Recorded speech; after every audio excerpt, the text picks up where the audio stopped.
Hi everyone, welcome back to my channel. Trans sports have been a really popular topic for a long time now. I did videos about it way back in the day. I figured that the conversation would kind of die down. If anything, I feel like the conversation has just gotten more and more intense. There have been a few trans athletes in the news lately. Leah Thompson, there was somebody named Isaac, I believe. But today's video is not going to be about them.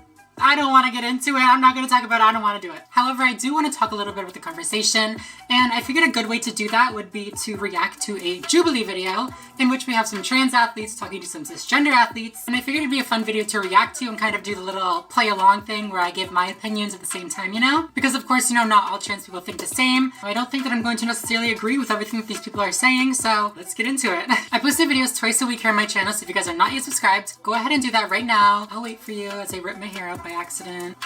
Are you done? Thank you very much. But yeah, with no further ado, this is a 20-minute long video, so let's get into it.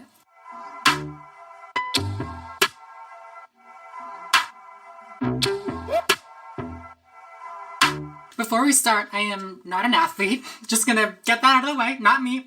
So I don't have that perspective, but I've seen the data, okay? I've seen the data. I'm so annoying. Anyways, I'm gonna skip the introductions, but just know it's 3 cisgender athletes versus 3 transgender athletes.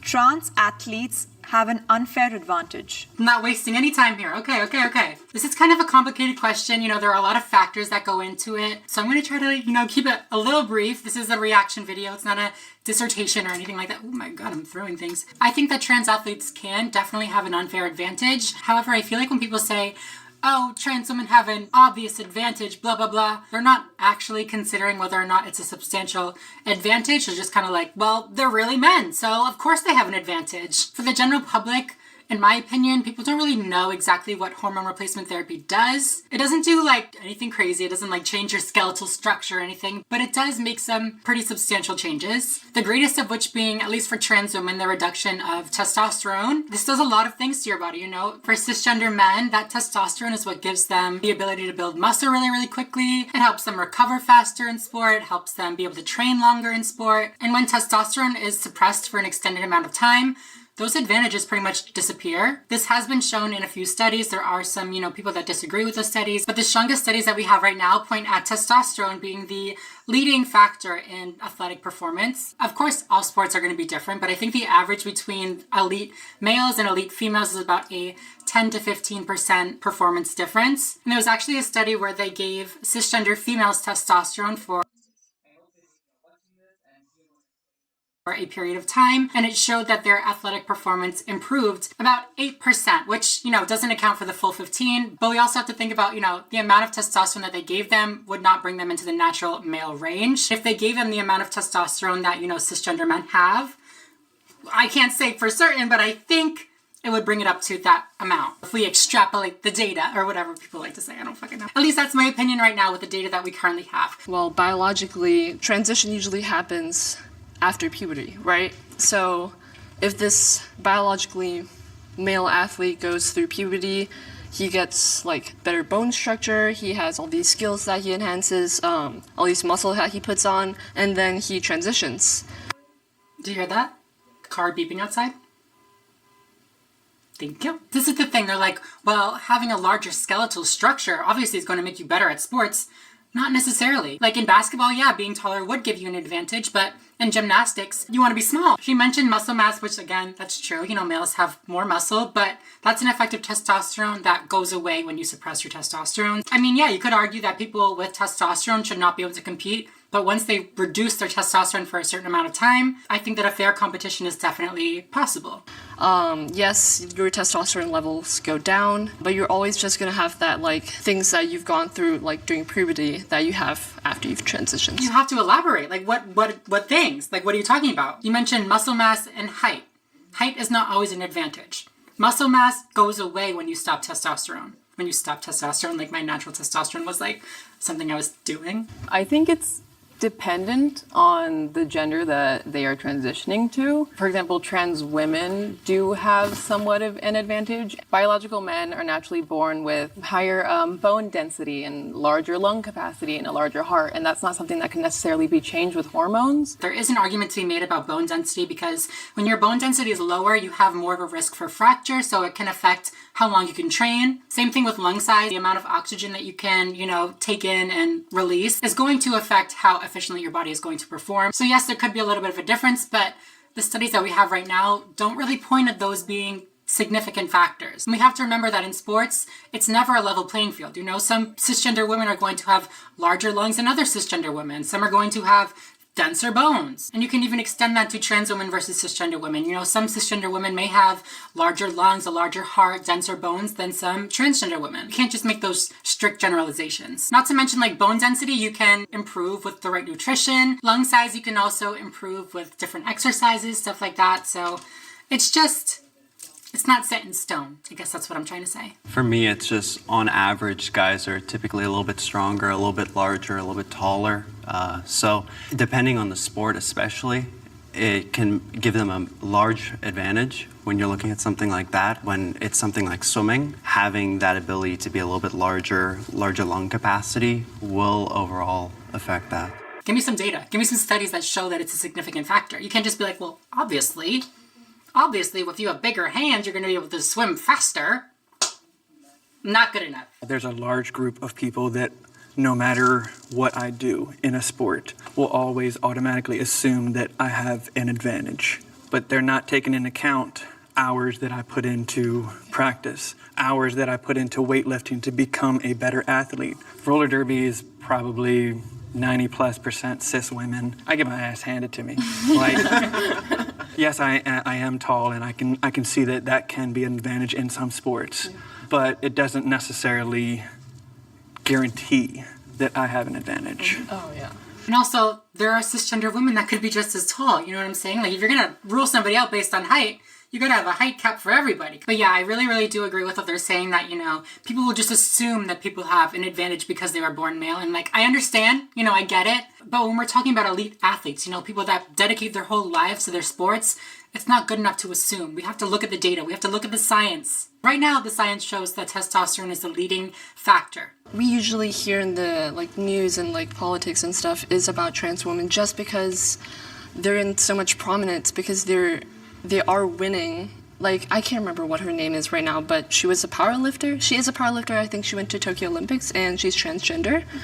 And they're winning by a large amount. That's not true. That's just factually incorrect. Trans people have been allowed to compete in the Olympics since 2004, and I'm pretty sure Laura Hubbard was the first trans woman to, qualify for the weightlifting section, and she didn't even earn a title. She didn't even earn first, second, or third. To say that she's winning by a massive amount is just not true. And to say that trans women in general are dominating sports is also just not true. Because if we were dominating, we'd be winning since 2004. When I was going through high school, I wrestled against females. I had to suppress both my hormones in my body. And I was still able to beat the men too. Oh damn, good for you, but that cannot be safe. I feel like you need some sort of hormone, no? I mean, I guess it depends on your age or whatever, but I have no idea. Trans athletes should have a separate category in certain sports. Let me think about this. I think in theory that could be cool, but feasibly it's just not possible. You know what I mean? There's just not that many trans athletes. I don't want to say that they should be in a completely different category just because socially and legally, yes, they are that gender that they transition to, and putting them in another category just seems, from hindsight, seems wrong. But as an athlete, in the sporting world, it just does seem a little bit unfair if you classify them under the same group, I guess. Yeah, I think that there definitely are some sports where your physical ability makes a much larger impact on the sport itself. Wrestling would be one of them, swimming, track, something like that. But if you look at NASCAR as a sport, I believe that anyone can then go and do that sort of sport because that's more of a technique. For swimming especially, if I were to decide that I would like to transition and then start all of the hormone therapy for a year or so, then obviously I would probably lose some muscle mass and I would slow down in my swimming, but I don't know if that slowdown would necessarily be enough to make it fair for the cis females. That's exactly the problem. We don't have that data for each specific sport, but for track, I mean, we do have those numbers. So we see that athletic ability significantly decreases about 10 to 15%, which is, the difference between men and women after testosterone is suppressed for an extended period of time. To say that you can't perform unless you're in this group, there's just a lot of safety reasons for that individual that it's not good.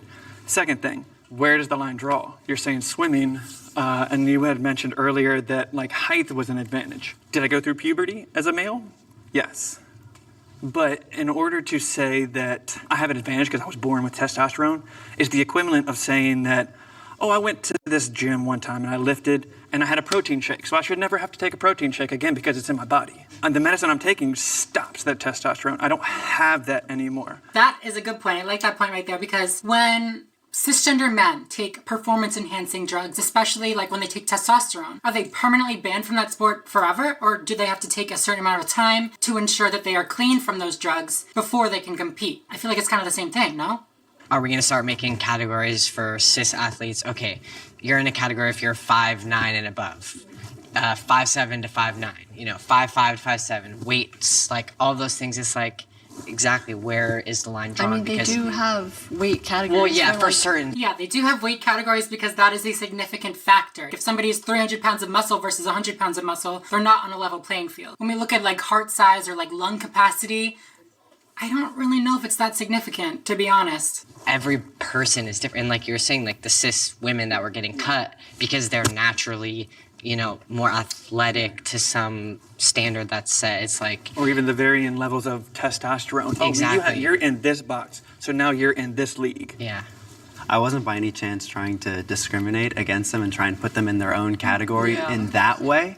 It was more just by a performance standpoint, we already do separate everyone into their own different levels. You don't have Olympic athletes coming and competing at state club levels. I will say that I like how everybody's being super respectful, especially that man. He's so sweet. He's I didn't try to, I'm just, I'm sorry. But state versus Olympic is just not comparable to trans versus cis, at least in my opinion. I feel like it's more so comparable to high testosterone versus low testosterone. Doesn't it defeat the purpose of trying to become a better athlete then?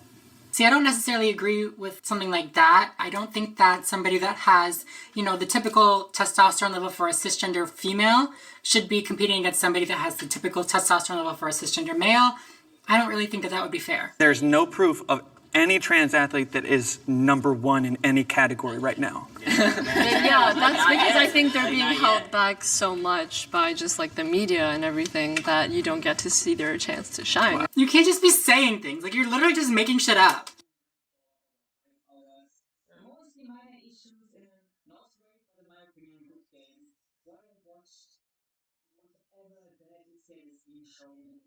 Literally 3 minutes ago in this video, she was we see trans women, dominating in sports. And then she's well, we don't see any trans women dominating in sports because the media is holding them back. You can't go switching up.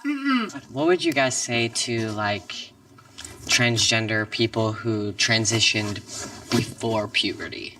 In that instance, I think I would take a step back and kind of look at it more at my own argument, it was a scientifically based on puberty and stuff. Your argument was not scientifically based. Let's be real. Sorry. Continue. So I would consider that would be different, but my mindset just coming into this, I think that most people go through transitioning after puberty, or it's encouraged to. It's encouraged to because people hate transgender people and they're nope, don't transition. That is child abuse. For me, it's more if they end up just fitting the category, regardless if they do it before puberty or after puberty. If they have the right amount of testosterone, they did all the right testing all beforehand, then why not? Then you don't even need to separate them. Fully agree. I agree with you. He needs to switch sides. I don't know. I don't want to speak on most trans people, but that's yeah. Yep, if you fit into the criteria, the regulations, then then you can compete. If you don't take testosterone blockers, if you don't have your hormones regulated for this amount of time, then you don't qualify. Sorry. I like him. He's my new fave. Hormone testing is fair. Come on, all the trans people coming out for the hormone testing. I absolutely support hormone testing, 100%. The data, as I've been saying this whole time, the data points at testosterone being that leading factor. So we need to regulate testosterone. But the gag of it is, once transgender women transition, their testosterone levels are actually on average lower than cisgender females. The Olympic cap for the amount of testosterone that a female can have in the, the female category is, I believe, 5 nanomoles per liter. I don't know if I'm saying that right. I think it's a nanomole. Mine, after going through bottom surgery, is less than 1 nanomole per liter. I think the typical cisgender range is 0.35 to 0.2 nanomoles per liter. So yeah, I'm right in there. I personally think that the hormone testing is really important, and just coming from like a fitness perspective, like fitness, bodybuilding, like that sort of athletics. For me, I take a lot of pride in the fact that my testosterone levels are within the normal range of a cisgender male. Obviously, performance enhancers, right? Steroids, extra testosterone, all those things are thrown around among cisgender men in the fitness world to, enhance our performance, get bigger, all that sort of thing. And for me, being able to say, like, no, I am within the normal range of a cisgender man. The muscle I'm putting on, I'm naturally putting on. I don't have an advantage over anybody else that's in that normal range. So I think for me, like, it's just really important because I'm like proud of that. And I think if you just assume that a trans person has an advantage because they're taking testosterone, it's kind of like, well, what about cis men that take testosterone? The interesting thing about trans men athletes, especially in weightlifting, I don't think they're allowed in USA powerlifting at all because they're on testosterone. And they're like, well, nobody can take testosterone. That disqualifies you. But like cisgender men have, like he said, a certain amount of testosterone. I believe theirs is on average 10 to 35 nanomoles per liter. When trans men take testosterone, they're trying to get up into that level. They're trying to go from the cis female range to the cis male range. They're not trying to be over here beyond cisgender male ranges, which is what they're testing for in powerlifting, because if you're over here, then that's not fair. But to say that just because they're on testosterone, it's not fair, it's just not really accurate. They're just trying to be at the same level as cisgender men. Testing for hormones is fine. The issue is what you're going to do with that, because as I said earlier, it's really hard to put someone in a box because there's always averages here and there for male and female, but especially when you start making your way up in the competition pool, those norms go out the window. And it then gets even more difficult to write legislation on what a male can compete in and what a female can compete in for if their hormone levels are outside of this said box. A cis female that's competing in a high level of track might have a normal male testosterone, so now are you going to kick them out because now their testosterone levels are too high? And that's where legislation can get really difficult to write. I do understand what he's trying to say here, but in these elite sports, they're not really going off of averages. They're not saying you have to be at the average testosterone level. They're saying you have to be in the normal range for a healthy cisgender woman. So with somebody like Caster Semenya, they have what they call a difference in sexual development, meaning that their testosterone levels are up into the natural male range. And if we truly want it to be fair to cisgender females, then we need to regulate that testosterone the same way that we would regulate it for trans women. I do understand that, like, that's just her body, that's just the way she was born, and like, love you, girl, I'm not, no hate to you, but the whole point of having these separate categories is so that there's a fair competition, and if your testosterone is up in the male range, it's not a fair competition. This is what the Olympic Committee said about it. This is how they qualify that somebody has a difference in sexual development. The Olympic Committee said it better than I did, so read that. I am treated fairly by my fellow athletes. I can't answer this question because, again, I'm not an athlete. I joined roller derby only like 4 months after I decided to transition and get onto hormones. Everyone from the beginning was very accepting. Roller derby is almost too accepting from my experience, because I forgot how bad the real world can be sometimes. No. Growing up, in my club, I trained with my brother, and we were like kind of in the distance group, so it was mostly guys there, and they never really saw me as like she's a girl, they just saw me as like another competitor, and it was always just fun, like racing, and like it just made me grow up love being in the sporting world and being competitive with everyone, so yeah. I don't understand. So you're okay with competing against boys, but you're not okay with competing against trans women? I definitely get a lot of hate like online, but I've never personally gotten any like issues. Like everyone that's in the gym is just trying to get better for the most part. In high school, when I came out like prominently, everybody knew that I was trans, and there was a coach that exploited me in a lawsuit to try to ban me in high school. Yeah. Damn. Transphobes really do be crazy, huh? That is wild. A literal freshman in high school attacked by this old coach. I feel bad for that guy. I really do. But if you notice, the other two trans people said that, yeah, people that I compete with, people that I play my sport with, they don't really care. And I feel like that's a really common thing, is the people that are actually playing the sport are like, yeah, whatever. We're all just trying to, get better, just trying to do what we like to do. They're cool. I feel like the outrage about trans people playing sports is more so online. It's more so in the media. Sports should be gender neutral. So I think that sports should be gender neutral when possible. Like they said earlier with like NASCAR, gaming, skill-based sports, I think that those could definitely be gender neutral because that physical ability is not really a factor. However, with track or swimming or those more physically demanding sports, I think that it is necessary that we separate men and women because cisgender men do typically outperform cisgender females. Like it's just, you know what I mean? Like it's not bad to admit that, on average, men are stronger than women. Your body's a vessel. It shouldn't matter whether you're male or female because I feel like sports in general, is growing. Especially there's this little girl in wrestling. She wrestled in the junior division in wrestling and nationals in the 106-pound division. And she kicked all the guys' asses. Yeah. I was like, go for you. Yeah, see, I disagree with that. Maybe at a lower level it could be fine because, like he pointed out, it's not really significant. But when we're talking about elite athletes, the best of the best, cisgender men are going to outperform cisgender women. That's just how it's going to be. I actually rode and showed equestrian for 10 years. And I was one of two men at the time. And then there are other roller derby leagues that are co-ed, and they work fine.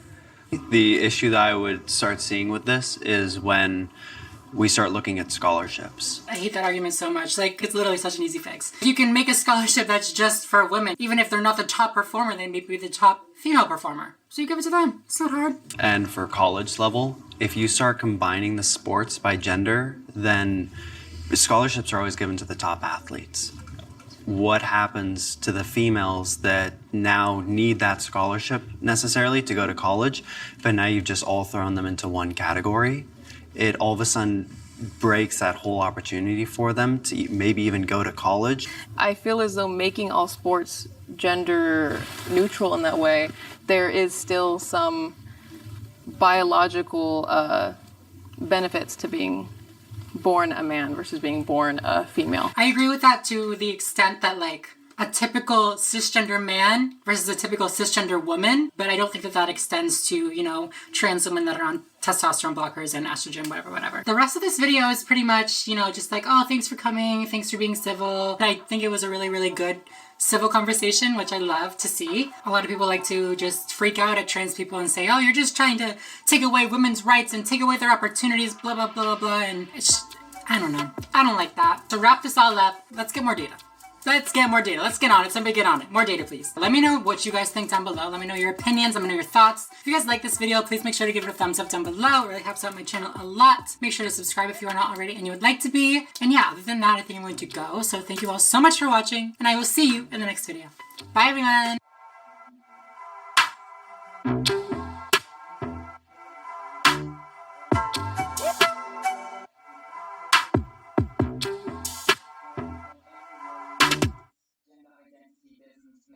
With what they have been assigned at its birth. So, Josh being a non-binary character also makes him a trans character.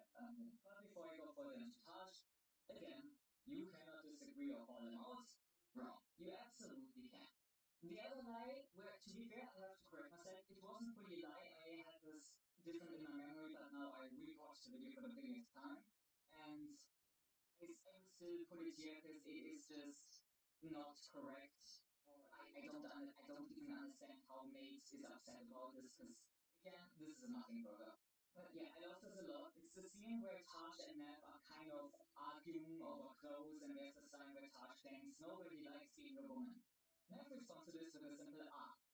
Mate even claims that this is absolutely offensive and invalidating to other people's experience to say that nobody likes being a woman. Which already is ironic, since he himself has claimed absolutely offensive and invalidating. Oh, we got another Matt Walsh video.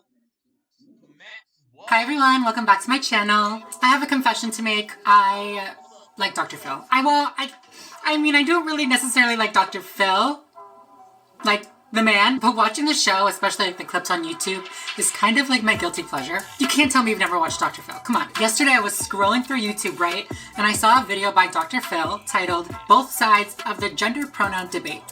And you know I had to click. You know I had to watch that. Not only do we have little Maddie boy here, but in this clip they have a few different conversations going on surrounding, you know, transgender people and just the gender conversation as a whole. They talk about people raising their babies as gender neutral, and they also talk about gender pronouns. You really need to clarify? Whatever. For today's video, I figured it'd be kind of fun to react to this Dr. Phil clip, have a good little giggle. I post the videos twice a week here on my channel, so if you guys are not yet subscribed and you want to be, go ahead and do that right now. I'll wait for you. Oh my god, do you like my nails? Kind of cute, right? No? Okay, sorry. Are you done? Thank you very much. And yeah, with no further ado, let's get right into this Dr. Phil clip.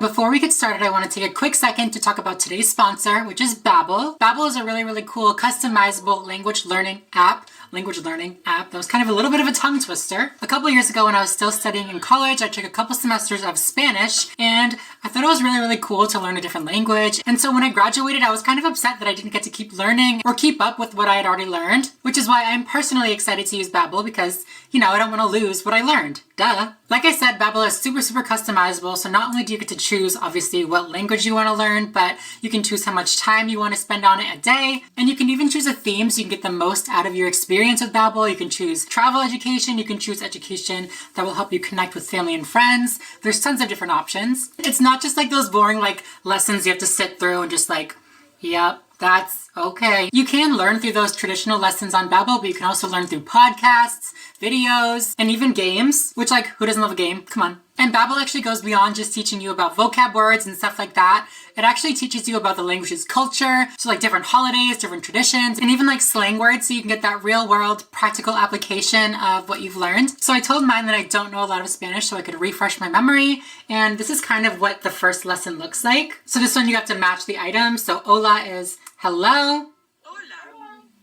And then it reads it back to you. How cute. Another one, sí, which is Sí. sí, yes. Gracias is thank you. Oh my god, I'm learning so much already. If you're interested in learning a new language, maybe for a New Year's resolution, definitely check out my link below and you can get 65% off of your subscription. 65% off? You're welcome. Thank you so much, Babbel, for sponsoring today's video, and now let's get into it. I just saw some of these comments. This is not good. Matt was the only guest who brought facts and logic to the table. Everyone else brought nothing but childish and emotional arguments, even the expert. Good show, Dr. Phil. As much as I like watching some of these clips on Dr. Phil, he always has such a conservative take. He always has such a conservative viewpoint on anything, literally like anything. I remember watching videos of people like talking about how like somebody smoked weed and he would be like, so you're doing dope now, are ya? You can't just call weed dope. But I mean, it is titled Both Sides of the Gender Debate, so I'm hoping that Dr. Phil will be a good little mediator. Hopefully this will be a good, productive discussion. Many people think gender pronouns are exclusive to the LGBTQ plus community, but that's a misconception, true? Yeah, well, everybody has pronouns. Like, you may use he and him as your pronouns, right? I use they and them as my pronouns. We all may have a certain gender pronoun too, but I think it's important for people to understand that for trans and non-binary people, we often change our pronouns to reflect who we are when we come out and be who we are. I mean, he's not wrong. That is a misconception that people have. People may introduce themselves like, hey, I'm Samantha, I go by she, her. What are your pronouns? Or like, what do you go by? They're like, well, I don't have any pronouns. You do. Did you not learn about pronouns back in elementary school? I definitely learned about it. How do you explain the difference between sex and gender? Obviously, I'm going to let them speak as well, but I want to give my little answer. I want to play along. I'm just going to keep this super simple. We've talked about this so many times, but sex, biological sex, whatever you want to refer to it as, is the parts that you have. It's also important to remember that sex is not just male and female. There's also people that are intersex, so they're not clearly male and they're not clearly female either. Gender refers to those social aspects that are attributed to each sex. Women tend to raise their intonation at the end of a sentence, while men tend to be a lot more monotone. These are things that are more so taught socially. There's nothing in our DNA that says that we have to go up at the end of our sentence.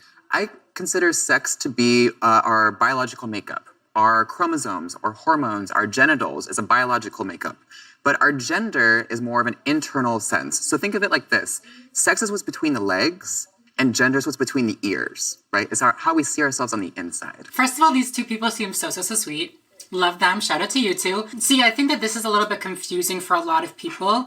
Addison is actually referring to gender identity, which is similar and related to gender and sex, but it's a little bit different. Gender identity refers to a person's deeply felt internal and individual experience of gender, which may or may not correspond to the person's physiology or designated sex at birth. It's important to remember that gender identity is not socially constructed. Gender is something somebody can't know just by looking at somebody. Nope, yeah.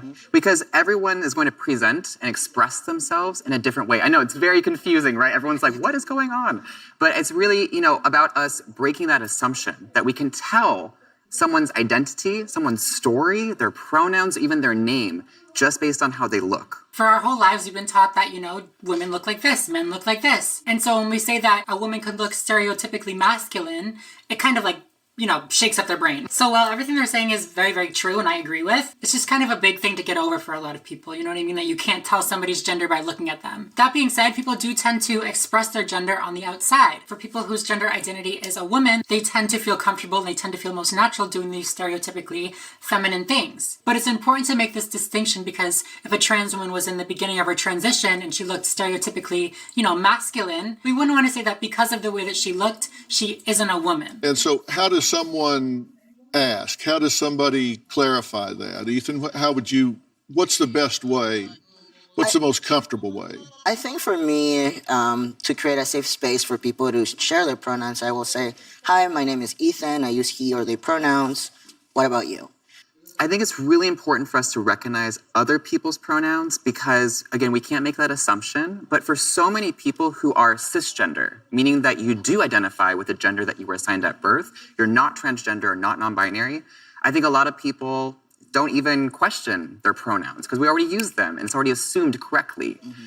But for so many trans and non-binary people, that isn't often assumed correctly. So we need to take the time to get to know people. Again, I agree with everything they said, but also I just want to add that if you're not sure of what gender somebody is or what pronouns they might like to use, it's okay to ask. I feel like a lot of times people that don't necessarily know everything about gender and everything that they're talking about, it can be scary. They don't want to offend people. They don't want to make anybody upset by using the wrong pronouns or anything like that. Using the wrong pronouns is really not that big of a deal as long as you're not doing it intentionally. If you accidentally mess up somebody's pronouns and they say, oh, actually I go by this pronoun, and you say, oh, okay, sorry, I'll keep that in mind, got you next time, then that's going to be fine. Or if you're not sure and you want to clarify before you even say a pronoun, you can say, hi, my name is Samantha, I go by she, her pronouns, or you can just say, what pronouns do you go by? Don't make it like this big obvious thing, but it's very okay to ask. Cisgender, it says adjective that describes a person whose gender identity matches or aligns with the gender he or she was assigned at birth. Now, this would be what has been traditional for centuries, right? I get what he's trying to say here, that it's, traditional for centuries, blah, blah, blah, but when you say things like that, you're kind of erasing all the trans people that have come before. Trans people are not this new thing. Non-binary people are not this new thing that just came out in the last 5 years. It's just we may not have been this mainstream. You know what I'm saying? People just may not have necessarily known about us before. But these other identities have been acknowledged in different cultures for a very, very long time. Here are a few examples. I'll put them up right here. You're saying that there should be no construct of gender, just sex. You're either male or female. Right. And someone feeling in a mental, emotional way that they don't identify with the sex that they have been biologically created as and assigned at birth based on their genitalia. If they don't feel that way, that there's no construct that describes that, experiences that.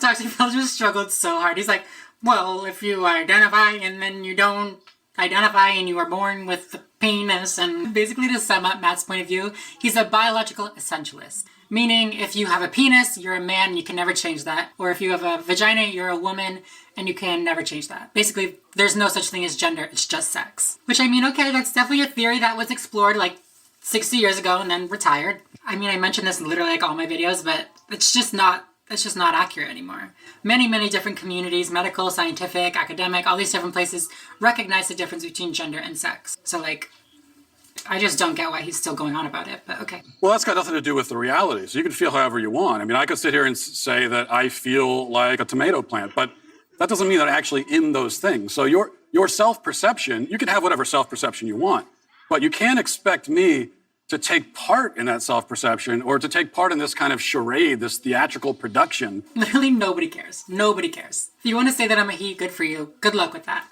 You don't get your own pronouns, just like you don't get your own prepositions or your own adjectives. You don't get your own pronouns. Who's going to tell him?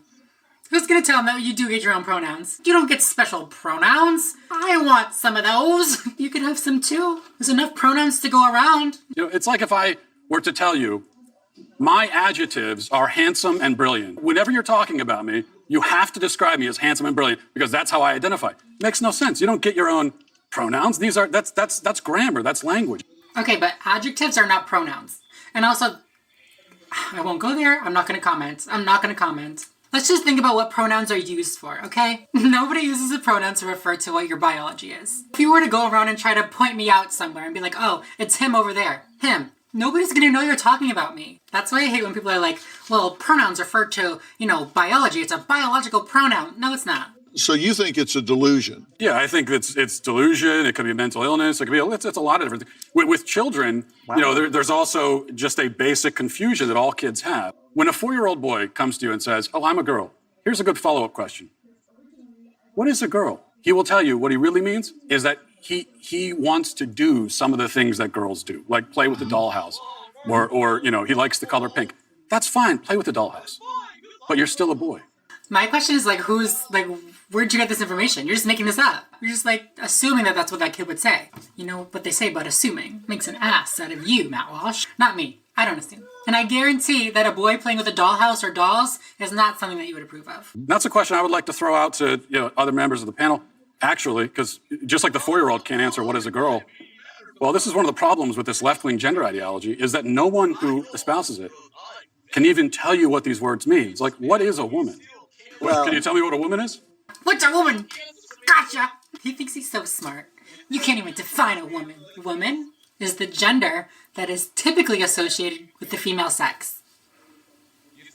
That's it. No, I can't. Because it's not for me to say. Womanhood looks different for everybody. I feel like these people might be a little bit taken off guard by this question. I feel like they're more so interpreting the question as what does womanhood mean to you? What does it mean to you to be a woman? Which I mean, they're right. Being a woman is a different experience for everybody. This is why it's super important that we differentiate between gender and gender identity, because then they wouldn't have gotten caught in this little awkward situation where you have to define your gender identity opposed to the question of what is a woman, which is pretty easily answerable. What do you define a woman as? An adult human female. And what does a female mean? Well, how do you define a female? Someone with female reproductive organs.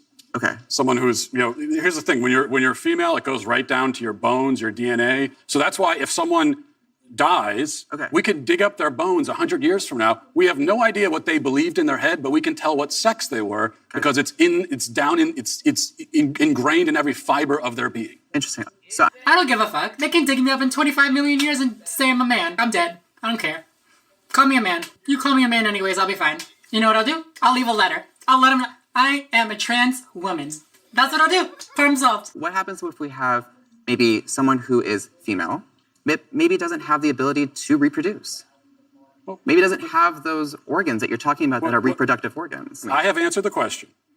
You stood up here and said trans women are women. Yes. Tell me what you mean. What is a woman? He backed away from that question so hard. He said, I don't have an answer for that one. What's a woman? That's all I can ever say. Just as Ethan explained, I cannot define because I am not but myself. You used the word, so what did you mean when you said trans women are women if you don't know what it means? Right. So here's the thing. So I do not define what a woman is because I do not identify as a woman. Womanhood is something that is an umbrella term.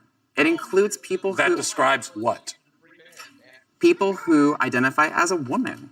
Identify as what? As a woman. What is that? Was to each their own. Each woman, each man, each person is going to have a different relation with their own gender identity and define it differently. And so trans women are women too. I love that they're all clapping at their response. I'm surprised. Honestly, I'm surprised that this Dr. Phil audience supporting these trans people instead of the conservatives' standpoint. I think it's because Matt just comes off as totally unhinged. But you won't even tell me what the word means, though. So you want to reduce women, you want to reduce men down to maybe just their genetics, our genitals, our chromosomes, right? That's what you're saying. What you want to do is appropriate women. You want to appropriate womanhood Okay. and turn it into basically a costume that could be worn. I'm just as much of a woman. As soon as I wake up in the morning, my hair in a bun, no makeup, nothing like that.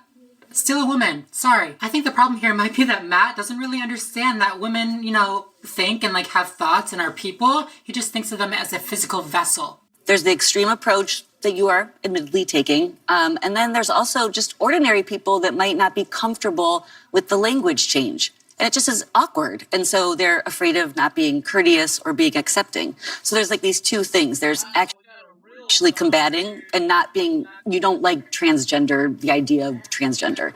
That's different than pronouns.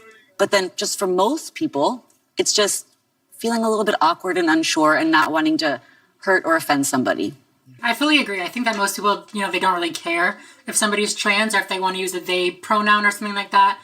They just don't get it. The issue that I have is with these people like Matt Walsh that take advantage of these people's discomfort with this whole language change and not necessarily knowing how to react to people and how to speak to people. Most people want to be kind and courteous to other people. They take that and they say, yeah, they're all delusional, they're all crazy. They do their best to radicalize those people and to turn them on trans people, basically. Why is it important for educators to teach about gender identity, gender presentation, and pronouns? Why do you think that's important?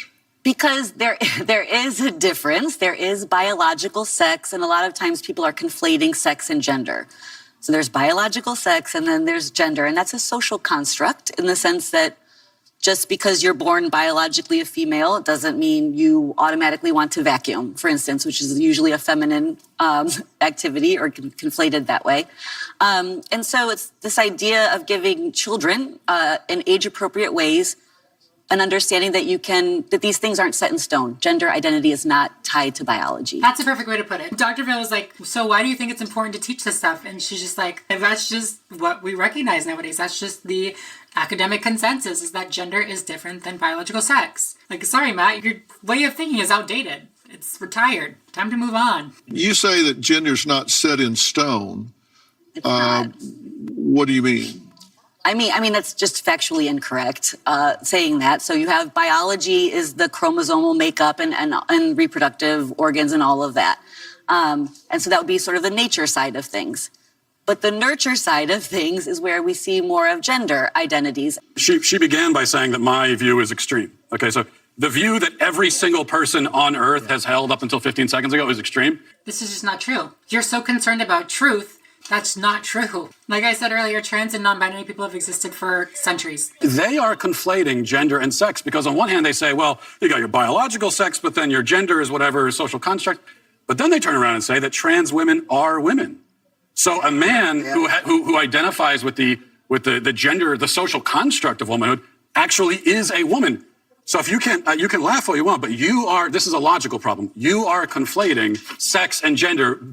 I love that everybody's just laughing at him. There's biological sex, and then there is gender identity. Part of me wants to ask why you care so much, because it's really not that big of a deal. Oh, yeah. Can I answer that? I'd love to answer that question. I care about the truth. So basic truth matters. The whole audience clapping and laughing at him. You can say you care about the truth and that's the truth, but it's just not. I care about children, and these insane ideas about gender are being foisted on kids, and that bothers me quite a bit. No, you don't. You don't care about children. Let's be real. If you really cared about children, you would affirm trans kids' gender identity because that is what the professionals say is what's best for that child. I care about the women who are having their opportunities stolen from them. I care quite a bit, yeah. Nobody's opportunities are being stolen. Literally none. What are you talking about? People may think that if you don't want to use the preferred pronouns, that you're against gay people. This is 100% untrue. I am a huge advocate for gay people, trans people, and the like. Who's going to tell her that being trans and being gay are not the same? She's like, I don't like this pronoun stuff, but that doesn't mean that I hate gay people. I love the gays. She looks like someone that would say I love the gays and then kick her kid out for being gay. Sorry, that was probably not nice of me to say. Maybe she wouldn't, I don't know. But she probably would be like, you need to wait till you're 18 to make that decision. I learned that the teachers in my children's school were asking for the kids' preferred pronouns in the classroom. When I heard about this, it was extremely upsetting. Why? Why is that upsetting? Like, okay, your kids might not be trans, they might just be cool with the pronouns that they were born with. That's fine. They can just say that their pronouns are he, him. It's not like they're like, okay, well, you should really go by they, them. I think that they, them kind of suits you more. Last year, my son was given a homework assignment. I gave an example of a child not identifying with the gender that they were born with. This is an example of the homework that was given to my 8-year-old son. If a student is unsure of their place in the gender spectrum or is experimenting with different forms of gender presentation, school uniforms can present a real challenge. Oh my gosh. What is gender spectrum? That's horrible.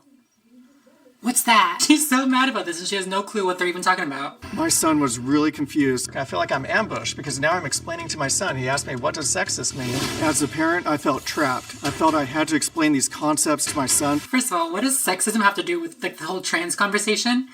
I have no idea. Right over my head. Why are you so mad about them being taught about sexism anyways? It's really not that difficult of a concept to understand. Girls are treated different because they're girls. I feel like that's kind of an easy concept, no? This year, my 12-year-old daughter had a science teacher ask the class about their preferred gender pronouns. I don't want a teacher talking to my child about gender pronouns. It is not appropriate. Babe, what? You didn't learn about pronouns in school? She's like, I don't want them to learn about pronouns. Ever. They need to learn about pronouns. Pronouns are, they're there. They exist. What's happening across the country is teachers could get fired if they use the wrong gender pronoun. That just seems wrong. How does that seem wrong? That's literally harassment. It's like if somebody were to be like, oh, you're a loser. And they're like, can you not call me a loser, please? And you just kept calling them a loser over and over and over and over and over again. That's harassment. A teacher would obviously be fired for that. And for trans people, being referred to as a wrong pronoun can be even more antagonizing than being called a loser. So, sorry, babe. You're fired. Gotta go. We did not assign a sex at birth, which means when they were born, they had genitals and we know what they are. We just chose to acknowledge that those genitals don't indicate anything about gender. You decided this was important to leave unspecified, undetermined. Why? Because of the fact that gender is so social and it is such a social construct. Now, we say we shouldn't interact with one another differently because of our genders. Everyone deserves the same respect and treatment. But it has been scientifically proven that children are interacted with very differently based on whether they are assumed to be a boy or a girl. Girl children are held more, boy children are given, mechanical toys more often, all of these kind of examples and anecdotes. And I felt it was important for Sparrow to get the chance to figure themselves out without all of that pressure, intervention, and programming. Raising your kids non-binary. I understand why they would do this. It is definitely true that young boys and young girls are treated very, very differently. They're socialized differently. I just personally going through school being a little boy that was a little bit more feminine, I was bullied. I'm not really sure if the benefits of being raised gender neutral would outweigh the cons of, going through school and people asking you every day, are you a boy or a girl? That's just something that I would really have to consider. Most people that are born will grow up to identify with the sex that they are born. So it's just is it really necessary? But this parent does seem like a very, very good parent, and I'm sure that they would be there for their child, just judging off the amount of thought that they put into raising their child. So I think that they'll be fine, and I definitely respect that this is, their child. They can do whatever they want. Arlo, you mentioned that you don't have your child discussing pronouns or figuring out their pronouns yet, and yet in school, our kids are being asked what their pronoun is. I'm confused about how that works. And then there's always this fluidity right around what pronoun you are each day. So it's constantly changing. How confusing. I think what it is that I sympathize with the hurt and distress that I sense from you all. I also wouldn't want my child to learn things from their teachers at school that were topics I was uncomfortable with or I didn't know how I'd want to talk about them. Your children are going to need to know how to navigate a world in which non-binary and transgender people exist. This is a great conversation to have at home, out of the school. This should not be part of the curriculum. I'm really interested to know what exactly, they're learning in schools. Is it literally just okay, we're going to go around, say your name and your pronouns? Is that it? I know they mentioned the whole sexism thing, but again, I don't really know what that has to do with the trans conversation. I think that this responder did a very, very nice job talking to them and saying that, your child is going to have to know what to do when they meet a non-binary person. It's good to let them know while they're young that, everybody's different. Some people may use a pronoun that they may not necessarily understand right away. But yeah, you guys, that is pretty much it. What do you guys think? I'm actually surprised at it because like I said, Dr. Phil's mostly conservative. You know, I assumed his audience would be very conservative and not on the side of the trans people, but it was great. Absolutely loved it. Just put like a little haha in the comments if you also would have laughed Matt off the stage. Tomato, tomato, tomato. You should check out some of my other videos. And yeah, other than that, I think I'm going to go. So thank you all so much for watching and I will see you in the next video. What is this? The next video. Bye everyone.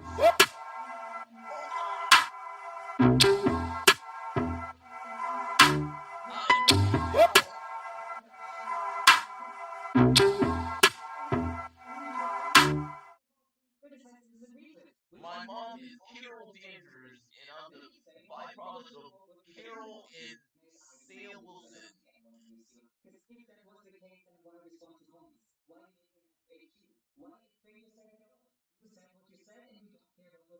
Yeah, I said it clear. My mother is Carol, and my father is Rhodey, aka War Machine. I am the byproduct of the Cosmic Avengers and Rhodey. But I got took around because when she found out that he was a Skrull. So yeah, I got cosmic like powers and I can shapeshift. Cause yeah, I'm part Skrull and part Kree. I'm part human, part Kree, part Skrull. So I got all my mom's cosmic powers and all my daddy's shapeshifting powers. I'm a shapeshifting brother. I can be anything. So I can use the pronouns too. Cause I'm a shapeshifter. Is that the brown M&M has, quote, transitioned from high stilettos to lower block heels. M&Ms will not be satisfied until every last cartoon character is deeply unappealing and totally androgynous. Until the moment you wouldn't want to have a drink with any one of them.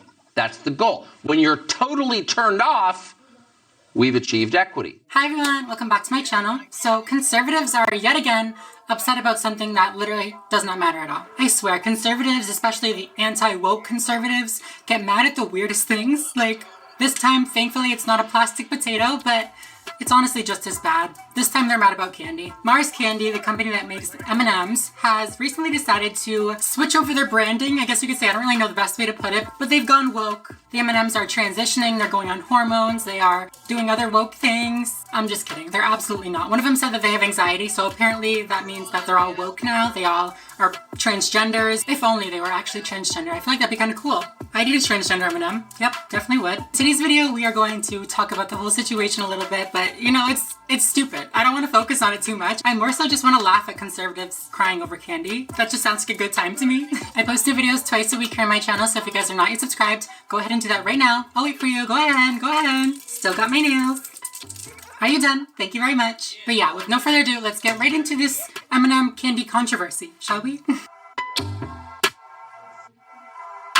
So I want to start this video by just reading and talking a little bit about what this change entails. Like I said, it's really not that serious. It's not that deep. I don't know why conservatives are freaking out so much, but I guess they're bored. They have nothing better to do. The global VP of M&M says, "We took a deep look at our characters, both inside and out, and have evolved their looks, personalities, and backstories to be more representative of the dynamic and progressive world we live in." Now, while I will say that I appreciate them promoting self-awareness and, you know, normalizing anxiety, I want to be clear that nobody asked for this. I have not seen anybody talking about how M&Ms are not progressive enough, how they're not inclusive enough. I don't think about chocolate that deeply. I just don't. We have more important things to focus on, okay, Kim? People are dying. The article continues and says, red, for instance, will be less bossy. Orange will acknowledge and embrace his anxiety. Green, who will come across as more confident, has traded in knee-high boots for casual sneakers, while brown has transitioned from high stilettos to lower block heels and a fresh pair of glasses. I will say I don't really understand the whole costume change. Like, I don't understand how going from high heels to sneakers is more progressive. Maybe just like she's more comfortable in sneakers. She doesn't feel like she has to sexualize herself anymore. If that's the case, I'm about it. Go ahead, girl. You wear the sneakers. In my opinion, this was more so just a publicity stunt, which I mean is working. Clearly, it's working. Conservatives are giving M&Ms so much free promo, and I think they're just like, okay, yep. If you want to get free promo, just say that this one has anxiety, or just switch the shoes. But it honestly could not have worked out better for Mars. Like, I want some M&Ms now. All the conservative videos that I've watched about this, which we are going to be getting into, don't worry. I'm surprised that they aren't more concerned about the red M&M. I would have thought they would have been like, he's a natural leader. He was born to, you know, be in charge, be in command. He's not bossy. Just to like defend the stereotype of a bossy man, because men are supposed to be leaders and they're supposed to be masculine. I don't know, just some weird ass shit, to be honest. Or even the orange M&M, who is going to be, you know, acknowledging his anxiety and being more upfront about it. I was really hoping to get some, you know, anxieties for pussies. How dare they promote mental illness? Like, give me something. Come on, juice it up. Give me something. But I didn't hear any of that. They more so focused on the girl M&Ms. Sexist bitch. I'm kidding, that was a joke. Now, while I will say that I appreciate them promoting self-awareness and, you know, normalizing anxiety, I want to reiterate that nobody asked for this. This was not like some campaign by the left to desexualize M&Ms and nobody cares. The girl can wear her high heels. It's fine. This is why the situation really reminds me of the Mr. Potato Head thing, because conservatives will take situations and scenarios like the Mr. Potato Head one and like blame transgender people for it and blame the woke mob for ruining these traditional toys. When in reality, these companies are making decisions for whatever reason. We didn't ask for it. We didn't push for it. I don't care about no plastic potato or candy. But like I said, it's not just the red and yellow M&Ms that are evolving. The brown and the green ones are evolving as well. And they're the ones that are really, really upsetting conservatives. Both of these lady M&Ms are trading in their high heels, their stilettos for more comfortable alternatives. The brown one chose to, you know, not even get rid of her heels completely. She's just going with the lower one, which like, not my taste, but you do you. But the green one chose to get rid of her heels completely. She's done with them. She said, fuck the heels. Let's just listen to what some of these conservatives have to say about this change. The iconic candy company is giving the mascots makeovers to make them more inclusive. How are they doing this? Well, obviously by changing their footwear. Instead of go-go boots, the seductress green M&M will now wear sneakers. Additionally, their voices will be updated in a tone that's more welcoming. Chief Growth Officer at Mars Wrigley. Who better to commit to a world with more moments of fun by increasing a sense of belonging around the globe than M&Ms? I don't know, maybe Three Musketeers? We could replace their swords with protest signs. But honestly, this is weird.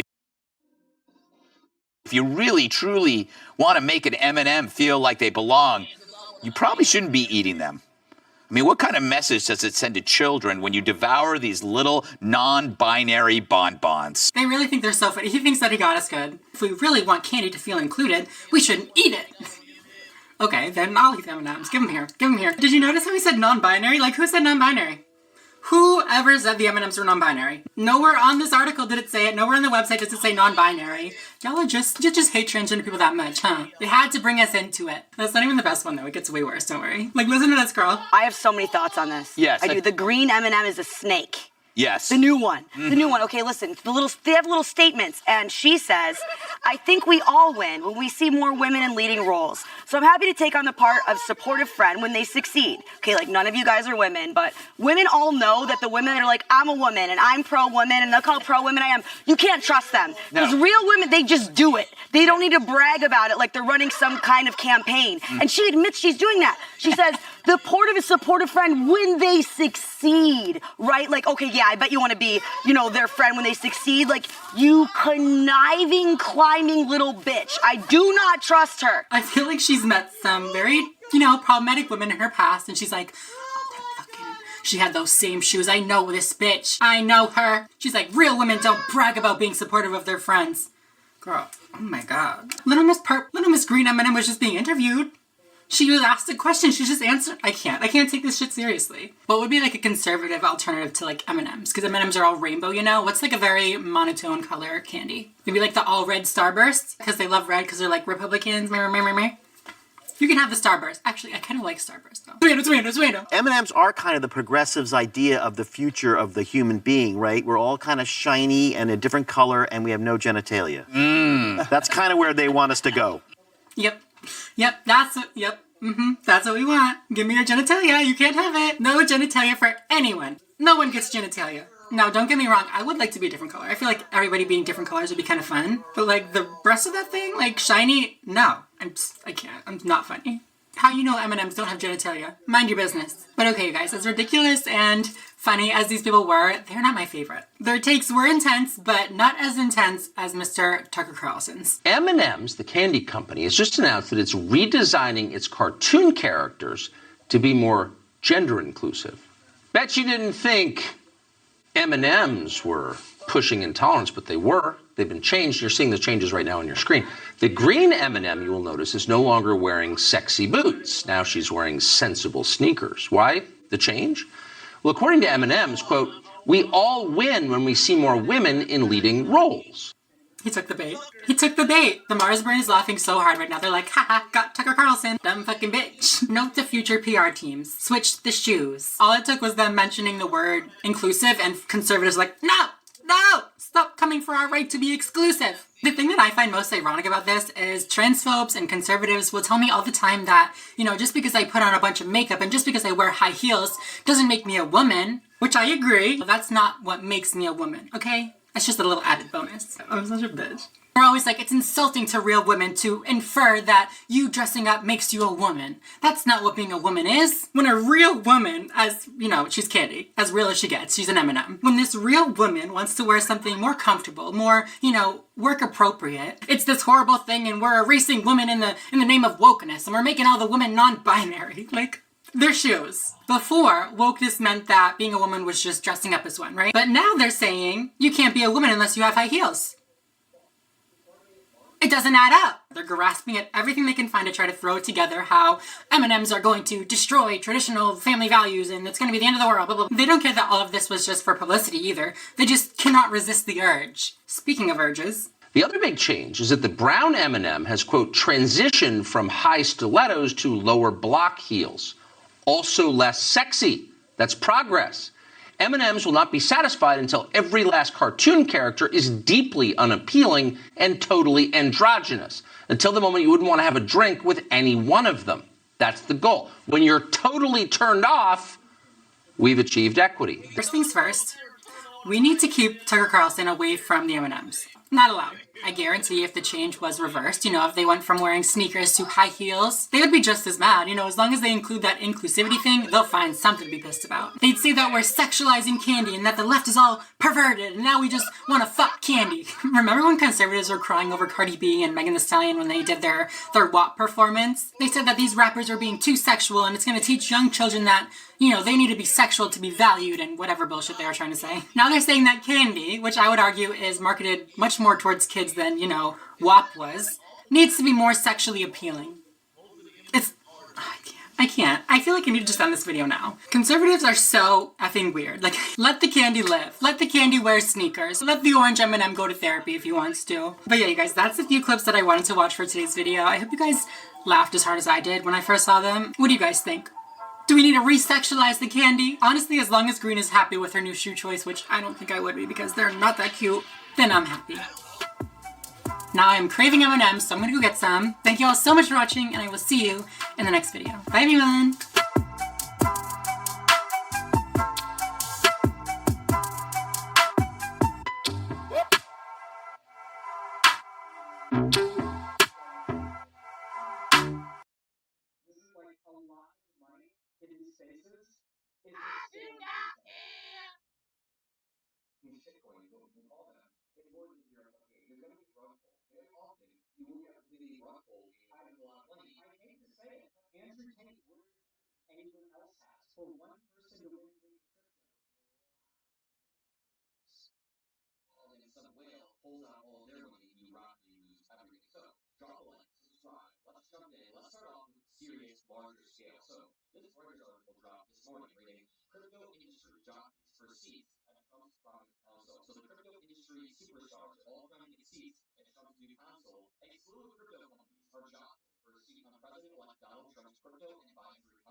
Hi everyone, welcome back to my channel. Oh my god, do we have something to talk about today? I'm sure that you guys are all just as sick of Matt Walsh as I am. Trust me, I did not want to make another video about him, but I have to. Like, I can't not make a video about this. If you're not aware of who Matt Walsh is, he is a YouTuber who consistently talks about how trans people aren't real, how we're, influencing young kids to be gay, be trans. His main complaint about the trans community is that we are lying to kids, basically. Telling kids that men can be women and women can be men and all this different stuff that nobody actually is saying. I mean, if by saying that women can be men and men can be women, you're referring to us saying that, people born male can be trans women, I mean, yeah, I guess.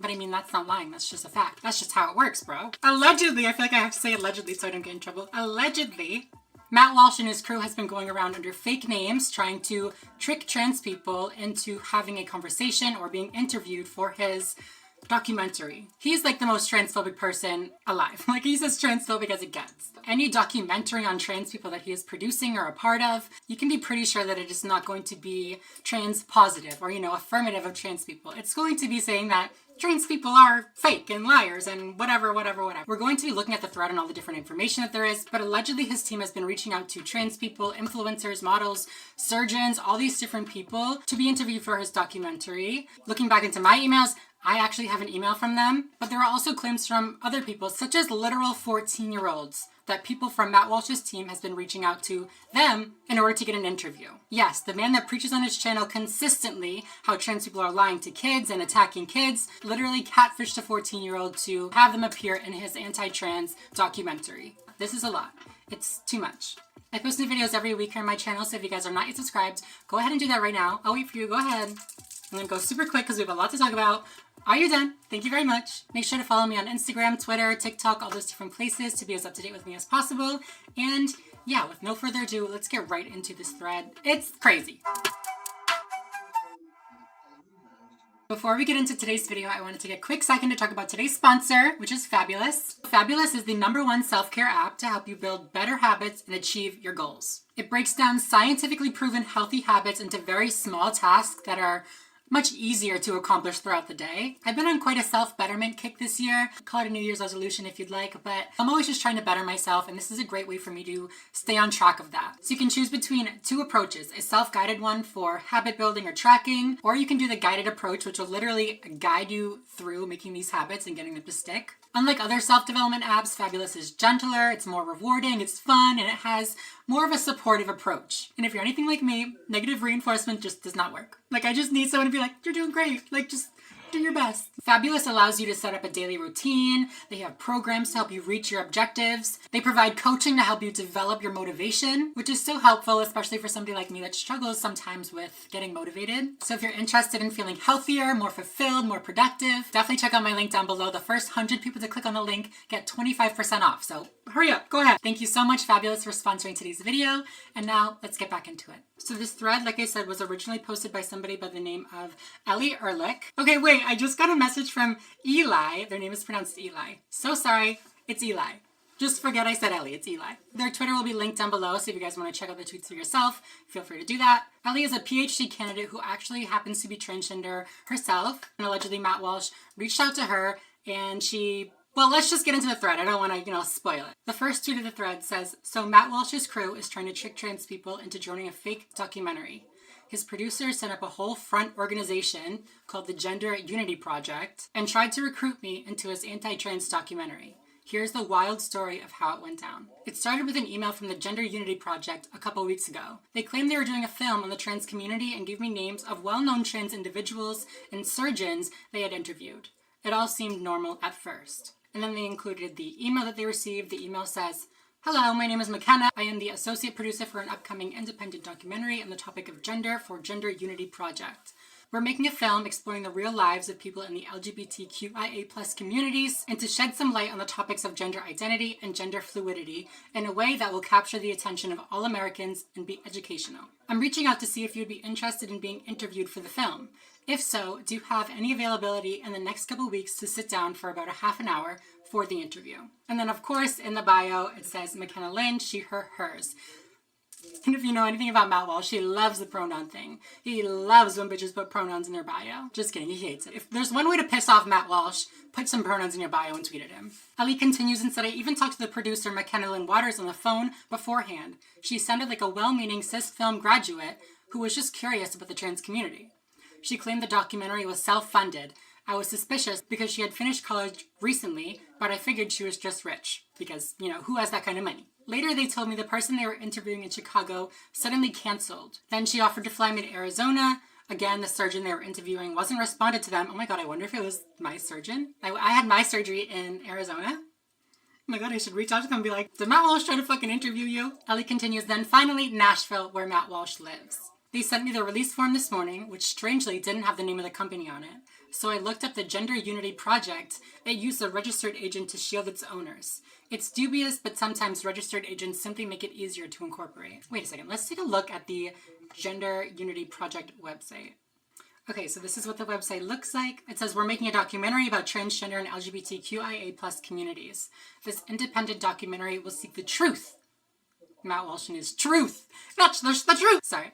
This independent documentary will seek the truth on topics of gender identity and gender fluidity. This documentary will explore the transgender and LGBTQIA+ movement, as well as medical care as it relates to gender and sex affirmation surgery. Under our goal, it says we aim to educate the public by leading into the insights of experts, professionals, activists, influencers, oh my god, that's me, and the real-life experiences of those who identify as transgender.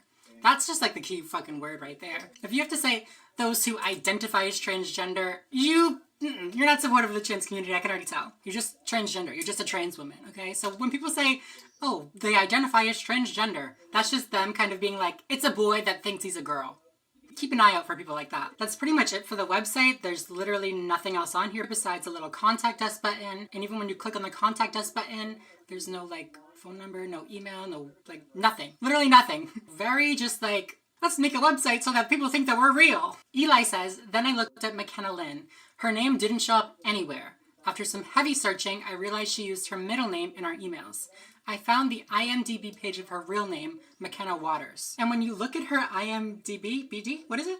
When you look at her IMDb and go down to like the filmography, whatever, it says The Matt Walsh Show.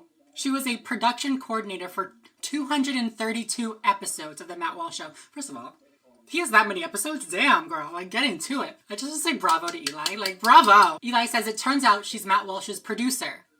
That's not a red flag. That's a gun to your face, literally. Not even like a, oh, that's kind of, maybe. That's like, bitch, run. She wasn't just a crew member for his show. She worked on over 200 episodes. I finally found her Twitter, which is now disabled. It's no longer up. Which features videos of Walsh and Shapiro doing their usual bullshit. And then there's a screenshot of 2 tweets from her profile. One says, Matt is starting his 30-hour trip back to Nashville. Please keep him in your prayers. No. Oh wait, are these retweets? Oh, no. These are likes. These are likes. My bad. This is from his wife. And she also liked a tweet that said, sad day when the truth is silenced. And then it was an image of the Dr. Phil clip. Oh my god, wait. Apparently the Dr. Phil episode with Matt Walsh was taken offline. Like it was made private or unlisted, it says. And I also read that it was no longer or just never uploaded to Hulu, where Dr. Phil's episodes are. So... Eli says, I decided to look closer into the Gender Unity Project.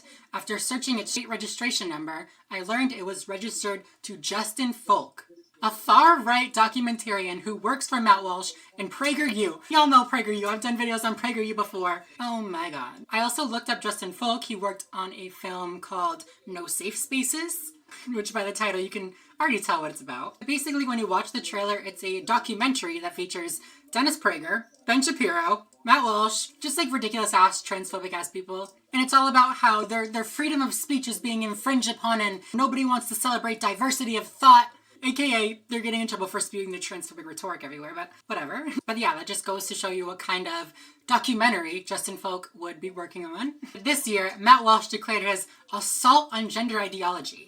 This is only the tip of the iceberg. Who knows how far he and his followers will go to attack, demean, and dehumanize trans people. Bitch, I hear you. My videos that I did on Matt Walsh, the comments, oh my god. Like, if you left any of those comments, first of all, hi, thanks for coming back to my channel. But like, this is the person that y'all idolize? This person that has been going around literally catfishing trans people, catfishing surgeons, catfishing 14-year-olds, which I know I need to get into right now, but literally lying to children to film them and put them in a documentary which they have no idea what it's even about. Actually, no, they were given an idea of what it's about, just a wrong idea, something that is just totally fabricated. This tweet from Matt Walsh says, "This year I'll be waging an all-out assault on gender ideology.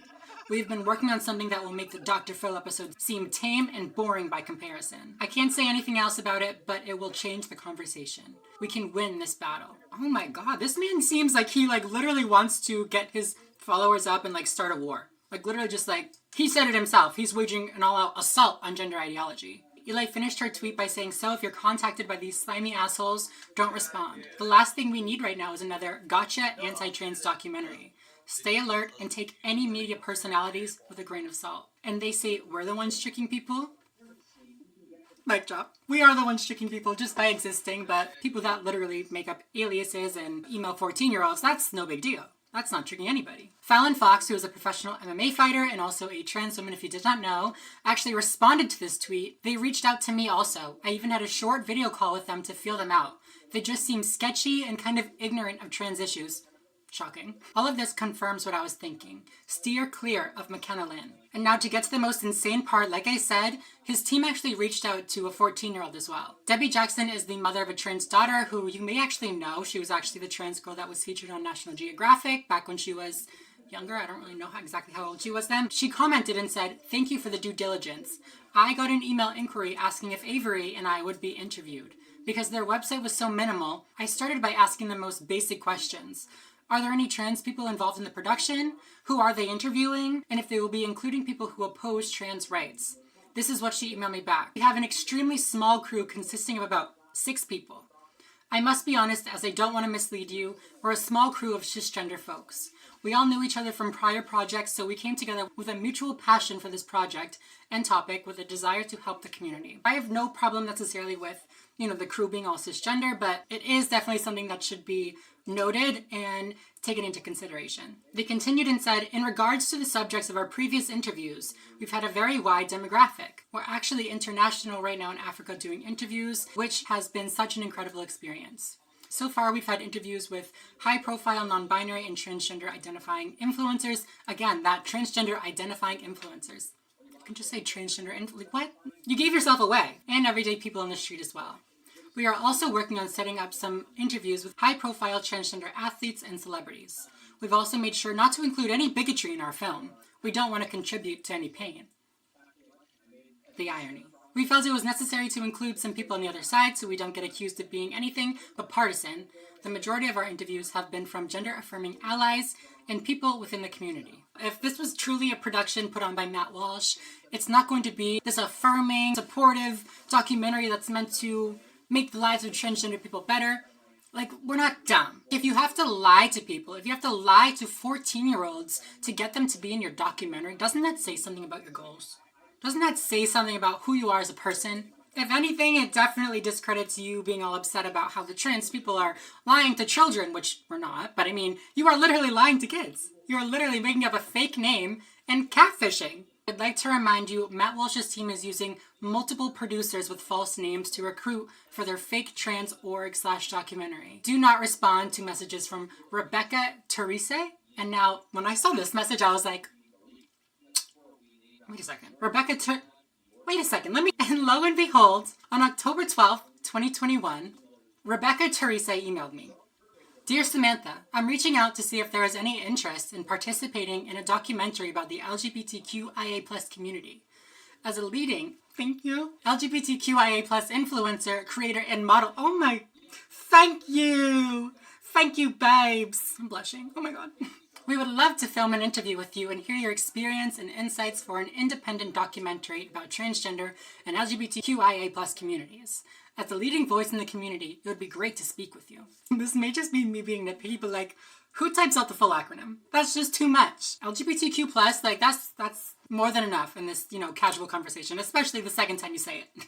"We aim to educate the public by leaning into the insights of experts, professionals, activists, and influencers, as well as real-life experiences.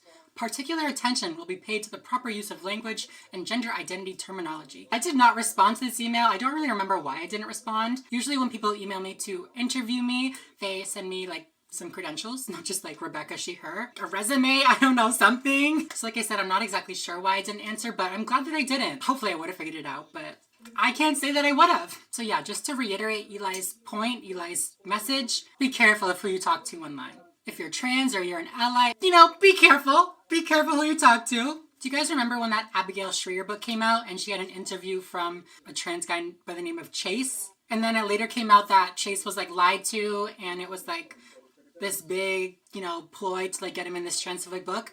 Don't let that be you. Look at people's credentials, look at their resume, look at like, make sure that you're not going to be set up like this. I actually messaged Eli and told her that I was going to be making this video and asked her if there was anything that she wanted me to highlight. And what she says was she was advising people to report Matt Walsh's content. Report his YouTube channel, report his Twitter, report all these different things because, listen, I'm not somebody that's like, we need to take off all the transophobes off of YouTube, off of Twitter, they need to go, blah, blah, blah, cancel culture, blah, blah, blah. But like, when you lie to 14-year-olds, when you lie to kids, when you go on and spread like hate speech and say that you're going to start an all-out assault on transgender people and on gender identity, gender ideology, whatever, for me, that's where it gets scary. This is no longer Matt Walsh is asking people what a woman is. He is very clearly wanting to harm transgender people. He literally said it himself that he's going to be starting an all-out assault on the gender ideology movement, community, whatever. That's trans people. So yeah, that's pretty much everything that has been out right now about this whole situation. It is very alarming, to say the least. Matt Walsh has, I don't even know, 500,000 subscribers at this point. I don't know what to say. Like I said, I'm going to be linking Eli's Twitter down below, so if you want to check it out, if you want to read more about this, she's been keeping everything up to date on her Twitter, so definitely check that out. But yeah, other than that, I think I'm going to go. So thank you all so much for watching, and I will see you in the next video. Bye, everyone.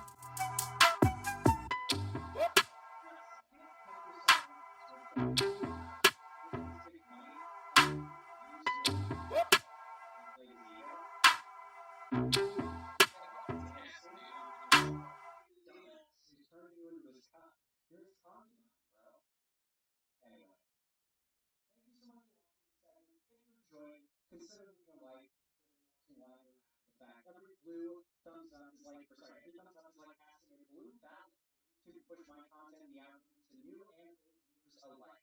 And of course, if you want to see more from me on other platforms, consider following my social medias down below, including Blue Sky, joining my Discord server if you haven't already. It is the main hub and core of my fan base. And on top of that, I host at least once a week gaming events, call-in streams, watch parties, or block parties, sorry. And on top of that, I have uploads and streams there. So if you haven't join my Discord, make sure you hop on in. And if you want to support me directly, financially, you've got the money for it, you feel like it, consider donating, subscribing, or gifting us up on my website, xanderhall.com/live, or support me financially through YouTube, Streamlabs, Stream Elements, Patreon, or buying merch through the Streamlabs link down below. Regardless of how you support me, I hope you enjoyed, and as always, have a good one.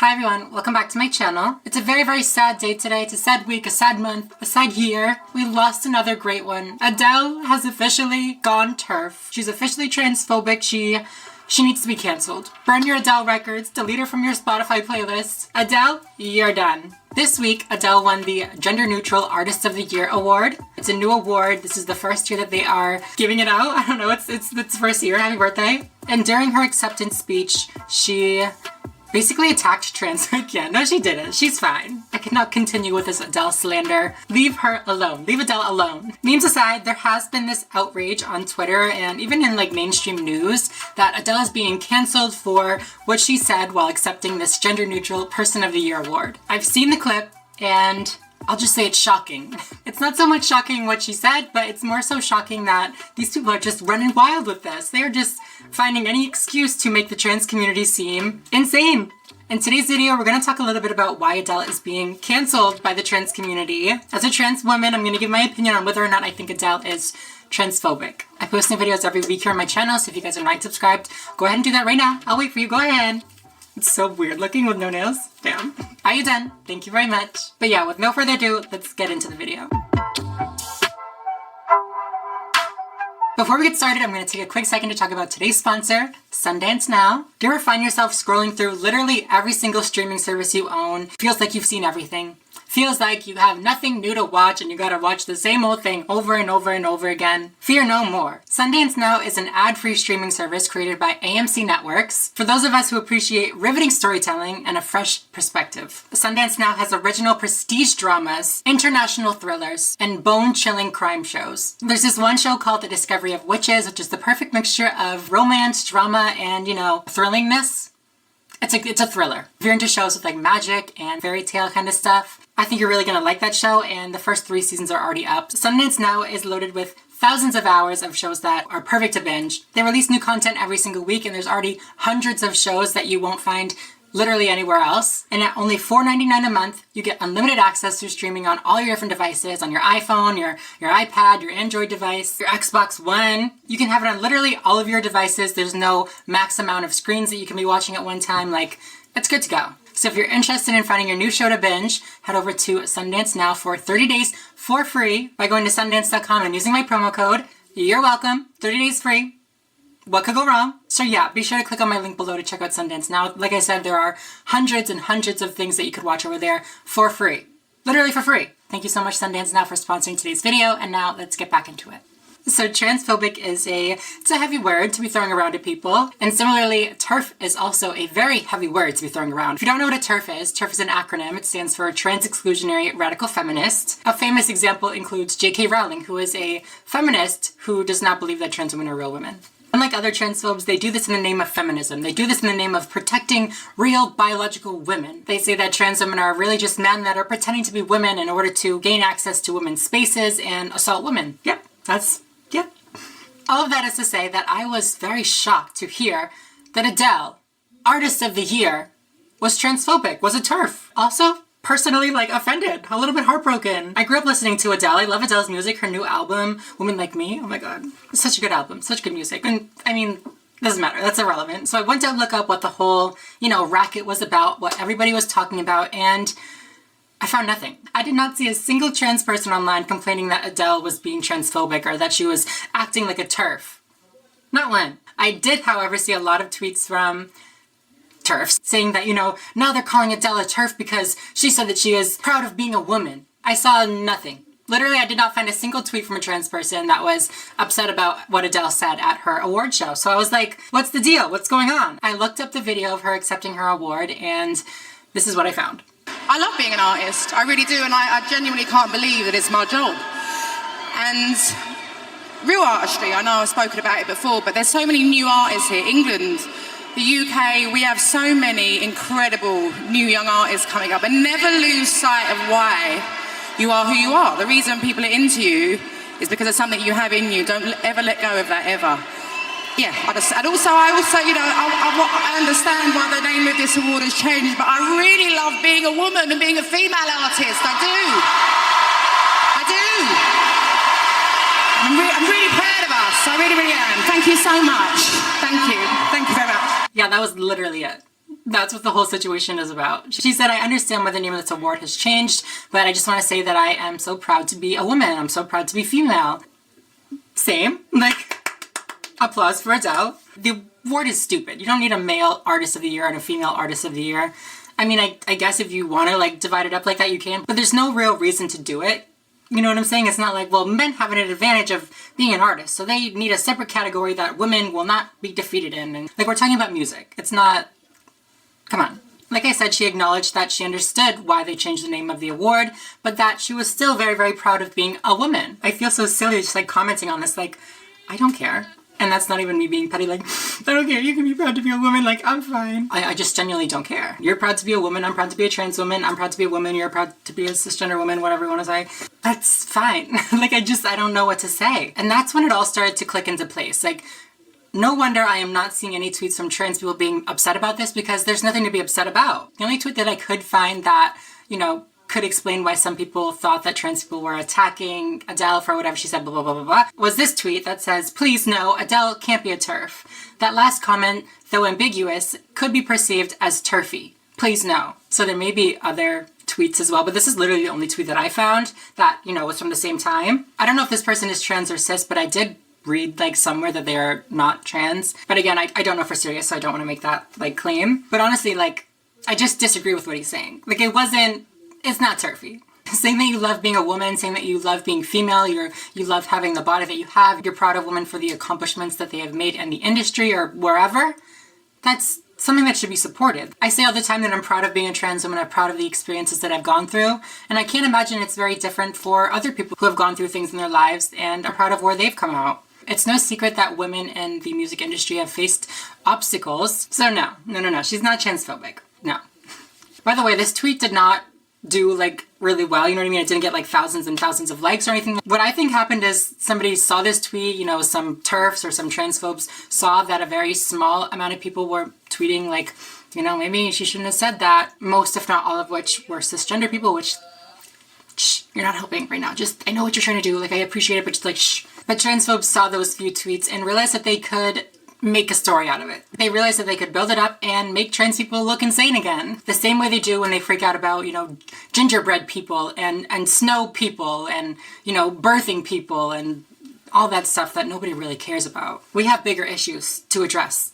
TERFs and transphobes, I know I keep using that kind of interchangeably, they're pretty much the same. One is just transphobic under the guise of feminism and one is just, you know, just transphobic. A perfect example of how TERFs are using this as a way to ridicule trans people is this tweet. It says, some of the Adele/TERF comments people have previously made are very strange. Males, referring to trans women, use the word TERF as they would bitch. It's interesting to watch. She then includes 4 tweets, one of which being the tweet that we already went over that I said I disagree with. That's from somebody that is not even, you know, openly trans. Okay. But the other 3 tweets are like months, if not years old. This one says, Adele's a TERF until proven innocent. I don't trust white British women, which like, it's a joke. Like, you don't think it's, whatever. You don't have to think it's a joke, whatever. But this tweet literally came out August 10th, 2020. The next one says, if Adele becomes any more about weight loss, she'll probably go TERF. But until then, I still gotta put Skyfall on top. From October 13th, 2021. The next one is from November 22nd, 2021. This person clearly went onto Twitter and like typed in Adele TERF and took the top 4 latest results from LGBT people and couldn't even get 4 tweets that came out after the whole situation happened. Why do you think that is? Do you think she's just that bad at looking up things on Twitter, or do you think that maybe nobody's really upset about this? Nobody really cares. This one is a quote tweet of a tweet that says, TERF is a slur used by those who hate women. I'm not talking about that. We're not talking about that. No, it's not. When I call somebody a TERF, it's not because I hate women. Like, are you serious? Yep, I hate women. That's why I transitioned into being one. Yep, just because I hate women that much. Hopefully the mainstream media don't try to demonize Adele like they tried to demonize J.K. Rowling. J.K. Rowling's a full-on TERF. Like, she wrote a whole TERF essay, for God's sakes. Like, come on. She's the TERF. This person quote tweeted it and said, yep, these are the same people who scold me for talking about breastfeeding my children. They tell me that I'm not being inclusive. The only people including in my breastfeeding were myself and my kids. It is not hateful to talk about the parts of my own body. Hashtag I stand with Adele. Hashtag I stand with Adele. Okay, girl. Me too. I agree. It is not hateful to talk about the parts of your body that you love.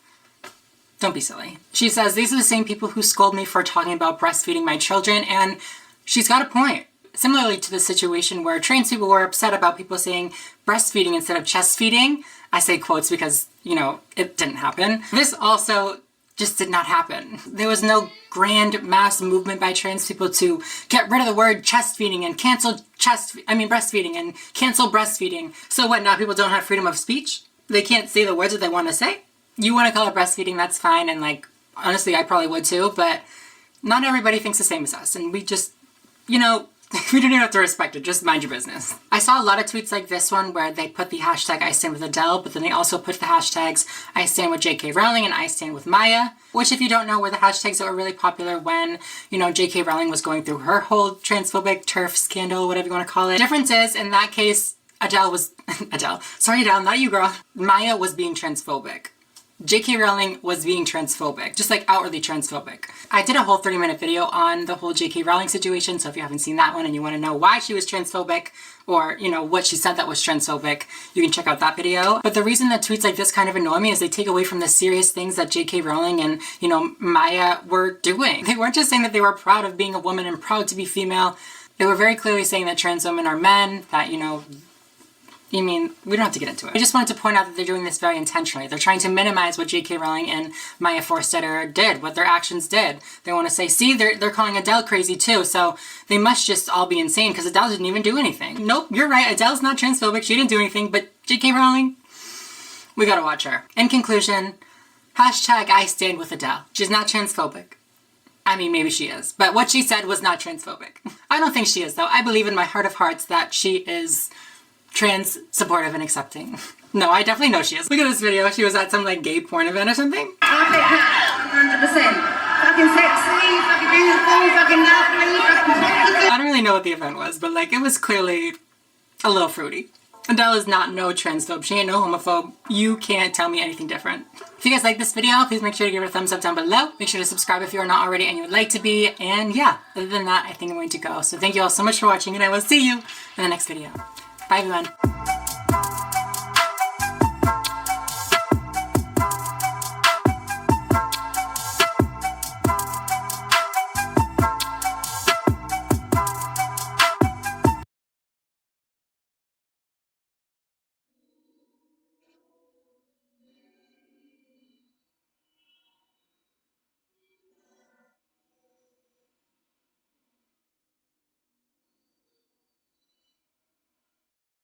People are desperate to take me down by any means necessary. I mean, this dead domain video could be the spiciest that people have seen in a long time. Most people are not autistic enough to go through my live streams to find out that I'm actually like an edgelord, alt-right type of person. And please, if you didn't know anything to say, the last thing I want to do is waste my time watching your content. You can waste dozens of your hours making a giant hit piece. I stand behind everything I've ever said. I stand behind everything I've ever said. I know, Uncle Pop. Right?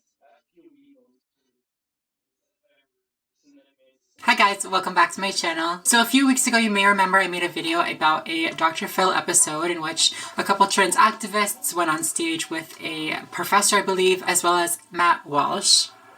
Yikes. And in this episode we heard from a few different standpoints on gender pronouns and all this stuff. You can watch the video if you want. That's not what this video is going to be about. But while I was making that video and watching that Dr. Phil episode, I came across the idea of a baby. Yes, you heard me correctly, not a baby, a baby. T-H-E-Y-B-Y, right? B-Y or B-I-E? I think it's B-Y because like baby is B-Y. Anyways, there's been a lot of conversation surrounding this topic, this occurrence. There are people out there complaining that, you know, people are raising their kids transgender and people are raising their kids and not letting them have a gender and all this stuff that, I mean, could be happening, might be happening. I don't think is happening. Things that are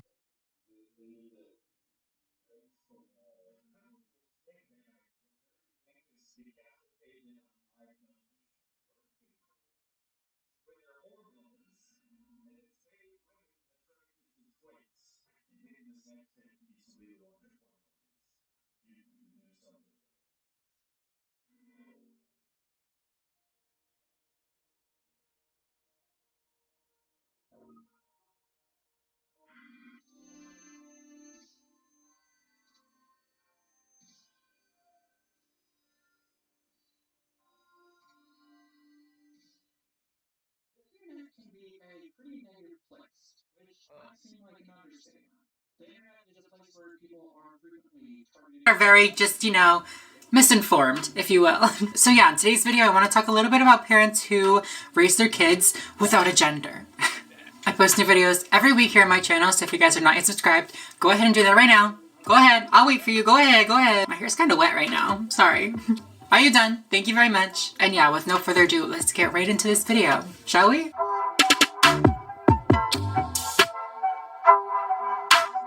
Like I said in the intro, while parents who force their kids to be transgender may exist, that is not what a baby is. To start simple, a baby is a mixture of the pronoun they in combination with the word baby. So it's a baby that uses they them pronouns. Well, sometimes I guess. So this definition says a baby is a baby whose parents have decided not to reveal their sex, who use they/them pronouns for their child, and whose goal was to create an early childhood free of gendered ideas of how a child should dress, act, play, and be. So I do want to emphasize that this is not the same as a kid coming out and saying that they identify as non-binary or identifying as, you know, a trans girl or a trans boy.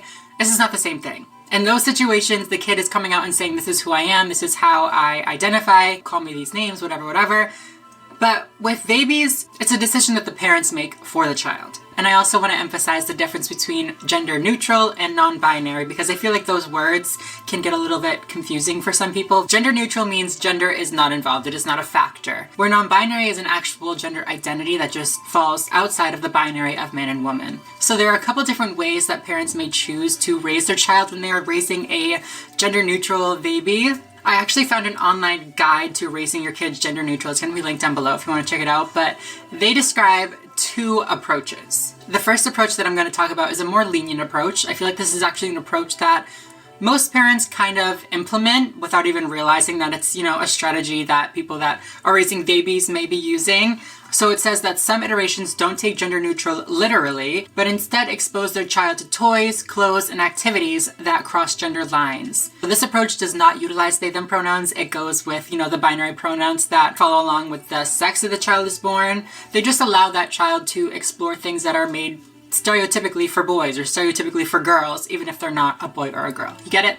Some examples may include allowing a boy to play dress up and wear like princess dresses, or, you know, play with Barbie dolls, stuff like that. And for girls, it may include allowing them to play with trucks or, you know, I don't know, wear clothes that are more masculine appearing. They try to eliminate those rules and limitations that can be placed on a child based on their perceived gender. Like I said, the site also discusses a more strict approach. It says that a strict approach can keep the child's gender hidden from the outside world until they are ready to identify as male, female, non-binary, etc. The most famous example of this is a family covered by the Toronto Star in 2011 who wouldn't reveal the gender of their child.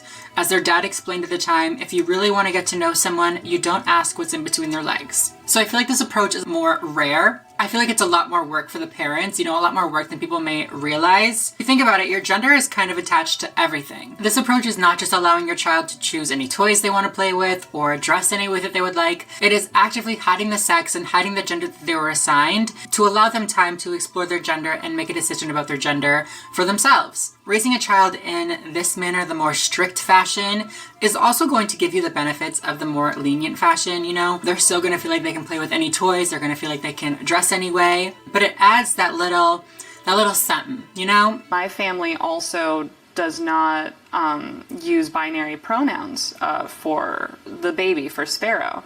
And we did not assign a sex at birth, which means when they were born, they had genitals and we know what they are. We just chose to acknowledge that those genitals don't indicate anything about gender.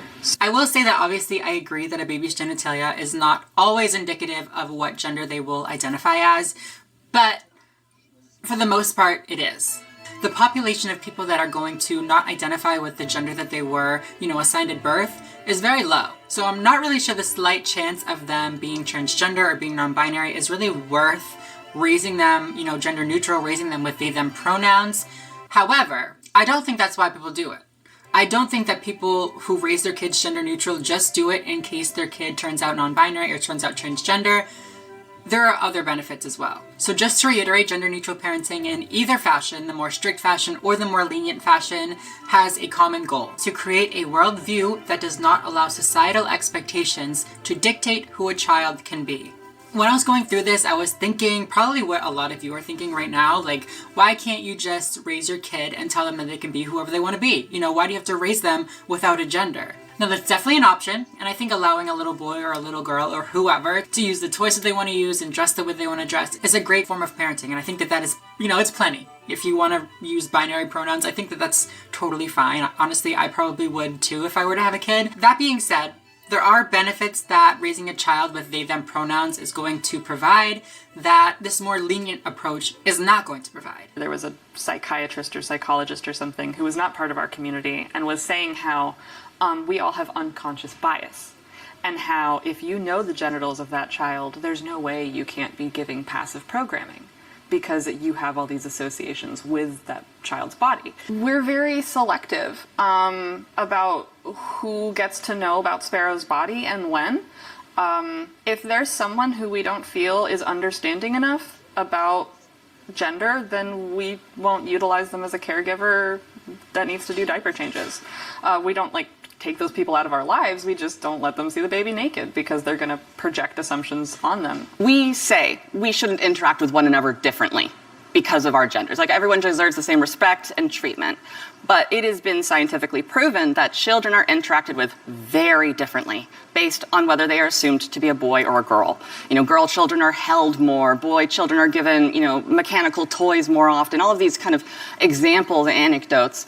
And I felt it was important for Sparrow to get the chance to figure themselves out without all of that pressure, intervention, and programming.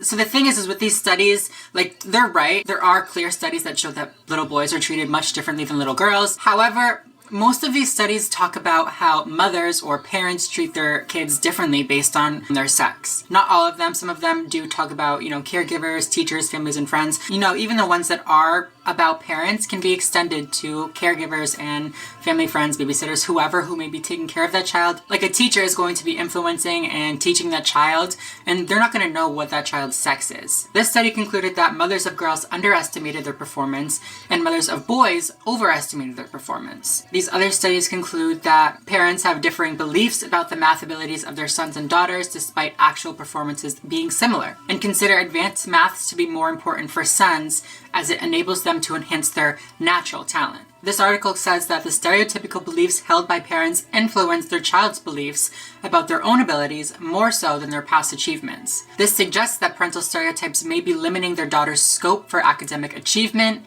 an effect that may have long-term implications in terms of aspirations and career choices. This article also talks about the type of praise that boys get versus the type of praise that girls get, and it says that being given more processed praise from a young age puts boys at an advantage and makes them significantly more likely to have developed a growth mindset by the age of 7 or 8. Therefore, girls are less likely to lack a growth mindset regarding intelligence and hence attribute their failure to inability, causing a decrease in persistence and motivation. The article also says that fathers are prepared to invest more time in a son than in a daughter. And then a different study concluded that girls show greater evidence than boys of learned helplessness and achievement situations with adult evaluators. There's actually a video study about this showing how random adults interact with children based on their perceived gender. Just take a look. Look at this. Do you like a dolly? She'll go for the dolly. There's a good girl. Ooh, look at this, Sophie. I think she liked that pink dolly the best. If I were to tell you actually that Sophie is Edward, Ah, well, does that change anything? I maybe thought, oh, this is a little girl, so I have to give her little girl things. For me, I was just going for what was around me, but then perhaps my subconscious was automatically playing a trick on me. And then that changed your behaviour towards the child. It did. And your behaviour was quite directive. 1, 2, 3. Beep, beep, beep, beep, beep. She's picked up the robot, the car, the puzzle game. And I think she's been much more physical in handling the child than the other adults have been with girls. It will make me think the next time I'm with a child, so my niece or my nephew, to make sure that I am actually being sort of fair and equal with all of them, and just giving each child an opportunity to just be whoever they are. So all of that being known, I feel like there are definite, pros to raising a kid using they/them pronouns and raising a kid where, the outside world may not exactly know what their sex is. However, I do have some concerns. 3, to be exact. I kind of am just thinking through all of these, they're not solid concerns. I can be talked out of them, you know what I mean? But the first one is for birth certificates. One person that I saw in an interview is raising their child using they/them pronouns and actually marked an X or a gender neutral marker on their birth certificate for their sex. And I don't know if I like that. I understand that later in life, the marker on your birth certificate, as well as IDs and stuff like that, is more so an indication of your gender, not your sex. And I think it should be possible to change those gender markers when you realize that it doesn't really accurately represent who you are, especially for trans people, non-binary people, intersex people, whoever. However, for a baby, are we really talking about gender? Or are we talking about like the parts that they were born with? I don't know if like it would be super necessary to have a record of somebody's sex, because like they would probably know what they were born as, and you know, their parents would know what they were born as, whatever, but I just feel like there are some logistical concerns. I feel like for like whatever reasons you should have a record of, you know, the way you were born. I don't know. I will say that most places that allow the use of an X on birth certificates don't allow parents to choose an X at birth. Like, you're allowed to go back in and change it after the child has been born, but you're not allowed to do it like in the delivery room. Maybe that's to ensure that they do have a record of, you know, the parts that they were born with at birth.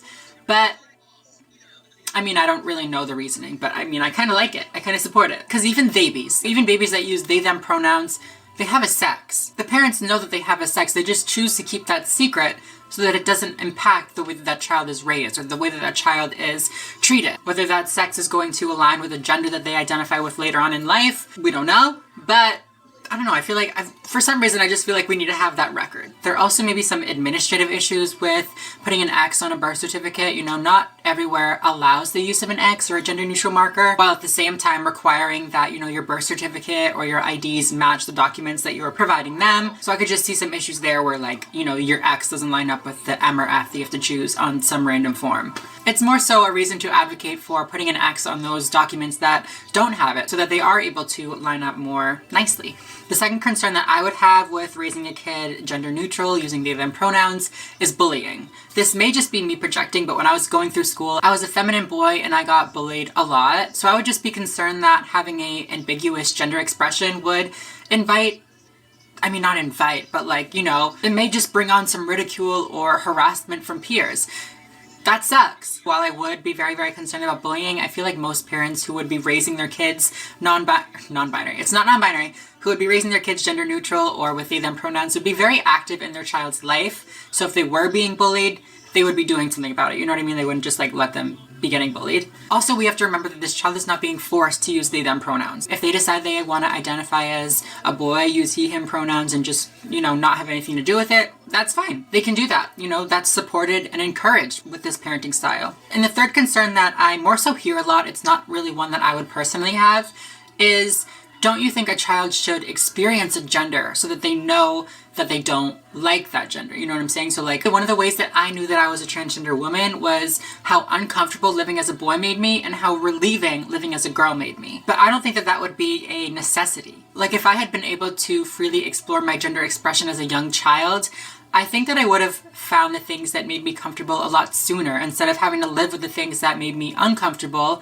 and having to just like kind of suffer through it. I wouldn't have had to constantly worry about how to be a boy and how to be normal. I could have just been me. I could have just done the things that made me comfortable. But instead I felt like I had to find a way to conform into the box of being a boy or being a male, and it caused a lot of dysphoria, a lot of distress for me in my life. So if it was me and I could help a child not have to go through that, or even just help a little, you know, girl feel like she could grow up to be a doctor or be a scientist or be a lawyer or do whatever she wants to do, then I think that I would do it. But yeah, you guys, that's pretty much all I had to say about this baby's situation. It's not a situation, just like a baby's parenting style, if you will. Let me know what you guys think down below. Would you raise your kid without a gender? Would you raise your kid using they, them pronouns? Or do you think that you shouldn't do that? If you guys like this video, please make sure to give it a thumbs up down below. Subscribe if you are not already and you would like to be. And yeah, other than that, I think I'm going to go. So thank you all so much for watching, and I will see you in the next video. Bye, everyone.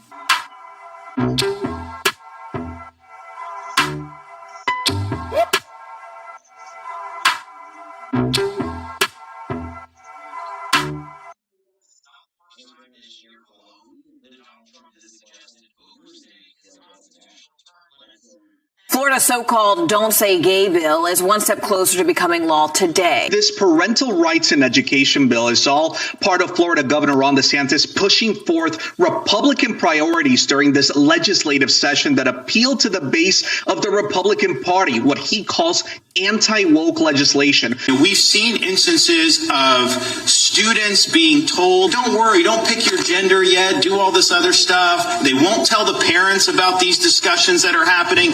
That is entirely inappropriate. Hi everyone, welcome back to my channel. I hope you're doing good, I hope you're doing well, I hope you are enjoying your spring. Is it spring yet? I do know that it was warm enough today that I could go outside in a sweatshirt, so that's improvement. Something that is not improvement though. Currently in Florida, there is a bill that is circulating through these systems, and LGBT activists and allies especially have been talking about this bill because I mean, it's a bill that's attacking LGBT people. Just by the name of the bill, I mean, not the official name of the bill, but the name that activists and critics have coined it, which is Don't Say Gay. I mean, you can kind of tell what the bill's about. In today's video, I want to talk about this bill. I want to talk about the implications of the bill. I want to also react to some, what do they call them, like sponsors of the bill, and see what they're saying about it and what their concerns are, blah, blah, blah. So yeah, that's what we're going to be doing today. I post new videos every week here on my channel, so if you guys are not subscribed, go ahead and do that right now. Go ahead. I'll wait for you. Go ahead. Go ahead.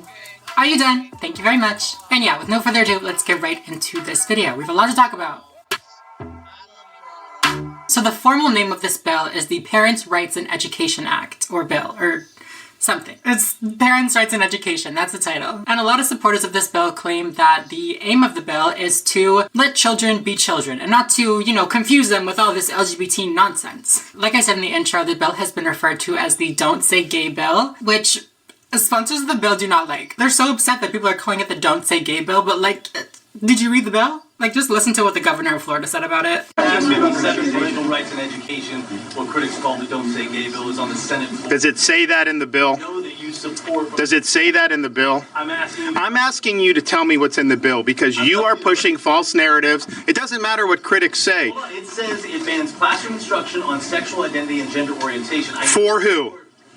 For grades pre-K through 3. The idea that you wouldn't be honest about that and tell people what it actually says, it's why people don't trust people like you, because you peddle false narratives. We're going to make sure that parents are able to send their kid to kindergarten without having some of this stuff injected into their school curriculum. No, it doesn't say gay anywhere. Show me where in the bill it says don't say gay. I mean, Ron's right. It doesn't say don't be gay. Don't be gay. Don't be gay. Ron is right. It doesn't say don't say gay in the bill explicitly, like those 3 words. However, it does. There are a few main components to the bill, but the one that explains the Don't Say Gay, you know, little title that it's been given, says the bill will prohibit classroom discussion about sexual orientation or gender identity in primary grade levels or in a manner that is not age appropriate or developmentally appropriate for students. So yeah, I mean, it doesn't say don't say gay, it says you can't have conversations about sexual orientation, which I mean, so different, right?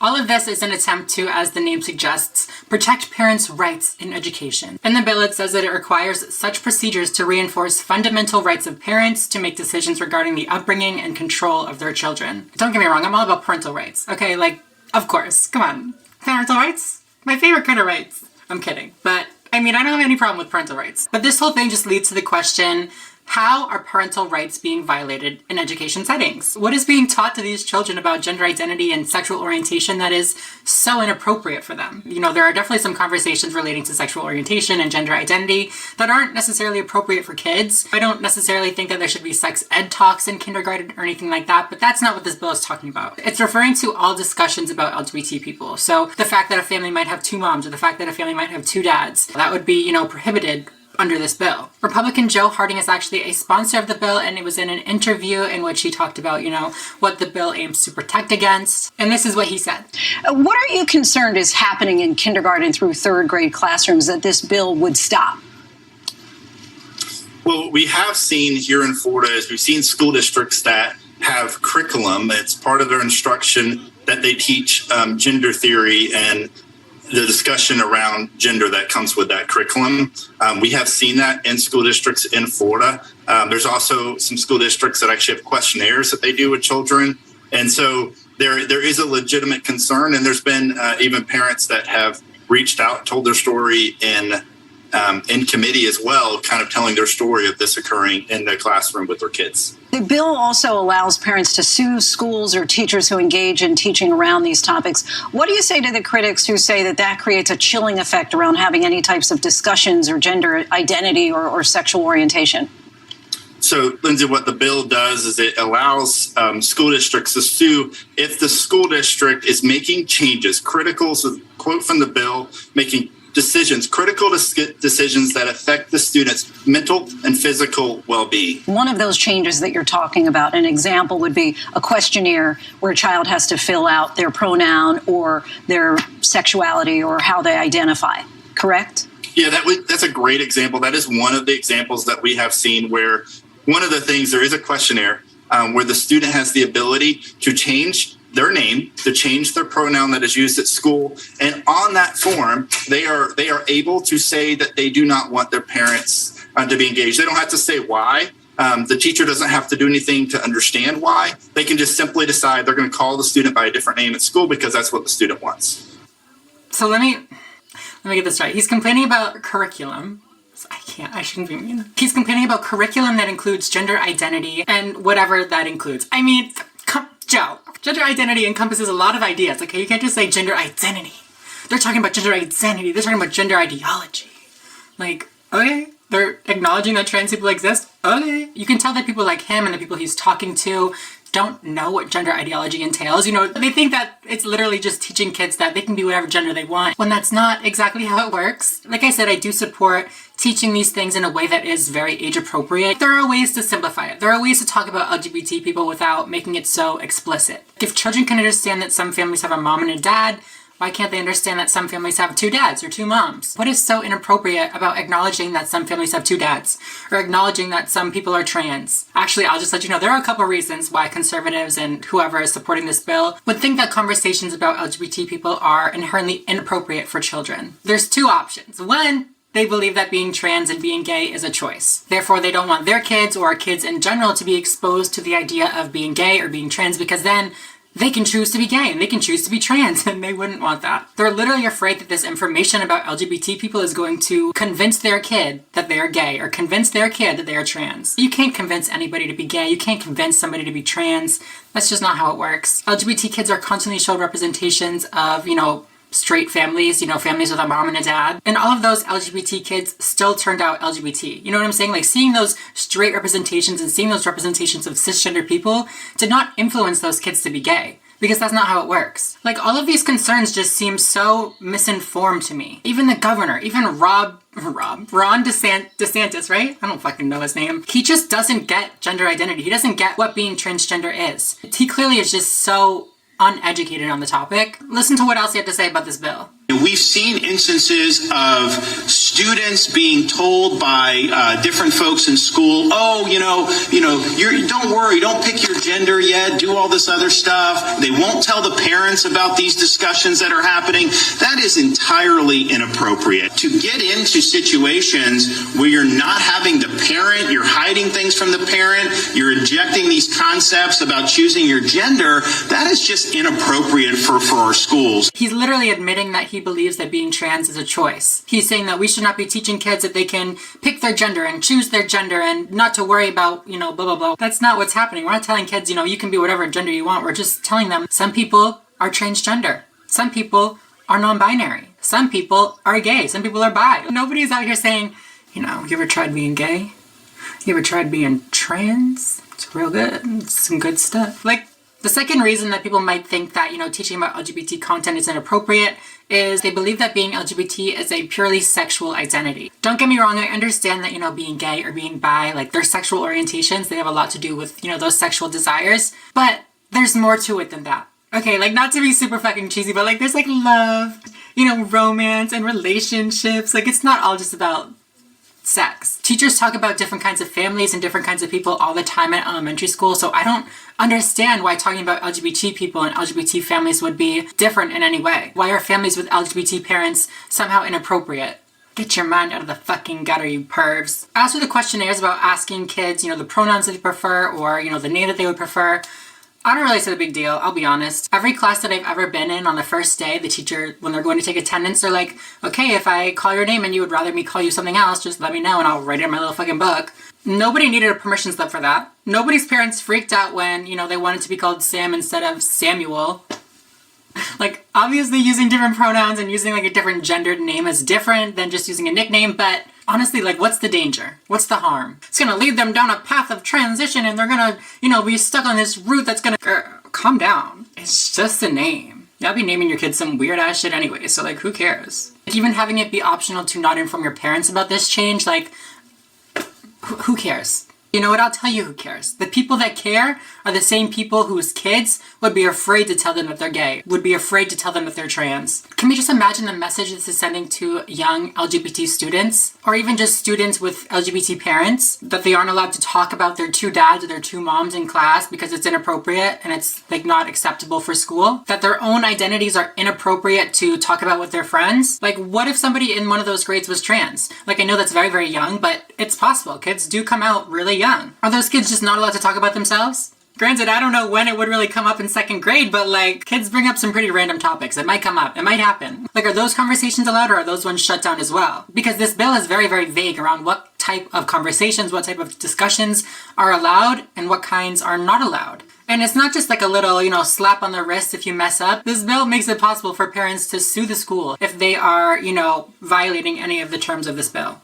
AKA if they allow discussion about gay parents, or if they allow a discussion about a trans person. And a lot of people have been arguing that the writers of this bill kept it vague on purpose. They want people to be afraid to talk about these things, that they want people to be afraid to, have any sort of discussion about it. The bill doesn't specify if it's just about lesson plans, or if it's about, classroom discussions, or if it's about, just like homework, or like literally anything. It's just not specific. So a lot of teachers and a lot of staff are going to shy away from the conversation entirely because they just don't want to be sued. Another major component of this bill is that it requires staff to out LGBT students to their parents. It says that staff must notify parents of critical decisions affecting a student's mental, emotional, or physical health or well-being. It's not ironic. They're framing it as like, oh, we need to let parents know if there's something going on with their mental health or something, when in reality, telling their parents would make their mental health much, much, much worse. Don't pretend you care about LGBT kids. If you're not LGBT, or if you have a super supportive family, you might not understand the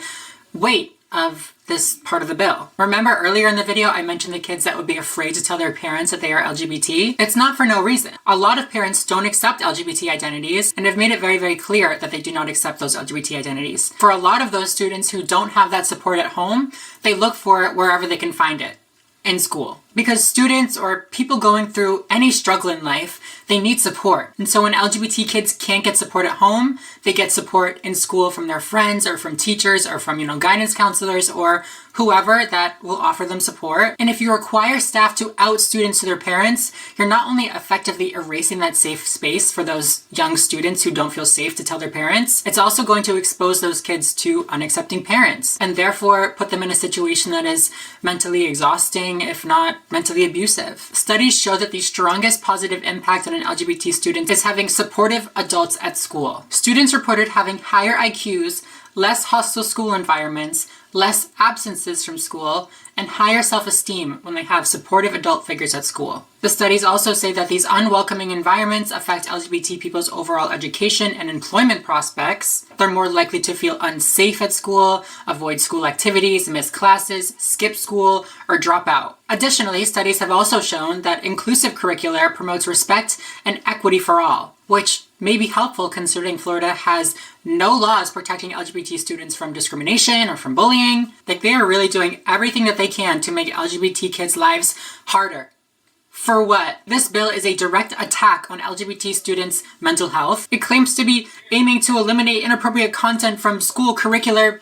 What content? It's been reported that there is no content about gender identity or gender theory, whatever, in Florida's curricular. It's claiming to solve a problem that literally isn't there. So messed up, and I don't even know what to say about it anymore. This bill is expected to become law. It's already passed all the places that it needs to pass until it reaches the governor's desk. And as we saw, the governor is clearly in support of the bill. So yeah, I will put some links down below to like some petitions or whatever I can find, honestly, if you want to do your part. But yeah, that's pretty much all I have to say on this bill. If you guys like this video, not the bill, this video, make sure to give it a thumbs up down below. Make sure to subscribe if you're not already and you would like to be. And yeah, other than that, I think I'm going to go. So thank you all so much for watching. Keep those kids in Florida in your fucking prayers. But yeah, I will see you in the next video. Bye everyone.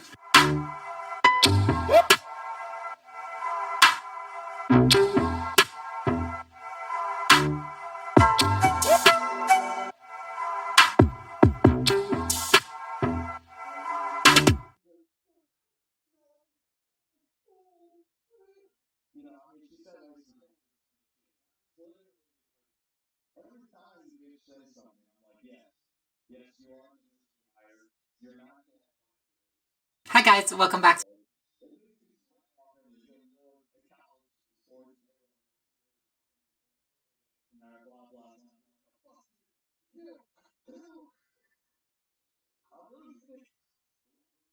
the West are artificial based on like, and microplastics and high fructose corn syrup, et cetera. Whereas in Japan, it's, it's a result of the lifestyle. The lifestyle is certainly nothing animal.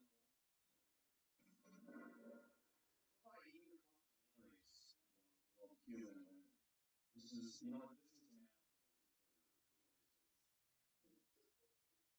See, this is why I started with Candace, because everything about his channel and all of his talk, he just stems from there. But every person he sells himself as, again, regardless of politics in his games, is basically an outright lie. He loves to call out other people who don't play games. Loves to call journalists and casuals and people who are Shame! Shame on the NCAA! He's a man! Hi guys, welcome back to my channel. You know that aunt or uncle or like distant cousin in your family that's always on Facebook talking about some random racist thing or some random like transphobic or homophobic thing? You always tell yourself, I shouldn't say anything, they're dumb, I shouldn't comment back, but then you end up commenting back anyways because you're like, you can't resist. Today's video is actually inspired by my very own version of that. I don't even think this person is an actual aunt or uncle of mine. I don't know how I'm related to them. I don't even know if I'm actually related to them or if they're just a family friend, but recently I had a family member, whatever, go on some transphobic rant on Facebook talking about Leah Thomas. I tried so hard to not get into this whole Leah Thomas conversation. I just didn't want to talk about it. I've talked about transport so much on my channel. I didn't want to talk about it, but here I am. It's honestly a lot of the same things that you hear on Fox News or, any of these other right-wing media outlets that talk about Leah Thompson and trans athletes and, the trans dilemma, if you will, which actually is going to be quite convenient for today's video. I swear, my channel is going to turn into like a Fox News reactionary channel, and that's not the direction that I want to go, but they just keep making such great content. I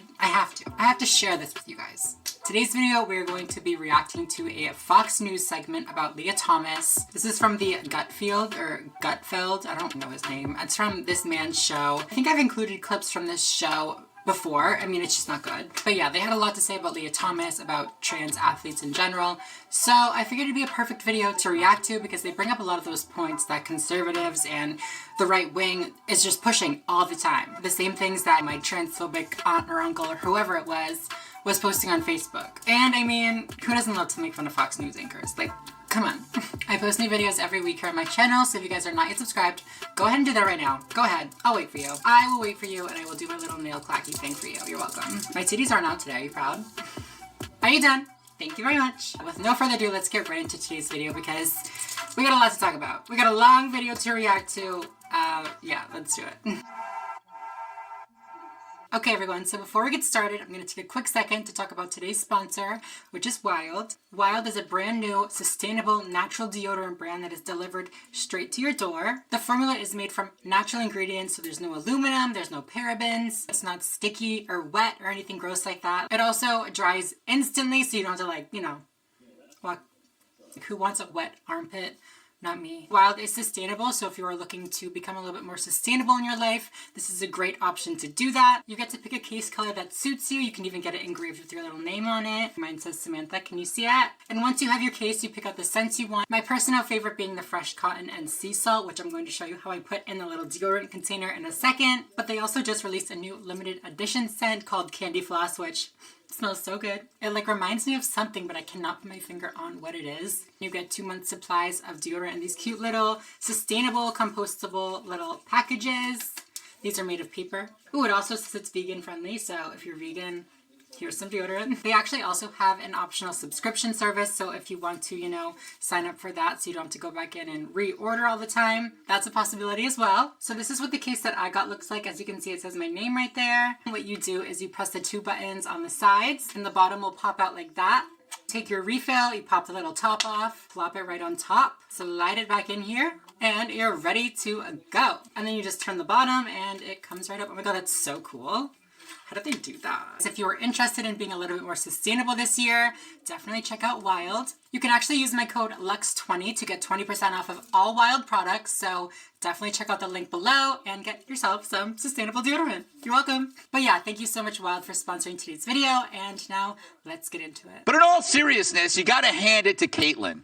Because it took balls the size of weather balloons to criticize media darling and trans swimmer Leah Thomas, saying biological boys should not compete against biological girls. Now, Jenner says she has no beef with Thomas, but felt the NCAA wasn't tough enough in allowing Thomas to compete in women's races. As you see, we are starting off today's video on a great note with Caitlyn Jenner. Caitlyn, I have tried and tried to give you the benefit of the doubt. I know you have a lot of money. I know you're kind of disconnected from the everyday trans person. So I tried to cut you some slack, but you've gone too far. She's been going too far. I'll just say that. I am sick of this woman. If you're gonna go around and say that you support the trans community and that you represent the trans community and you want to be a voice for us, blah, blah, blah, you cannot refer to trans girls as biological boys. I feel like this should be common sense. It's unnecessary. People know what trans girls are. You don't need to say biological boys. Say trans girls, trans women. People know what that means. And even if they don't know what that means, you can explain it in a way that's not saying that we're biologically men or biologically boys. You can say somebody that was born male at birth, somebody that was assigned male at birth. There's ways to be respectful and use the proper terminology. You're doing that to feed into the Republican voting base that you need. Shut up. We're not biological boys, okay? That's transphobe language, and Caitlyn knows that. She knows that's transphobe language. That's why she said it. Secondly, Caitlyn Jenner's a fucking hypocrite. This woman, bitch, in 2016 competed in a women's golfing tournament on the women's side. The women's team golfed from the women's tees as a woman.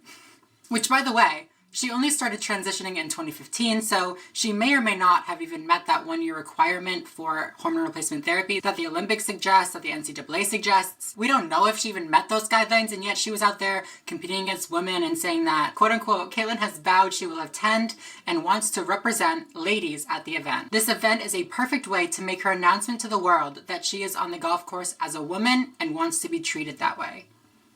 I thought it was unfair for us biological boys or biological men, you're a man, and sorry, I can't. I'm gonna refer to Caitlyn as a biological man because she refers to us as biological boys. I don't want to hear it. She's a biological man. I thought it was unfair for us to compete against cisgender women.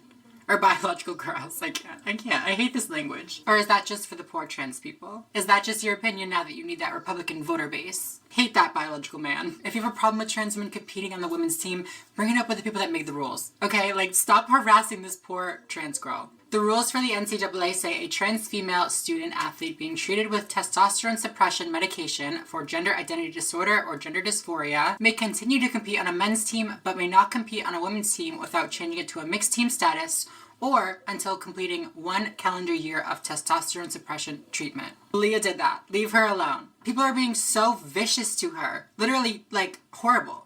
Look at this video. I try to remember as much as I can. I try to focus on my swimming, my races, and just try to knock out everything else. What does that race mean to you? It means the world to be here. He's a man! To my best friends and teammates, and be able to compete. And you can stop lying. He's a man! That is just not acceptable. I don't know who this person is that filmed this, but I'm assuming you're a grown adult. Act like it. Thomas just beat a bunch of biological girls in the 500-meter whatever. Honestly, I don't follow it. Swimming is for people too lazy to bathe after exercising. Okay. He admits that he doesn't even care about women's sports. He doesn't even care about swimming until he can be transphobic. Oh my God. First, I don't think a dude chooses to switch genders in order to beat girls in a sport that, before he's sucked at. Because cheating with steroids would be just much easier. Okay, all right, period. I'll give you that one. At least he's not full-on crazy transphobe that's people are out here having sex changes to beat women in sports. That's dramatic. But let me tell you, those bitches are real. They're out there. Remember, as a dude, Thomas was ranked at 462, 1 spot ahead of her rusty anchor.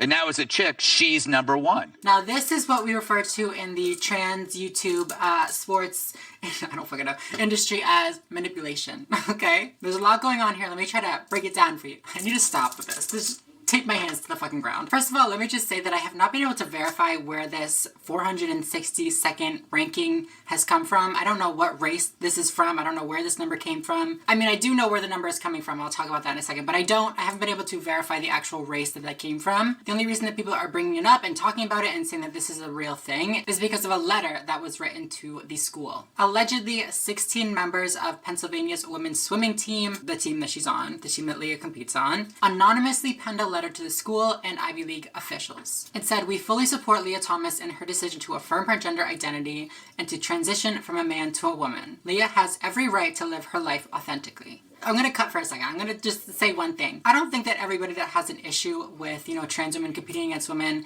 is inherently transphobic. I don't believe that at all. I think that there are some legitimate concerns about the fairness and whatever, but here's the thing. If you're going to have conversations about whether or not it's fair, you have to, use proper terminology. You can't refer to us as biological boys. And you can't just say, oh, well, she's a man, so obviously she has an advantage. Duh. Like, if I come to you, and I give you the data, I give you the statistics done by professionals, and I give you the rules that were written by the International Olympic Committee and the reasonings behind those rules, and you're just like, well, she was born a man. She's stronger. Transphobic. You're a transphobe. There are ways to go about talking about your concerns that aren't transphobic 100%, but a lot of the times when people are talking about this kind of stuff, they are transphobic. The letter continues and says, however, we also recognize that when it comes to sports competition, that the biology of sex is a separate issue from someone's gender identity. Biologically, Leah holds an unfair advantage over competition in the women's category, as evidenced by her rankings that have bounced from number 462 as a male to number 1 as a female. So this is where this number is coming from. It's coming from this anonymous letter that was written to the school, allegedly coming from some of her teammates. I want to talk about all of this. I'm gonna get to all of it. So just stick with me for a second. First of all, when somebody's born male and goes through a male puberty, they are going to have certain biological features that they will keep for the rest of their lives. Things such as bone density, lung size, lung capacity, whatever you want to call it. Things like that are not going to change with hormone replacement therapy, even, no matter how long you're on hormones for. That being said, these things have not been shown to be significant indicators of athletic performance. Currently, studies are pointing to these advantages significantly decreasing after an extended period of testosterone suppression. For example, muscle mass will dramatically decrease. Now, whether that is to the amount that will bring them exactly to where they would have been if they were born female, it's hard to say. However, we can look at where trans women are already allowed to compete and draw conclusions on whether or not it's fair from those situations, from those settings. So for example, the Olympics have allowed trans women to compete since 2015, under the condition that they complete 1 year of HRT, hormone replacement therapy. Since then, one trans woman has competed in the Olympics and she didn't win. She didn't even place. It feels so shitty having to point out that trans women are losing, she didn't even win. Ha! Told you. That feels shitty to say. She still did incredible. She was still at the Olympics. It was an amazing accomplishment, but it's just important to point out that she didn't dominate the competition. She didn't even win. The NCAA has allowed trans women to compete since 2010. That's 12 years, if you can't do math. Leah Thomas is the first trans woman, the first transgender Division I champion in those 12 years. If we truly retained that much of an advantage, don't you think that trans women would be dominating this whole past decade? We've literally seen one trans woman in the past 12 years and people are like, oh, obviously it's an advantage. No, she's just good at swimming. What, fuck. Now to get to this whole 460-second ranking thing, people are bringing it up so much. Like I said, I have not been able to verify this actual ranking, so I don't know if it's real or not. But for the sake of argument, let's just pretend that it's real. Okay, let's pretend that it's 100% real. We can add that into the verified scores of Leah's from before she transitioned. And we can see that she also placed second in 3 races against men in 2019. She also placed first in several other men's races in 2017 and 2016. And additionally, she placed 3rd and 4th against men in other races around the same time. So she's always been a top swimmer, even as a male. After her transition, she still swims very, very well. She's still really good, obviously. However, her times did, I was going to say decrease, but they increased, meaning she swam slower. I'm looking over here because I have notes, but before her hormonal transition, her 500-yard freestyle time was 4 minutes and 18.72 seconds, which earned her 2nd place. This is as a male, okay? 2nd place as a male, her time was 4 minutes, 18 seconds. After her transition, her time was 4 minutes and 37 seconds, which is almost 20 seconds slower. If you're curious, the difference between the male record holder and the female record holder is about 16 seconds difference, so the amount that Leah's performance decreased is actually actually a good 4 seconds over the average or I guess it's not the average difference, but the difference between the best male and the best female. This whole she was ranked 462 before she transitioned and now she's number 1 is purposely unrepresentative of her actual performance because they want it to seem as unfair as possible. The numbers don't lie, but these bitches do.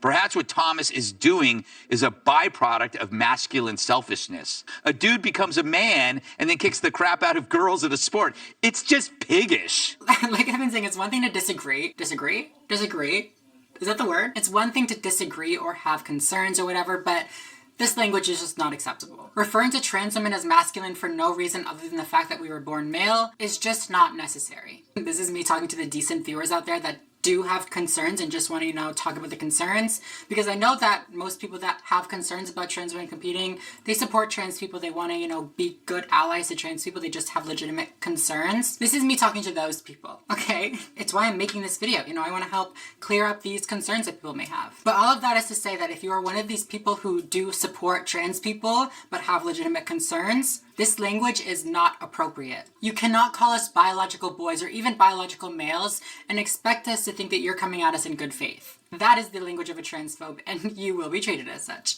I mean, you'll get a warning or whatever, but I mean, not many women are becoming men and doing the same thing. Or if they do, they lose more often than Hillary Clinton. First of all, why are people still talking about Hillary? Wasn't that 5 elections ago? Y'all need some new writers. Trans men are absolutely competing in sports, and sometimes just as often as other men, winning titles and competitions. We just don't hear about them, and that's for a few reasons. Firstly, misogyny does have a real intersection with transphobia. That's all I'll say about that, okay? I'm not getting into it. Figure it out. Secondly, being transphobic is a lot easier to sell when you're claiming to protect women at the same time. We saw it during the bathroom bills when they said that trans women were going to go into the bathrooms and assault women. We're seeing it now when they're saying that trans women are taking away spots and awards and opportunities for real women. And I'm sure we'll see it in the future with some other bullshit that they'll make up. They know that fear is a powerful motivator, and when you don't have science on your side, hell, you need something. Third and last reason is trans people just really don't win that much. Like I said, we've been allowed in the Olympics since 2015. No trans women's won yet. Trans people compete in sports all the time. We lose in sports a lot of times too. I'm sorry, I'll just say it. Just like cis people, okay? We lose just as much as cis people. But I mean, hey, a trans woman losing in sports doesn't really make for a good Fox News story, does it? No one is saying it's wrong for you to pursue the sport you love. But when you have a clear advantage and for some reason you don't care, it's disrespectful and it's narcissistic. I mean, no, they absolutely are saying it's wrong to pursue the sport you love when you're a trans woman. But I mean, okay. He's acting like she's developed this evil plan to take over women's sports because she's this big, wicked, evil narcissist. She followed all the rules. The same rules that the International Olympic Committee agreed upon. So, who are you, Mr. Gutfeld? If anybody here is narcissistic, I think it might be you.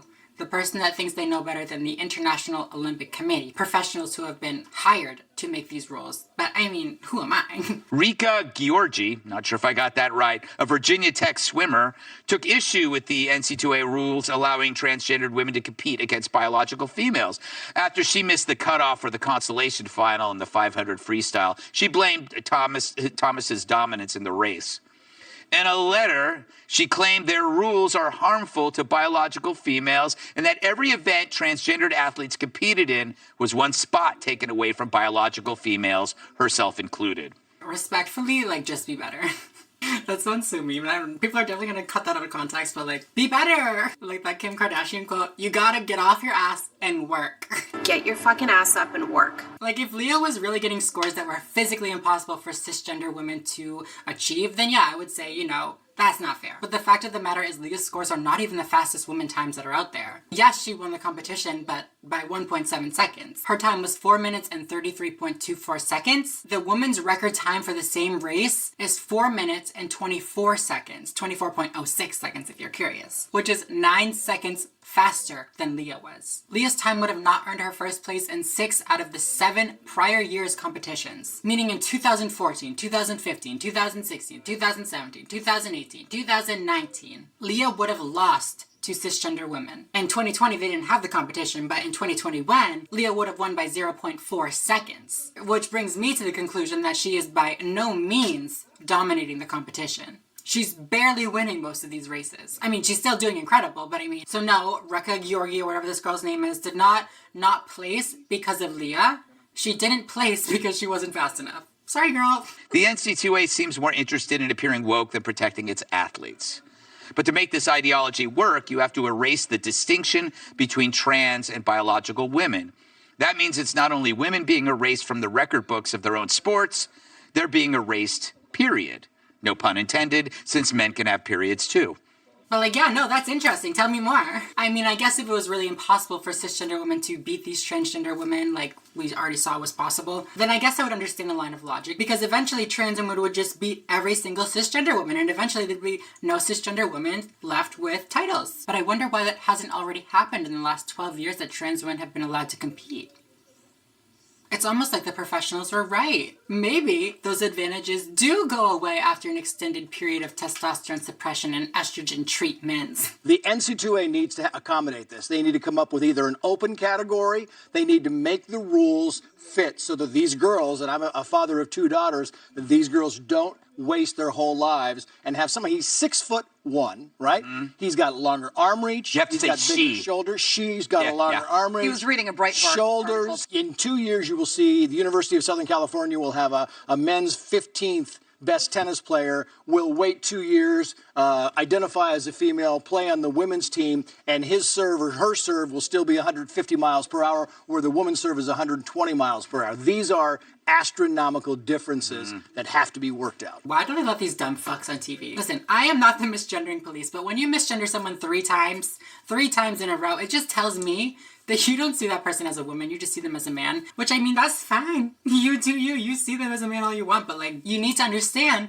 that cisgender men are not the same as transgender women. Cisgender men will outperform medically transitioned trans women just as much as they would any other cisgender woman. Also, saying that Leah Thomas is 6'1" is just so like not relevant. Many cisgender women are that tall as well. I mean, the record holder, Katie Ledecky, is 6 foot herself, so he is presenting a very clear misunderstanding of the rules for transgender athletes and why they exist. He says that a trans woman will just wait 2 years and then come back and have the same serve strength or serve speed, when that is not supported by any science, any evidence, any data whatsoever. In fact, every single piece of data that we have concludes the contrary. That trans woman's strength, because of her decreased testosterone levels, will decrease, and therefore her athletic performance will decrease as well. There's just no way of denying that unless you're like, I don't believe science. So no, ugly. Their serve would not still be 30 miles per hour faster than a cisgender woman's. Okay, you're just wrong. And I say ugly referring to his thoughts, not his like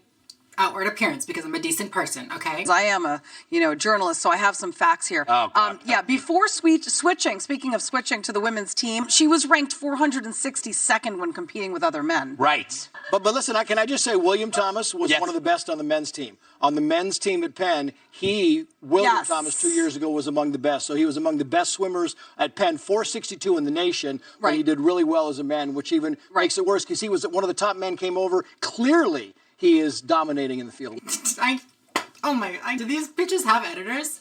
Do they have somebody that goes over the notes and is like, okay, we're all on the same page, we're gonna do great today? They don't. That's a rhetorical question. I know they don't. The woman goes, she was awful as a male swimmer. She ranked 462 and now she's number 1. And then the other dude goes, oh yeah, but I gotta say he was a great swimmer even as a boy. And she goes, yeah, yes. Like, I'm not tripping, right? They're contradicting each other. He destroyed her point, and then she agreed, and then they acted like it was a win for both of them. Right over their heads. What is Title IX for now? Like, I don't understand. We put in so much time and money on Title IX, rightly so, I think, in a lot of areas, to give women's sports equal funding, equal scholarships, equal opportunities as men's sports. So do we now cross-fund? Do they give scholarship slots to women for men and men for women? I just think they obliterated Title IX in a matter of weeks, and they didn't think that through. Giving a trans woman a women's scholarship is not a problem unless you think trans women are men. You can think that I'm a man, but nobody important agrees, so Sorry. Honestly, I am terrified to talk about this. And then I think that when I find myself wishing that I could instead talk about like a literal murderous war, because that feels less touchy to me than a college women's swimming competition, that maybe like the way we approach this discourse is there's a problem there. Because obviously transphobia is bad. I don't doubt that Leah Thomas has had to face transphobia, and I think that's wrong. Girl. Imagine sitting in a room full of transphobes who are saying transphobic shit and then saying, obviously transphobia is bad. Girl, tell your friends. Tell your friends. Mention the qualifications that, the USA swimming rules, there was new ones that were put into place, not for NCAA, but that she likely would not have qualified under those rules. Right. So there are legitimate reasons to have questions about this that have nothing to do with transphobia. And I think it's bad to just blanket label anyone who says anything short of "you go girl" as transphobic, not just for the biologically female athletes, but also for people who want trans acceptance, because there are a lot of people who have questions about this, who have concerns about this, think maybe this wasn't fair, who are not allowed to say that, and that is not acceptance. If anything, that can prevent acceptance because it breeds a lot of resentment. It's just fake. Okay, so the new guidelines for USA swimming are pretty much the same as the Olympic guidelines, except testosterone has to be suppressed for 36 months opposed to the 12 months that it has to be suppressed for the Olympic rules. Honestly, if they have substantial data that shows that this is, the time period that is necessary, I would look at it, I would consider it. However, I don't really see why this would be necessary. Like, HRT does not work linearly. Studies show that muscle mass decreases starting at 3 months, and then the maximum level of decreasedness, is that how you would say that? Will be reached at around 1 to 2 years after starting HRT. So I don't really understand the 3-year waiting period. Like, is it just like an extra year to be safe? I don't get it. Where's the logic? Where's the reasoning? I feel like it's more so an attempt at a compromise with people who are, against trans women competing in sports. Which, I get it, but I honestly don't think they'll ever be happy. I think if the rules say you have to wait 1 year, 2 years, 3 years, 5 years, 10 years, I think it's all the same to them. Because no matter how long you wait, you'll still be trans, and they'll still find an issue with it. I do, however, agree with not calling everybody who has these concerns transphobic. Like I said before, I do agree with that. But as soon as you say some shit like biological boys or biological males, you're done. You're done. But okay, you guys, that's pretty much all I had to say about this video. If you enjoyed this video, please make sure to give it a thumbs up down below. Make sure you send this video to your own personal transphobic aunt or uncle or family friend, whoever you got. I know you got one. I know you got one of them, girl. So make sure to subscribe if you're not already and you would like to be. Like I said earlier, I post new videos every single week here on my channel. And yeah, other than that, I think I'm going to go. So thank you all so much for watching, and I will see you in the next video. Bye, everyone.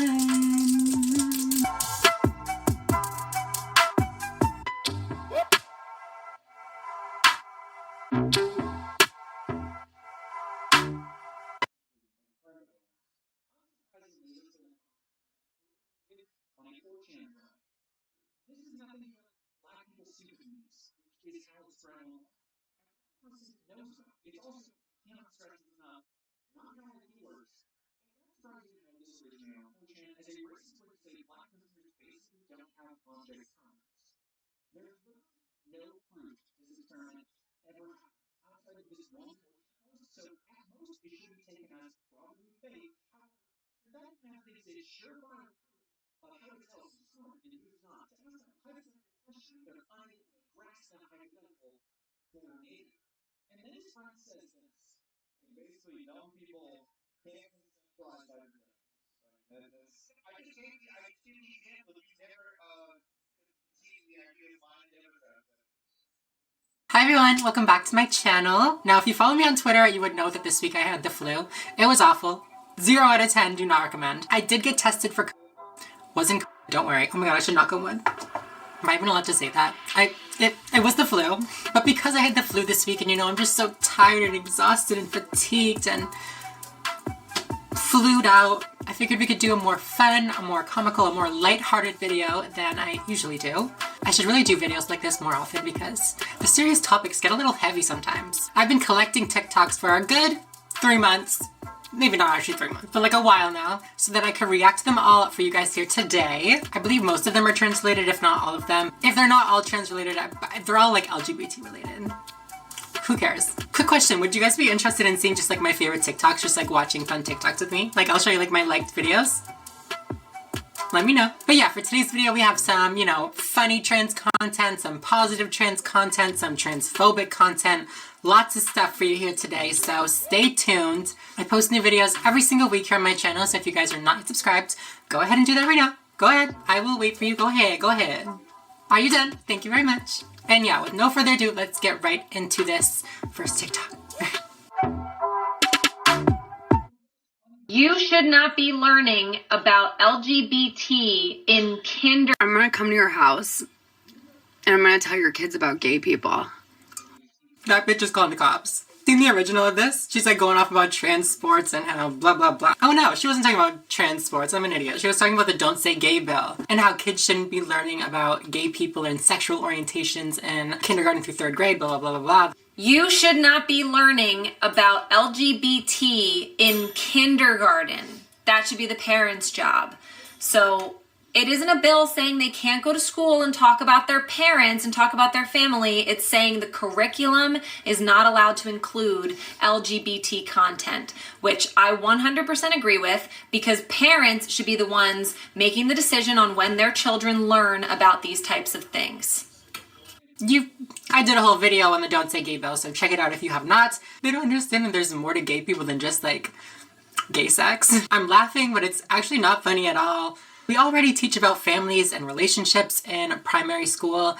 So talking about how there are families with 2 dads or 2 moms, I don't see the issue. But again, I talked about this in the other video. I just love this girl. I just love this girl's reaction. I'm gonna come teach your kids about gay people. You better watch out. Hide your kids. I'm gonna trans them. Oh my god.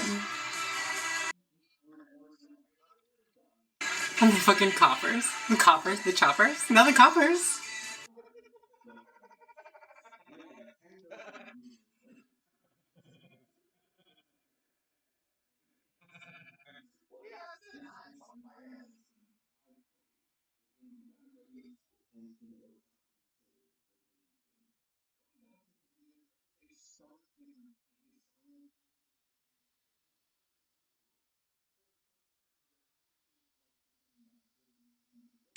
I'm an ally.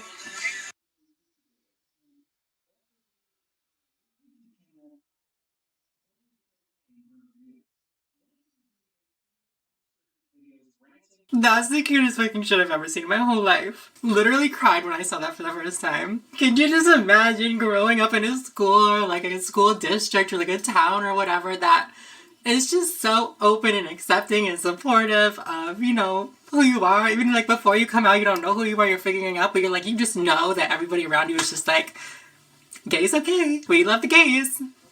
It would have made the world a difference, and I know that kids growing up now are just gonna have it so good. You know, even if there are these stupid laws in Florida, I mean, they suck and we definitely should be doing something about them. We should be, you know, fighting them. But you can see that a lot of students are very much supportive of LGBT people and they're going to be loud about it. They're not going to let gay people feel any type of way because of these laws. They're going to be loud and be proud and be an ally. This is my best friend, Valentina. She's an ally. Talk, Valentina. I should have included that. I just want to say, I'm part of the LGBTQ community. And this is my best friend, Valentina. She's an ally. Talk, Valentina. Ally. You guys know that video? Turn your little boy into a princess, and they ain't even gave him a chance to be a prince yet. They sick of gender telling you to let him clip his member. He can't even pick his bedtime, but he could pick his gender. They say that I ain't woke. I say they ignorant. They ignorant. See, I remember. Okay, I don't think that that's that person's audio. The people in the comments for this video, though, were like saying that like this person thought that she did something, thought they did something, whatever. So I think there's more to the story. I think I'm missing something, but in the comments, it's giving straw man argument. It's giving little research. Couldn't agree more. This TikTok is literally just full of dog whistles. Because saying you can clip his member, like, is a member like a toenail? That was dumb. No little boy's getting his member clipped. Actually, I mean, they are. I mean, circumcision, but we don't have to go there. The literal first line, turn your little boy into a princess, like, I mean, I've said this before, but I mean, there might be somebody out there that's, you know, making their kid be trans. I really, really hope it's not happening, but I don't think it is. And when people say things like this, like the first line of this thing, turn your little boy into a princess, They're saying that because they think that that's what all trans kids are like. They're like, well, no kid could be trans ever. It's not possible. So obviously it's the parents doing blah, blah, blah. Something else I don't understand is how transphobes a lot of the times will say to teens in high school and stuff, they're like, oh, well, they didn't know they were trans when they were younger. So it's all just a fad. They're just all transitioning now because their friends are transitioning. You don't believe us when we're young. You don't believe us when we're a little older. Haters gonna hate, I guess. I mean, there's just no winning. Sorry, I'm like trying to get back into my phone right now. What's my fucking password?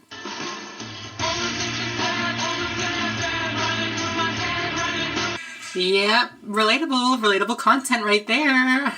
What is inside straight cis people? What are you guys born with? What DNA code do you have that gives you the audacity to ask people how they have sex? Like, I just don't understand what goes through somebody's head. Like, oh, you're gay? So, like, where do you put your... Oh, my God. Like, I guess you, like, have that kind of friendship with somebody, but... Fuck. No, it definitely is a bit much. It's a bit much. Okay,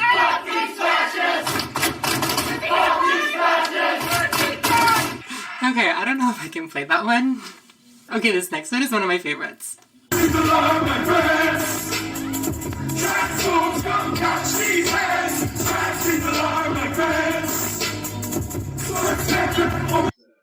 Listen, it's a bop. He's a trans ally, it's trans supportive, and it's a bop. Like, what else do you need?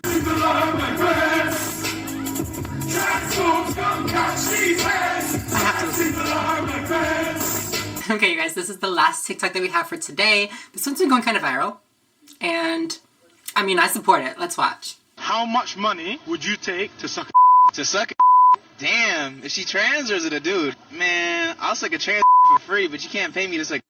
I got 100 mil in a briefcase right now. You can't buy my pride. I'll do that for free if she's sexy. So you're gonna suck a trans girl for free? Already have.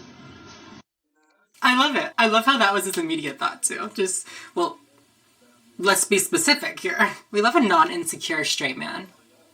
Get into it. Just like so proud too. It's just like, yeah, I've done it before and I'll do it again. And I'll have a great time. It's like going to offer him money. He's like, no, I'm good. Like, she cute? She sexy? The trans girls were going wild for him. Thirsty bitches. That is the last video that I had to watch today. Like I said, I had a great time watching these. I hope that you thought they were as funny as I did. Well, I mean, not the ones that weren't supposed to be funny, like the bad ones, but the funny ones. You know what I mean? Okay, anyways. If you did like this video, make sure to give it a thumbs up down below. Like I said, I post videos every single week here on my channel, so make sure to subscribe if you are not already and you would like to be. And yeah, other than that, I think I'm going to go. So thank you all so much for watching, and I will see you in my next video. Bye, everyone.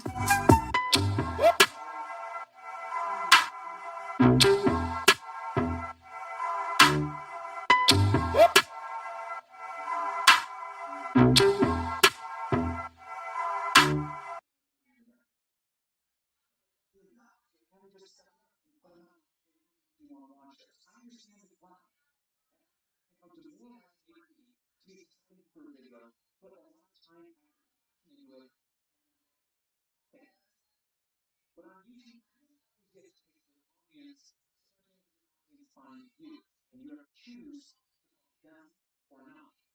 Which brings me to the same side. The German names fans go on.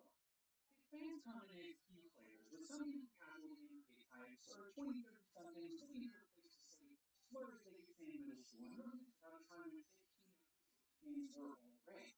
I remember that A-side will based on people like this, or even fans of the Jason fans like Nerdonic or the Cortez. A lot of people just seem to get good for a less woke time. Perpetually stuck in a high school state of mind, looking for a place where they can tell any good without worrying about offending the leftist woke turns or whatever. So for you, it is the ability to create life, and that's basically what makes you a woman. Femininity and womanhood is so much more than just, getting dressed up and putting on makeup and just the way I feel. It's who I am on a biological level. Cut his mic! Since he want to be dumb, now you want to be dumb! Hi everyone, welcome back to my channel. I'm already doing this. Already got the nails going. I got my hair done, if you couldn't tell. Isn't it so cute? You're probably like, bitch, it looks the exact same, but in real life it's darker and I got some longer layers, so it's a little bit more voluminous. Y'all don't care. Anyways, y'all know what a turf is? If you don't, a TERF is a trans exclusionary radical feminist. Basically, it's somebody that used their feminism as a weapon against trans people. They say that we have to fight against trans women going into women's spaces because it hurts the rights of real cisgender women. Except they don't like when you say cisgender because that's like offensive. They're just natural women, real women. They're just women. Like maybe we should define real, Jessica, because I know that you got your nose done like 5 times. So how really you really? But basically, TERFs suck. Personally, and I mean, we're gonna get into all of it, but I think that feminism should include trans people, it should include non-binary people, it should include men, it should include everybody. So when it doesn't include trans people and it's like explicit about the fact that it doesn't include trans people, you're done. Canceled. And in the video that I'm reacting to today from Jubilee, you know, y'all know Jubilee, right? Jubilee. It's the spectrum one. So they have a bunch of different of the same type of group or same type of person come in and talk about, you know, their opinions on a certain issue, blah, blah, blah. And this episode that we're watching today is on feminism. And they had 3 girl feminists and 3 boy feminists. I don't know where they found these feminists. They just spit everywhere. They are just the worst feminists ever. Literally every single question that they ask these girls, I'm like, am I watching feminists or fucking, I don't know, people that are against women's rights? I post videos every single week here on my channel, so if you are not yet subscribed, go ahead and do that right now. Go ahead. I'm using my nail chime to like siren lure you in. Subscribe. Follow me. Anyways, are you done? Thank you very much. With no further ado, let's get right into this video, right into this Jubilee mess of a feminism video. Roll the tape. Okay, you guys, before we get into this video, we're going to take a quick second to talk about today's sponsor, which is Cerebral. Cerebral is an online mental health service that provides access to medication management, counseling, therapy for depression, anxiety, insomnia, and other conditions, all for a flat monthly rate. There's a lot going on around the world right now. There's a lot going on, you know, in my personal life, so I'm sure there's a lot going on in your personal life as well. Cerebral's therapists are there for you. Cerebral allows you to do visits with your provider from the comfort of your own home, which if you're anything like me, I don't like going outside. I don't like going anywhere. The fact that you no longer have to go out, the fact that you no longer have to work around your schedule to get therapy is amazing. You can use their app to message your care team literally at any time. So you have them right on your little phone whenever you need. And the app even has CBT exercises, so you can be doing that kind of work in between your sessions as well. They specialize in grief and trauma and family and relationship issues, LGBT issues, a bunch of stuff. And they believe that everybody is deserving of high quality mental health care. So treatment with Cerebral is affordable with or without insurance. Therapy with Cerebral can be 3 times less expensive than it is with traditional providers, especially if you don't have that insurance coverage, and it's super easy to get started. You start by filling out a short form online, you answer a few questions to help Cerebral understand your symptoms, and then from there you can choose to subscribe to one of 3 different membership options based on your needs and what your budget is. If you want to take the next step on working on your mental health, I definitely recommend it. I think that everybody could use some help. You can click the link in my description to do that questionnaire and get connected with a provider right away. With my link, the first month only costs $30. Thank you so much, Cerebral, for sponsoring today's video, and yeah, let's get into it. Men can be feminist. 3, 2, 1, go. That one dude with the men can be feminist shirts, he's like,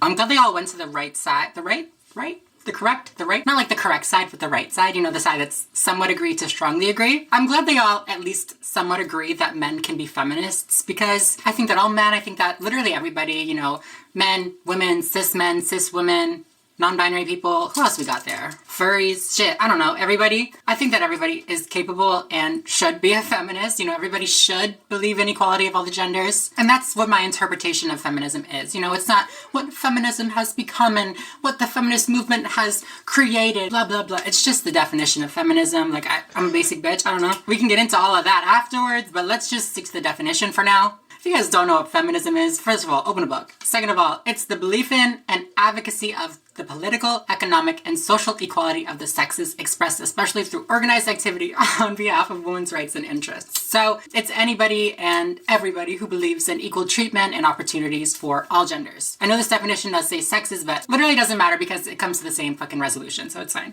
I think most men that are feminists are like usually either lazy, virtue signaling, just want to see tits, or access to easy sex. I mean, That's definitely something that happens. I've seen it. I mean, I wouldn't go to the extent of saying that every male that identifies as a feminist just wants to get some, you know what I mean? I think that there are definitely feminists out there that are male and like do it out of, you know, just being a decent person. I think it depends on your definition of feminism. Like modern day feminism, I would say yes. Like traditional feminism, like advocating for, you know, traditional femininity and non-discrimination in the workplace. Like I think those things men can agree with. Wait, I'm confused. Am I dumb? She said with modern day feminism, yes, they can be feminists.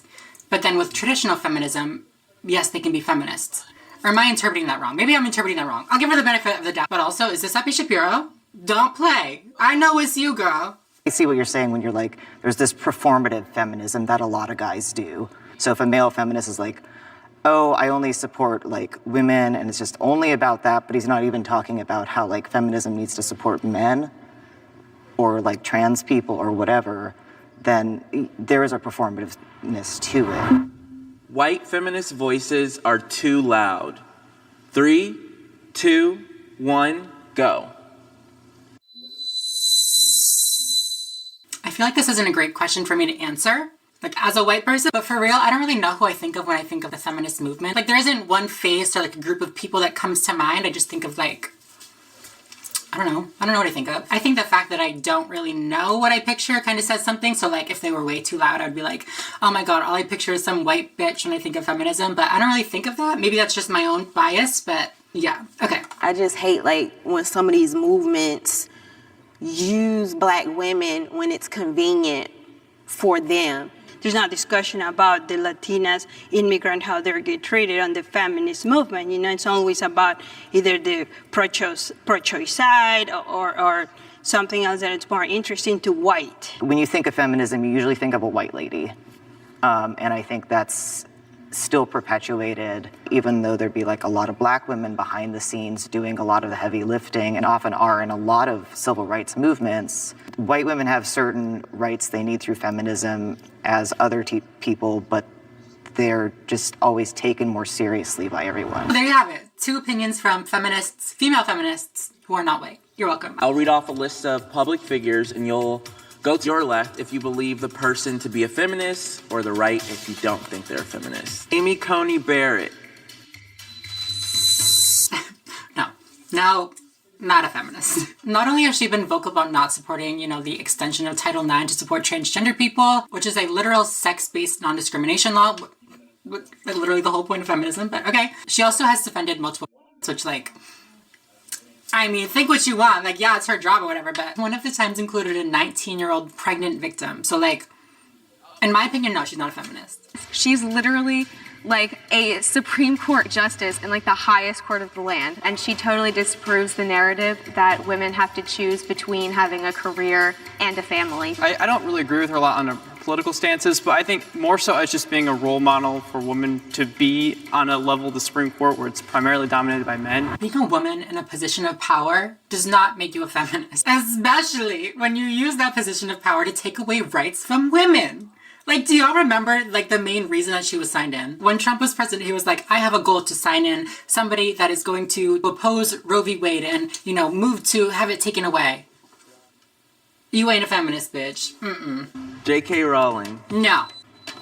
Oh my God, they really are going there, though. In my opinion, no, she's not a feminist. She would say she is, but personally, I think that feminism has to inherently include transgender people, which she is not. She's not inclusive of transgender people. I mean, I guess it would kind of just come down to a semantic game, though, because I would be like, I believe in the equality of the sexes. And she would be like, yeah, I believe that men and women should have the same rights. You're just a man. Which, like, okay, Joanne, thank you. I mean, I disagree that just for the fact that she expresses her own opinions, that now people, like, literally crucified her and really want to, like, put her under and undermine everything she has done, you know? No, I'm a crucified. It's just she has such a big platform that when you're talking like this very extreme stuff about a marginalized group, that's really the issue. You can have an opinion, sure, yeah, okay, blah, boring. But like Leon said, if you're tweeting out literal propaganda against trans people, it's gone past the point of sharing an opinion and turned into full-on just like hate and like bullying and harassment of trans people. Regardless of whether or not you see trans women as women, the fact of the matter is that trans women are facing a lot of the same issues that feminisms are fighting against for women. The dolls need feminism too, girl. Why should women, like, with a platform be forced to align with the mainstream narrative of what it means to be a woman and a feminist? Like, why can't her own personal journey be enough? Who said that she couldn't share her opinion? Who said that she had to align with what the mainstream is saying? Not me. I didn't say that. She has every right to act like a dumb bitch. And we have the right to call her one. It really comes down to not that it's an opinion, it's that she's spreading a lot of dangerous misinformation. But based on what, though? Because you don't agree with it? No, it's scientific facts. Like, she's just talking about stuff that's incorrect. And her ideas about trans men have affected legislation that harms trans men getting the resources they need. That's not what misinformation means. Do we need to get a definition up in here? You don't get to agree or disagree with facts. JK was tweeting things that were just unfactual. Like how trans women are hurting cisgender women and cisgender women's faces. That's not happening. That's not an opinion. That's a lie. Trans women are women. 3, 2, 1, go.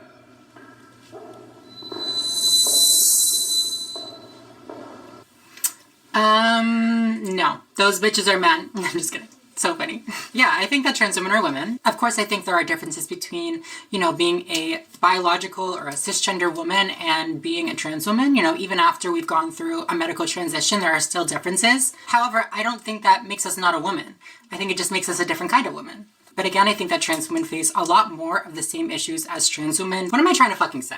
I think that we face a lot more of the same problems than cisgender women realize, especially in a conversation about feminism. I think that trans women have a ton more in common than they do not in common. Like cisgender women, we face workplace discrimination. In fact, we face probably more workplace discrimination. We face that same lack of representation in media as cisgender women. In fact, again, I think that there is probably less representation of trans people in media than cisgender women. We face domestic assaults. We face sex-based assaults. We face discrimination in healthcare settings. We face reproductive discrimination. We're right there with you. And I'm not saying all this because, it's a competition and I'm trying to show how, we have it so bad. I'm just trying to point out that we're all fighting the same fight. And when trans women are fighting against these things that are happening to us, we're fighting for all women, not just trans women. I think we're all just positioned here based on our political beliefs and as for how we see the LGBTQ. I think it's also split between, all the men are on that side and all the women are on this side. I know, being a woman, that there are certain things that we have to deal with as women that people who are not, biologically women don't have to deal with. We have to deal with having our periods and go through that really awkward stage when we're 13, and people who are, trans women don't have to go through that. Who's gonna tell this girl that trans women go through a little bit more of an awkward stage than them? We go through a little bit more of an awkward period, okay? And yeah, we already talked about it. There's differences, okay?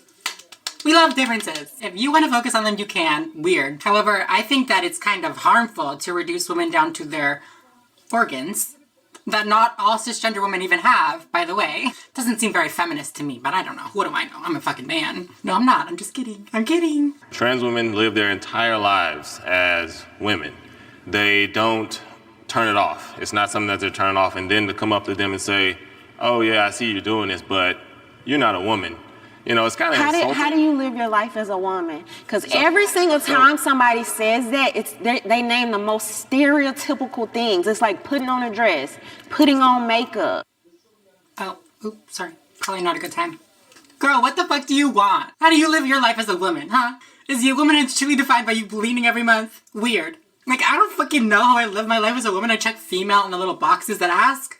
Fuck. I get euphoric when somebody refers to me as she. What answer are you looking for? What do you want? It's just, chromosomes and that's it. Are the differences just chromosomes, just having children? That's so hurtful and discriminatory against women, because femininity and womanhood is so much more than just, getting dressed up and putting on makeup and just the way I feel. It's who I am on a biological level. This girl needs to get a grip. She has not had one coherent thought this entire video, I swear to God. Where did they get these feminists? This isn't a joke anymore. Where'd you find them? Don't boil womanhood down to makeup and lived experiences.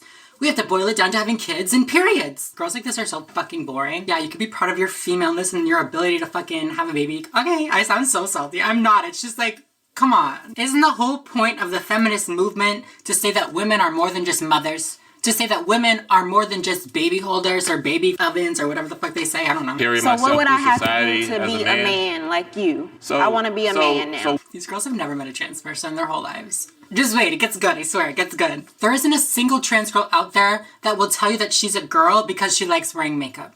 That's not how it works, and we know that, okay? Our womanhood is just as ingrained in who we are as yours is. It's not an act or a performance that I do every day because I want to be a woman.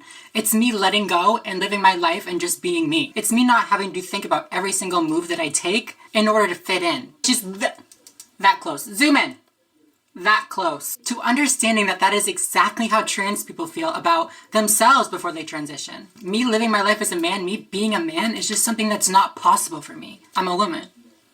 My body just developed a little differently. I don't know what to tell you.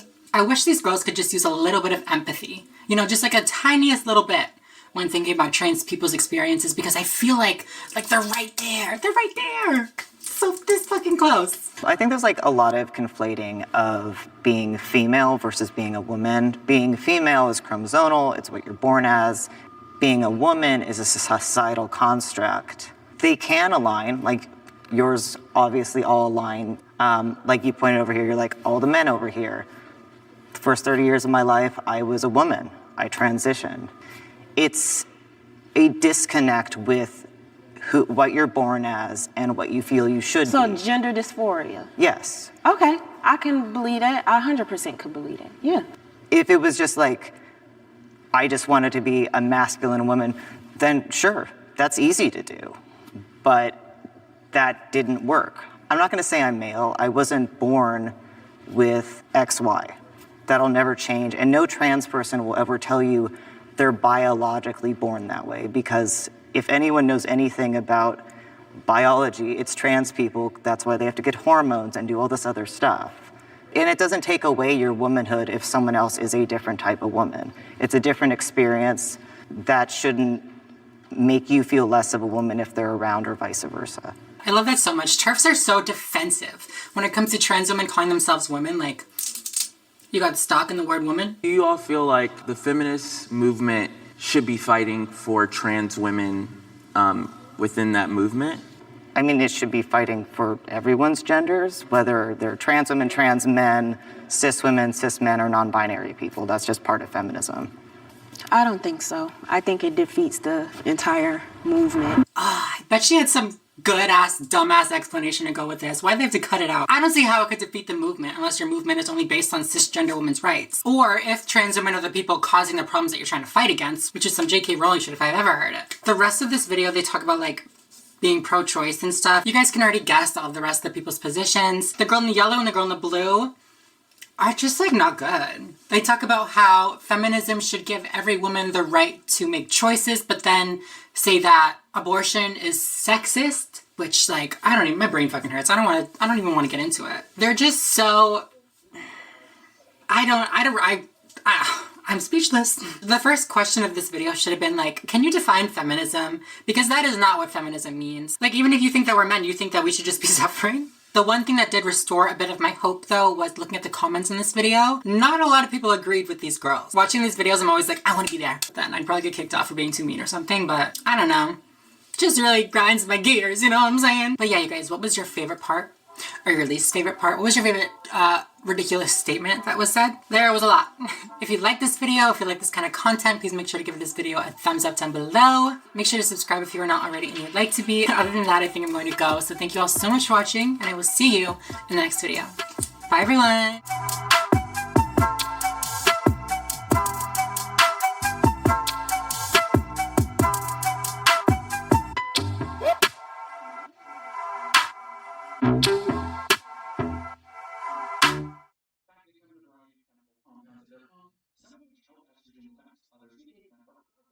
There's no evidence that they cause harmful effects. And after this conspiracy spread several years ago, there was extensive research done, completely disproving the idea that soy had literally anti-feminizing effects. The fact that simply regurgitates these old, tired talking points shows he never actually does any research into the conspiracies he spread, because if he did, he wouldn't be able to spread them. He just parrots what he hears from reactionary grifters like Alex Jones, Paul Joseph Watson, and whoever he goes and meets with on unfortunate ones. Which brings me to BlackRock. Like most conspiracies, when you actually do like just a hint of research, it's actually super boring. If you're in the games industry, you have probably heard BlackRock in conjunction with Sweet Baby Inc. So let's talk about that. For those not in the know, Sweet Baby Inc. is a marketing and consultation firm that consult primarily on diversity and representation in video games. Earlier this year, a bunch of people on the internet latched on to Sweet Baby Inc. as a surefire reason for wokeness being forced into their games. Wokeness here meaning like person of color, like that. Well, gamers reacted very normally and began a hate campaign they called Gamergate 2 a few months back. While it's mostly fizzled to nothing, as ringleaders like Mark Grimes' turn have had to jump from one controversy to another in a desperate attempt to stay relevant, essentially merging with the already existing anti-woke nerd phase consisting of channels like Quartering. This is just the same brick with a few new losers. Sid definitely buys into a couple of these narratives, mostly when it comes to the go woke, go broke mentality, where people look at games that didn't sell well and lay the performance on the fact that they have like women. Hi everyone, welcome back to my channel. Now you probably don't know this about me because I've literally never said it ever, but I am quite the gamer gal. Can the video just be over? Can we just be done? That was like too much. But for real, I do love playing video games. I've played video games my whole life ever since I was a little boy.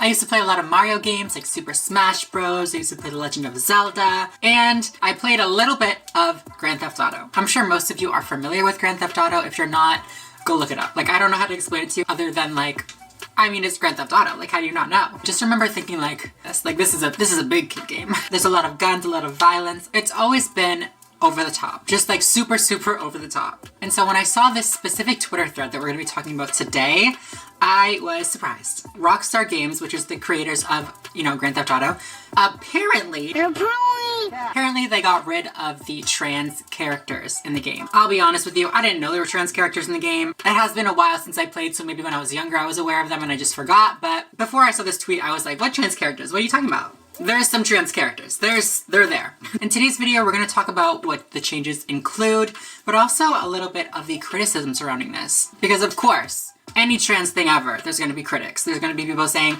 you woke little snowflake ass baby, you don't need to do that. I post new videos every single week here on my channel, so if you guys are not yet subscribed, go ahead and do that right now. Go ahead, I will wait for you. Also, as I wait, do you guys play video games? What kind of video games do you like?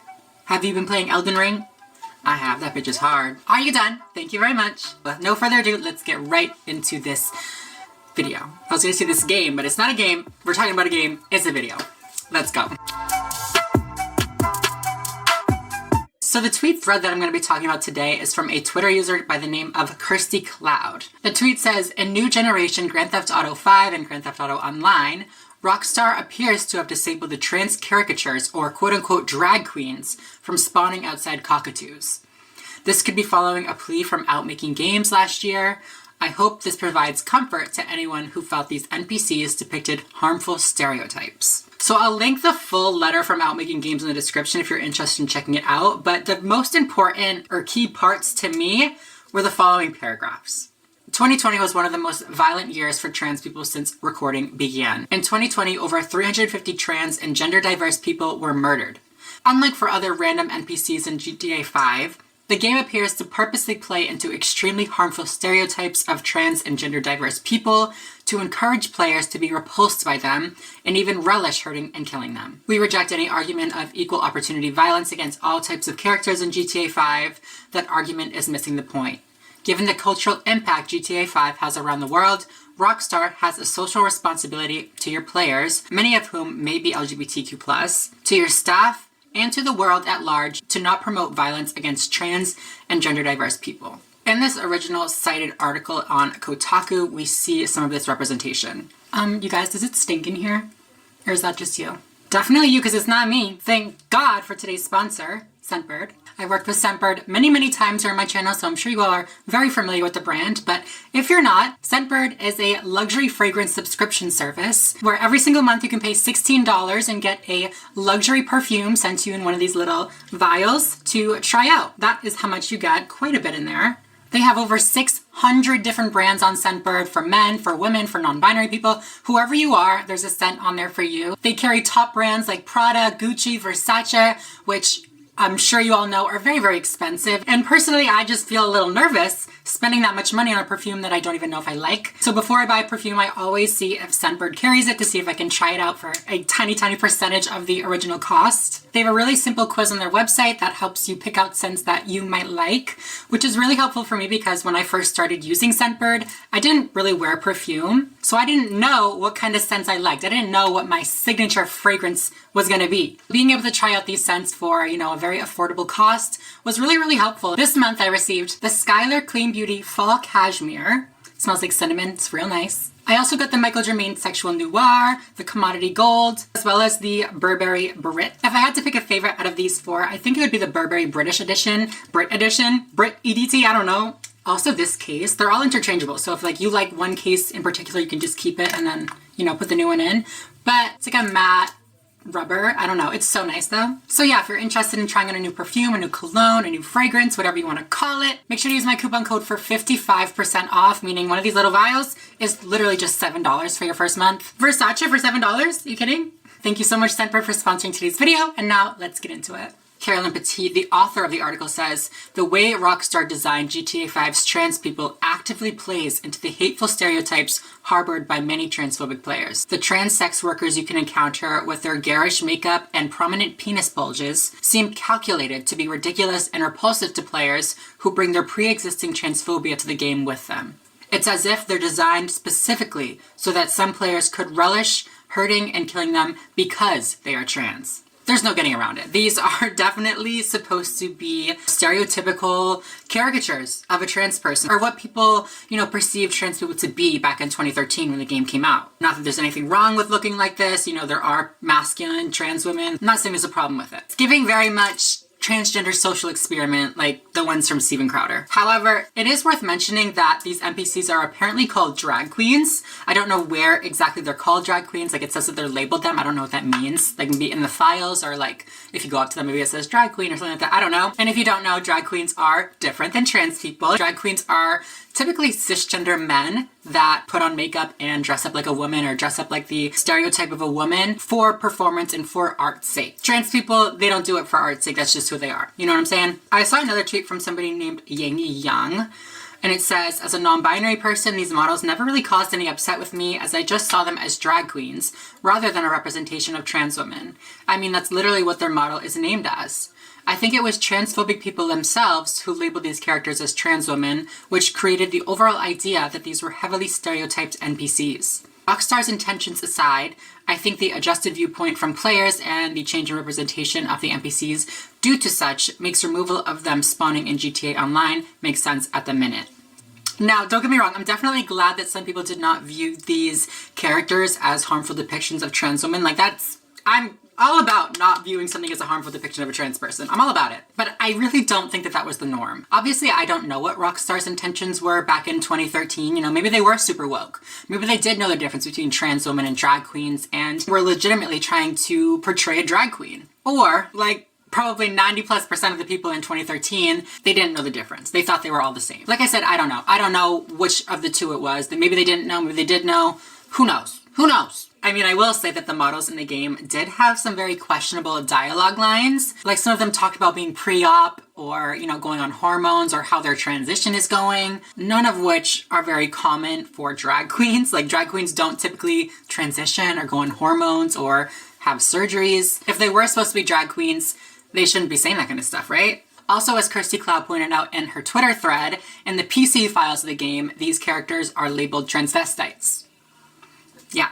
So again, not a drag queen, but also not trans women. Transvestites are different than trans women and drag queens. So personally, I don't really buy the whole, you know, they're just drag queens. They're just supposed to be people doing drag, blah, blah, blah. Back then, 10 years ago, 10 years ago, that's what people thought trans people were. They just thought that we were men putting on makeup and doing stuff for fun or whatever. They didn't distinguish between drag and between being trans and being a transvestite.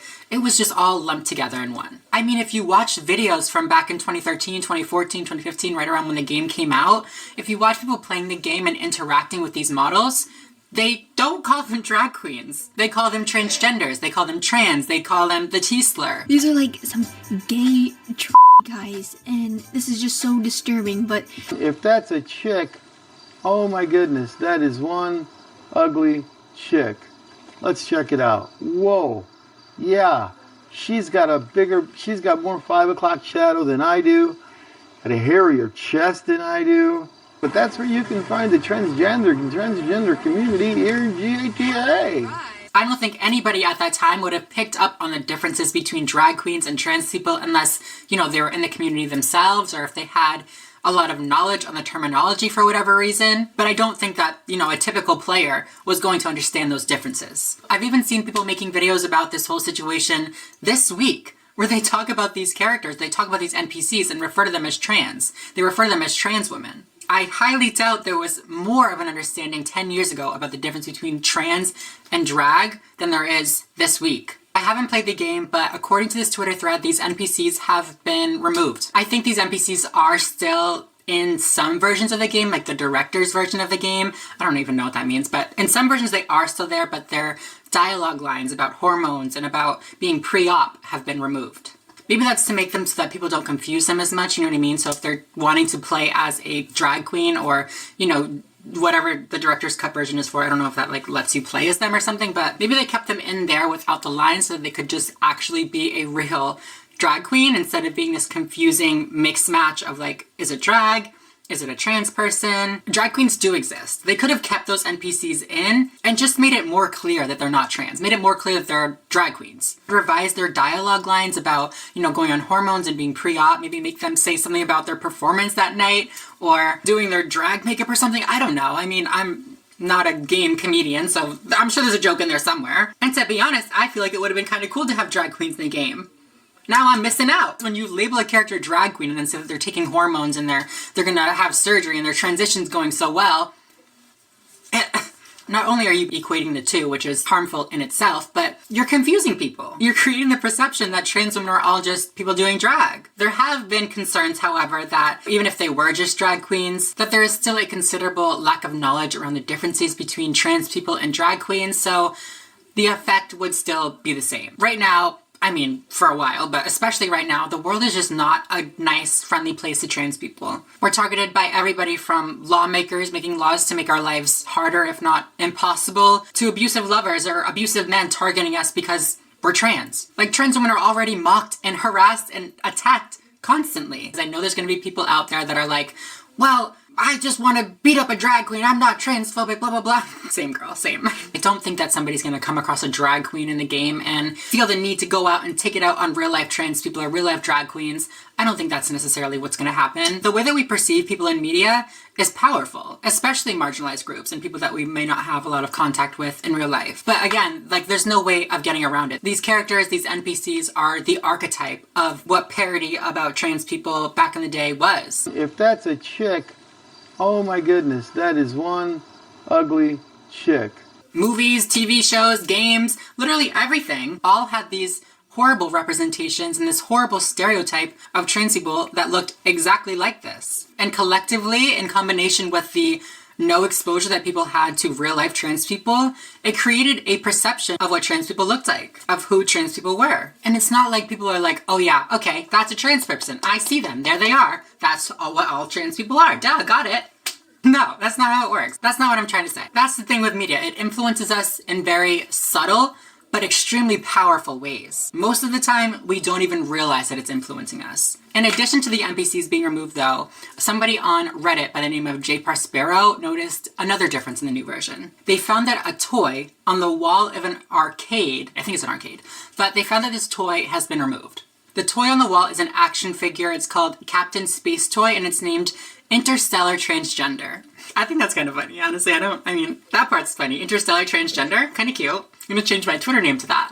But when you look at it, again, it's a very stereotypical portrayal of a trans woman. And then it also says interchangeable genitalia, which, like, I guess is, I don't know. I don't know. It's just a trans joke. You can change your genitalia. And the new game, it has been edited so that the toy next to it replaces that one, so it's no longer there. To be honest, the toy seems a lot less problematic to me, especially when you compare it to the NPCs that we just saw. Like, this is such a minuscule part of the game. Like, you can't interact with the toy. It's not part of any of the missions or anything. It's literally just like a background in one of the shots. Maybe when they were like fixing the trans stuff, they just like typed trans into their like systems or whatever and that like popped up. So like, okay, we'll just remove this one too. I could give less of a fuck that this action figure is not on the wall anymore. Like, I really don't care. It's fine. I'm not gonna miss it. And also, I think it's really cool that they are making an effort to make the game less harmful to trans people and like the trans community. At the moment, these are the only two differences that people have been able to find. I'm interested to see if they will make changes to the other things in the game. Like there's a postal system in the game. It's very similar to like a UPS or something like that.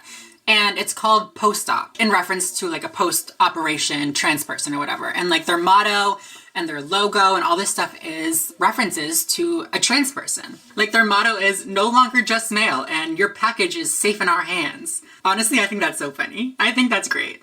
Those are the kind of trans jokes that I can get behind because they're just funny. However, somebody online pointed out that the company's logo is also a reference to trans people, and this one that I kind of took issue with. This article, this little discussion board that I found online says, the company's logo is also a play on the phrase axe wound. The postal box flag appears like an axe above a gash, hence the axe wound and the gash, which are appropriate terms for the reassigned genitalia. If you're gonna make these changes, make them where they count, you know? Grand Theft Auto is an interesting example though, because like I said, if you're familiar with the game, it's all very over the top. It's jam-packed with stereotypical depictions and problematic portrayals. Like, its controversialness is kind of what it's known for. There's tons of racist stereotypes. I'm sure there's tons of sexist stereotypes. Like, it's not like this is something that is unique to trans people, which is something that a lot of the critics of this change have pointed out. You know, it's an equal opportunity offender. Everybody is stereotyped.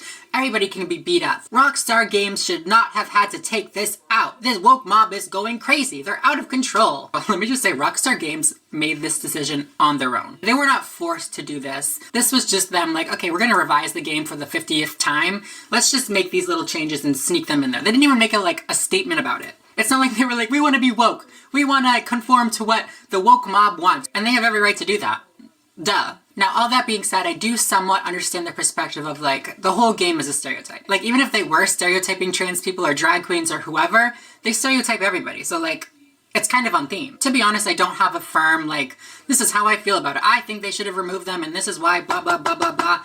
I don't really know. I mean, I guess all I can say is I think that the pros outweigh the cons. The things that were removed are insignificant. It's a texture on the wall. It's an NPC that literally doesn't do anything in the game besides stand outside and talk about how they're on hormones and talk about how their transition is going and provide the gamer something to laugh at and something to ridicule. The average gamer, the average player probably would not have even noticed these differences. But trans people did. Trans people were upset seeing parodies of themselves being brutalized in playthrough videos in ways that are grossly similar to the ways that real-life trans people are murdered, beaten, and killed in the streets as a form of entertainment. In a perfect world where trans people weren't actually dying in ways that are so similar to things that are possible in the game, maybe they would have kept them. Maybe Rockstar Games wouldn't have felt the need to remove these characters. If anybody is to blame for these characters being taken out, it's not the woke mob. It's the people killing us. So yeah, like I said, like I could care less that they're being taken out, honestly, but I know that some people are definitely upset. You know, they feel like everything is being censored and they can't have like artistic freedoms or whatever. Let me know what you all think down below. Do you think that this was ridiculous? Do you think that it was unnecessary? Do you think that it was extremely necessary? Do you not care like me? But yeah, if you guys enjoyed this video, please make sure to give it a thumbs up down below. If you want me to start a gaming channel and I can play as a little trans girl in Grand Theft Auto, let me know. Oh my god, imagine. How fun would that be? Make sure to subscribe if you are not already and you'd like to be. And yeah, I'll see you guys in the next video. Bye everyone. Not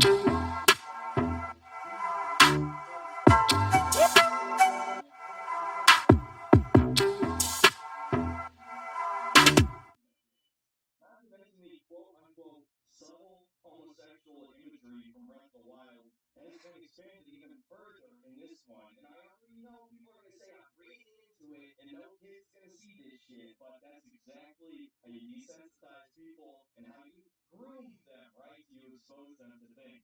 The vow that each of the new sages takes to Link looks like they're proposing to him.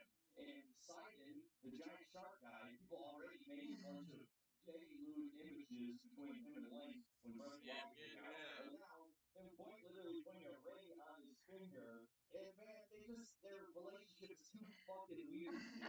Ultimately, this came about later on in Elden Ring. So some of you might remember Mikola, aka Melania's brother, the femboy who everyone loves for being the only good child in America's family. Well, of course, this being a From Software game is actually evil. What is a problem? It is that he's not just a bad boy, he wants to have gay, incestuous sex. Hi guys, welcome back to my channel. Today's video is going to be my favorite kind of video. I don't even know how many versions of this video that I've made, but I'm gonna keep doing it because 1, they're fun, 2, you like them, and 3, transphobes just don't stop making these transphobic memes. Transphobes meme making talents have not really improved much, but as always, just like their whole mindset and just like the thought that goes behind creating these memes is entertaining in itself. So today's video, we are going to be reacting to a bunch of transphobic memes. I post new videos every single week here on my channel, so if you guys are not yet subscribed, go ahead and do that right now. I'll wait for you. Go ahead.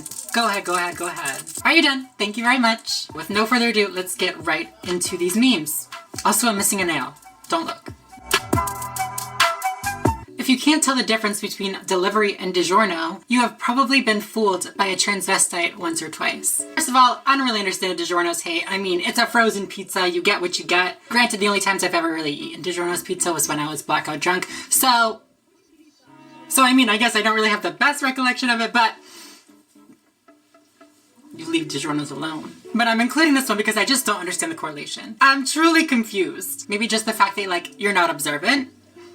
Which, like, But then the second part, you have probably been fooled by a transvestite once or twice. I hate this whole, you've been fooled, gotcha. Like, don't let memes like this fool you. Trans people do not have to fool anybody, okay? This one I laughed for like a good minute. I won't lie. No one, and then a picture of SpongeBob ripping off his nose, but they edited it to be like, I mean, you see it, it's fine. We could have used their actual name. I mean, fuck Caitlyn Jenner, right? But like, the Bruce was unnecessary. Showing your package to a girl is considered sexual harassment, but forcing a girl to share the change room with a boy isn't. Okay, so this one has a lot going on. You guys are defending sexual harassment now? You're defending flashing your... You're like, if we're getting technical about these transgenders, I want to be able to flash people. It's a bit of a self-report if you ask me. Now we know what's right on the front of your mind, but okay. But who's forcing girls to share a change room with boys? Who's doing that? Oh, you know what? No, I know what it is. I'm like waving mascara. I bet wherever you're talking about is not trans-inclusive, so they're forcing trans girls to go into the bathroom with boys. That's messed up. You got me there. This one's great. It says, female ahead, and says, open the gate. And then they update, they say, oh, it's not a female, it's a she-male. Close the gate. And then, with huge breast implants, open the gate a little. What's wrong? Open the gate. Let me in. Why are you closing the gate on me? These men, they know what's up. They're not gonna miss out on some big titties. So this one says, all trans humans matter. So I'm not sure I'm understanding this one, like if there's an inside joke that I'm missing or something, but I just included it because it reminded me of when transphobes are like, oh my god, the transformers are after us. They're on their way. Like whoever decided to refer to trans people as transformers, bravo. Thank you for that one. Oh, I totally missed the bottom line of this. It says, all trans humans, not so much.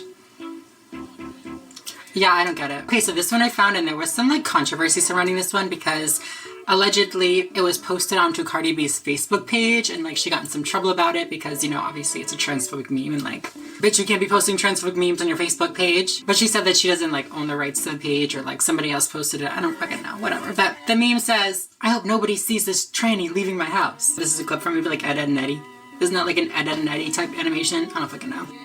Bitch, if Cardi B posted this, I'd be so sad. I mean, it would not surprise me, I won't lie, but I would be sad. First of all, you invited her over, sister girl. I think Ed, or Eddie would be down. I think this is one of their neighbors, but I think they would also be down. This one is a little, I'm just gonna call it a little Pokemon. This one's a little Pikachu. I mean, I wouldn't have been wrong. He's a little Pokemon, right? Or they.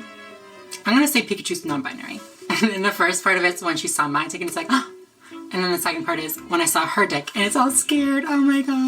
You get what you give. Sharing is caring. Okay, we're just trying to return the favor. We thought you wanted to compare. Like, how are we supposed to know?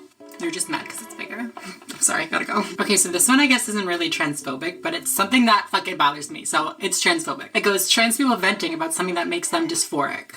And then like the meme is like somebody trying to help, I guess, and then like making it worse. It goes, I find guys/girls with that thing sexy.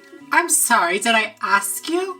Imagine somebody saying this when you're talking about like bottom dysphoria or something. It's giving very much like, don't have bottom surgery for me, like, I like you better like this. This joke I saw a few times and I'm like, oh my god.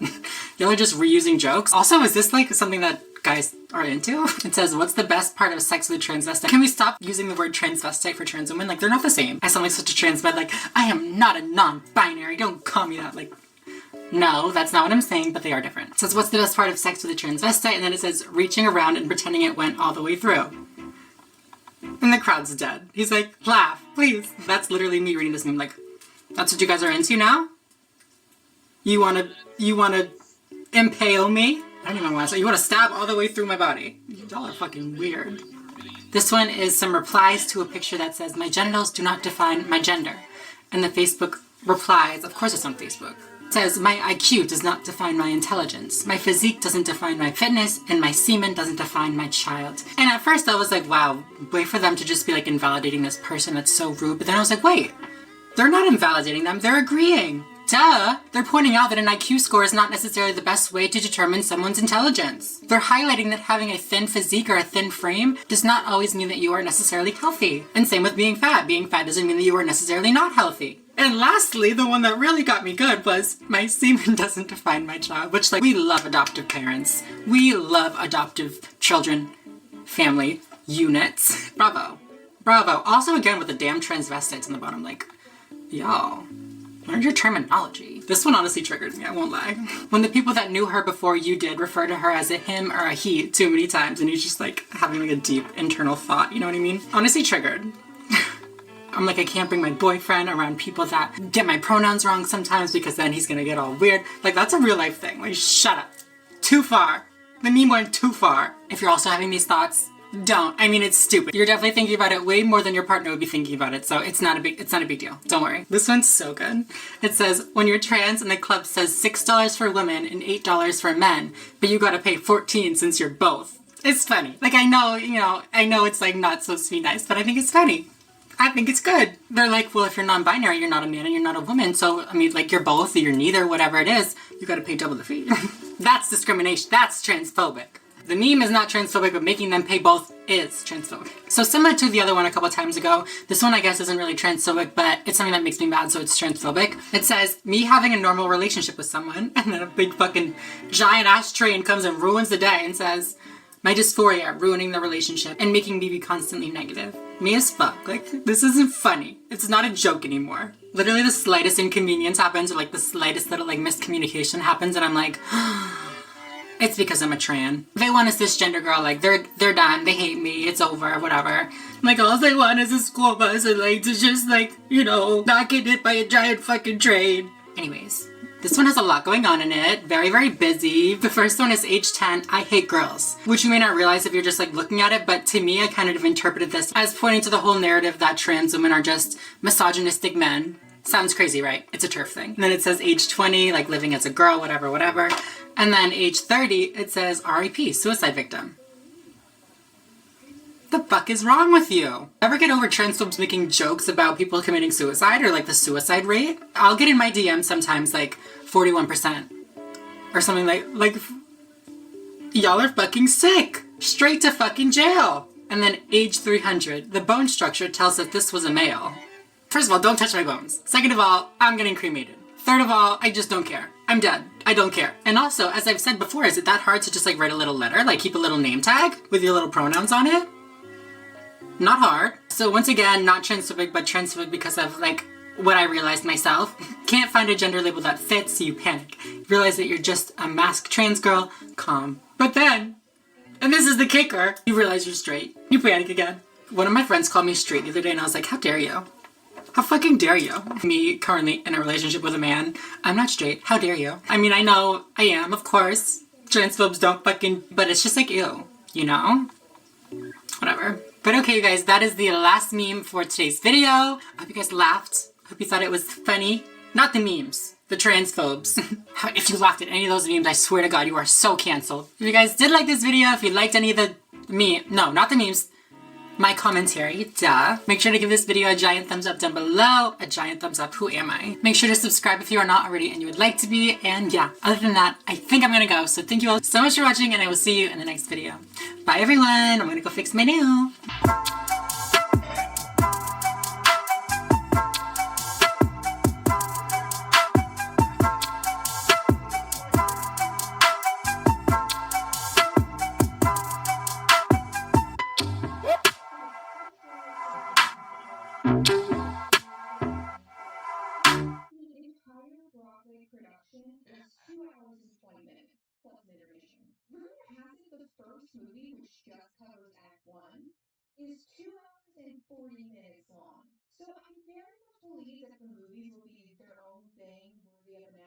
completely on their own. Maybe when both adults are off, that's something we can return to. I don't know. Or pretend that this dating never happened and get lost. Keep falling behind my teleprompter and having to take my glove off, and then my fingers get stuck on my glove. Being a YouTuber is really hard. So, without further ado, let's talk about Wicked and everything that happened before Dorothy dropped in. Wait. Why am I green right now? Oh, right. It's because we're talking about today's sponsor, Bombas. Y'all, I'm so excited to be working with Bombas again. It's no secret, I'm a big fan, have been for many years now. Every Bombas item is just always designed for maximum comfort. That means no issue tags on their t-shirts and no unruly seam lines on their socks or underwear. I was actually buying a couple pairs of socks before I even knew this sponsor was happening. It was, you guessed it, Bombas. You keep collecting. And you know what happened? I had actually never tried their forward style socks up until this point, but I am happy to report they are just as comfortable as my compression socks, my running socks, except they're super lightweight. And yeah, they're pink and green, which is very important to me at the moment. I also just love working with Bombas because they are a purpose-driven brand. They make the number 1, number 2, and number 3 most requested items in homeless shelters. And for every Hi guys, welcome back to my channel. So, I feel like the Met Gala just happened, right? Like it was like a month ago, no? I mean, damn, okay, we can do it again. Let's do it again, shit. Mine as well. Is that audio still trending or no? After the last Met Gala, I made a video about the LGBT costumes or the LGBT people's costumes at the Met Gala and how they won the Met Gala, blah, blah, blah. And I stand by my statement. LGBTs always win the Met Gala. So I figured for today's video, we could have some fun and judge celebrities' costumes that they wore to the Met Gala. Specifically, the gay ones. The trans ones, or like the non-binary ones. Just like the LGBT ones. I mean, I think they're all LGBT. I'm literally in a bra making a fucking video about fashion. This is obviously a joke, okay? Don't come for me, I'm so sorry. I post new videos every week here on my channel, so if you guys are not yet subscribed, go ahead and do that right now. Go ahead, I don't have any nails on, oh my god, I'm gonna cry. Are you done? Thank you very much. With no further ado, let's get into the Gilded Age. Okay, so if you didn't get my little joke a second ago, the Gilded Age is the theme for the Met Gala. So I believe the Gilded Age was around the 1880s to the early 1900s. The fashion, specifically women's fashion, I mean, I guess even men's fashion too, was very, very extravagant. There was a lot of corsets, decorations on the sleeves and stuff like that. There was the big hips, you know, they have the little bustle or whatever it's called in the back. I found this description of the fashion in the 1880s to the 1890s, and it says, tight corsets and underdresses with long boned bodices, tight sleeves, and high necks were brought into the spotlight. This style of dress was modest and prudish in appearance, but were quite fitted to the women's bodies. The dresses would weigh 15 to 20 pounds and featured many pleats. 15 to 20 pounds! These dresses were accessorized with sleeves and showed the hourglass shape of a woman. The dresses had flared skirts, a tiny boned bodice on the waist, and high necklines. So yeah, with that in mind, let's get into some of these costumes. So I decided to use this little ranking system. I've never used it before, but I've seen videos about it, or videos using it, and it's so cute, so I'm gonna do it. The top is going to be A, meaning I loved it, it fit the theme, it was great, perfect, mwah. The next tier down will be I loved it, it was great, mwah, except it's missing a little something. Whether it be the theme, whether it be I hate it, missing a little something, okay? The third one down will be, I don't know, just like less good, and then less good, you know what I mean? Okay, so I don't want to fucking explain them all, just like good and bad, okay? So first up we have Janelle Monáe. So she has this shiny backless gown and it has the little headpiece into the little halter top, you know, little cover thing. Has a bunch of sequins and stuff and it's cute. In my opinion, it looks a little bit like a suit of armor and I'm not sure that's the theme. Like it's gilded, not medieval. They said gilded glamour was the theme and we did gilded glamour from the future. I don't know. I'm not really sure it's on theme and also it looks kind of like a swimmer cap. So I'm gonna do C. Sorry, girl. This one is Ariana DeBose. First of all, I'm not getting Gilded Age. Definitely not Gilded Age, but I should have mentioned gilded does have another definition, meaning something that is supposed to look really, really nice and fancy because it's covered in gold. Really, it's just like gold leaf and metal underneath, you know what I mean? And then the black just looks like pleather. Like I know it's sequins and stuff, but it just looks like it's pleather and I don't like pleather. I mean, like I like some pleather, but like not like the shiny pleather. Yeah, so no F, sorry girl. So this next one is Jordan Roth and I like the vision. I like the, this is literally like a little fucking fish head. Here, let me put my fish next to me. Let me put my fish down. I mean, I'll give you a point for creativity, I guess, but not on theme. Okay, so like a D. I don't have a D, do I? I have a C. This is not good. I'm not giving these people nice scores. Okay, so we have C, C, F. Ooh, girl. Next we have Tommy Dorfman. We love the trans representation. Hey, girl. It says that it's a playful update on the theme, which looked to the Gilded Age in silhouette, while taking the design into the future with a very of-the-moment fabric. Is it, though? To be fair, I can't see it from the side, so it could have, like, one of those little, like, bustle things for the little cape. I do like the cape.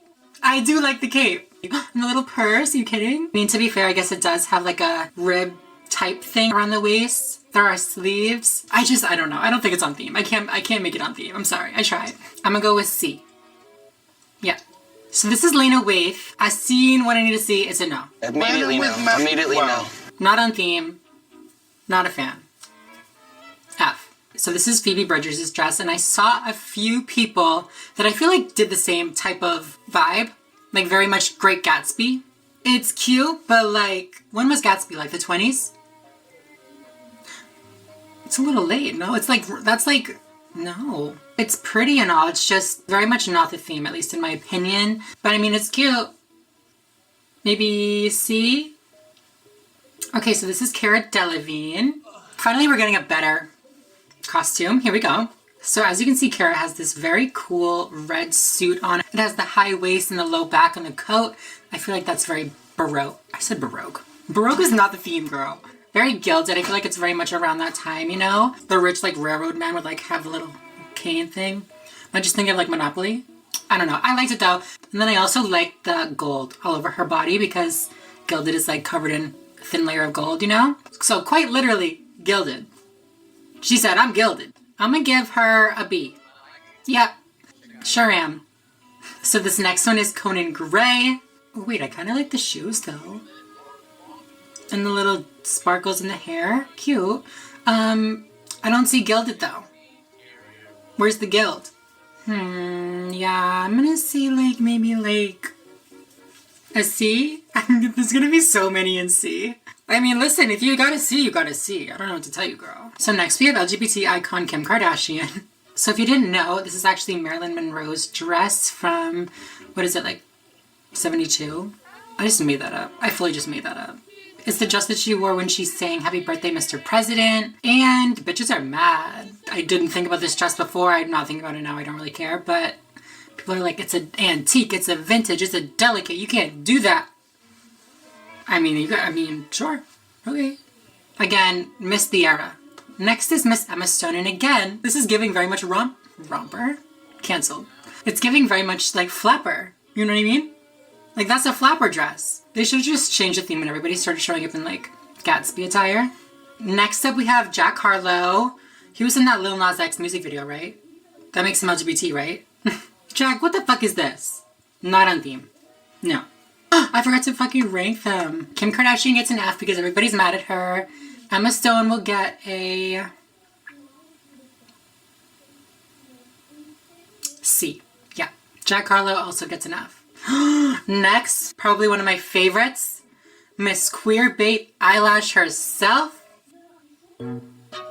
Billie Eilish. And this is the theme, bitches. If you needed a reminder on the theme, this is it. The corset, the hips, the sleeves, and I'm pretty sure she said that it was all like recycled materials or like reused materials. We love an eco-friendly queen. Billie Eilish, A, out of the top. Next up we have Jacob Elordi, aka Nate. If y'all seen Euphoria, you know why I included him. I'm just kidding. I don't even know if he's gay in Euphoria. I kind of think he's just like transphobic and like doesn't want to admit that him liking Jules doesn't make him gay. I don't know what I think. I do know what I think about this suit though. I don't like it. I don't like it at all, Jacob. No. Boring. Boring. Trash. Me still sitting in a bra. Now we have Katy Perry, and we know she's kissed a girl, so I'm including her. Actually, I like the dress a lot.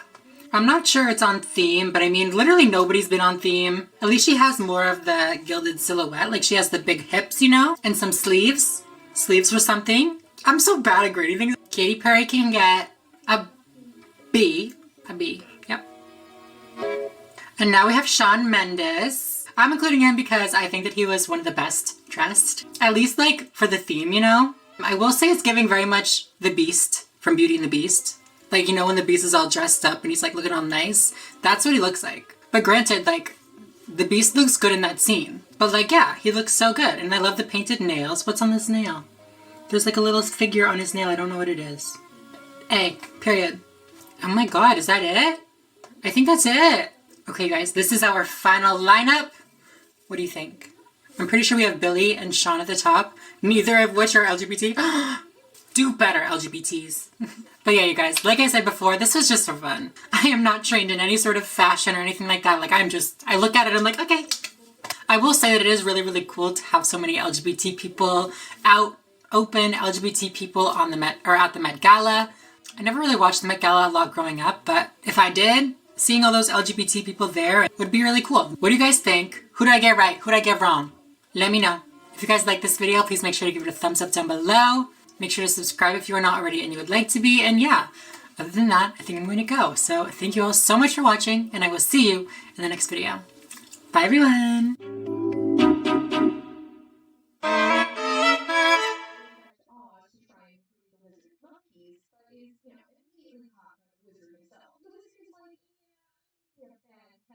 Hi everyone, welcome back to my channel. So a couple weeks ago, I posted a video reacting to Miss Ariel Scarcella, our favorite lesbian gone trans.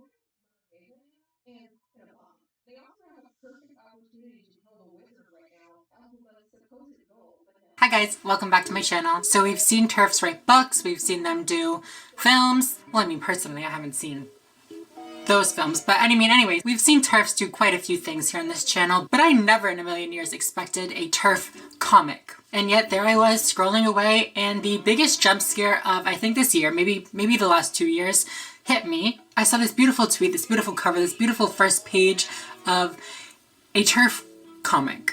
Yeah, a TERF comic. It truly was just a matter of time, but this first page says, why are so many girls deciding they'd rather be boys? Now that is a good question. Not really. Honestly, I don't think I could think of a better first page to set the tone for this TERF comic. If you didn't get this first slide is, you know, we're talking about trans boys here, if you didn't know. I haven't really talked about trans men here on my channel too much, so this will be fun. If you're not familiar with the TERF talking points, you're about to get really familiar, let me just say. TERFs always like to go back to and, you know, push the narrative that they're just saving young girls. They're doing this to protect the next generation of young girls. Could it be society's toxic expectations of women and girls? This bitch is snatched, let me just say. Body goals, I'm not even gonna lie to you. I'm just kidding. So when we get to this page, it's basically reading that trans men are transitioning because they want to escape the expectations and the pressures of being a woman. Literally, this whole entire comic is just slides like this saying like, could this be the reason why young girls are transitioning to be boys? Could this be the reason why? And every single one of them is just, no, they're just, that's not the reason. What was the reason, bitch? What was the reason? Not that. Like, let's just like think that through really quick. A girl is sick and tired of being told that she should be on a diet or she should look a certain way. But instead of just rejecting the diet and rejecting, you know, society's beauty standards, she says, nope, the next step for me is to transition. That's how I will escape this diet culture. What was the reason, bitch? The same thing for this one. It says, maybe they internalize so many conflicting messages about how women are supposed to be that they'd rather opt out. Okay, yeah, no, that's fine. Opting out is fine, but I don't understand how transitioning is opting out. You can reject these messages and you can reject these people telling you what you're supposed to be without switching sexes. That's not the only way. Could it be internalized homophobia? This really reminds me of like those pseudo-intellectual anti-trans people, you know what I mean? Like those people love to insist that there's a deeper reason for transitioning other than, you know, identifying as a different gender than the one you're born as. They're really just a gay man, but they think that being gay is wrong, so they'd rather just be a girl and be perceived as straight because that's more socially acceptable. But then if the trans woman likes women, they're no longer escaping their homophobia. They're an autogynephile, and they're sexually aroused by the thought of them looking like a woman. Nope, they're just trans. Nope, just trans. It doesn't make sense to me that somebody would be homophobic, but not transphobic. You know what I'm saying? They're like, nah, fuck the gays, but yeah, I'll be a girl. I'll transition. I'll just say it's not a very common perspective. Could it be they feel safer in the world being perceived as male? First of all, these animations, like, girl. But again, I just don't get the logic. They're like, no, I would rather be trans than, you know, be a girl. Like, it's just trading one battle for another. And, like, granted, yeah, you can go stealth or whatever, but, like, there's probably still going to be a period where you don't pass 100% and being stealth is not possible. So, like, so you still have that element of, like, not being safe. It just doesn't make any sense. Like I said though, like this whole comic is just full of these ridiculous arguments and these ridiculous suggestions for why people might feel like they're trans or mistake that they're trans. Could it be that most books and movies have a male hero and girls only play supporting roles? So the girl feels like she has to transition to a boy so that she can be a hero too. Really, girl? Who wrote this? Honestly, I don't think that this is realistic though, because like, this is a young child. Have you met a young child? They always think they're the main character, okay? This next one, could it be because they want to be taken seriously? And then the illustration is showing a young girl being jealous of her brother being listened to and respected because he's a boy and she's a girl. And was that Dwight? Hi, Dwight. Dwight is not a TERF. Watch your mouth. Imagine this situation that this young girl's like sitting here thinking to herself like, these people don't know how smart I am. I gotta show them some way. I know. I'll transition. That'll show them how smart I am. Next. Could it be from all the regressive stereotypes they're taught in school? Hold on a second now. You really think that the trans people, the woke gender mob, are the people pushing gender stereotypes? That's interesting. Quite a unique position you have there. Could have anything to do with social media influencers presenting transition as a cure for all kinds of unhappiness? Who are you talking about? Again, with this, like, straw man, though, like, what influencer? What trans influencers out there saying that being trans cures everything? I don't know one. Who? Who is it? Is it, you know who? Yeah, they suck. Could it be because mommy or daddy wants attention, too? I made $1 million putting my quote-unquote trans kid on TV because I'm the best mom ever. Come to my book signing and watch my TED Talk. I love money. I mean, I love my kids so much. Here we go with the whole, it's not Stockholm Syndrome, it's Munchausen by proxy, or is that what it's called? Munchausen by proxy? The one like Gypsy Rose? Yawn, boring. You like my Band-Aid? I think it's Bulbasaur. No, little platypus looking one. Or because greedy doctors and pharmaceutical companies see a lifelong income stream from children who head down this path. You say you started feeling like a boy last week? We better get you on testosterone right away. Just sign this informed consent form that releases me from any future liability. I'm not really sure doctors and stuff like that are pushing people to be trans because it makes them money. That's quite a thought you have there, but could it be normal teen angst exploded by adult groomers? If you think you might be trans, you probably are.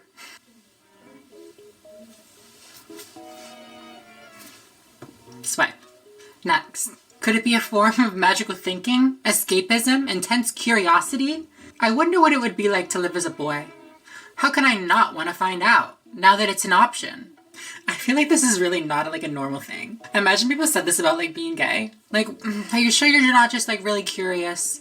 Like, I know people think it's all fun and games to just be a girl dating a girl, but you can't just live in La La Land all the time. Could it be loneliness, desire to belong to a community, not to be classified cishet scum? I mean, if you're cishet scum, there's no way of escaping it, girl. The only people who are cishet scum are TERFs. Let's just be real. This is so funny, though. I don't fit in with the normal people. Why would I want to anyways? Why be another boring, privileged cis girl? That makes tons of sense. To stop being lonely, I'll become a member of a community that is so very frequently ostracized. That makes sense. I love logic. It says, join our glitter family. The gag is, you can be part of the glitter family even if you're just an ally. We will be happy to have you. Look at all the detransitioners. There are more every day on YouTube and detrans Reddit. Listen to them, the detransitioners. There's like one new detransitioner on the Reddit every like 3 months and they're like, look, I told you we were real. Listen, I feel for detransitioners. I truly do. But there's just simply not this epidemic of detransitioning trans people and, you know, we gotta do something about it. Like, it's just... How dare you ignore all the detransitioning people? You don't care about women, you don't care about detransitioning. It's funny because the people that say that don't even care about the detransitioners. They're just little pawns for the TERFs. They're just little TERF pawns. But okay, guys, that was the last slide of that little TERF comic. I mean, there's no happy ending? You can't even put a happy ending in for us? Like, oh my god. I did actually find another TERF comic about trans women, so if you guys like this video, let me know, and we can laugh at that one too. I post new videos every week here on my channel, so subscribe if you're not already and you would like to be. And yeah, other than that, I think I'm gonna go. So thank you all so much for watching, and I will see you in the next video. Bye everyone!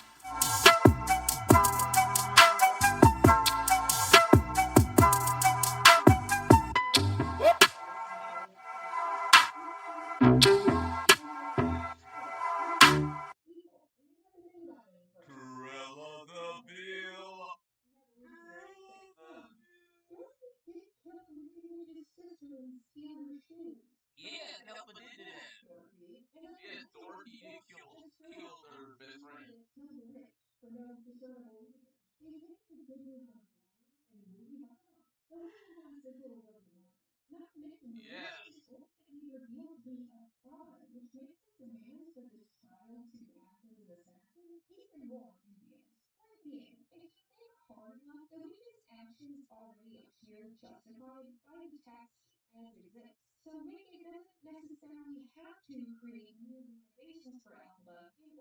Hi everyone, welcome back to my channel. I've been getting a lot of requests to talk about Kendrick Lamar's new song, Auntie Diaries, in which he talks about his experience with his aunt, his trans uncle, as well as his cousin who is also trans. Some people are saying it's his pro-trans anthem. It's this song about him being an ally and all this stuff, but the other side of the community does not agree. There's a few different reasons that people, specifically people in the LGBT community, are upset about this song. There are a few things that I'm like, was that necessary? I post new videos every week here on my channel, so if you guys are not yet subscribed, go ahead and do that right now.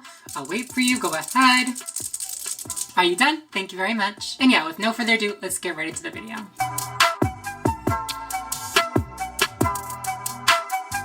Okay, you guys, before we continue, I want to take a quick second to talk about today's sponsor, which is Storyworth. Storyworth is an online service that helps you and your loved ones connect through sharing stories and memories and then preserves them for years to come. Every week, Storyworth will email the person that you choose to gift it to a question. The prompts do a great job of pulling out some of that juicy info.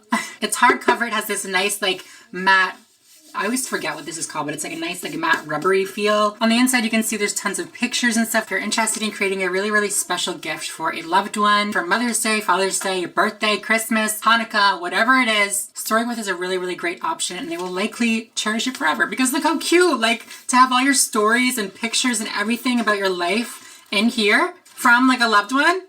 Gold. If you are interested, go to storyworth.com/lux and save $10 on your first purchase. You're welcome. Thank you so much for Storyworth for sponsoring today's video, and now let's get back into it. So obviously I can't post the song in this video. I can't listen to any of the lyrics, anything like that. If you guys are interested in hearing the song, if you haven't already, go ahead and do that right now and then come back, or actually listen after. Don't leave. There isn't a music video for this, but I am interested to see if there will be one. Hopefully it's a little bit better than the song though, because I gotta say, the song did not start out good. I mean, it got there towards the end, which we'll get into, but I mean, this isn't really the rough start I was just referring to, but in the beginning it says 3 times, it repeats 3 times, heart plays in the ways the mind can't figure out. And then afterwards is a quote, I don't know who it's from, I'll put like the actual person right here. It's a quote that says, "This is how we conceptualize human beings." Referring to this internal battle that he's having between, you know, what he's been taught to believe about his aunt and his cousin, and how he actually feels about his aunt and his cousin. I keep saying aunt, that's just because the song's called Auntie Diaries, and he keeps saying aunt, aunt, aunt throughout the whole song, but we are talking about an uncle. We're talking about a trans uncle. The first line of the next verse and the first line of the next few verses, it's all the same, is, "My auntie is a man now." Which, I mean, it's not the worst line, I guess, but if your aunt is a man now, wouldn't that be your uncle? I know that sometimes parents who are transgender, or parents after they come out, will say, "Oh, you can still call me dad," or "You can still call me mom." That is a thing that happens. Maybe that's a similar situation. Maybe the person that he's referring to says, "You can still call me your aunt." I don't really care. But I'm gonna call this person his uncle. That's just what makes sense to me. Throughout the next few verses, he goes back and forth between using she and her for his aunt and using he and him for his aunt or his uncle. I'm so confused. This is exactly one of the reasons why you shouldn't refer to people after they transition as they were an aunt and now they're an uncle. It gets confusing.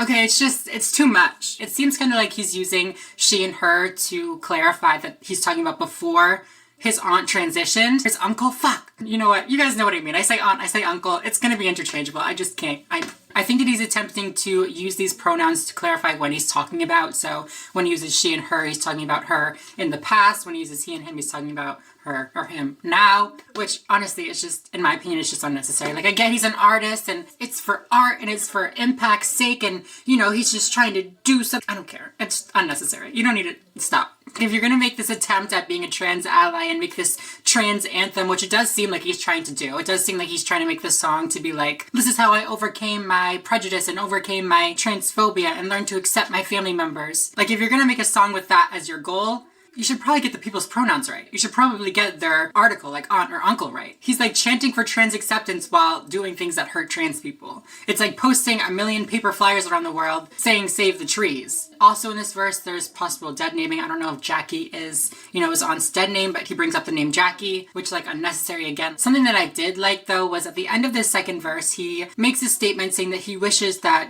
she would pull up and they could ride around and whatever. Obviously, I'm not a fan of the misgendering in this part, but the grief that he felt when his aunt transitioned is something that a lot of family members of trans people go through. So if he had kind of reworked this part to not misgender his uncle, then I think that it would have been a little bit better. It's 2 steps forward, 3 steps back, because you're doing these things to, spread awareness about the trans community and your experience of the trans community, but then you go and dead name them. You go and misgender them. It just doesn't make sense to me. In the next verse, he talks about the tension between his family members and not understanding why some of the people in his family didn't like his uncle after he transitioned. He talks about how other kids in school would stare at his uncle and, be in disbelief about who his uncle was, really highlighting that everybody around him, all these people that were supposed to be super important to him around him, were telling him that his uncle was abnormal, that his uncle was weird or different or whatever they were saying about him. And I think that he does this to highlight the difference between the way that he perceived his uncle and the way that everybody else was trying to make him perceive his uncle or influence him to perceive his uncle. Though I will say that he did admit that he had to do a little bit of mental work to frame his uncle as an exception to this whole being gay is sinful or being trans is sinful. He had to kind of be like, well, my uncle's not gay. He's just my uncle. He's not like those other gays. He's not like the gays we don't like. In this verse, he also, I think 4 times says the F slur, which is obviously something that a lot of people had an issue with, including myself. Again, I understand he's an artist. He's trying to get that shock factor. He's trying to get that impact of saying these slurs and being like, they were nothing to me back then and now they're so heavy, blah, blah, blah. Whatever he's trying to say about the weight of using these slurs, I get it. I understand what he's trying to do, but you can't just say it then. If you're gonna make this song to talk about how problematic using these words were, don't use them. Don't desensitize them in your song. It's like if I made a song about my journey with racism or something and then use the N-word 8 or 10 times throughout the song to show how I didn't think it was a big deal. Like, it's just distasteful, but not only just distasteful, it completely ruins the impact that he's trying to have. Don't forget about this part, okay? We'll talk a little bit more about his usage of the F slur a little bit later on. So in the next part of the song, he talks about his cousin who is also trans. Throughout the entire song, he dead names his cousin. I don't think he refers to his cousin as she once. Literally not once. He refers to them as he and him a lot, but never she. Even when he's talking about her after she transitioned, in the future, he still refers to her as him. He talks a bit about how he always knew that his cousin was different, or he knew that his cousin was, he doesn't really say what he thought his cousin was. He just says that he knew who his cousin was. And he says that he always loved them. He says that he always knew who they were and he always loved them, which is awesome. I just wish we didn't have to dead name and, misgender her at the same time, because again, it just kind of ruins the whole pro-trans or like trans ally thing that he's trying to do. I don't know, maybe that's just me. He also dead names Caitlyn Jenner. Like, for what? Literally for no reason at all. That's why it's so confusing to me. Like, what are you trying to do? Like, are you actually trying to be an ally, or are you just trying to write about trans people to, stir up a little something? It worked. I'm stirred, but towards the end of the song, it does get a bit better. He's still misgendering. He's still dead naming his cousin. But he tells a little story. He talks about a time that he and his cousin were in church and describes a moment where the pastor literally starts talking about trans people, talking about his cousin. I'll just read this next line. He is supposed to be the pastor. So it says, he said my cousin was going through some things. He promised the world we're living in was an act on abomination and Demetrius was to blame. Imagine sitting in church. Imagine sitting in a church that you've went to your whole entire life and then the pastor says that you're an abomination, says that you are the reason that the world is shit. Kendrick then says that he stood up and he starts talking to the pastor. Mr. Preacher Man, should we love thy neighbor? The laws of the land or the heart, what's greater? Oh my God, I'm like rapping. I recognize the study she was taught since birth, but that don't justify the feelings that my cousin preserved. Should we love thy neighbor? Pointing out the hypocrisy of the Bible. Ooh, I probably shouldn't say the Bible, but the hypocrisy of some religions. I'll just say the laws of the land or the heart, what's greater? So we're really gonna disown the people that we love. We're really gonna demonize the people that we love. Fuck the laws of the land. I recognize the study she was taught since birth, but that don't justify the feelings that my cousin preserved. Is it really worth hurting the people that we love? Does it really justify treating your family like this? The last verse, and this is where we're going to get back into the F slur and everything like that again, but talks about how his cousin thanks him and their bond gets closer and, you know, the family gets closer. He says that this was the day that he chose humanity over religion. He says, I said them F-bombs, I ain't know any better. Mistakenly, I didn't think you'd know any different. See, I was taught words was nothing more than a sound if everything was pronounced without any intentions. Again, he's referring to the times when he used to say, you know, the F slur, which I'm not going to say. I could say it if I wanted to because I'm a trans woman, but I'm not going to say it. He talks about how he didn't realize that it was offensive to people or whatever, but then brings up that his cousin had a talk with him one time about using this word and the hypocrisy that, you know, he was exhibiting. If you don't know, there's this video of a Kendrick Lamar concert where he has a girl come up on stage and rap some of his song. It's a white girl that comes up and I guess she said the N-word multiple times and he was like, listen, like you gotta bleep one word, it's not that hard. Then he made this big thing about it. Rightfully so. Right, I roll my eyes, but like, rightfully so. But it was like this big thing and everybody was like applauding him for, you know, calling out a white fan for saying the N-word. Throwback to when a white girl said the N-word on stage in front of Kendrick at Hangout Fest.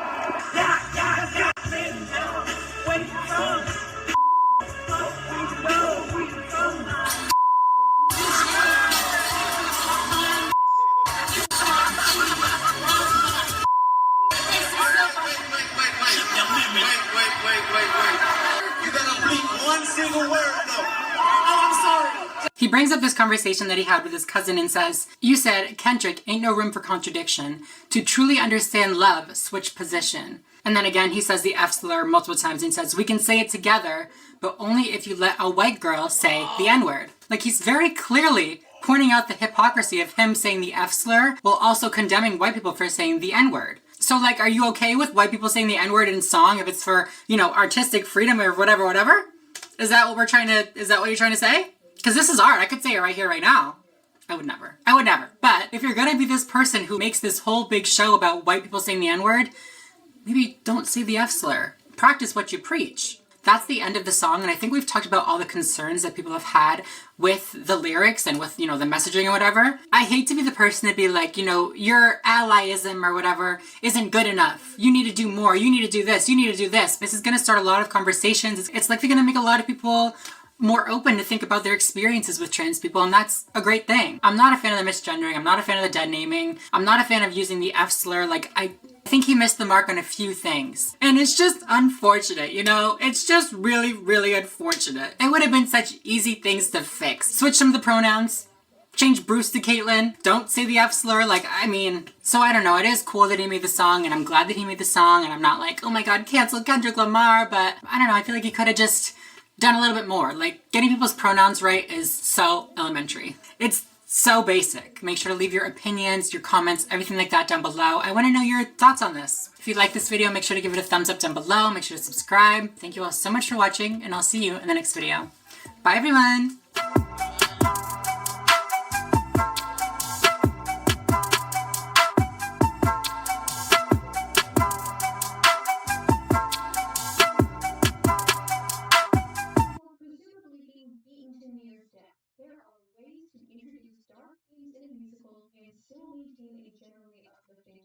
Ultimately, Fiero's character and the romance between them feels completely redundant when Act 1 already established far more compelling reasons for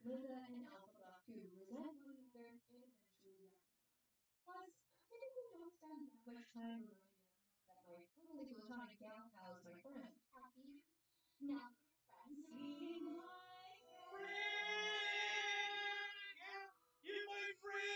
That's it. But we should kiss, but you're just friends. And we can't kiss because practice is sisters. The far right will cancel this movie if we kiss. Because the far right are a bunch of pussies.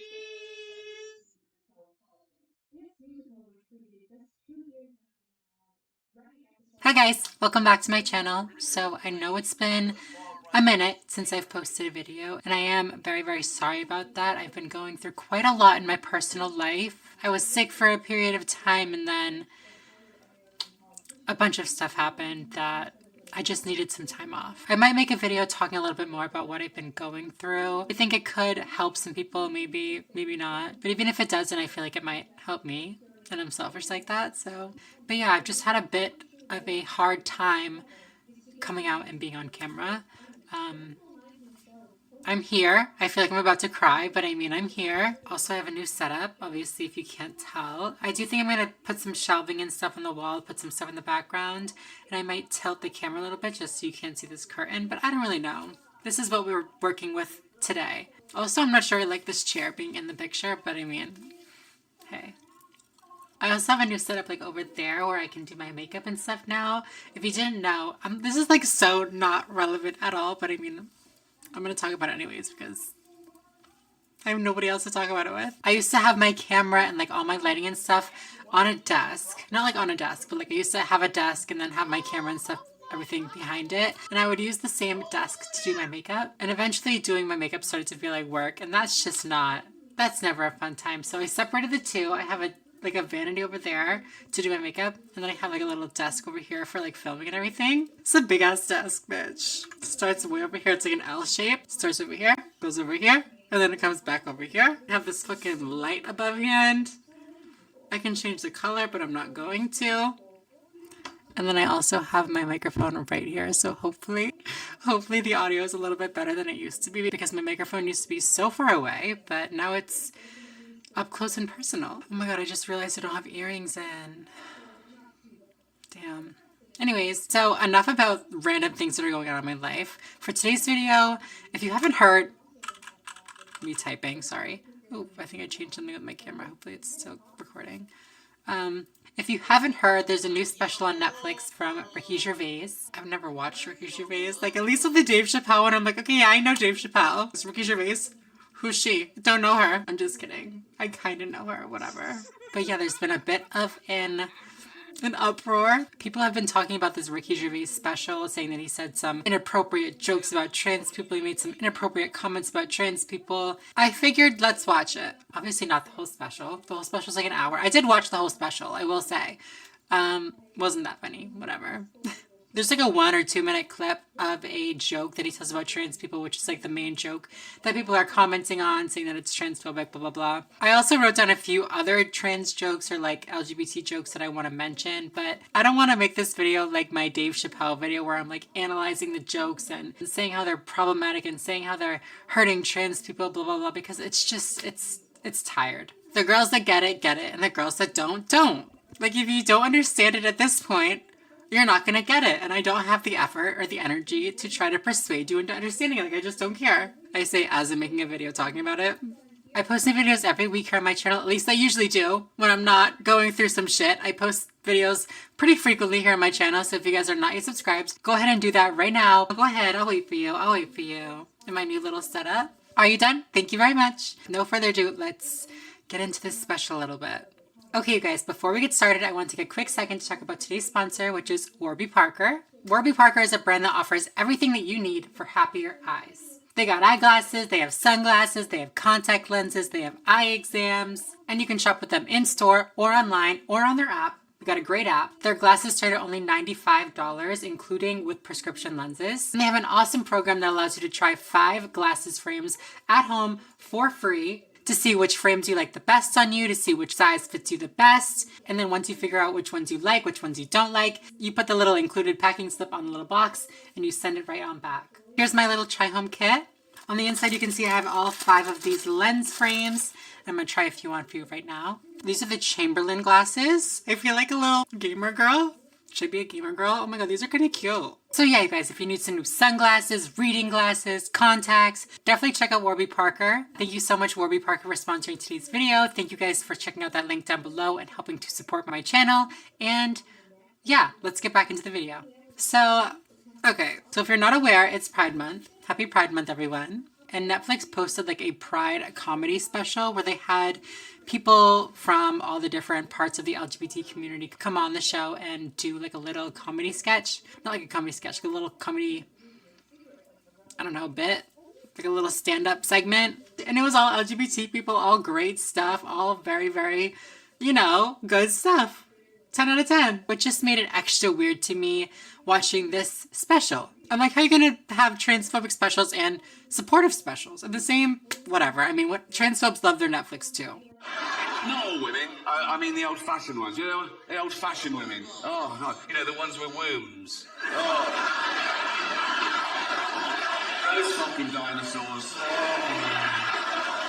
No, I love the new women. I know the new women. They're great, aren't they? You know, the new ones we've been seeing lately. The ones with beards and cocks. They're as good as... They're as good as gold. I love that.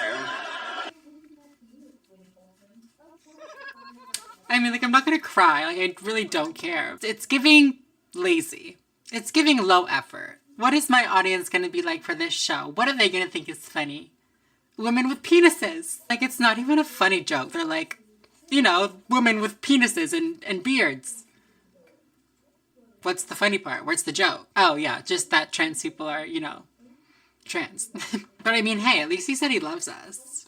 Shout out to you, Ricky Gervais. Just kidding, you. Oh, they want to use our toilets. Why shouldn't they use your toilets? For ladies. They are ladies. Look at their pronouns. I kind of like that one. That one's kind of funny. Yeah, right, Ricky? You have to check the pronouns. You have to ask. You never know. So he's trying to make fun of the whole stereotype of trans activists being like, it's she, it's her. You have to get our pronouns right. Duh. This person isn't a lady. Well, his penis. Her penis, you fucking bigot. It's just the same thing again. Like, the woman has a penis. Just this, you know, ding ding ding, like funny comedy. It's just so lazy. The worst is when comedians like this are so close to like getting good jokes. You know what I mean? Like, there are tons of good jokes about trans people. I think I wrote down a couple. Let me see. He makes a joke, I think, before the one that we just watched about Eddie Izzard and talks about how she's so funny and she's a great actress and all this stuff and how, you know, she was so good when she played that man.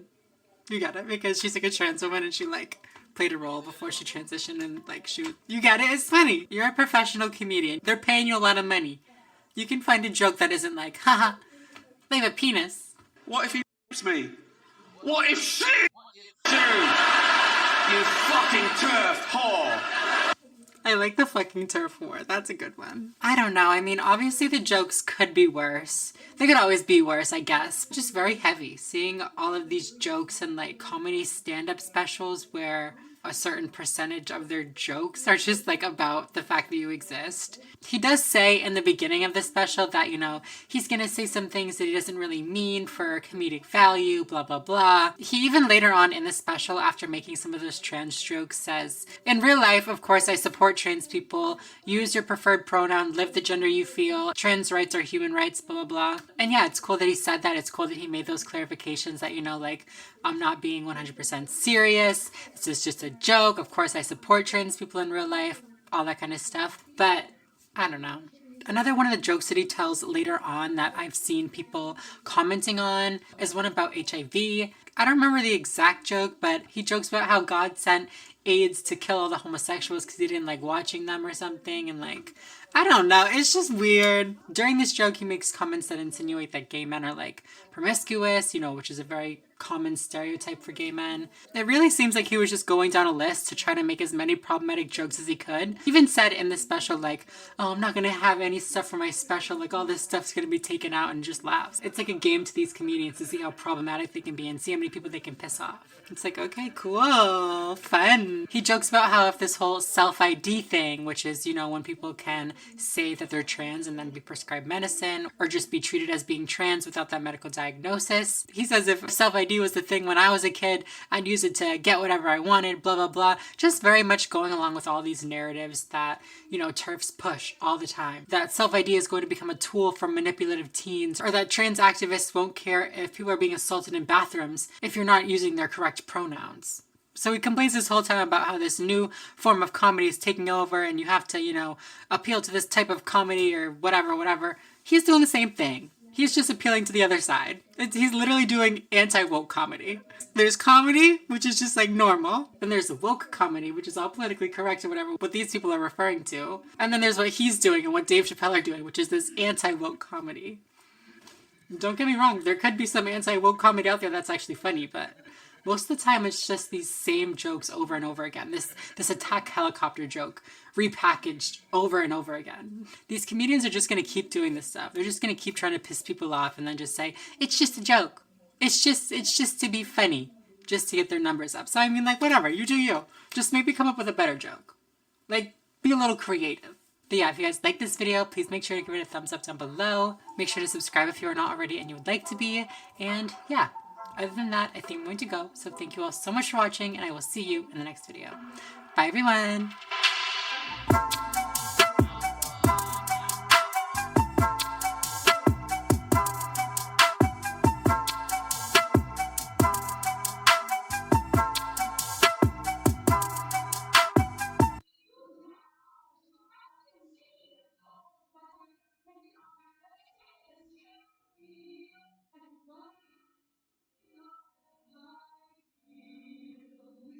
And the solution to this is for everyone to enchant Nessa and rid her of her disability. Nessa thinks that this will finally make Bach love her, and he'll forget all about how she enslaved Bach and all the Munchkin Land people, to which Bach says, hey, I'm ableist. I'm not that ableist. I'm actually going to go shoot my shot with a hot girl from college I'm still on over. Not only is this an incredibly tired and reductive narrative that disabled people's sole goal in life is to assimilate and no longer... Hi guys, welcome back to my channel. Oh my god, did you see my hand? I have to go. That's atrocious. Literally the worst thing I've ever seen in my whole life. I'm embarrassed. I swear I usually do such a good job with myself, Tanner. Not this time. Well, the thing is, to be fair, I think I threw my tanning mitt away, so I couldn't find it when I was doing my tanner, and I was like, well, I need it done right now, so I just used my hands. Literally just fully used my hand. I thought that if I just washed them up real good right after No, I'm just finishing filming a video and then I'm coming. What was I saying? Literally, what was I saying? I need a drink. Can somebody get me a drink? Okay, but like I was saying, I thought that if I just washed them real quick right after I was done, they'd be fine, but no, they're not fine. But yeah, hopefully this mess will be gone within a couple days. I swear my hands are so clean. I've washed them a million times. They're not dirty, they're just literally stained. Okay, they're stained. It's so bad. So, you guys know Fox News, right? Duh. Maybe if you're from outside of the country, you don't know who Fox News is, but I feel like most people do. You know, Fox News is the super conservative, super right-wing, not typically the type of news broadcasting network that is supportive of trans people. Let's just say that. Usually, anyways, but things are changing. Even Fox News is evolving. Maybe it's Miss Caitlyn Jenner, now that she works at Fox News. Maybe they're like, getting with the times. Ew, I cannot give her the credit for that, no. Fox News posted a news story about a trans guy, and people are freaking out. I mean, first of all, love that. Good job, Fox News, for posting a trans guy. We'd love that. We'll watch a little bit of the story in a second, don't worry, but my favorite thing is the Ben Shapiro's and the Matt Walsh's, their response to, you know, Fox News talking about a trans person. I say the Ben Shapiro's because there's like multiple of them. So yeah, for today's video, we're going to watch a little bit of that story, but mostly we're just going to be laughing at the ridiculous comments that these people are making. I post new videos every single week here on my channel, so if you guys are not yet subscribed, go ahead and do that right now. Go ahead, I'll wait for you. And I have my nails back this time. I hope that's not like the most atrocious noise ever. Hopefully that's like a little bit of ASMR. I'm not a big ASMR person. What about you? Did I say I would wait for you? I'll wait for you. But people always comment that they miss my nails when I don't have them, so you're welcome. Are you done? Thank you very much. And yeah, with no further ado, let's get right into this. I never thought I would say this, but this pro-trans Fox News segment doesn't really roll off the tongue very naturally now, does it?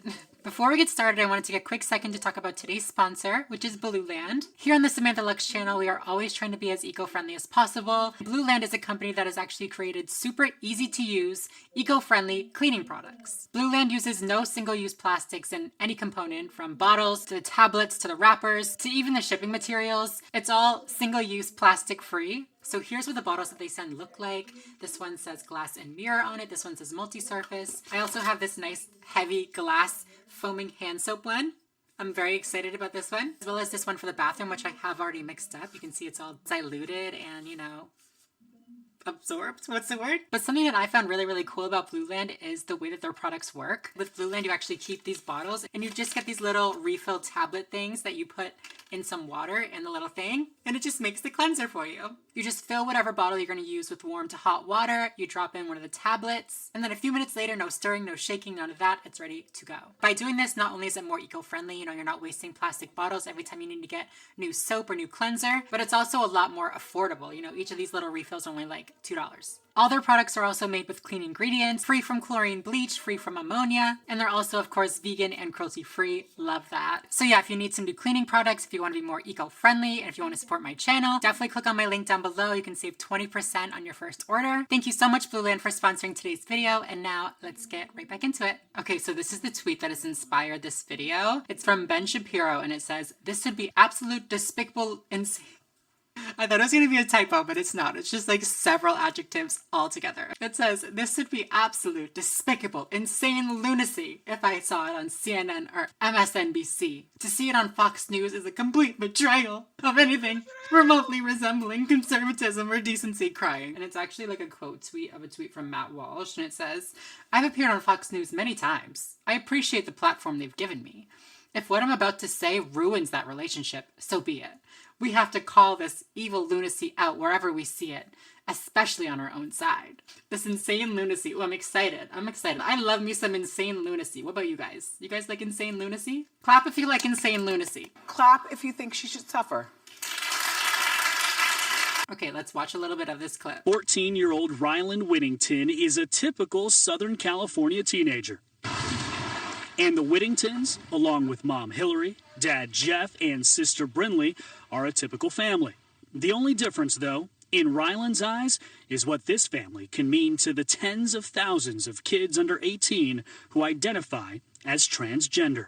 We put our story out there so people could see that, like, there's another family out there that is going through what we're going through, or there's another family who's proud of who they are. Oh my god, okay, so first of all, the lunacy is a bit much for me. It's a bit much. I don't think I can handle the rest of this clip. This young boy, this young trans boy, is just like, yeah, we just put our story out there so that, you know, other people don't feel alone. You know, other trans kids know that there's other people like them. Other families with trans siblings or trans children, they know that they're not alone and stuff like that. Lunacy.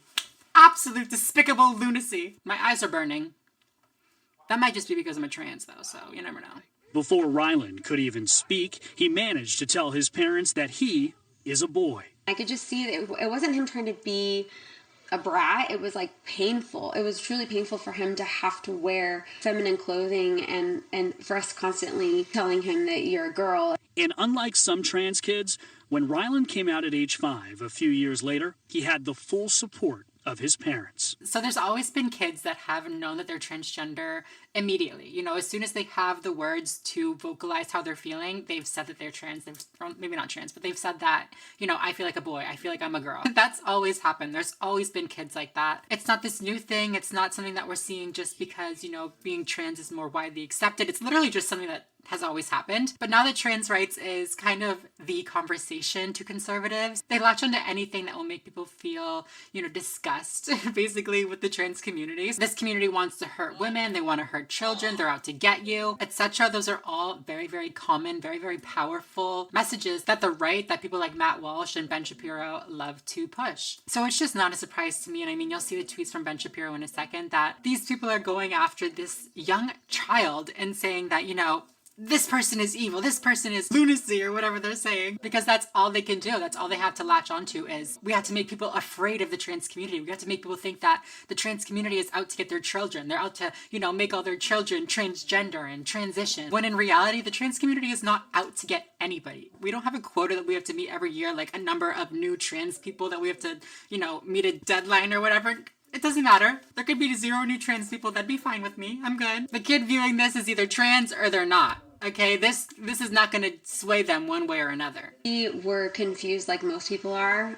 We thought that gender and sexuality were the same thing. It took us a while to figure out that those two things are different, and that children actually do recognize their gender identity very young. Some of them, not all. But they listened to Rylan. This is such basic, innocent stuff to be talking about. Like, it's not that intense. They're like, we got through it.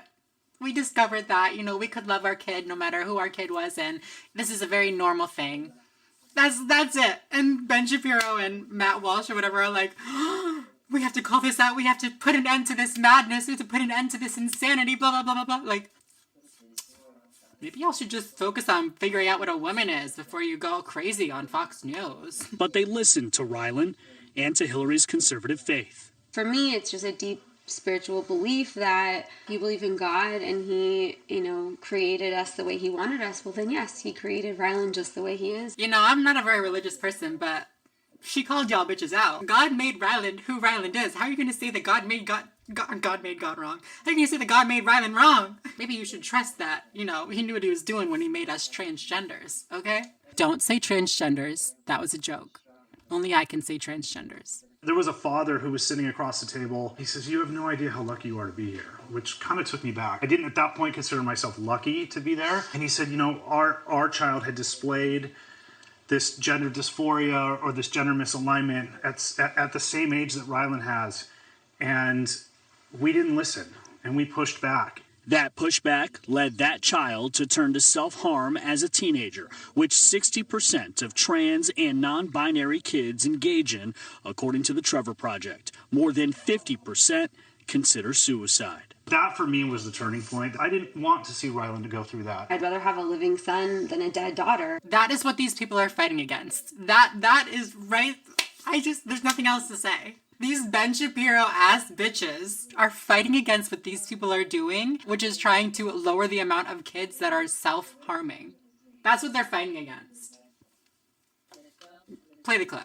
Allowing him to live authentically and true to himself and be who he really feels like he is. When you get to know Rylan, you see just how proud and confident he is of himself. And that's pretty much what the rest of this clip is about. Just them saying that, you know, accepting that our child was transgender was vital to our son's happiness, was vital to our son's life, which is so surreal. Like, you can look at the statistics, the facts, whatever you want to look at. Like, when you support your child when they're LGBT, the chances of them hurting themselves or taking their own lives dramatically declines. I think it's like 16/17 of a chance or something like that. I don't know the exact number, but it goes down by a lot. So let's just go back to this tweet from Mr. Ben Shapiro. This would be absolute despicable, insane lunacy if I saw it on CNN or MSNBC. To see it on Fox News is a complete betrayal of anything remotely resembling conservatism or decency. Okay, now that you've seen the clip, like, this is like weird, right? He's doing too much. That's not even it. It's like a whole thread. Every element of this video is how do you say that? Propagandistic? I can't fucking say it. Propagandistic, dangerous garbage. The report states that this biologically female child was choosing her gender before she could speak. This is madness. First of all, Twitter, this bitch is misgendering. Blocked. Ban that bitch. Ban that bitch. Just kidding. Now that fucking Elon Musk owns it though, like, let the misgendering happen. Nobody cares. I love when they say biologically female. Like, they just can't admit that somebody's trans. They can't just say trans guy or something. They have to, like, clarify that this person was born a woman. The report states that Ryland's parents began social transition at the age of 5. I don't think they did. I think Ryland began. Anyways, it doesn't matter. This is child abuse. The vast majority of children who display signs of gender dysphoria desist over time. Babe, can we just like... Ugh. Conservatives are so fucking dumb. This is child abuse. That's my Ben Shapiro impression. This is child abuse. No, it's not. At least not according to like any fucking one. That's like me saying like, oh, you didn't let your kid eat a chocolate bar? That's child abuse. Like, you can't just make things up. You can't just say things are child abuse because you don't like them. Let's just clarify. A social transition means that you change the child's name and pronouns and like maybe what they wear. There's no medical intervention at all, no puberty suppressants, no hormones, no surgery, anything like that. It's literally just like, okay, well, we can call you Susie instead of Jackson.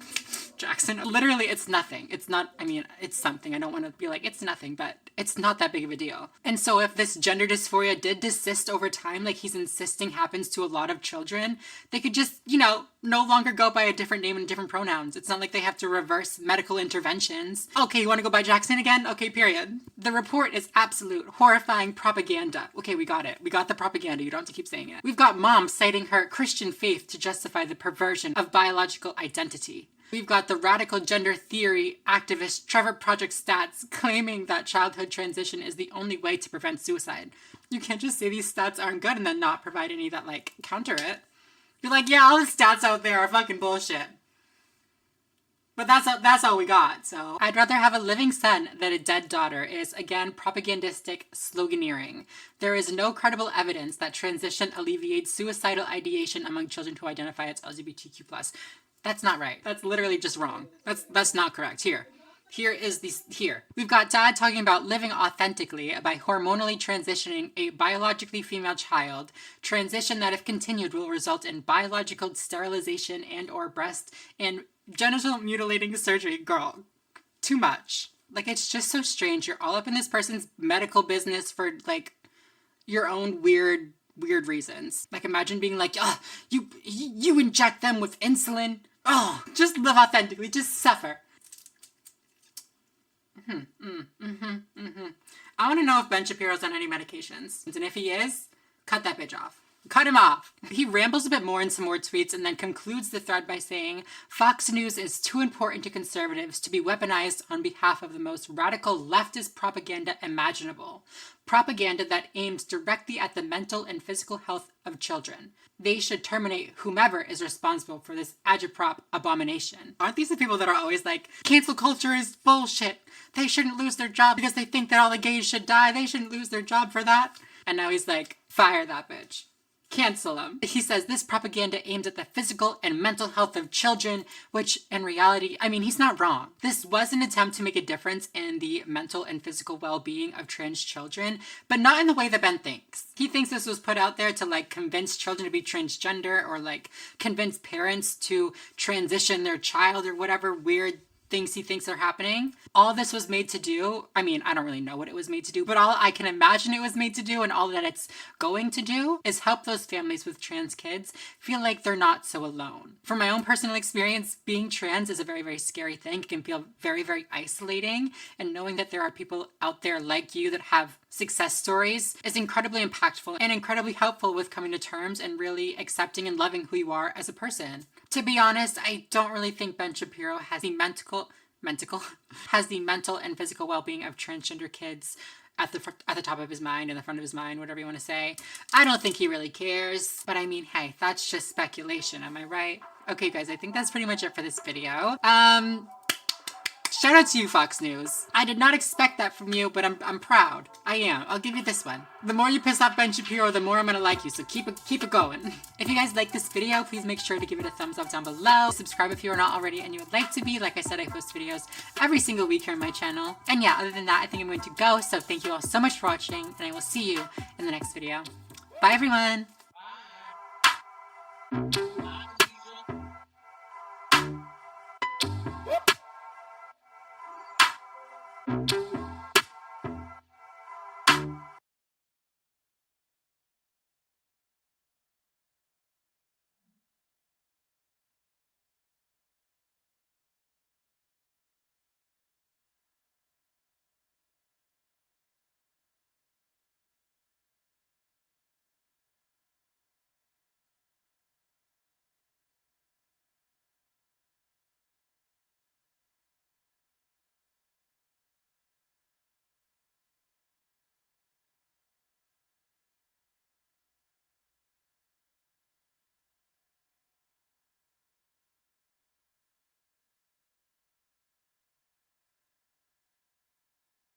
everyone, welcome back to my channel. First of all, the dress is there.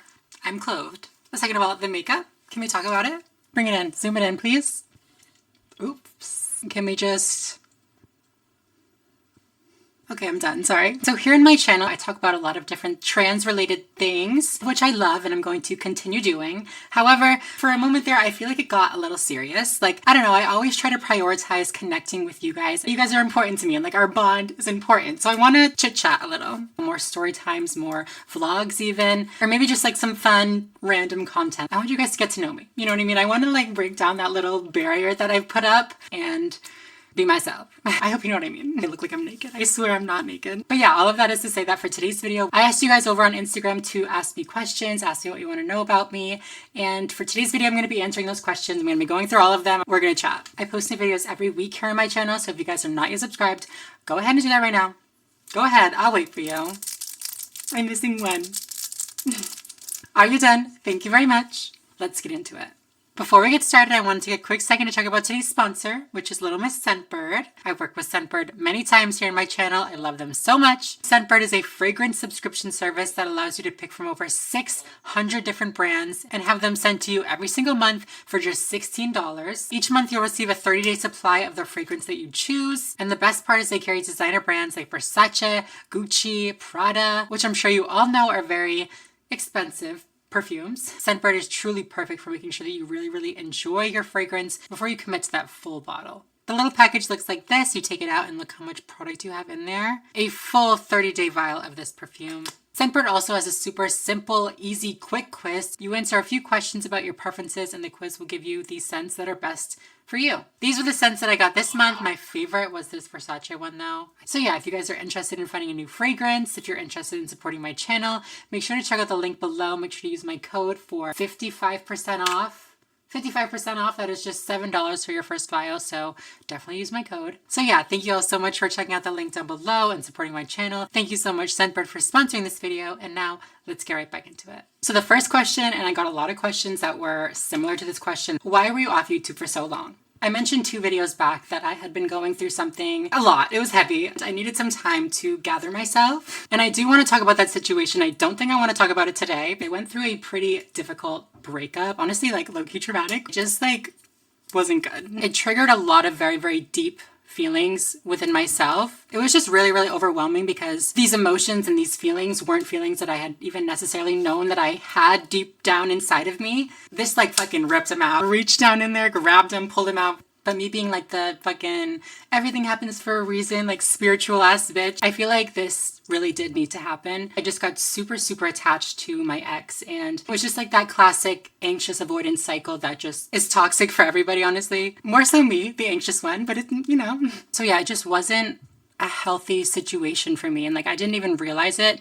I didn't even realize that I was stuck in this like cycle until afterwards. I was just so attached, I think, because of this like anxious avoidant dynamic where he would pull back every time that like it was like getting close or whatever, because every time he would pull back or, you know, wasn't showing up for me in whatever way, I would think about every possible situation that could be happening, resulted in me like sacrificing, not even like intentionally sacrificing, but just like becoming so entrapped in like this constant wanting of more that I put myself to the sideline. The things that are important to me, like things that are essential to me living a happy and successful life, I would kind of put them on the back burner because I was so obsessively focused on getting his attention, getting his, you know, validation, his approval, his love. And like, ew, that's not who I wanted to go into a relationship as. It's not the person that I want to be. And so that's why, as hard as it was and like as sad and like difficult as it was, I think it really did need to happen so that I could, you know, learn to not lose myself like that. Bitch. This is why I said that I wanted to give it a little bit more time before I fully get into like the whole story. I don't want my emotions to, you know, tell the story. I want to be able to calm down, gather myself, then maybe tell the story. Anyways, can we move on? Okay, on a happier note, this one says, you've mentioned you were a gamer. Would you play Minecraft or Fortnite for a video? Yeah, of course. I mean, I don't really play Minecraft. I have downloaded it onto my computer once or twice, like throughout my life. Played it for like a day and then like gave up. Maybe I could get back into it. Fortnite, I'm all about though. I kick butt in Fortnite. Okay, the next question is, are there any surgeries that you still plan on getting? And I've talked about it a few times that I go back and forth on whether or not I want to have FFS. And I think I've come to the decision that I do want to have FFS, but not like what I originally anticipated that I was going to want. At first, when I was like, I want FFS, I was like, I need to get, my nose done, I need to get my jaw shaved down, I need to get cheek implants, I need to get this, I need to get that. But the more that I go back and forth on it, the more that I realize that like, I'm okay with most of the features on my face. The one thing that gives me so much dysphoria that I like absolutely need to live like my best life is my forehead. I was about to show you what I meant, but I'm not going to. So the next question is, what was the hardest part of your transition, socially or physically? Obviously, the physical transition was painful. It was whatever.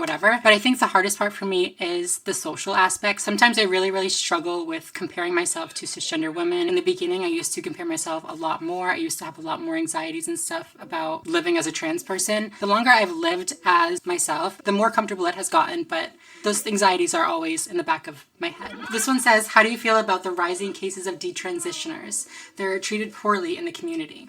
I mean, that sucks. I have no grudge against detransitioners whatsoever. Not at all. Like, absolutely. Bravo. I'm happy whenever anybody figures out who they are and, they're happy with themselves. I have, very infrequently, but I have seen detransitioners online that will say, being trans isn't real, I was a trans person and I detransitioned, blah, blah, blah. But I feel like that's pretty rare. And this is just my own anecdotal experience, but I feel like for the most part, people that I come across that are detransitioning, like on TikTok or something like that, they're cool. They support trans people. They're like, yeah, just not me. Okay, sick. This one says, do you have a hair care routine? Your hair always looks good. Oh my god, thanks. I do have a hair care routine. Also, did you notice my hair is black? It's fully black. Wash it 2 to 3 times a week, shampoo it in the shower, whatever, and then I'll do the conditioner. Rinse 70% of the conditioner out, leave 30% in, brush some curl cream through it, define the curls, and then I'll take gel, scrunch it, then I'll diffuse it. I don't know why I'm looking over there. Oh my god, the next question is, what is my dog's name? Her name is Birdie. I'll insert some pictures for you guys. So she's actually named after Birdo. If you know from Mario, you know Birdo. Fun fact, Birdo is actually supposed to be trans. Earlier Mario games, she would come out and say like, don't call me Birdo, call me Birdie. She's also described in one of the manuals as a boy who thinks he's a girl. Me. And so I named my dog Birdie, like in honor of Birdo. The next question is, are you happy with your life right now? Oh my god, did you have to ask that? No. Just kidding, just kidding. Yeah, I think I am. For a while, I kind of put my dream self on hold. Now, I'm in my Lana era now, so now everything is a Lana quote.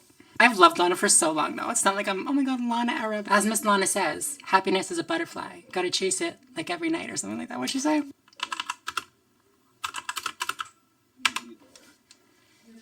Happiness is a butterfly. Try to catch it like every night. Yeah. Every day is a lullaby. Singing for my baby on the tour life. Yeah. Happiness is a butterfly. Actually, I don't really know if that quote applies at all, but it's a good song. Check it out. It's indica or sativa. Personally, I live in Massachusetts. She's legal. I like an indica or a hybrid. Sativa gives me anxiety. Do you stop hormones after a certain period of time after surgery, or do you still take them forever? So I take hormones forever. Even if I detransitioned, I would need to take synthetic testosterone. My body does not produce any hormones anymore, so I need to take something. What are your favorite video games? Another video game question. Bitch, I'm gonna start a gaming channel. I think it'd be so fun. My favorite video games, like of all time, ever in life. Do you remember the first thing he said to you? Ever in life? Yeah. I really love the Legend of Zelda series. Wind Waker, Twilight Princess. I really like Breath of the Wild too. All 3 of those are really good. But right now, my favorite game is currently Elden Ring. Yeah. Do you have any tips for trans people starting a new femme wardrobe? Get the basics, bitch. You need the basics. I know that like when you're first getting girl clothes, it's like, oh my god, look at this dress, look at, this beautiful skirt. Definitely get those things if they're like speaking to you, calling to you, whatever, but you need to have a good amount of basics. Like you can't wear a sequin dress every day.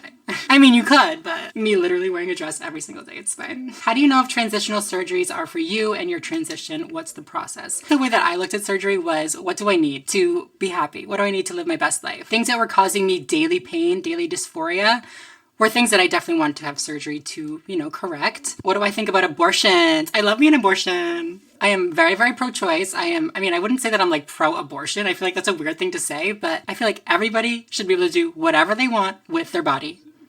Period. How long have you been on hormone therapy? Oh my god, that's a good question. I think my anniversary is coming up. I started hormones on July 27th of 2015. Oh my god, that's so long. 7 fucking years at the end of this month. 7 years. How long is your hair? Oh my god, do you want to see? Okay, I'll show you. Hair goes down to there. I actually just got it cut too, so it used to be like down here, but now it's there. I want like a good last question, but I don't have one. Why did you dye your hair black? Like I said, I'm in my Lana Del Rey era. Very much old Hollywood. I feel like that'll be a good vibe for me. What do you think? Can you see it? That is it for today's video. Please make sure to give it a thumbs up down below. Subscribe if you are not already and you would like to be. Yeah, other than that, I think I'm going to go. So thank you so much for watching and I will see you in the next video. Bye everyone.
That's not the vibe. It's not the vibe. It's not the vibe. Stop! My God. You're gonna be in my vlog. Hi everyone, welcome back to my channel. So I said that I was gonna start doing more vlogs, and here we are. I'm on vacation. We're in Bar Harbor. Okay, you wanna say hi? Hi. I figured I'd make a little vlog for y'all. I already took some stuff, like at lunch and stuff. You gotta pour it. You got it. Today we are cooling out here. We're gonna go on a little hike in a little while, right? Yep. Should probably not wear a dress for that, but definitely should not wear a dress for that. Could be cute. Could be the vibe. Could be a catastrophe. As soon as nobody knows. Nobody knows what. Let me see. Show us. Tan. Look at it. I trust. But if I keep my sleeve down, then they don't know. And I just look like a tan bitch. No, we know. Look, no, No, we you know. know. No, You know. everybody The knows. average passerby doesn't know.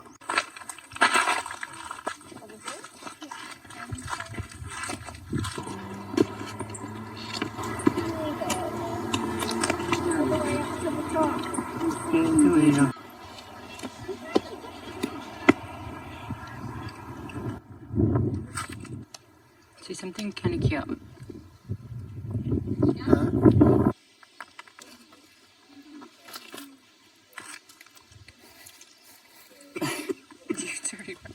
Should we take a shot?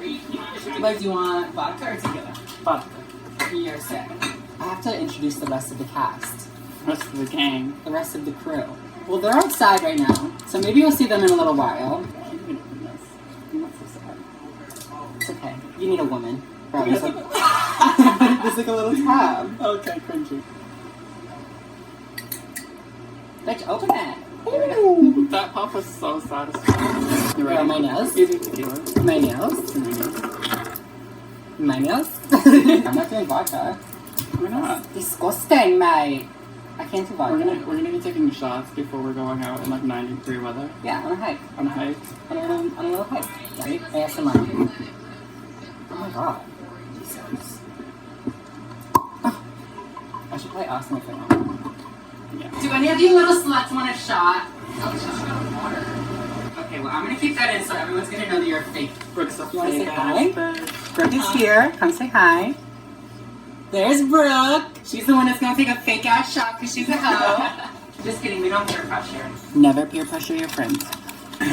Going through a crisis, I'm sorry. Do you need anything? Well, they're not coming, so that's fine. And then tonight, we're going to see the sunset on a little mountain, right? Yes, we are. Yes. Cadillac Mountain. We're going to Cadillac Mountain to watch a little sunset.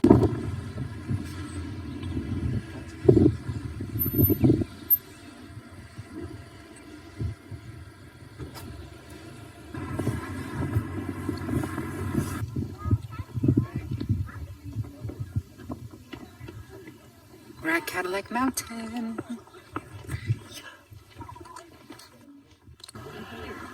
Southwest. That way. We'll never see it.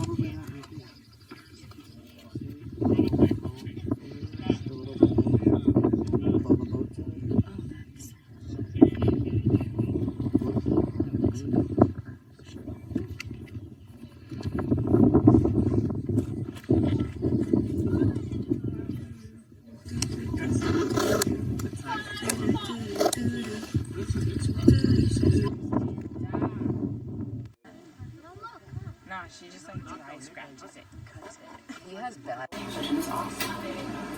Probably right. This is dimmable too. Fine. Turn it off. It's better off. Megan, you have to introduce yourself to the vlog. Grey Goose or... This is Megan. You're not gonna say hi? So, Okay, I'll come with you. that's pretty brave. Which one's yours? Which one's mine? That one smells like antidepressant. That one smells like tequila. Can you help me? Yeah, but you're getting salt all over the floor. I know, I'm sorry. Ooh. You just sipped vodka. Oh, thank you. Okay, cheers, everyone. Cheers, cheers, cheers. Cheers. Cheers. No, not them. Say bye. Want to say bye? It's actually been a couple weeks now. I'm editing this vlog right now and I realized that I did not narrate or like talk about what we were doing at all. I took a bunch of cute clips, but I never really said like, oh, this is what we're doing, this is where we're going. This is my first vlog in a while. Okay, cut me some slack, please. Cut me some slack. The next one will be better, I promise. The rest of the trip was really, really nice as well. We saw a bunch of really, really beautiful places. We started off at the Jordan Pond House.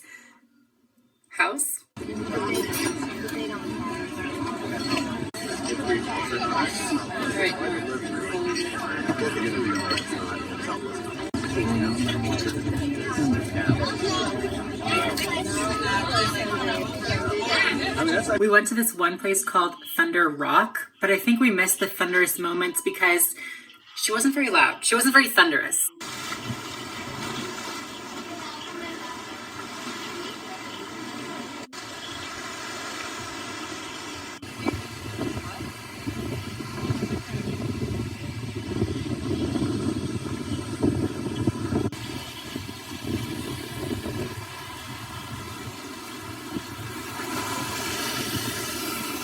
And then after Thunder Rock, we stopped at a little beach, Pebble Beach. I don't know if that's the official name for it, but it fits. And you know, it's a good name. If it's not the real name, it should be. This was one of my favorite places that we saw. It was so serene, and I really, really love the sound that the water made going out over the rocks.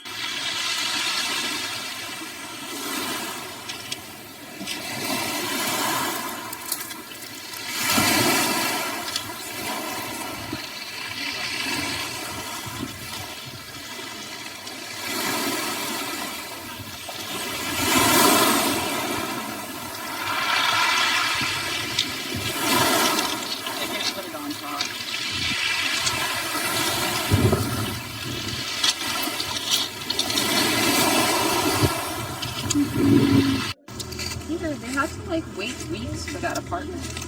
They were on a wait list.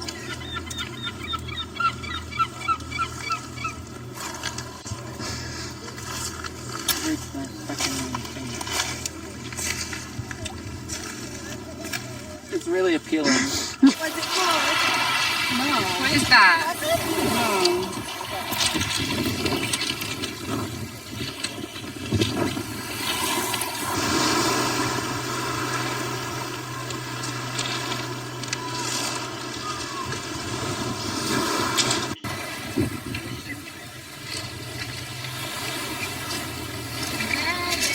After all the sightseeing, we got some more food.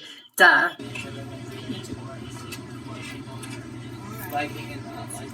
But that night, we went on this amazing cruise. It was this Sunset Bay tour. We went out on this, I don't know if it qualifies as a ferry.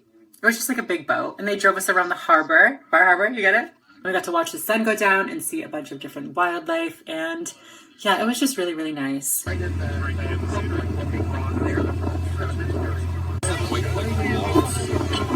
the water too. Look how chunky they are. Look at him on his side. He's looking.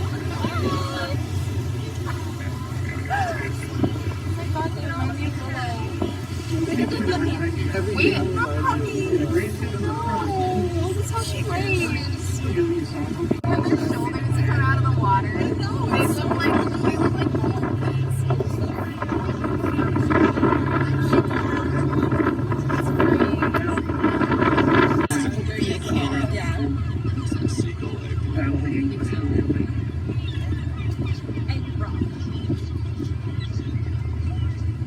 Emily.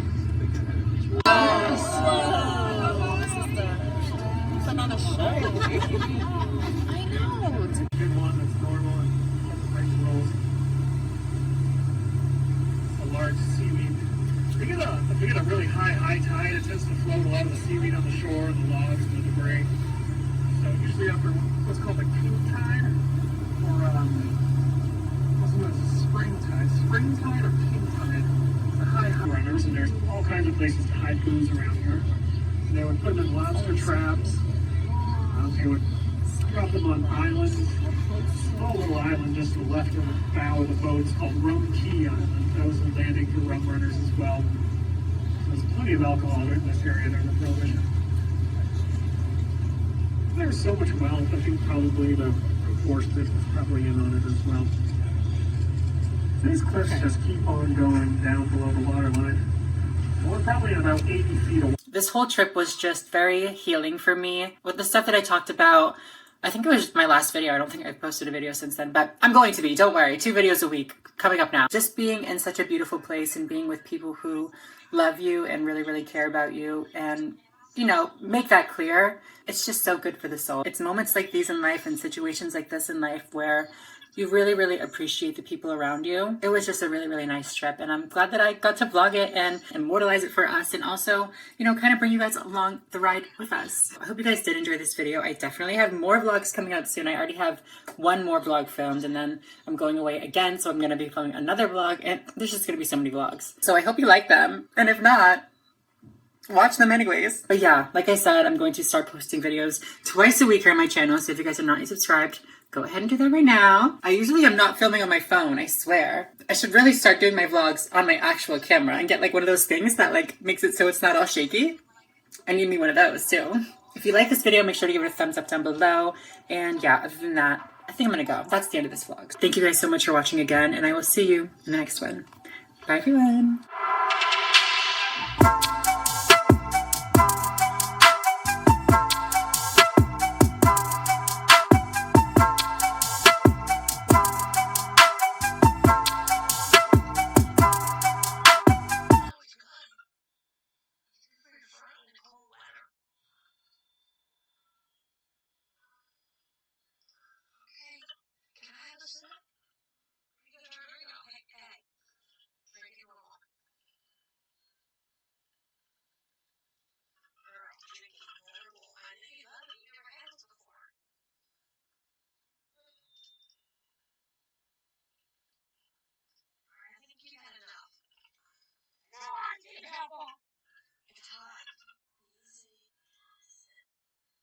May I have my mic, please? Ooh, thank you very much. Oh, hi. Didn't see you there. Hi everyone, welcome back to my channel. I don't know why I'm moving around so much. Maybe it's all the caffeine I just had. Are you guys as addicted to TikTok as I am? Because I spend hours on TikTok a day. Hours. I shouldn't admit that. Maybe like 5 minutes. 5 minutes a day on TikTok. I see a lot of trans content, trans-related content, and it's cute and all, it's fun and all, until it's not. Like, I love it. I love seeing all the positive, trans-affirming content. Do you hear my phone vibrating? I'm so sorry. But with the good, there's the bad. There is definitely a lot of haters and people doing not so great things. And I mean, what kind of YouTuber would I be if I didn't laugh at them, if I didn't react to them? Today's video, we're going to be watching some of these, let's just say, my favorite, my least favorite. They're just a little bit problematic. You'll see. We don't have to explain why yet. You'll see. I post new videos every single week here on my channel, so if you guys are not yet subscribed, go ahead and do that right now. Go ahead, I'll wait for you. Are you done? Thank you very much. And with no further ado, let's get right into these TikToks. What don't you support about that community? Gay marriage, you support that? I don't know. So you don't support it. What don't you support? I feel like they wanted like turn kids or something. Could be onto something. Oh my god, she caught us, bitch. We're caught. I don't know. I think they want to make kids gay. So like, do you support it or not? She said, I'm not stupid. I know all about that gay marriage to gay child pipeline. You know, like if they allow gay marriage, then, you know, kids are gonna become gay. Anyways, I shouldn't have explained that. Before we get started, I'm going to take a quick second to talk about today's sponsor, which is Factor. Factor is an online food service that makes meeting your nutrition goals easier than ever by delivering fresh, never frozen food straight to your doorstep. These meals are dietitian approved, they're made by gourmet chefs, and they're ready to eat within minutes. So it really doesn't get much easier to get good food that will keep you on your nutrition goals. Factor is actually now owned by HelloFresh, who I have worked with in the past, but now, of course, there's an even wider array of options. I can pretty much guarantee you'll find something for you. Let me just read off a few different options that they have. They have keto, calorie smart, chef's choice, vegan, veggie options, all or some, I guess not all of them, include seafood, meat, and plant-based meals. Personally, I really like their smoothies because they're so quick, so simple. You just grab out of the fridge and they're ready to go. Duh. There are so many crazy diet plans out there, but Factor really keeps it so simple. So if you're looking to eat healthier, definitely check Factor out. You can go to go.factor75.com/lux120 and use my code lux120 to get $120 off. The link will be down below, but please do not forget to use that code, $120 off. Thank you so much, Factor, for sponsoring today's video. Thank you guys for checking out Factor's link down below and supporting my channel. And yeah, let's get right back into it. How many genders are there? 2 scientifically, but however many people identify is, totally up to them. Why? It's everyone's personal preference, man. What you choose to identify as doesn't affect how I live my life on the daily.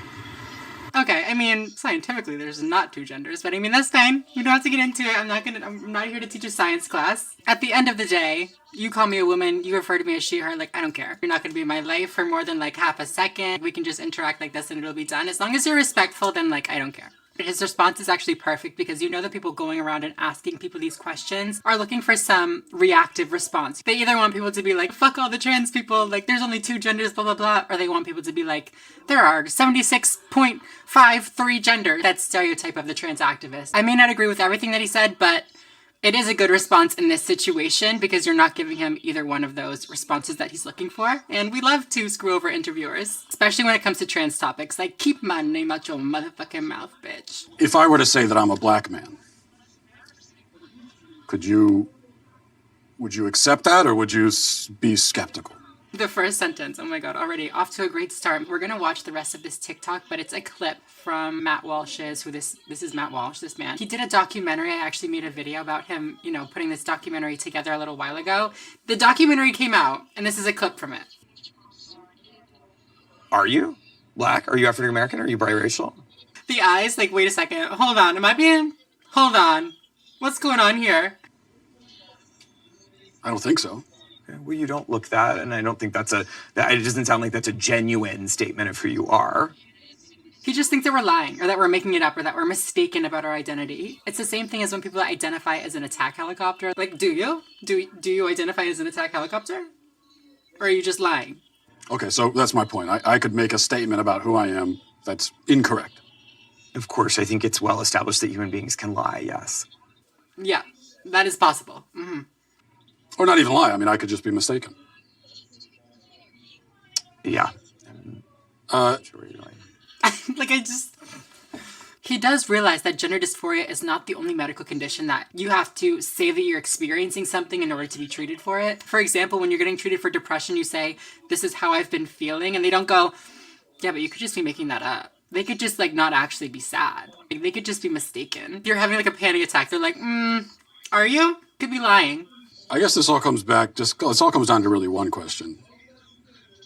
Especially women, gender, and sexuality studies. So what is a woman? The famous, what is a woman? The famous gotcha. Woman is the gender identity that is typically associated with being female. So a woman is just somebody whose gender identity is a woman. Like, that's quite literally it. Do you really not know what a woman is, Matt Walsh? Who gave this man his high school diploma? He doesn't know what a woman is? I'm just trying to start by getting to the truth, you know. Yeah, I mean, I'm really uncomfortable with that language of like getting to the truth. Again, in social life. Why is that uncomfortable? Because it sounds actually deeply transphobic to me. And if you keep probing, we're gonna stop the interview. If I probe about what the truth is? You keep invoking the word truth, which is condescending and rude. These people literally sent me an email to be in this documentary. Imagine sitting there and Matt Walsh shows up and is like, "What's a woman?"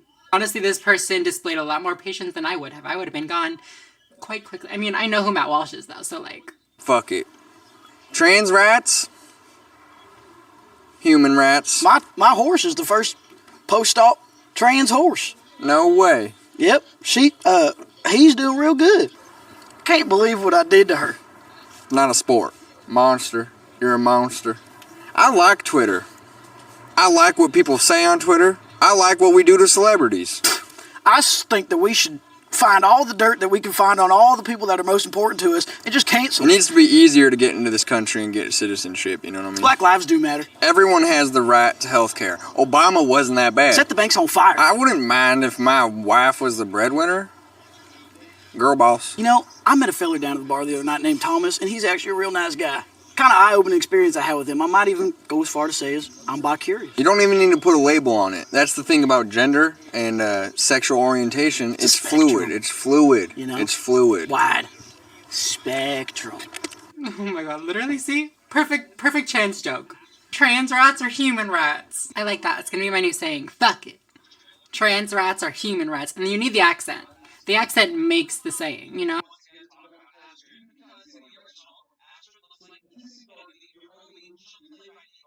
This one pissed me off. It's always the bitches that are like, I love my LGBTs, I love my gay sisters, I love my trans brothers and sisters, blah, blah, blah, Pride Month, yay, slay, queen, go. And then they'll get a comment like that one and be like, Jason, what do you mean? I saw another TikTok very similar to this one. It was a different girl, and she was like pretending to cry, pretending to be really upset because somebody asked her if she was trans. Like, you're getting a little too upset about it. Yeah, you're getting a little too offended. It's giving you think trans people are ugly. And it's so shady because, like I said, you know this person has a gay best friend. You know this person has even trans friends. I have a question for the LGBTQ community. Is it possible for me, or anyone else for that matter, to believe that homosexuality or gender self-identification is wrong without being a bigot? I ask this question because as a Muslim, in my religion, homosexuality is a sin. And so I teach my children that homosexuality is a sin. And when I have this conversation with some homosexuals, they tell me that I'm bigoted. The logic goes something like that if you believe that it's wrong, you're homophobic, and this can lead to violence against gay people. But I also believe eating pork is a sin, and I'm not pork phobic, nor have I ever had a violent thought or even a violent word to anyone who eats pork about their dietary restrictions. So much of the LGBTQ community seems to be ostensibly about tolerance and respect for other people's choices.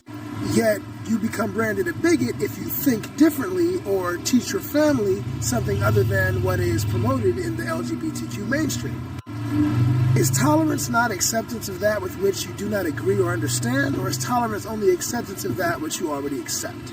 As I understand it, the same freedom of belief that we all share constitutionally as Americans that allows me to be a Muslim also allows a transgender person to believe they are of a sex that was not assigned to them at birth. It seems to me more like we have some sort of a shared issue and cause. But if I can't be allowed to believe what I want and teach my children my religion, then how am I being given the freedom of belief and how are my rights not being encroached upon? So the question is simple. Can I disagree with homosexuality and follow my own code of sexual morality and teach that to my children? Or am I a bigot if I don't agree with the way that you guys think and your sexual code of morality? My whole thing with the religion argument is you can have like whatever belief you want to have, but as soon as you like start putting that onto other people, even putting that onto your children, I mean, I guess especially putting that onto your children, that's where I start to like take issue, I guess. Like especially for your kids, teaching them that being LGBT is a sin is very, very damaging. Your kids are probably just figuring themselves out and you don't know if they're LGBT. That is undeniably dangerous. Is this what we're having to raise our kids now in? That we have to tell them at 10 years old what an all-gender bathroom is and why he's having to walk out with other women washing their hands right next to him? Like, it made me uncomfortable just watching this take place. I watched people jump to their deaths on live national television at 8 years old when the Twin Towers fell. And you're gonna tell me that you're afraid of letting your 10-year-old know that everybody poops. The fake, like, outrage, the fake, like, disbelief. I can't. It's just so funny. I couldn't imagine it. So crazy to me. Give this girl an Oscar. Is an Oscar the acting one? Give this girl an Emmy. Give this girl a Golden Globe. Of all the arguments against trans people, of all the arguments against teaching kids about trans people, this is the one that we're gonna go with?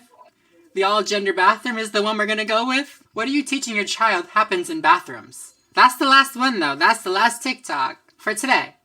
Like I said, I spend so much time on TikTok, so if you guys like this video, make sure to give it a thumbs up down below. I'll definitely do more of them. I'll probably do more even if you don't do a thumbs up, but give it a thumbs up anyways. Thank you so much. Like I said, I post new videos every single week here on my channel, so make sure to subscribe if you are not already. And yeah, other than that, I think I'm going to go, so thank you all so much for watching. But go hands down. And I will see you in the next video. Bye, everyone!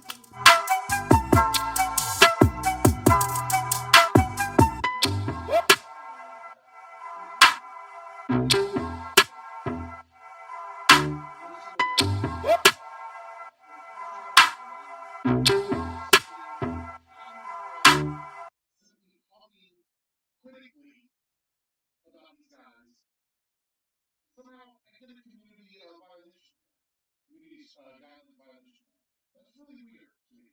It's really weird. I'm curious to see where this is going to go, what happens from here with YouTube, because these guys must consider what I'm doing to be threatening to them, even though I'm a tiny little channel, to even bother to come over and mess with my channel. So that makes me feel very powerful.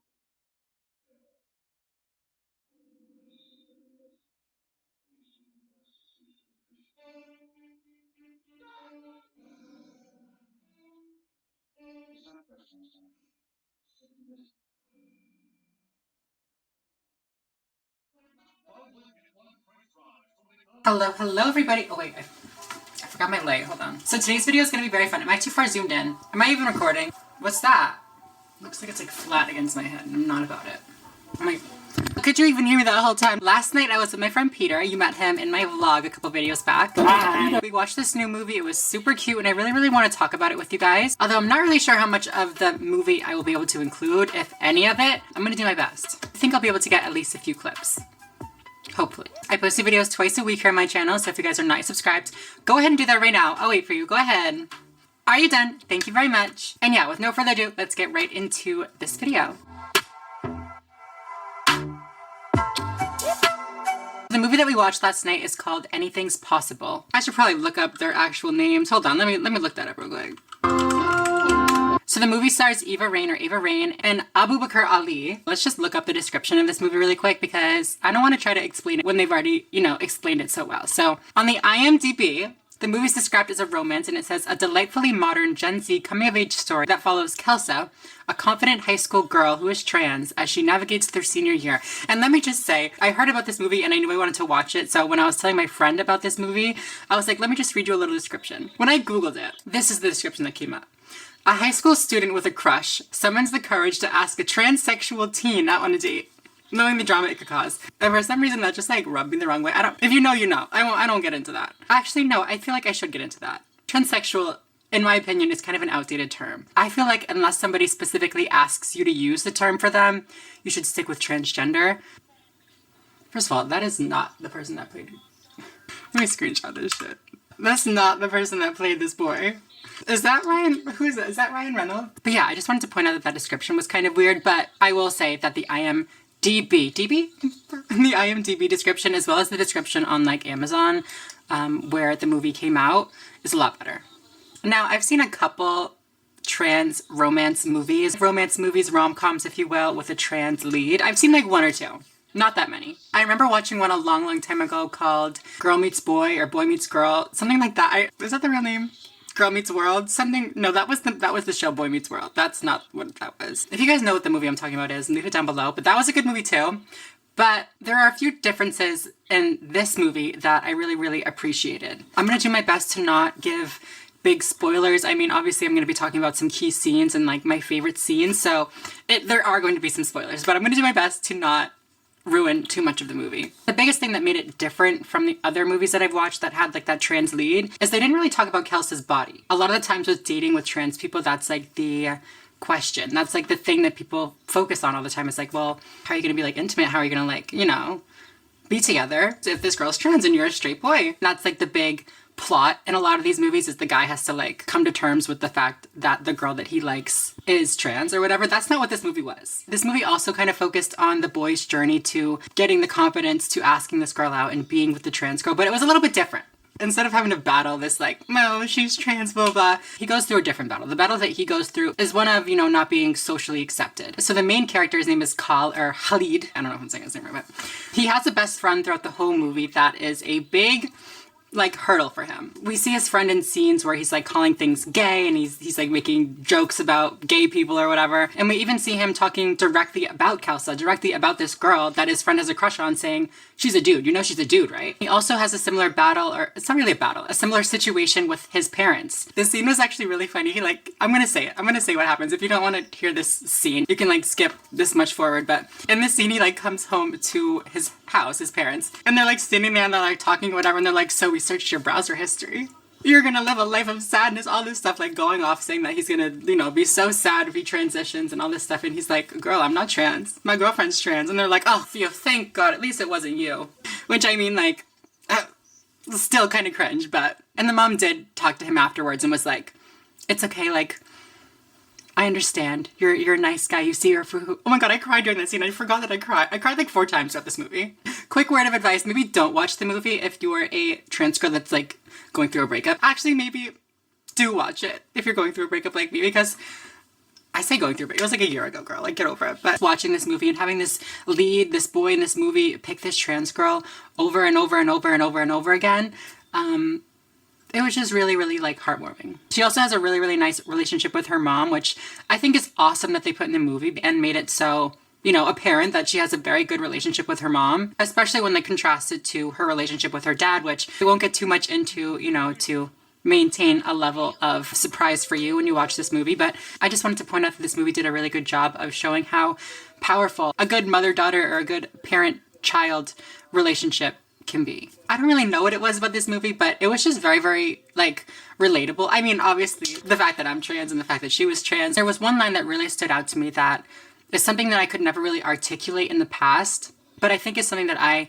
have struggled with for a long time and I've kind of gone back and forth with. The girl's a YouTuber. Cute, right? The quote comes from a video that she's making on her YouTube channel talking about being trans and deciding whether or not she wanted to live as stealth, which if you don't know, living as stealth means that nobody around you knows that you're transgender, or if she wanted to live out and super, super publicly. The quote says, so what would you rather? The existential despair of not being known, or the existential despair of being known and being rejected? So it's this battle of being stealth and having people not understand who you really are, not understand where you come from, not understand what has made you you, or deal with the despair of having people know you, having people know your story, where you've come from, what you've been through, and having them not accept it, having them not want to be in your life, having them not want to be around you. When I first transitioned, I went through this a lot as well, especially my first year in college. I felt like I had to escape my trans identity to be taken seriously, to be treated and fully seen as a woman. I won't say that people didn't know because, you know, obviously it was my first year right after I transitioned, so I didn't, you know, look the way that I do now. This was a different time, but I did feel like I was hiding so much about myself, and not even just that I was hiding, I felt like I was lying. When I would tell people things about myself, I found myself editing the story, changing little details about my life so that they wouldn't know that I was trans. And yeah, they were small, they were little white lies, they were insignificant, but I don't want to have to do that. So we see Kelsa deal with this throughout the movie as well. We see her making videos online for herself and for her trans friends, her community, whatever. But once it gets brought up in real life, you could say, at her school, she doesn't want anything to do with it. In fact, she actively rejects it. She says, I'm just trying to live my life, like, leave me alone, like, get this away from me. I should probably mention, the student, I don't want to like root it though. You'll see, it doesn't matter. You'll see. She just know that she doesn't want people to talk about the fact that she's trans in real life, at least at some points throughout the movie. There's so much in this movie, so many like little things that I noticed as a trans person that, you know, maybe the average viewer wouldn't notice, but I think that's kind of cool. At one point, her and one of her friends get into a fight over this boy actually, and she goes full turf. How dare Kelsey come into a single sex women's only space, blah blah blah, like I am a feminist and this is wrong. Full turf. I kind of loved it. It was great. It was great, especially because she had like a full like, you know, awakening. She's like, this is bad, I shouldn't be doing this, I don't want to be this person. She's ex-turf now, I guess. Like I said, I don't know what to say and what not to say about this movie because I want you to watch it. I don't want to spoil it. I just want to let you guys know that this is a really, really good movie. This is super cute, especially if you're looking for like a cheesy romance movie. Not to call it cheesy, sorry, but like, it's just really cute. And of course, we love to see trans people finally getting the storylines that they deserve, you know? We love to finally see trans girls as the love interest. And of course, we love having actual trans actresses in the movie. Duh. That's like the bare minimum. But okay, you guys, that is it for this video. Go watch this movie. It's on Amazon Prime. Go watch it. I'm pretty sure that Billy Porter wrote it or produced it or something. I don't know. Billy Porter had something to do with it, and we love Billy, so yeah, thank you all so much for watching. Please make sure to give it a thumbs up down below. Subscribe if you are not already. I post new videos twice a week here on my channel. That's pretty much it. So thank you all so much for watching, and I'll see you in the next video. Bye, everyone.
Come down here for me. So we need to talk about Andrew Tate. I've made videos before about, you know, misogynists, like those TikTok dating coaches that are like, you need to dominate your women and you need to, you know, tell them they're a stupid whore. I made videos on them, but they've never been this alarming. This is also one of the reasons men find youth attractive. The reason 18 and 19-year-olds are more attractive than 25-year-olds is because they've been through legislation. I'll say this right here on the internet. I don't give a shit. People will sit there and go, oh, you can't say. Bro, we got him. It's not about being property. It's about the fact that she belongs to him and the intimate parts of her body belong to him because they're in a relationship. And if she wants to sell those, he has a stake in those intimate parts of her body. So if you want to chop your dick off, I have nothing against that. Leave the kids alone. You can be as transgender as you like. Don't come talk to my kid about it. Yeah. No, yeah. If you haven't seen him already, you're welcome. He's had a very, very significant impact, especially on social media. Hey, whore, go make me a sandwich in the kitchen. It's a joke. Okay, females don't deserve rights. It's my opinion. Does anyone in here watch Andrew Tate? No? Okay, then I'll just leave since everyone wants me to freaking die. This is why men's mental health is... Recently, he was Googled. His name was Googled more than Trump, more than Mr. Beast, more than Jake Paul, Joe Biden. All of these very, very influential people with very large platforms, he's surpassing them. Videos have been posted about him or of him saying these incredibly damaging and like dangerous things about women, about gay people, about transgender people. I mean, basically anyone that isn't an alpha male like him, he's talked shit about. But what's frightening about it is he has support. People are eating this up. Well, I mean, not people, but like a specific group of people that he has targeted. They are loving Andrew. They are loving everything that he says, everything that he stands for, everything that he's done, you know. They're all about it. They really are little tiny fangirls. They support Andrew with their likes, their comments, their interactions, but also literal physical money. They give him money. They pay this man. For what? We're gonna find out. We're gonna talk about it. I'm gonna show you some of the misogynistic things he said, some of the transphobic things he said, some of the homophobic things he said. I'm gonna show you exactly why I think he is so dangerous. And also, I feel like we need to talk about how he's literally scamming children. I feel like that has to be breaking some sort of law. Am I wrong? Anyways, I post new videos here on my channel twice a week, so if you guys are not subscribed, go ahead and do that right now. Go ahead, I'll wait for you. I'll wait for you, bitch. Are you done? Thank you very much. So yeah, with no further ado, let's chit chat. Let's get into it. So before we get started, it is that time of the month for me. The time to show you my new Scentbird fragrances. What did you think I was talking about? Today's video is sponsored by Scentbird. Thank you so much, Scentbird. I've been working with Scentbird for quite a minute now, and I genuinely love them so much. I love the brand, I love the products. If you don't know, Scentbird is a fragrance subscription service that allows you to pick from over 600 different fragrance brands. Every single month, you'll get 1 to 3 fragrances, however many you choose, which will be sent to you in these super cute vials. I just got a red one this month. Look how cute. I don't think I've ever had a red one. Most of these designer perfumes are hundreds of dollars per bottle, but with Scentbird, it's what, $16 a month? And with my code 7, their service really works. You know, from the quiz that they have online that helps you pick out the fragrances that are best for your taste, to just being able to try out different fragrances every month has really helped me discover what fragrances I really like. I'm just so excited because I genuinely love these perfumes that I got this month so much. This is what the vial looks like. You just twist it up, and then your fragrance is inside, your 30-day supply. This is actually one of my favorite scents that I got this month. It's the Red Velvet. Pink Sugar is the brand, Red Velvet is the scent. This one I really did not want to have to tell you guys about because it's so good and I don't want to share. But I love you, so you're welcome. This one is Malibu Nights by Dime. It's so good. Oh my god. It's giving very much summer vibe, very much beachy vibe, very much mimosas, very much body spray, but not like body spray, like quality. So yeah, if you're interested in trying out some new scents, a new fragrance, a new perfume, a new cologne, whatever you're into, Scentbird has it, and you can use my code for 55% off. That'll bring it down to just $7 for your first month. That's crazy. You're welcome. Support my channel, click on the link below, check out Scentbird's website, and have a great time. Thank you again, Scentbird, for sponsoring today's video, and now let's get back into it. So after seeing those clips in the beginning, it may be hard to understand why he has support, how he has so many followers, how he's making so much money. I mean, honestly, I don't get it either. Those were my initial thoughts as well, don't worry. From what I've seen, his followers are mostly young boys. It's giving James Charles, sorry. And the reasons that I've seen these young boys give for, you know, why they support Andrew, why they love Top G Tate, I just need a little laugh break, sorry. He's rich, allegedly. He's successful, allegedly. And this is the most alleged one. He sleeps with tons of women. This self-proclaims tons of women. I guess they redefine tons to be -4. Sorry, that wasn't funny. This is why Andrew Tate thinks that women aren't funny. Except Andrew Tate's transphobic, so he wouldn't think I'm a girl. So maybe men aren't funny. I think that the main reason that these young men are looking up to Andrew Tate... Wait.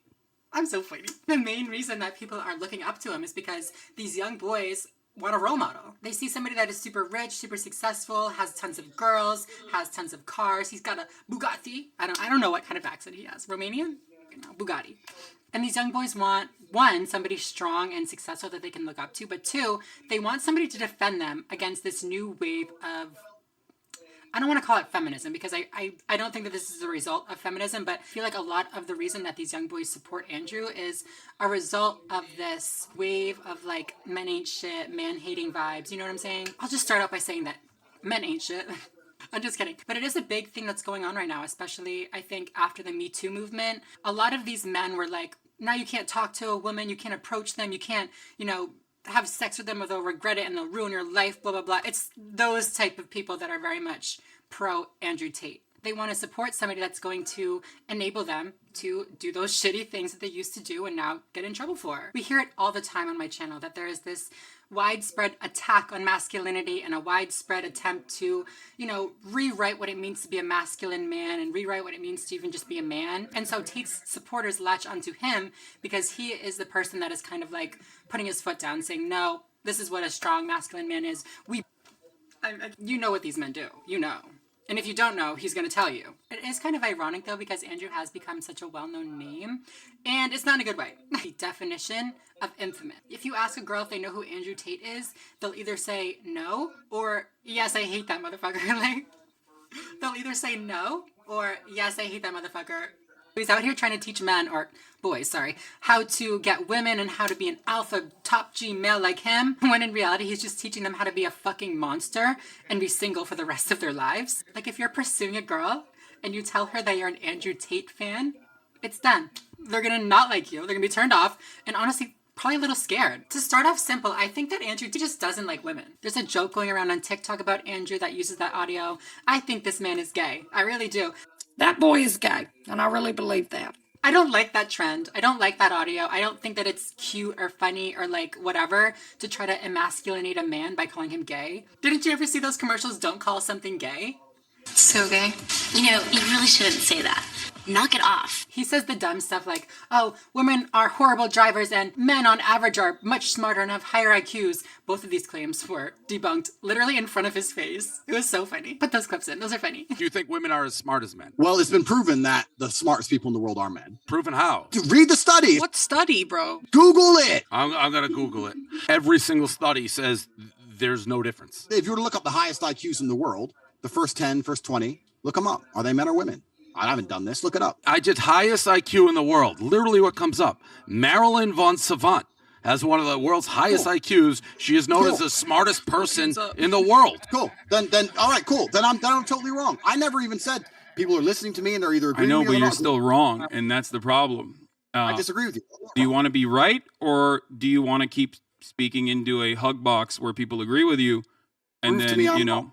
well, if you just completely devalue empirical evidence, actuarial sciences, the entirety of the insurance industry that relies on making these sorts of calculations to ensure that these quotes are as profitable as possible, which ends up charging men higher rates than women, as a statistical likelihood that men are more dangerous drivers than women across the board and get into more car accidents across the board. If you're going to look at all of that and say it doesn't matter because that does not correspond to my own personal experiences, then you're silly. You're being silly. You're being a silly person. If everyone thought like you did, right, we would have no scientific achievements on this planet. We would still be living inside of fucking caves. How are you gonna say Google it and like make this whole big thing like, I know what I'm talking about, Google it, and then be wrong? Then of course there's the standard, men are superior beings and sexually motivated and should be allowed to sleep with whoever they want while in a relationship, and you as the girlfriend should be 100% okay with that. But also, you have to remain 100% loyal. You also said that you could have multiple partners, but a female that was with you couldn't also have multiple partners? I would personally find that revolting, correct? But there are women who find what I say revolting. I think if a man is not sexually exclusive, it's not the same as if a woman is, because with a woman you have the paternity issue. With a man you don't have a paternity issue. If I have 3 girlfriends and they all get pregnant, we know who the mother and who the father is. If you have 1 woman and 3 men, you don't know who even the parents are if she got pregnant. Yeah, you could definitely figure that out. DNA tests are pretty accessible nowadays. Of course, yeah, that's exactly it. So I said science can step in and fix it, but that doesn't mean it's not haram and against the will of God. Look, read the Bible. Every single man had multiple wives. Not a single woman had multiple husbands. It's against the will of God. It's disgusting. You know, this is kind of interesting to me because, like, what's the point? You're not loyal to her sexually because, you know, you're a man, duh. But then you're avoidant emotionally as well. Again, because you're an alpha male and are too logical for emotions, duh. The hallmark of being a man is the ability to restrict your emotions. The difference between a man and a woman is that you suppress your emotions. Is that my eyelash literally coming off? Cut the fucking camera. But like, what is left after that? Being able to say that you own a woman? Oh yeah, he thinks that women are property too. Check that out. You say a lot of stuff about women like that they're your property. That's not what I said. I was talking about an OnlyFans company when that question was asked. But I said that if a woman is going out with a man, she belongs to that man. That's his woman. So if she wants to do OnlyFans, she owes him some money because she's his. Well, that's crazy. That one's crazy. So you think that a man going out with a girl, that's just your property? She is his girl. But what's that have to do with anything? Because she's his. So that is you saying that women are your property. It's not about being property. It's about the fact that she belongs to him. And the intimate parts of her body belong to him because they're in a relationship. And if she wants to sell those, he has a stake in those intimate parts of her body. So it's reverse. A male porn star owes the woman. I don't know, because I think the women belong to the man. I think the woman's that's inherently where you get called sexist for. But yeah, very, very cringy, woman-hating stuff. It's like the He-Man woman-hater club. Like from the Little Rascals, except like with guns and money. But the woman hating does not stop there, babe. No. You can see my light. Gasp. He takes it much farther than other dating coaches online and says shit like this. Women aren't as big as me. You're like a 55-kilo female. I will pick you up with one hand, body slam your ass. And when I'm standing on top of you, and you're like, and I'm grabbing you by your neck, and you've learned, I learned in self-defense, when he grabs me by my neck, what I do is I get my fingers in. Yeah, but you know what they didn't teach you in self-defense? Here's a little move. When I grab you by your neck and you start annoying me, trying to resist. Okay, this part I like don't even want to make a joke about. This is not funny. This is not cute. This is not good advice to be giving anybody. But you are literally teaching men to abuse women. I really don't know how this man is still online. Like, he has been accused of the worst things. He said that, quote unquote, rape victims need to take accountability for their assaults. Oh, and also that he only dates women that are 18 to 19 years old because they've been through less dick and they're easier for him to make his imprint on. Whereas a 19-year-old might have had one guy from high school, just broke up, she's fresh, and I could put my imprint on her, make her a good person, and without her having to go through all that detriment to learn about life. Somebody call the fucking police. He literally said at one point that 40 or 60% of the reason that he moved to Romania was because the police there were less likely to follow through on sexual assault cases. This is probably 40% of the reason I moved to Romania, because in Eastern Europe, none of this garbage flies. If you're going to go to the police and say he raped me back in 1988, they're going to say we should have done something about it then. If you go to the police and say he raped me yesterday, say, okay, have you got physical evidence? Or is there CCTV proof? Where'd it happen? Okay, let's go interview him right now. And if it wasn't really rape, we went to the club, we got drunk, she agreed to go back to my house, we started having sex, and then we carried on having sex, and then we had sex, and she didn't say anything wrong, and then she texted me afterwards, and I didn't text back, and now she's saying I raped her. The police would be like, okay, she's an idiot, bye. But no, not in the West. In the West, you can tell them that exact story, you're still fucked. You're fucked in the West. When people say, why did you live in Romania? And I explain my 5 reasons. One of them is the Me Too era. They go, oh, well, you're a rapist. I say, no, I'm not a fucking rapist. But I like the idea of being able to just say, to do what I want. I like being free. And if you're a man living in England or Germany or America or any of the Western world right now, you've decided to live in a country where any woman, any ex, any fucking bitch who works at Greg's who you bought a pasty from, at some point in the future can destroy your life. This Me Too era bullshit has not protected women. It's just destroyed the safety of men. So, it's giving you need to be in jail.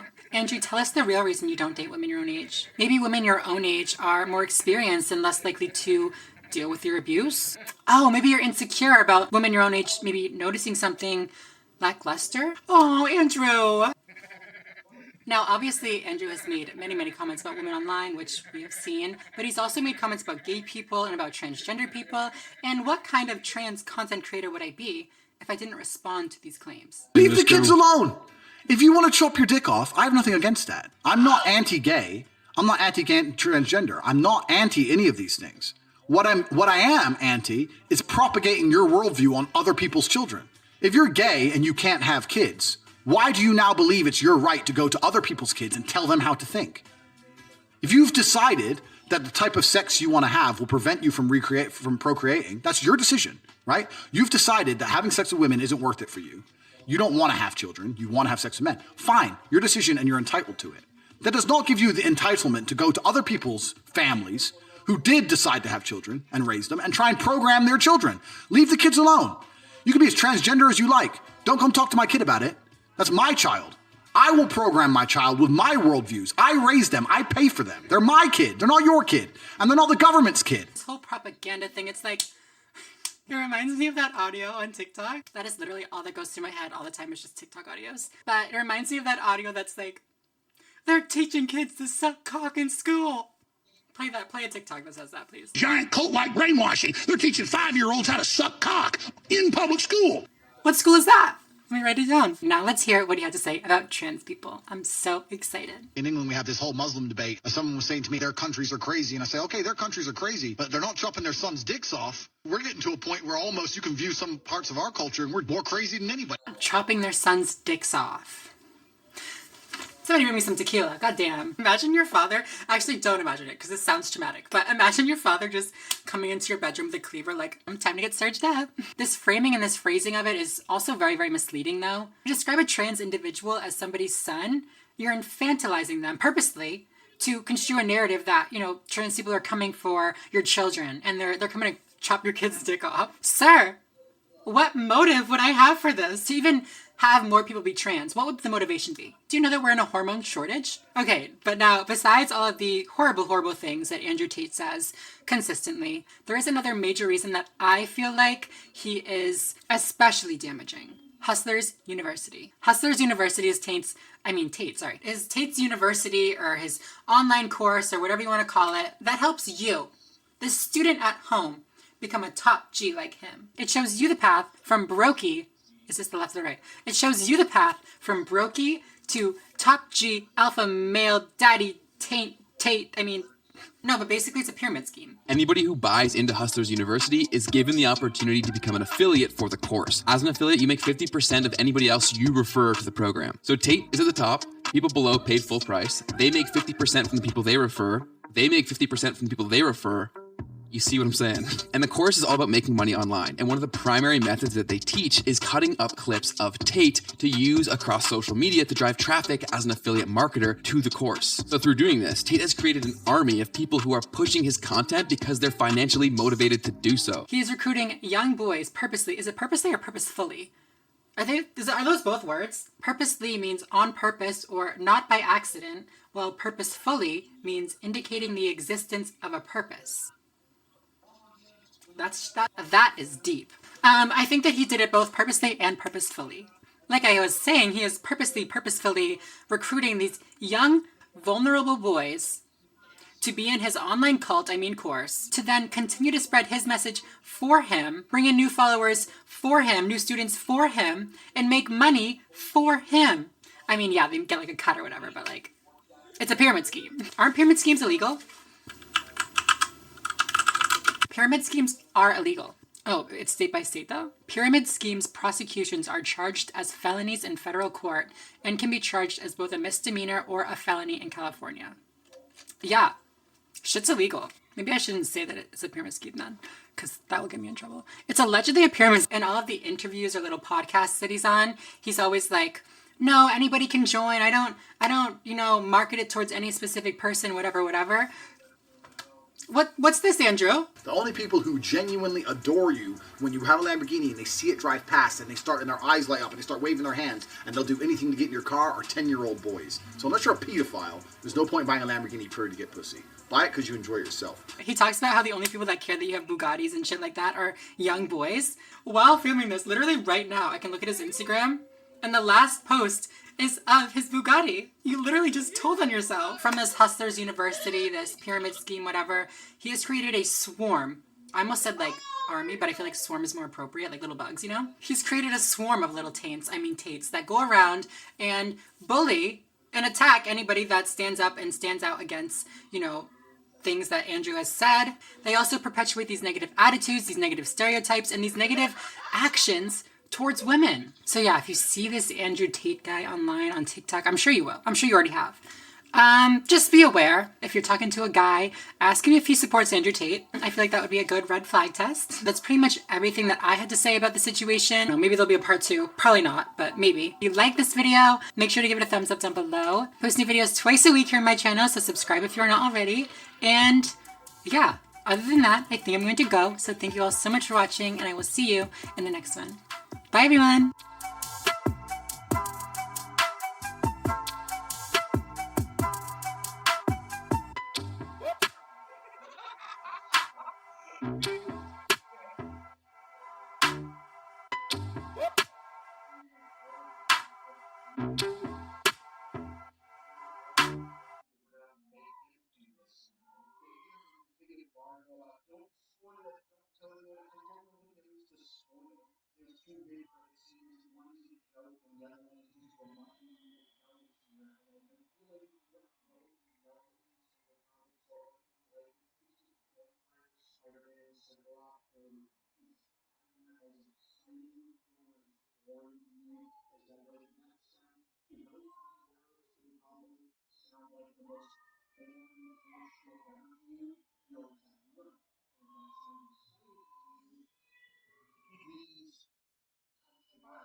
Lights, camera, memory card, British accent, action. Hi guys, welcome back to my channel. It's 12:30 at night, 12:30 in the morning. Isn't it strange that either way you say it, it means midnight? That's very weird. Okay, I figured for today's video we could take it back a step, back it up, hold the phone, reel it in a bit. Sometimes it's good to just talk about the basic things. Also, I love those videos of people answering, you know, Google's top questions, Google's top whatever, and I wanted to play along. So that's what we're going to be doing. If you're new to my channel, I post new videos twice a week, so make sure to subscribe if you are not already, and you would like to be. Duh. Are you done? Thank you very much. Make sure to follow me over on Instagram, Twitter, TikTok. I've been posting so much on TikTok, so definitely go check out my TikTok. Don't forget. And yeah, with no further ado, let's get right into these questions. I will say that I don't think I've talked about most of these questions that I found on my channel before. I kind of jumped the gun. I started talking about J.K. Rowling and TERFs and stuff. So the first little prompt that we're going to do is, are transgender ... Okay, so the first one says, are transgender surgeries covered by insurance? Oh my god, I should have made one of those boards that like you peel it off. That would have been dumb though, because I would have known the... Anyways, it depends on the insurance that you have, but most of the time it is covered. Obviously, it depends on what surgery you want. Some insurance providers cover more than other insurance providers, but most of them cover bottom surgery. Most of them cover top surgery for female to male transgender people. That's like the most basic stuff, but then there are also some that cover, you know, like FFS, even like body shaping surgeries, stuff like that. So yeah, it really just depends on what provider you have. Not all of my surgeries were covered, but most of them were. I'll also say that it can definitely be a major struggle to get a lot of these different procedures and surgeries actually approved by insurance. They definitely don't make it easy. There's also a lot of requirements for surgery. So I had to be living full-time for a full year. I had to be on hormones for a full year. I had to have letters from therapists all before I was even approved to have my bottom surgery. Okay, next question. Are transgender and transvestite the same? No. The definition of transvestite changes. I mean, I guess it doesn't really change, but to my understanding, a transvestite is not somebody that actually identifies as the opposite sex, but rather just wears the clothing of the opposite sex sometimes for whatever reasons. People who are transgender, it's more so an identity than like an act of putting clothes on and stuff like that, you know what I'm saying? Okay, the next question is, are transgender hormones safe? What my doctor told me when I started hormones were they do have potential side effects, just like any other medication that you might be on, that you do have to watch out for. Like, I think that the estradiol makes it easier for you to get blood clots and stuff like that, so you have to watch out for that. But yeah, for the most part, they are considered safe. Okay, the next question is, are transgender athletes allowed to compete in the Olympics? Yes, I believe they are. Right now they are, right? They have to be on hormones for a certain amount of time, stuff like that, but they are allowed. And then the last question for this prompt says, are transgender people happy after surgery? I mean, yeah, I would hope so. That's like the whole point, no? I can tell you from my personal experience that I'm happier after surgery. The studies that have been done say that people are much happier with their quality of life after surgeries. Of course, there are going to be people that aren't happy after surgery. Maybe they didn't get the results they were hoping for. Maybe they were expecting too much from the surgery. It's definitely not something that, you know, you can go into and be like, this is going to solve all my problems. This is going to make everything great. Like, I personally have not heard any stories of people going into surgery for the right reasons and, you know, regretting it afterwards. Okay, the next prompt is transgender. So the next question is transgender genetic? There have been studies like twin studies that suggest that there could be a genetic component to being transgender, but it's one of those areas that is not fully understood or fully pinned down. The next question is transgender reversible? I mean, what are you asking? Can you say I identify as transgender and then be like, never mind? Yeah, that's right. Yeah. Is like the surgery reversible? Girl, no. Is transgenderism a word? I don't think it's a real word. I think somebody just made it up, but aren't all words made up? I will say when I hear the word transgenderism, it sounds like a disease or something. And I also only hear it from those like pseudo-intellectuals like Jordan Peterson, people that use their education and whatever to be like, oh, I know everything and the transgenderism is going crazy. Actually, I would say no. Don't use transgenderism as a word. No. The next question is transgender new? No. Maybe the word transgender is new, the way we understand it nowadays, I guess. But there's always been people that have identified outside of the male, female, or man-woman binary. We've seen that in different cultures for hundreds of years. Maybe it's like a new rendition. You know what I'm saying? Is transgender taught in schools? I don't think it's taught in schools. My sister's a teacher. I'll ask her if it's in her curriculum. I'll put the answer right here. Which way? Is transgender surgery dangerous? Yeah, I mean, yeah, definitely. I mean, I'm assuming that we're talking about like bottom surgery. First, I'll talk about like male to female bottom surgery. It is a lot less intense than female to male bottom surgery, but it's still very, very intense, obviously. Of course, it can be extremely, extremely dangerous if you're not going to somebody who is experienced and knowledgeable about what they're doing. However, technology has come a long way, and if you go to a reputable surgeon, it's not that dangerous. It's definitely a serious thing. It definitely can be very, very dangerous. Go to somebody good. On to the next prompt. So now we're on why do transgender people. The first question is, why do transgender people take hormones? So hormones impact a lot of different things about your body that you may not be aware of. Honestly, I don't really know all the different things that each hormone is responsible for, but for transgender people, most of the time they're taking it for the physical changes. For male to female people, they take a testosterone blocker to stop the production of testosterone in their body, and they'll take that until they have bottom surgery if they choose to have bottom surgery. And we also take estradiol, which is a form of estrogen. When trans women take estrogen, it does a few things for us. It redistributes the fat on our bodies. So it takes the fat from the more masculine places and puts it in the more feminine places.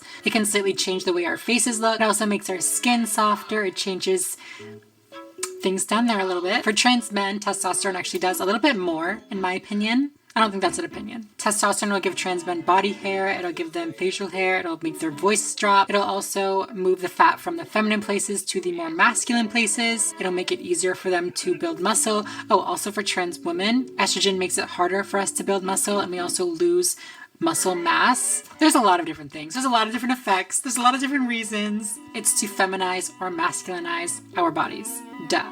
The next question is, why do transgender people use they? I don't personally use they, so I can only speak on, my understanding. The way that I relate to the way people use they, and I feel like this might be helpful for cisgender people as well. As a trans woman, and I'm sure it's the same for cisgender women, being called he makes me very, very uncomfortable. It just doesn't feel right. You know what I mean? Not even uncomfortable. I'm just like, what do you mean? That's not me. And she is just the lock and the key. I don't know.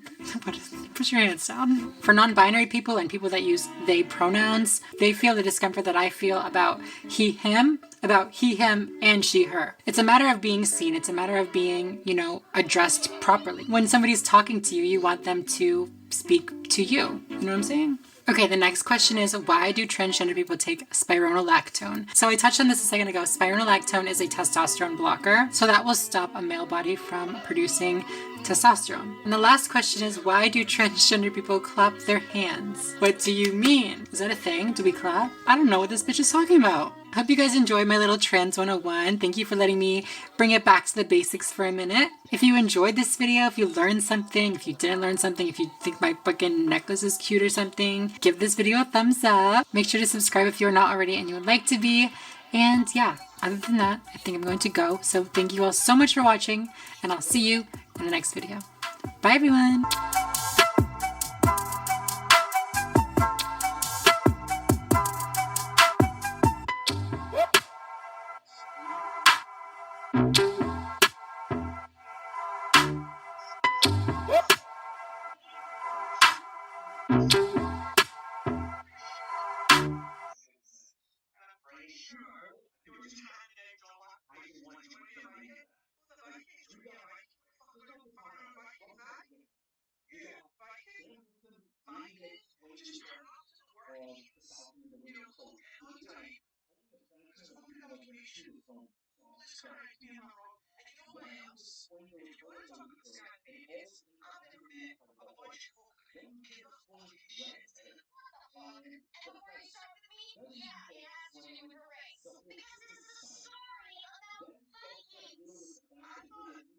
Disgusting. Boy, I needed to stand up. There we go. Hi, everyone. So we are on vacation, or I'm on vacation again. I guess you're kind of on vacation. Yeah, I'm on summer break. Summer break, I'm in Austin, Texas. Austin?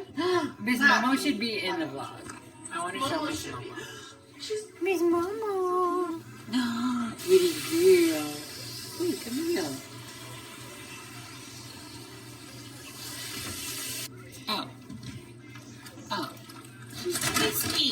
What a thirsty bitch. You get it? Because the bitch is a female dog and she's a female dog and she's thirsty?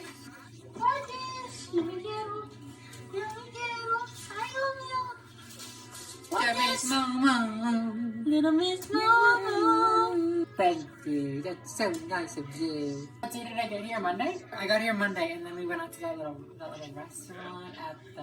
Oh, we went to the Domain. Yeah. And we went to a little happy hour there.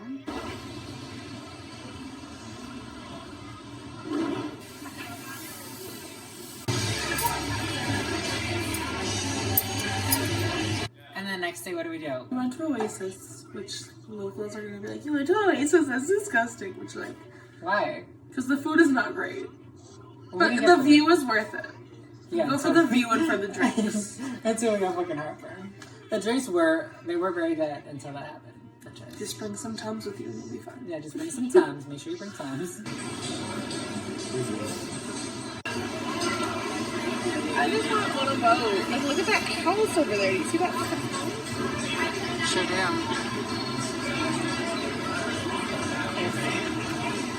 Someday when I'm rich, my...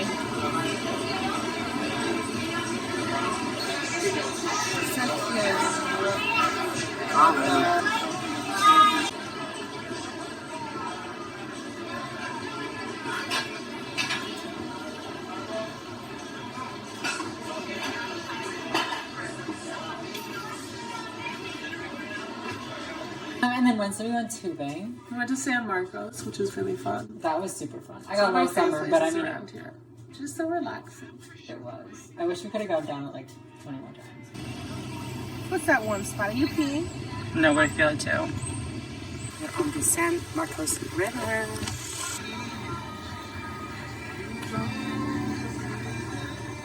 Show us the dog.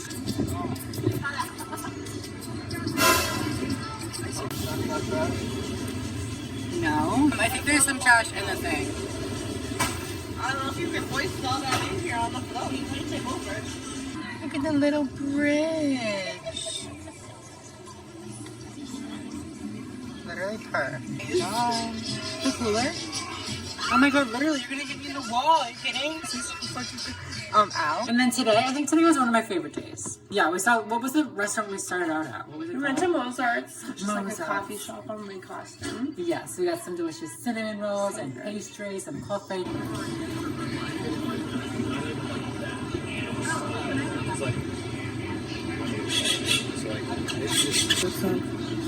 And more about a cinnamon roll, they'll be here. All my friends in college.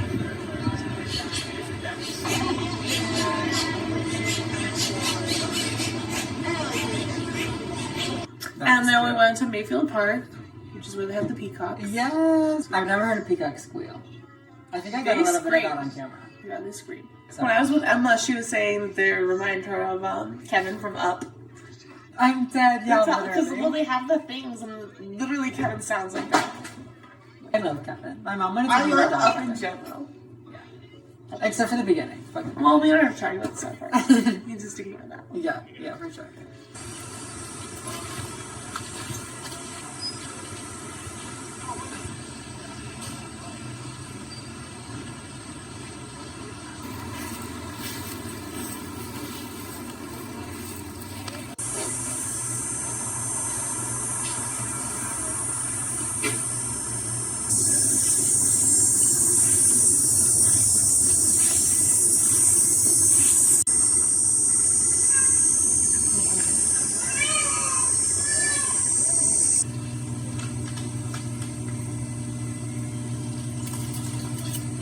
And then we went to the crystal store. Oh, crystals. Yeah.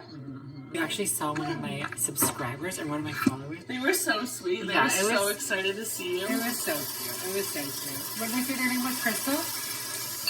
Something like that on YouTube, I think. Yeah. I don't know. Shout out to Crystal.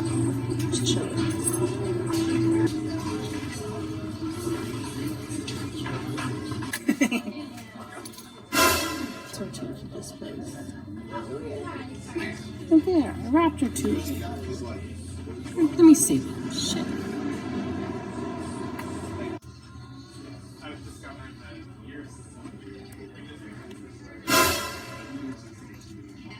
We went to Rainy Street, which is like a bar hopping place in Austin.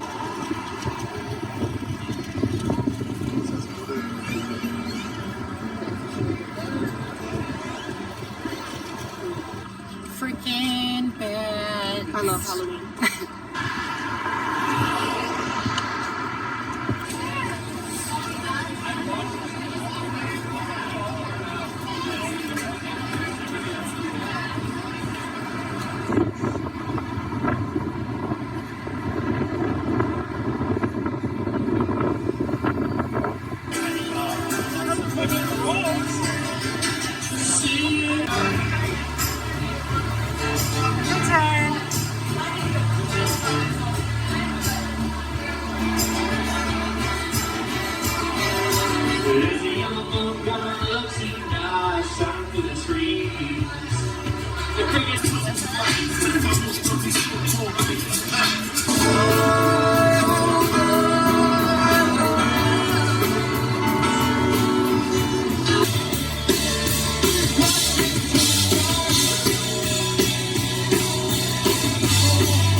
That was super, super fun. And now we're back. We got some Whataburger. Let's do a crystal review. So we went to this crystal store. Do you remember the names of these crystal stores? Yeah, most of them.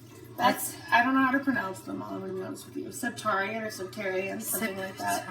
Oh my god, my nails are so bad. You can give them a little description. I should have done my nails for this. Imagine I do like a little picture of a nail over my finger. Like, you know what I'm talking about? Ooh, the pedalite. Can you see it? Did you ever watch Grace Helbig? Daily Grace? It's Grace. I didn't really watch her, no. You know how I did, yes. She used to go, can you see it? Can you see it? Okay, so I don't have a Septarian one in my book. Okay. So I don't know what that's for. But I do know the lepidolite or lepidolite, whatever, I don't know how you say it. It's meant to be anxiety relief. So lepidolite holds a lot of lithium, which is what they use in the anti-anxiety pills. What about this one? This one's aventurine. I got this one for my little dog. Look, I'm gonna put it on her little collar. Yeah, how cute. Ooh. You might have to like copyright that or something. Like put a word cited or something, because that's a book. It's literally fine. It's just the book. Saying. That's not how copyright strikes work. Listen, I don't know. I'm a teacher. We stand for plagiarism. Imagine I get a copyright strike for a book. They're like, girl, who's the author? This is for little Miss Birdie. So she has a little blue quartz. See it? Can you see it? Cousin.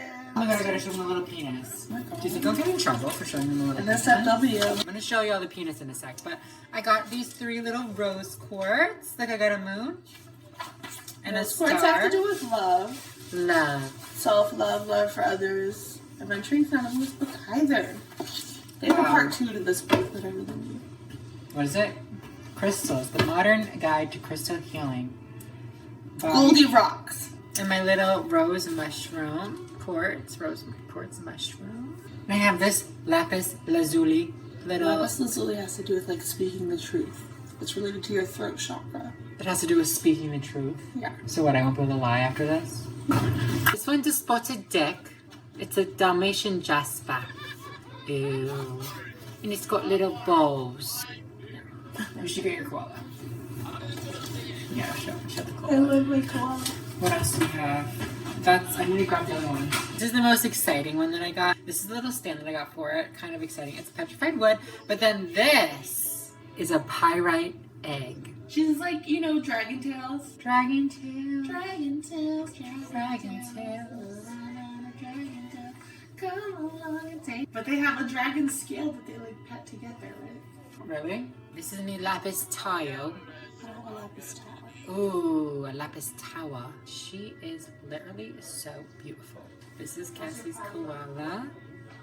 What is this made out of? Fluorite. Yeah. Can you hold it? My nails look so bad. Isn't she the cutest? Thanks for coming. Yeah, thanks for having me. It's been real great. Miss Cassie's got me into RuPaul. She's literally a cishet bitch. And she got me into fucking RuPaul. RuPaul's good quality. She said I'm an ally. What you mean? Ally. Ally. Well, thank y'all for watching. I hope you enjoyed our little vlog.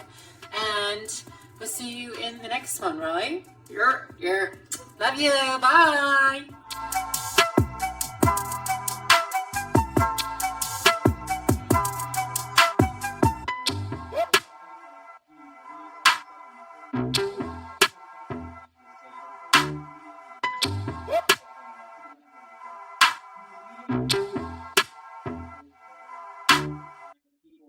Rage at all to get clicks.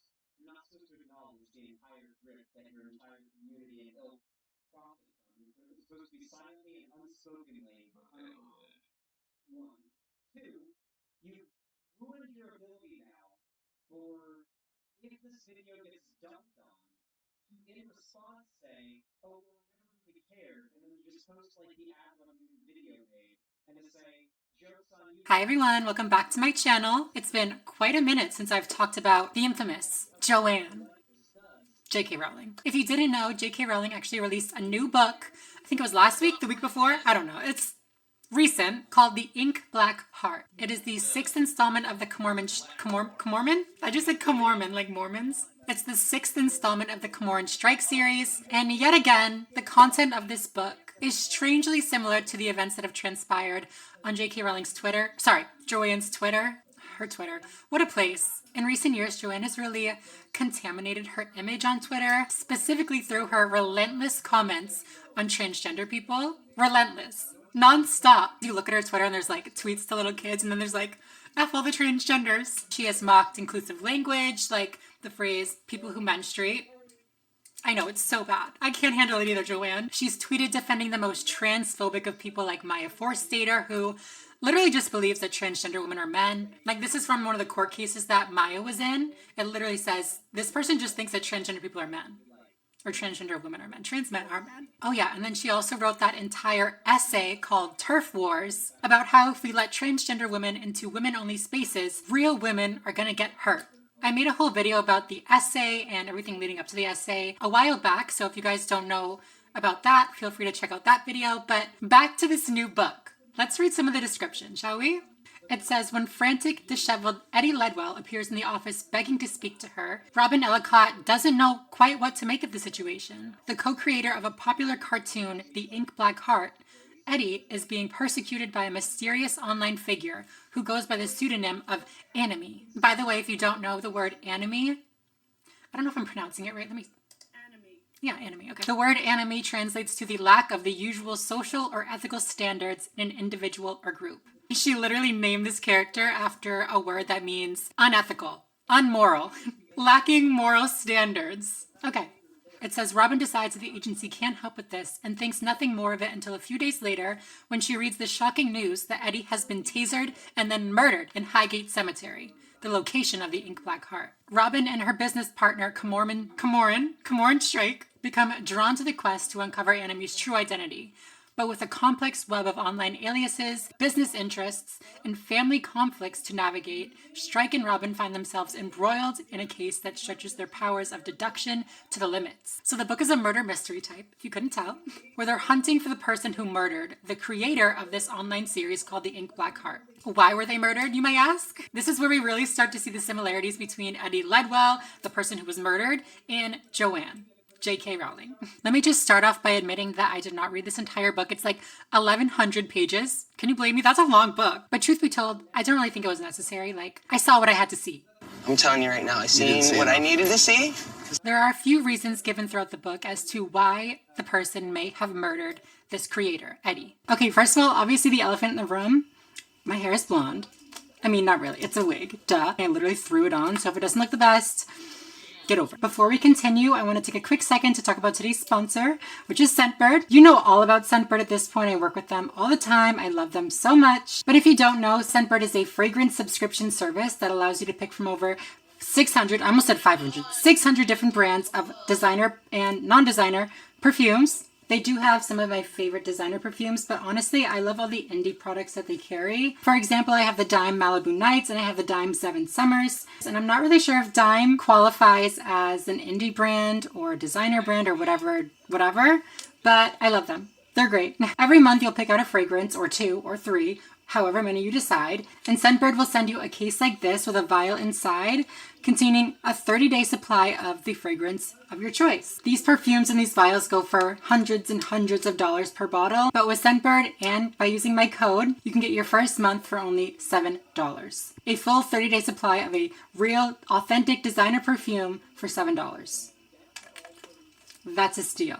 This month I've been obsessed with the Christian Serrano Silhouette perfume, especially with the vibe I have going on right now, very much attending my sugar daddy's funeral or something. I feel like that's the vibe. Sorry, Mr. Serrano, if that's not the vibe you intended, but That's the vibe. If you're interested in finding a new perfume or new cologne or new scent, definitely check out Scentbird. And if you guys want to support my channel, click on the link below, check out Scentbird's website, and don't forget to use my code if you decide to subscribe, right? It's a subscription, so you can subscribe. Thank you so much, Scentbird, for sponsoring today's video, and now let's get right back into it. When they're investigating her death or whatever, we're shown some tweets that were sent to her in response to her work. Yeah, the monochrome aesthetic is cool, but when black equals bad and white equals most desirable, what does that tell us?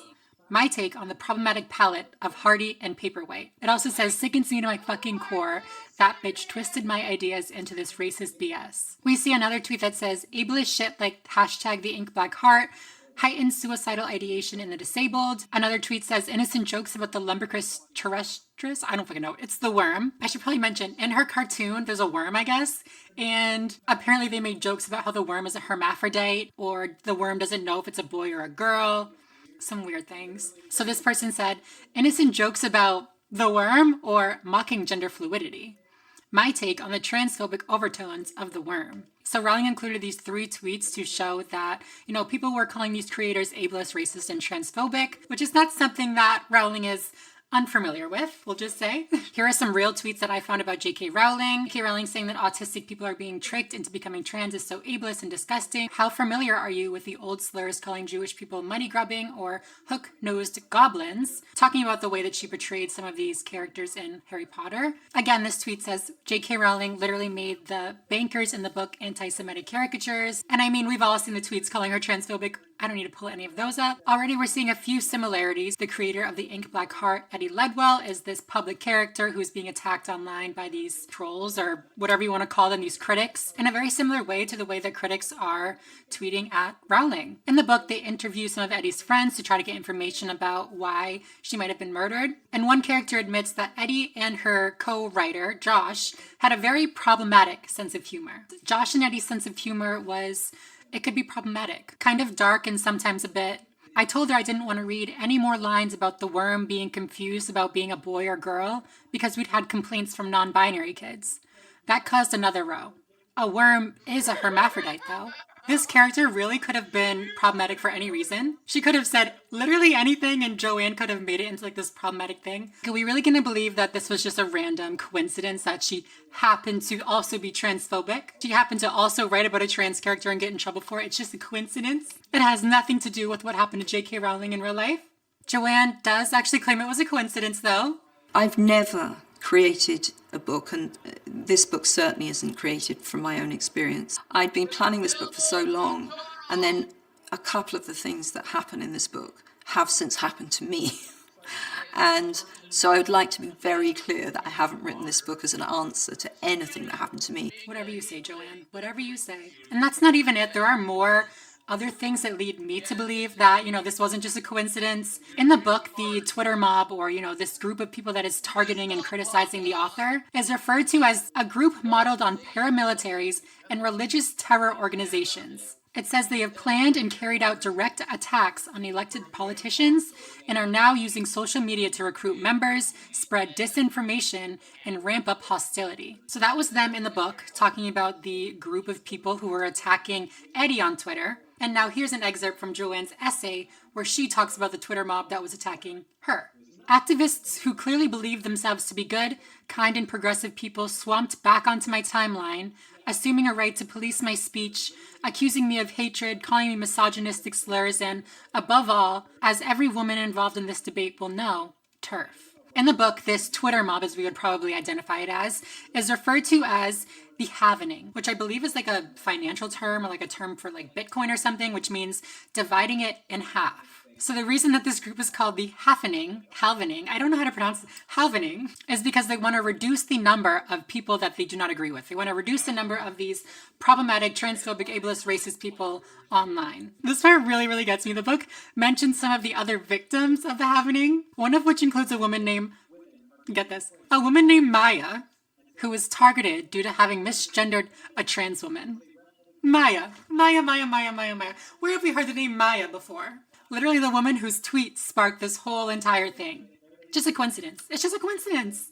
Listen, I can't say for sure whether or not this book was written as some sort of account of what happened to Joanne or as some sort of like, woe is me type thing. If it was, I really wouldn't care. Like, it wouldn't be the first time. Remember back a couple of years ago, she wrote that book called Troubled Blood about a cross-dressing murderer? Oh my God, what if the cross-dressing murderer is the one that murdered Eddie? I solved it. In that book, she made some correlations between the murderer's cross-dressing tendencies and his murderous behavior, and even blatantly said that the murderer would dress up as a woman in order to get easier access to these women, or in order to get closer to his victims. Quite literally what Joanne wrote about in her essay, Turf Wars. Well, not exactly. She says that people will claim to be women and like dress up like women and go into women-only spaces to hurt women, which, no, actually it's the same. It's the exact same. All that is to say though, like, what's the harm? What's another book? I think that most of the harm that J.K. Rowling is going to do to trans people, going to do to the trans community, has already been done with her Twitter presence. At this point, it's just kind of comical. She's just embarrassing herself. NPR picked this up, Rolling Stone picked this up. All these large media publications have picked this up, and they're honestly making fun of her. How can you not? She created this whole entire mess on social media. She's the one that's been relentlessly attacking transgender people and saying all this stuff, all this blah, blah, blah, all this hate, whatever. And now she's going to write a book about how Eddie, the author of this thing, is a victim of this online terrorist group. No, girl. You are facing the consequences of your actions. I shouldn't even have to say this, but bullying, harassment, telling people to harm themselves is never okay. Coming from any side. Never okay, never excusable under any circumstance. As someone who receives hateful comments daily, nobody should have to deal with that. But to paint yourself as the victim, Joanne, I'm not buying it. But yeah, that is what this new book is all about. What do you guys think? Do you think that this was written purposely as like a feel bad for me, look what's happening to me on Twitter? Or do you think it was just a coincidence? If you like this video, please make sure to give it a thumbs up down below. I really am trying to get back to posting twice a week, so subscribe if you are not already and you would like to be. And yeah, other than that, I think I'm going to go. So thank you all so much for watching, and I will see you in the next video. Bye everyone.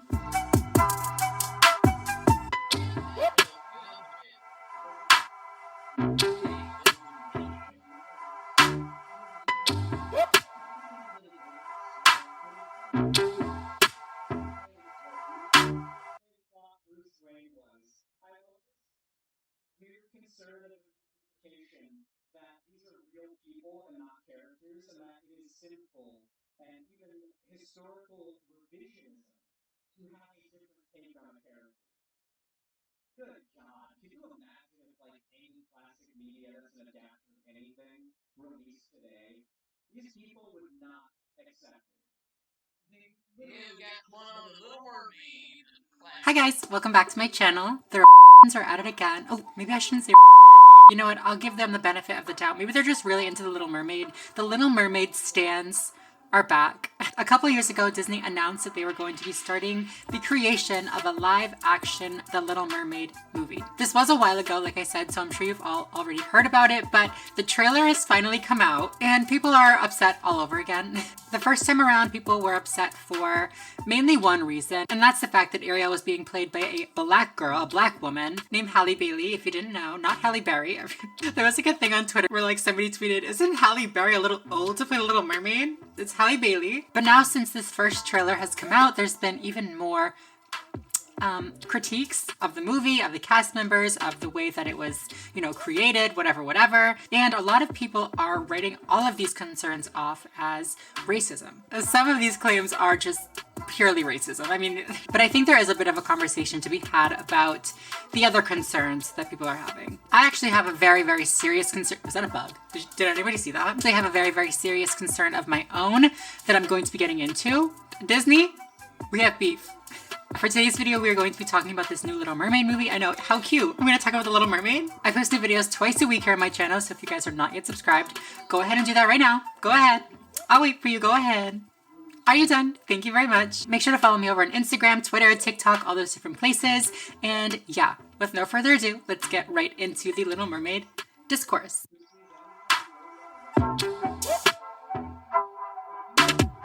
Like I said, a lot of these concerns are just racism. Back in 2019, when Disney first announced that Halle Bailey was going to be playing The Little Mermaid, there was literally a hashtag that started trending that was "Not My Ariel," because certain groups of people were so upset that Ariel I don't want to say that they were upset because she was being played as a black woman, because I mean, maybe that's not fair to them, but they were upset with the casting choice for The Little Mermaid. A lot of critiques about the casting of Halle Bailey boil down to the fact that she does not look like the original The Little Mermaid. She's not white, first of all, duh. I mean, that's pretty much all they had to go off of for the original announcement. There's a little bit more that people are critiquing now, but at the time, all people knew was that she was black, and that was like enough for them to not be down for it, which I understand. Don't get me wrong, I don't agree, but I understand that a lot of us grew up with this image of the Little Mermaid in our minds. So being able to see her embodied by a real person and, you know, our childhood animated movies come to life is like a big thing for a lot of people. I love The Little Mermaid, duh, who doesn't?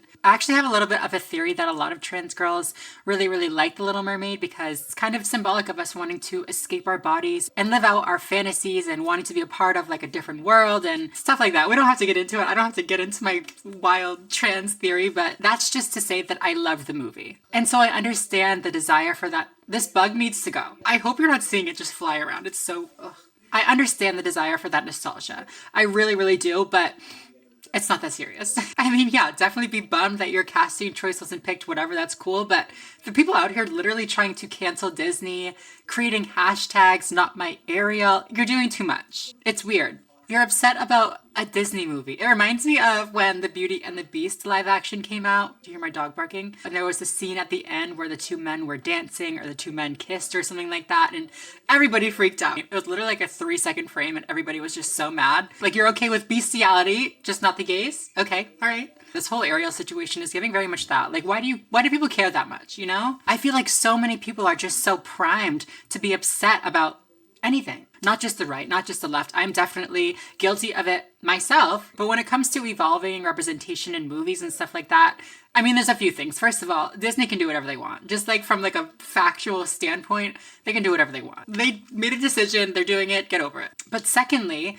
a black woman or a black girl being cast as the Little Mermaid is not taking away from your version of the Little Mermaid. It's not an attack on white people's memory of the movie, or it's not an attack on the movie itself or the representation in the old version of the movie. It's just something new. It's just something a little different, and it's going to be for different people. I mean, of course, everybody can watch it and everybody should watch it, duh. But now a little girl who's black has 2 movies to pick from where she can see somebody that looks like her as the princess instead of just the one. And let's be clear, it's not little girls, not little white girls who are upset about Ariel being recasted or reimagined as a black princess.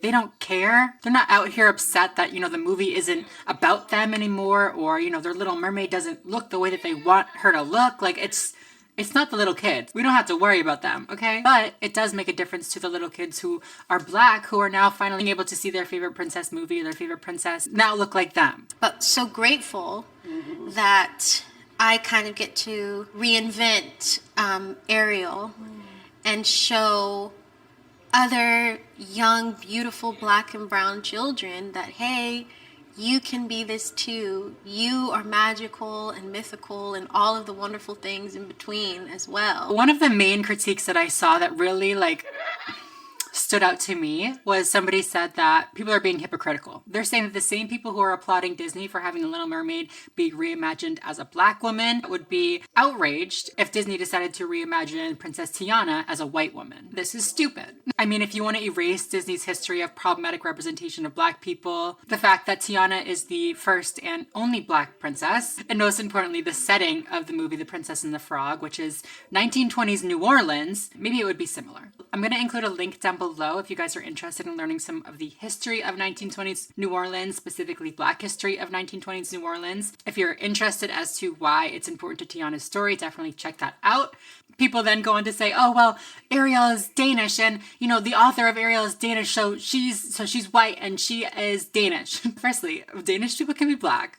Secondly, Ariel's a mermaid girl. Ariel's a fish. She's so fish. And fun fact, the earliest stories of mermaids were actually Caribbean and I believe something else. But Caribbean is not white. None of it really matters. We're talking about a Disney movie, people. We're talking about a Disney princess. I will say though, I have seen some people getting labeled as racist when they're just critiquing the trailer, which I don't think is helpful and I don't think is a good thing to do. You know, you don't want to throw racist labels at anybody. That's not nice. Some of them are probably just racism disguised as a critique, but not all of them, I don't think. With these live action remakes, with movies in general, people love to critique them, people love to rip them apart. So I don't think that it is unusual that people are doing that to this one as well. They don't like who was cast, it's too close to the original movie, it's not different enough from the original movie. Like, people love to critique movies. Could they be hating on the movie because they're racist? Yeah. Yeah, but sometimes people really just do want to have a chat about what they would have preferred for a movie, and I think that that is totally fine. For example, I saw some people talking about her hair color. A lot of people were saying that they wished that her hair was the more traditional, vibrant red color that The Little Mermaid had, instead of the gingery color that is shown in the trailer, and like, I totally get that. The red hair is like iconic for The Little Mermaid, is it not? People were also saying, oh, it doesn't look like it's underwater enough, it doesn't look well done, blah, blah, blah. Okay, girl, like, that's your opinion, I don't agree, but if that's your opinion, that's fine. If you're watching this and you are black, how do you feel about Ariel's hair color not being the more vibrant shade of red? Like, does it hold meaning to you that her hair is a more natural gingery color? I'm genuinely curious. I would love to know if this is like a symbolic type thing, because I have heard people say that, oh, you're just upset that her hair isn't red because you're racist or something like that. And if I'm missing something, I would love to know. I am planning on watching this movie. I love a Disney movie, but I do have one major concern, and I'm pissed. I'm freaking pissed. Y'all know Miss Ursula, right? I believe that Melissa McCarthy was cast as Ursula. I'm not 100% sure.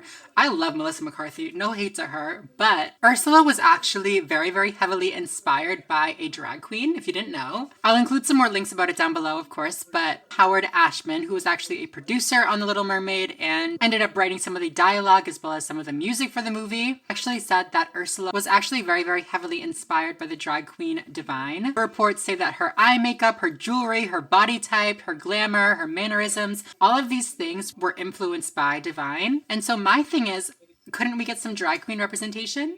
Pay some homage to the actual muse of the character? Maybe have one of their drag daughters, or like, that's what it's called, right? Maybe have one of them play the role.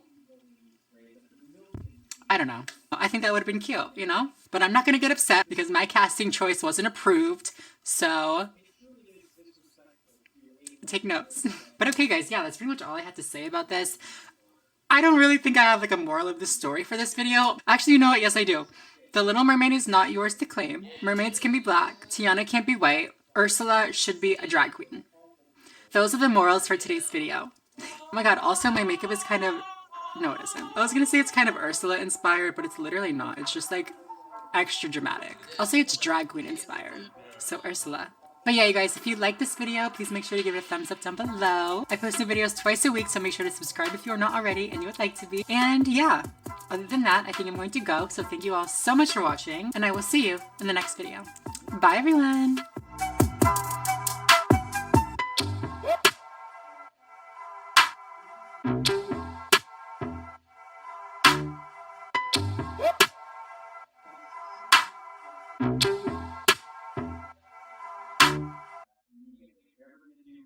Conservative things, right? It's all about playing those hateful pricks in the audience. They're never actually having If you enjoyed the segment, that was entertaining, educational, or enjoyable, please consider leaving a like. Every single thumbs up on all my videos, VODs, and obviously streams goes a long way to boost my channel in the algorithm, and it really does help a lot. I really want to emphasize that I appreciate it a ton. And as do I also appreciate every single comment down below as well. Hi guys, welcome back to my channel. Oh my god, did you hear that? I just hit my head on the microphone. So being online and being a trans person and making trans content, especially, I hear some crazy things. I hear some very wild accusations. Honestly, I'm not even gonna complain that hard because it makes my job fun. I get to watch them, laugh at them, make fun of them. It's great. You are not gonna believe what the conservatives have done this time. I shouldn't even say the conservatives, the extremists. I found this article and it says Tucker Carlson accuses schools and hospitals of quote-unquote sex crimes and tells viewers they have a moral duty to dole out quote-unquote instant justice no matter what the law says. Dude, I don't know what's going on with these people. We've seen these extremists say some pretty wild things, especially Tucker Carlson. Did he say that he wanted to like hook up with an M&M at one point? He's definitely kind of weird. It was always a little bit like, calm down, like you're doing too much. But it was mostly funny. But now it's like crossing a line for me. He's been crossing lines, honestly, but this is just like a new line that he's crossed. So yeah, for today's video, we're gonna react to a clip from Fox News. I have not fully watched it, so we're going to be, you know, reacting to this together. I post videos every week here on my channel, so if you guys are not yet subscribed, go ahead and do that right now. Go ahead, I will wait for you. Go ahead. I need like a theme song or something I can play here. Are you done? Thank you very much. Make sure to follow me over on Instagram, Twitter, TikTok, all those different places. With no further ado, let's get right into today's video. The little description, the little like, what is it called? Like a little subtitle, like the little banner they put underneath says, kids are being used as props in sexual fantasies. Okay, now that is not even like a fun little jokey claim to make. Like, that's serious. If people are really using kids as sexual props, then straight to jail. Straight to jail. I really don't think that's what's happening, but let's listen. Let's give Tucker Carlson a minute to say what he says. What exactly are teachers talking to my kids about? What's a human sexuality lecture look like in my 6th graders class? Why don't you tell me? Speak slowly so I can take notes. Okay, wait. My question is, what are we talking about? I'm sorry, truly I am. But did we not all take like a sex ed class? Isn't that what he's referring to, human sexuality? That's sex ed, babe. And I took that in 6th grade. When was I in 6th grade? I graduated high school in 2015, so 6th grade, I don't know, 2009? It's a long time ago. Actually, wait, no, I definitely had one before that too. It was in elementary school. I remember I was in like a different school. I mean, we didn't get into like sex talks or anything, but we talked about like, you know, sexual organs and stuff. And I'm assuming that's what their human sexuality class is. I mean, it's not like gay sex 101 or anything like that. The reality of all this, behind the euphemism, is horrifying. It's sexualizing children. So you can sexualize M&Ms, but you can sexualize candy, but not the children. It sounds like I'm defending sexualizing children. I swear I'm not. I mean, I'm sure he was more specific in like the full clip, but I'm not sure. Human sexuality. I'm trying to figure out what he's so mad about. Hold on, let me just do a quick little Google. What should I type? It says that he's fighting back against curriculum based on gender identity and sexual orientation in schools. I would argue that a human sexuality class is not necessarily focusing on gender identity or sexual orientation or anything. What I can pretty safely assume he's talking about is schools mentioning the existence of people who are transgender or people who are gay. That is pretty much the extent of what these human sexuality classes are going to be teaching 6th graders. It's just a sex ed class. In a healthy country with an intact social fabric, neighborhood dads would mete out instant justice to anyone who even thought about sexualizing their kids. Instant justice? What are we talking about? What are you suggesting, Mr. Tucker? Y'all know what he's suggesting, right? You can do your Fox News segment and your little I hate the trans people segment, but like what are you doing? You're telling fathers of children in these school districts that they should go beat up their teachers? Is that what we're talking about right now? Maybe like join the PTO? You know, like bring your little paper, stand up at the little fucking podium and say fuck the gays. I hate the transgenders. Cast your vote. I don't know what to tell you. You can't just go beating people up. Go ahead and try it in Bulgaria or South Africa or the Solomon Islands. Good luck. Let us know how that ends if you can still speak. People won't put up with it because the instinct to protect your children is the deepest of all human instincts, and it has to be. But it's been all but eliminated in the West. Parents in this country and in Canada are far more passive. Why? Because they haven't recognized this phenomenon for what it is. Hold on, he said, we haven't recognized this phenomenon for what it is. What phenomenon? What phenomenon? What are we talking about? Are you talking about how they're going to teach people about gay people? Yeah, no, I'm with you. They believe it's some kind of political movement, somehow related to the liberation struggle for trans rights, and therefore something you're not allowed to complain about or you're a bigot. Hey, listen, I'm not about calling somebody a bigot when they're not a bigot or when they've done something that doesn't qualify them to be a bigot, but I really don't see a problem with teaching anybody about trans people or gay people. I don't see it. Suddenly I'm blind, I don't know. So if you do have a problem with it, it's kind of like, what's this really about? But it's not a liberation struggle. There is no liberation struggle. The battle for trans rights is long over. Trans people have rights. They can dress any way they like.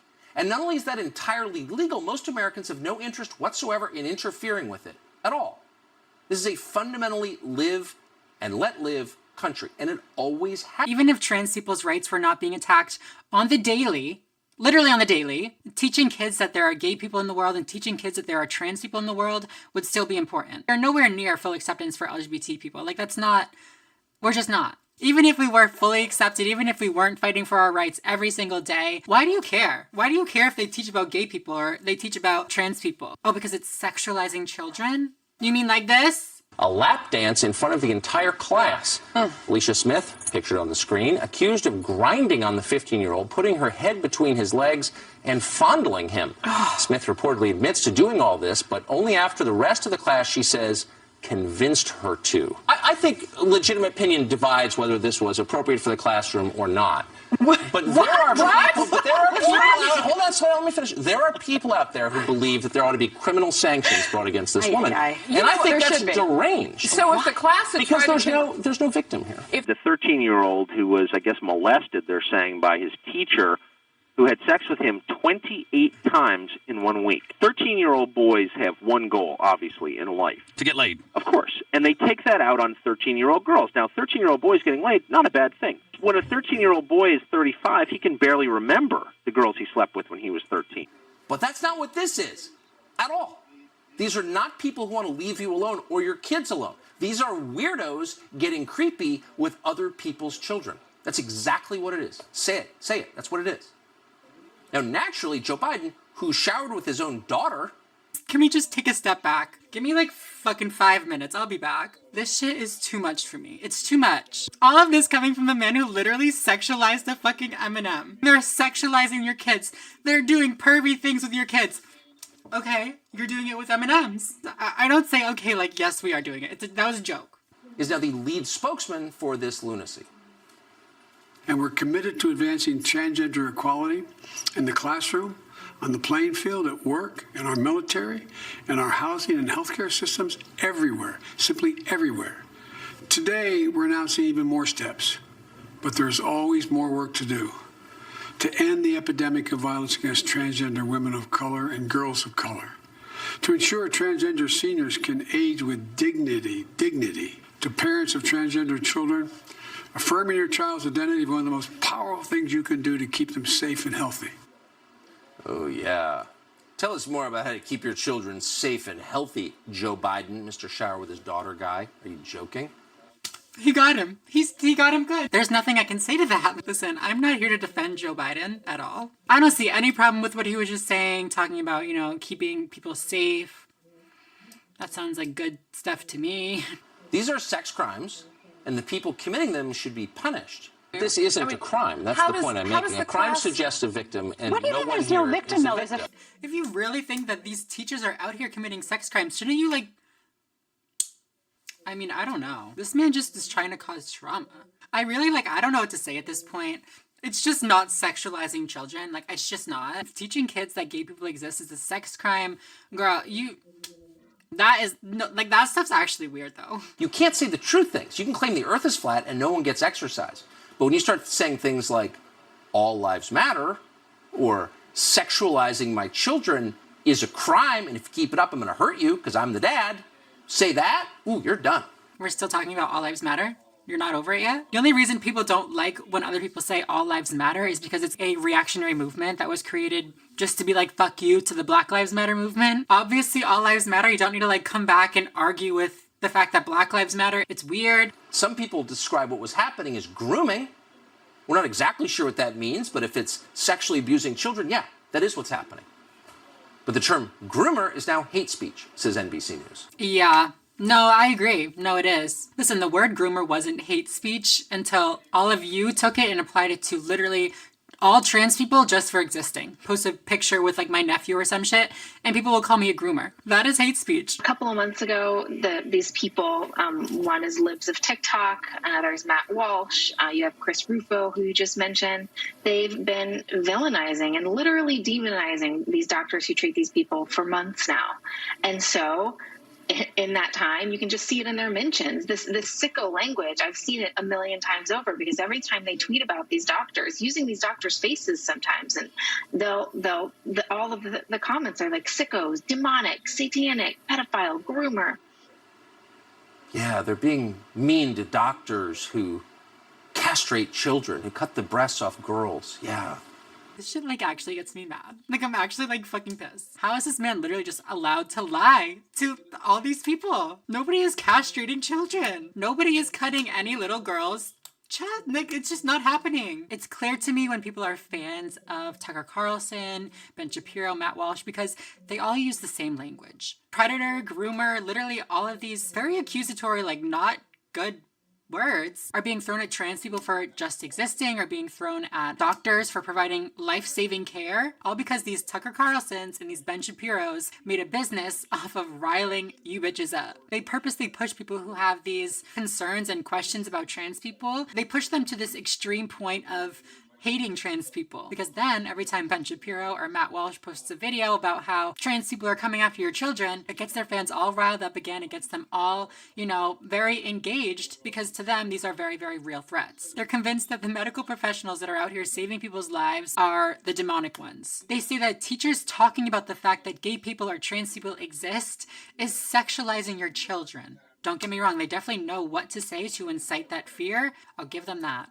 But yeah, that is pretty much all I had to say about Mr. Tucker Carlson in this clip. They need to stop with this whole, it's sexualizing the children.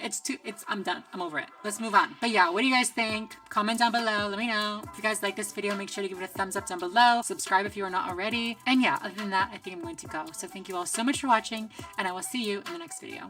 Bye, everyone.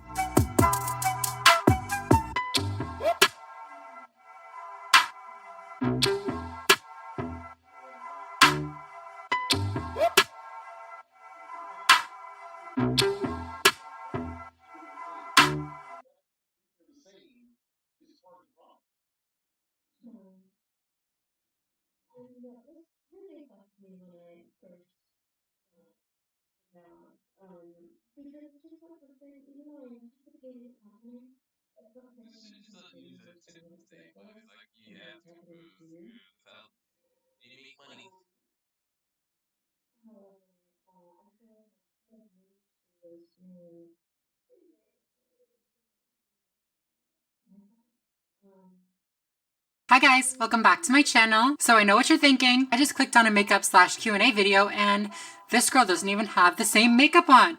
Here's the thing. When I film makeup videos, I stop the camera a lot and, you know, I transfer footage from here to there and all these different things. Bottom line, moral of the story is I lost the footage for the intro and the outro of this video. So here I am, the next day, creating another intro with a totally different makeup look. I asked you guys a few days ago on Instagram to leave me some questions that you had for me. And for today's video, I answered them while doing my makeup. You're welcome. I haven't done a makeup video in so long, and I love doing them. So like, here I am doing another one. I post new videos twice a week here on my channel. So if you guys are not yet subscribed, go ahead and do that right now. I'll wait for you. Go ahead.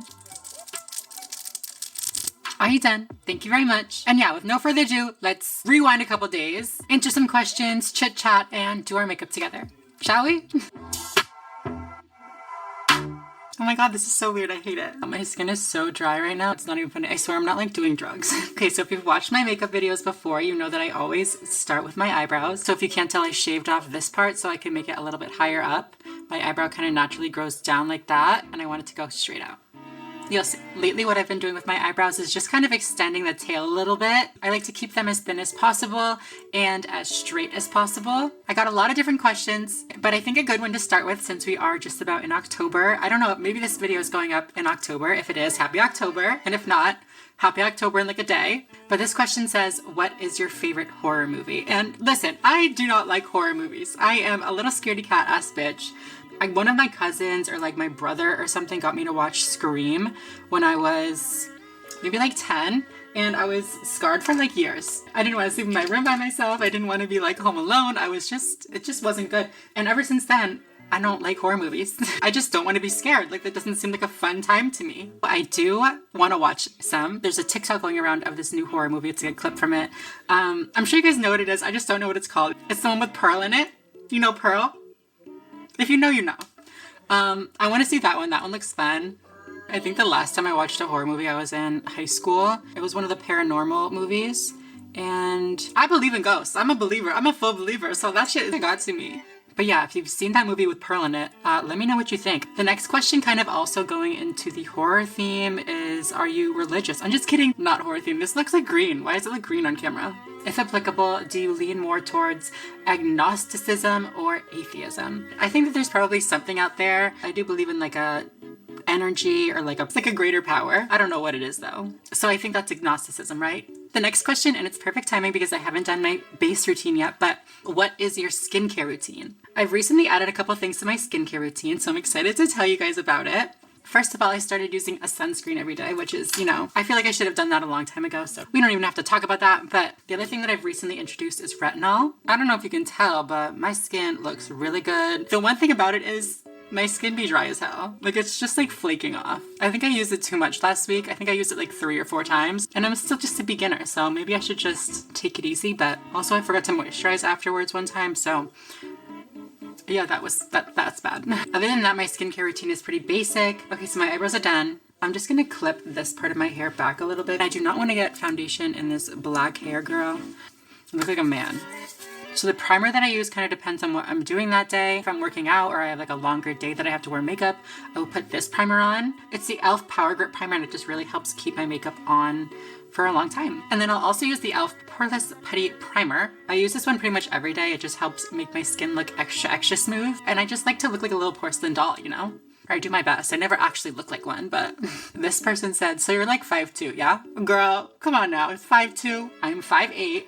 And then I always forget about that extra 6 inches I got. The next question in this one, like, I had to think about for a second. Do you think it's harder to socially transition or medically? As I'm answering this one, I'm just gonna color correct a little bit with this like warmer concealer. So obviously shut the fuck up, girl. I can't speak right now. Obviously, a medical transition is physically demanding. For me personally, I feel like physical challenges are easier than like emotional challenges. I just feel things so hard. So social transition was very intense. It was much more anxiety provoking. By the time I started my medical and physical transition, I was like, get this done now, like do it. But with my social transition, as much as I was like, do it, I was more so scared of like people's reactions and stuff. I don't know. It just depends on what you think is more difficult, like emotional challenges or physical challenges. So I don't want to make it seem like it wasn't physically challenging, girl. That shit hurt. This is not cute. I need to take it out. I'm so sorry. I just bought this foundation and I bought the wrong shade. I bought 220. In what fucking world am I shade 220? I bought 220 instead of 120. How bad is she? Oh, I can't wear this. I was gonna say I can make it work. I can't make this work. And that is a scandal. I have a couple questions about working out. If you don't follow me on Instagram, I have posted a little bit about my little journey with working out. And I haven't posted too much about it, mostly just like in my stories and stuff. I started this little journey, I think like 3 months ago. It was what, June? And for me, it was really about healing my relationship with my body and also with food, because I do struggle so much with my relationship with food. I'm sure you can imagine my relationship with my body was really bad as well. Not to mention I was also in a very unhealthy relationship at the time, which definitely did not help my self-image. I just was very insecure. And then when you add dysphoria on top of that, it was just, I was in a dark place. I hate that cliche. I was in such a dark place, but like for real, I look back at pictures and it's not even that I look back and I see something that is so crazy. I more so look back and remember the mindset that I was in at the time and how afraid I was of people like seeing my body. And then shit went down. I don't know if you guys remember, I talked about it a while ago, but shit went down and I like wanted to not feel the way I felt anymore. It's helped a lot, like a ridiculous amount, honestly, with my struggles with eating, with, you know, my dysphoria. There's just something very rewarding about working off your dysphoria. I also want to mention that the way that I think about working out has actually changed a lot too. Before I started getting really into it, I always wanted to be, you know, as thin as possible. That is my own shit that I'm still working on working through. That like internalized fat phobia that I feel like so many people have. But now the way that I experience working out and like the goals that I've set for myself are much healthier. They're much different. It's more so just about being healthy and feeling strong. Okay, next question. Would you ever want kids? Why, are you trying to get me pregnant? That's a good question. At the moment, I don't think I want kids, but I don't know. A year ago, I was like, yeah, I definitely want kids. But I'm just like, I'm good. Have you had FFS and would you recommend it? I have not. No, I feel like that's a weird question. Like, do you want FFS? Then maybe, yeah. Do you not? Then no, I don't recommend it. It's like the same as any other gender affirmation surgery. I don't think that you should get it unless you need it. I feel like surgery should be like a last resort type of thing. I mean, I guess you do you, but whatever. I just like haven't talked at all about what I was just doing. I contoured a little bit with like a contour stick. I set my face with a little powder. How do you respond to hate in a woman's bathroom if that ever happened? Oh my God, I think I would cry. Thankfully that's never happened. Listen, when I'm in a public bathroom, I am like scared for my life. First of all, I don't want to make anybody uncomfortable, obviously. Like, not that I'm in there doing anything weird that would make people uncomfortable, but just, you know, with the whole narrative about trans people in bathrooms. So when I go in there, I pee as fast as I can, girl. I scrub my hands, I put my head down, I look at nobody, I wash my hands, I run. Unless I like have a cute outfit on, then I'll like take a pic. But I think that if somebody did say something to me though, I would just ignore it. Not like a fuck you, I'm ignoring you, but like I would panic and like not know what to say, so I would just not say anything, just pretend I didn't hear them. Okay, I'm gonna go in with a little bit of Hoola bronzer and just, you know, redefine those contours. Okay, this is like camera makeup, so it's maybe a little bit more heavy than my everyday makeup, but my everyday makeup is like a lighter version of this. Me totally lying. I do the same thing every day. This person said, how has your life changed after the transition was completed? It's kind of a hard thing to explain, but I think it was a sense of confidence. Before I transitioned, there was always this sense of like impending doom. If I don't get on hormones right now, if I don't transition right now, then like my whole life's gonna be over. Some of that intensity was probably because I was a teenager, but that daily anxiety was very real, and I know a lot of trans people do relate to that. There's just a sense of unease about your life, you know what I mean? Just like a sense of incompleteness, like a desire for just something more. And the times that I did feel like my transition was complete were the moments that I didn't feel that longing for an escape or that longing for an outlet for my femininity or whatever it may be. Okay, so now I'm gonna go ahead and do my eyes. That's why I just put all this powder down so I don't get eye makeup on my face. I'm just gonna run some bronzer through my crease. The next question is, did you ever go to a high school dance? If not, did you wish you could go as a girl? And I did go to many high school dances. I went to probably like, maybe like 4 or 5, I don't know. I also did go to my junior prom. I had like a little tux, but I did not go to my senior prom because by the time I was a senior, I knew that I was trans and I was like, no, I'm not putting a tux on. Not happening. So I didn't go. But honestly, I do wish that I could have gone. I didn't transition until after high school, so it would have been weird if I showed up like dressed as a girl. I do wish, like, you know, in another life that I had transitioned earlier and got to experience that. Ew, my eye is watering. Do you see that? I'm not gonna talk while I do this, so just like pardon me. Of course, the time I'm filming, my eye bucks up. I'm gonna cry. I'm not really crying, don't worry. Oh my God, this one actually is gonna make me cry. It says, do you have any advice on how a cis guy can support his trans girlfriend during her early transition? No?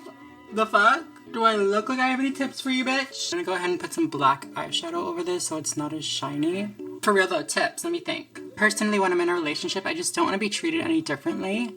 Like, I want people to be sensitive of trans things, I guess, but I don't want it to be different at all. I just want it to be normal, you know? When my eyeliner gets fucked up like this, honestly, I just make it bigger. Like, I just make it bigger. Blend it out more and it gets fine. Okay, I added some eyelashes. I don't know if I'm gonna be able to fix this part. I don't know what's going on. Also, sometimes that happens. I just blend her in. I hate how my lips look when I have foundation on them. It's like, it's just not the vibe. We're gonna continue though. Next question says, how do I know that I am in the wrong body and it's not just a phase? I'm just adding some freckles, of course.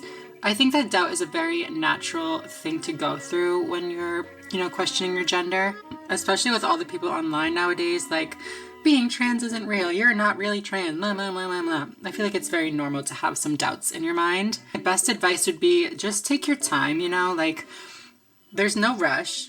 If it is just a phase, like, that's fine. Live your phase, you know, have fun in your phase and then, you know, move out of it. We just want to be careful that when we're in this phase, we don't move too quickly, make decisions that are too, you know, impulsive. Because if it does turn out to just be a phase, then that would not be good. With time, I'm sure that clarity will come. Oh no, I forgot to do my cream blush. What am I gonna do? I'm gonna do a powder blush. That's what I'm gonna do. On a positive trans joy note, it says, what are some good updates in your life in the past year? I feel like this year has been a year of really, you know, realizing things. That's a quote. That's a Kylie Jenner quote if you didn't know. Do you like my blush palette? This is literally one of the first palettes I ever got. It's probably 8, 9 years old. The top broke off, the mirror broke off. This one fully cracked, fell out. My favorite shade too, she fell out. But yeah, I still use her because, I don't know. I have so much blush too. I don't have to use this at all, but it works so good. There have been some very, very cool things that have been happening this year. One of which is I am now a board member with GLAAD. If you watch my channel, I'm sure you've seen me reference them in the past. So it's just really, really cool that I now get to be a part of their team and join the fun. I also feel like I've been learning a lot about myself this year. Why I act the way I act sometimes, why I, think the way I think.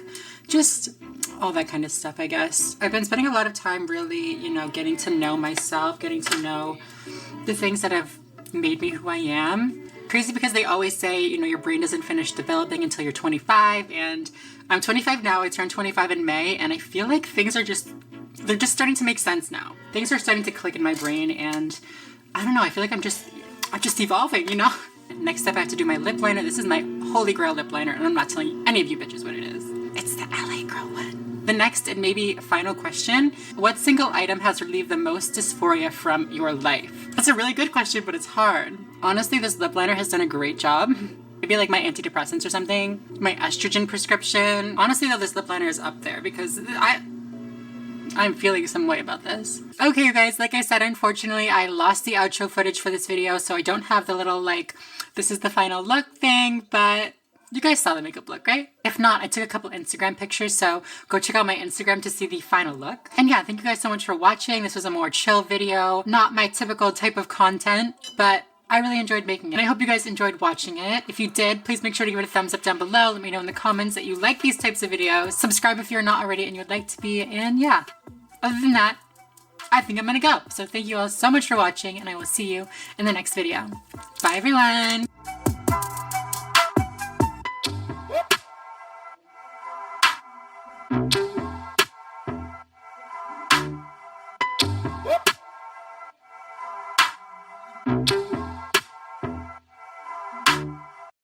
Most importantly, though, the best part about Grindelwald's character is that because her whole thing is just being a comic fan, there is an actual reason for her born Walgreens.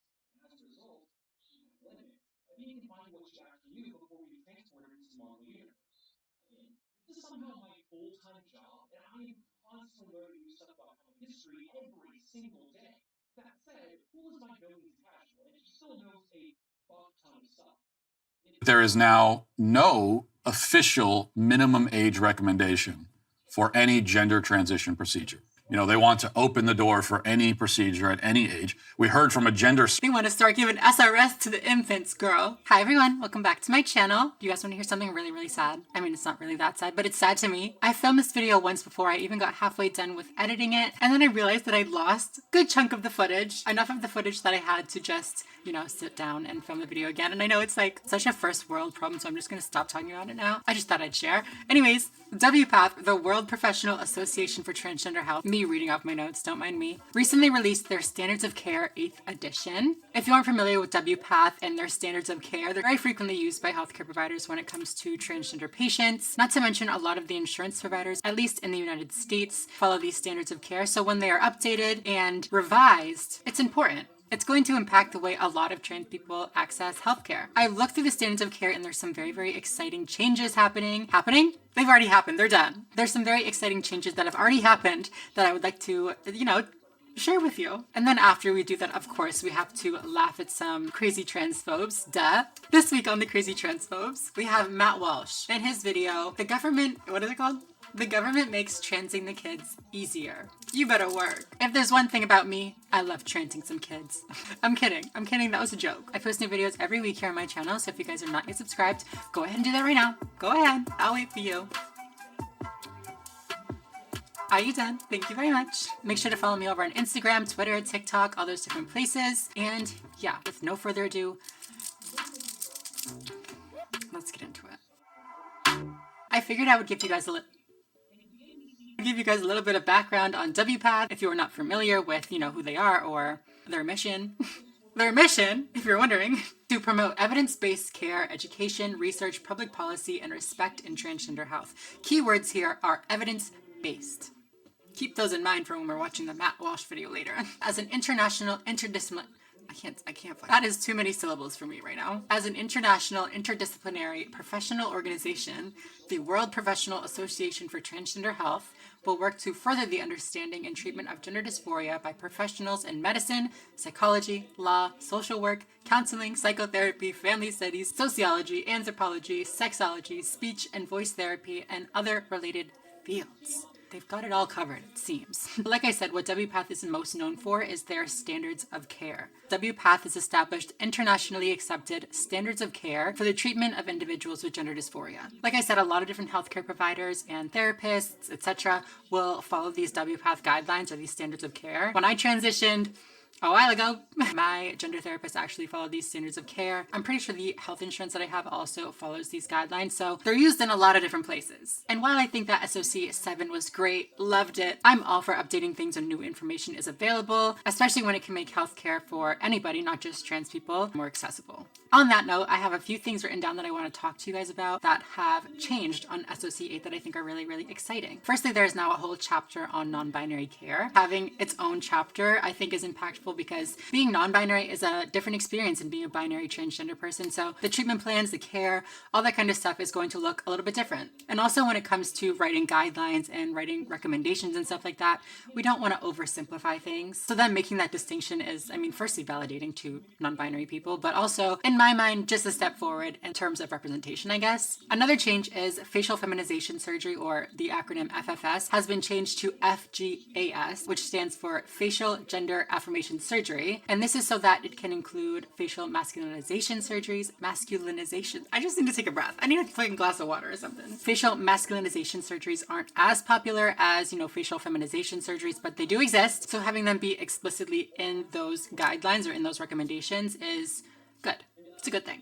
Also, the list of facial surgeries in general has increased to more specifically include the different procedures that a trans person might need. Something that stood out to me is it now includes hair removal, which, duh. In my opinion, facial hair removal and even body hair removal sometimes is 100% a gender affirming procedure. Having it listed here is really exciting because now maybe insurance companies will cover that. I think some already do, but hopefully more will now. Like I was saying earlier, something that I really like about them updating these standards of care is that it makes healthcare more accessible. In the new standards of care, it now says that only one referral letter is necessary or recommended when you're going for gender affirming procedures. It does still say that you should be working with a team of professionals, but when it comes to getting that letter of approval or recommendation, you now only need one. It makes things a lot more accessible, and I feel like 2 was just a little bit extra.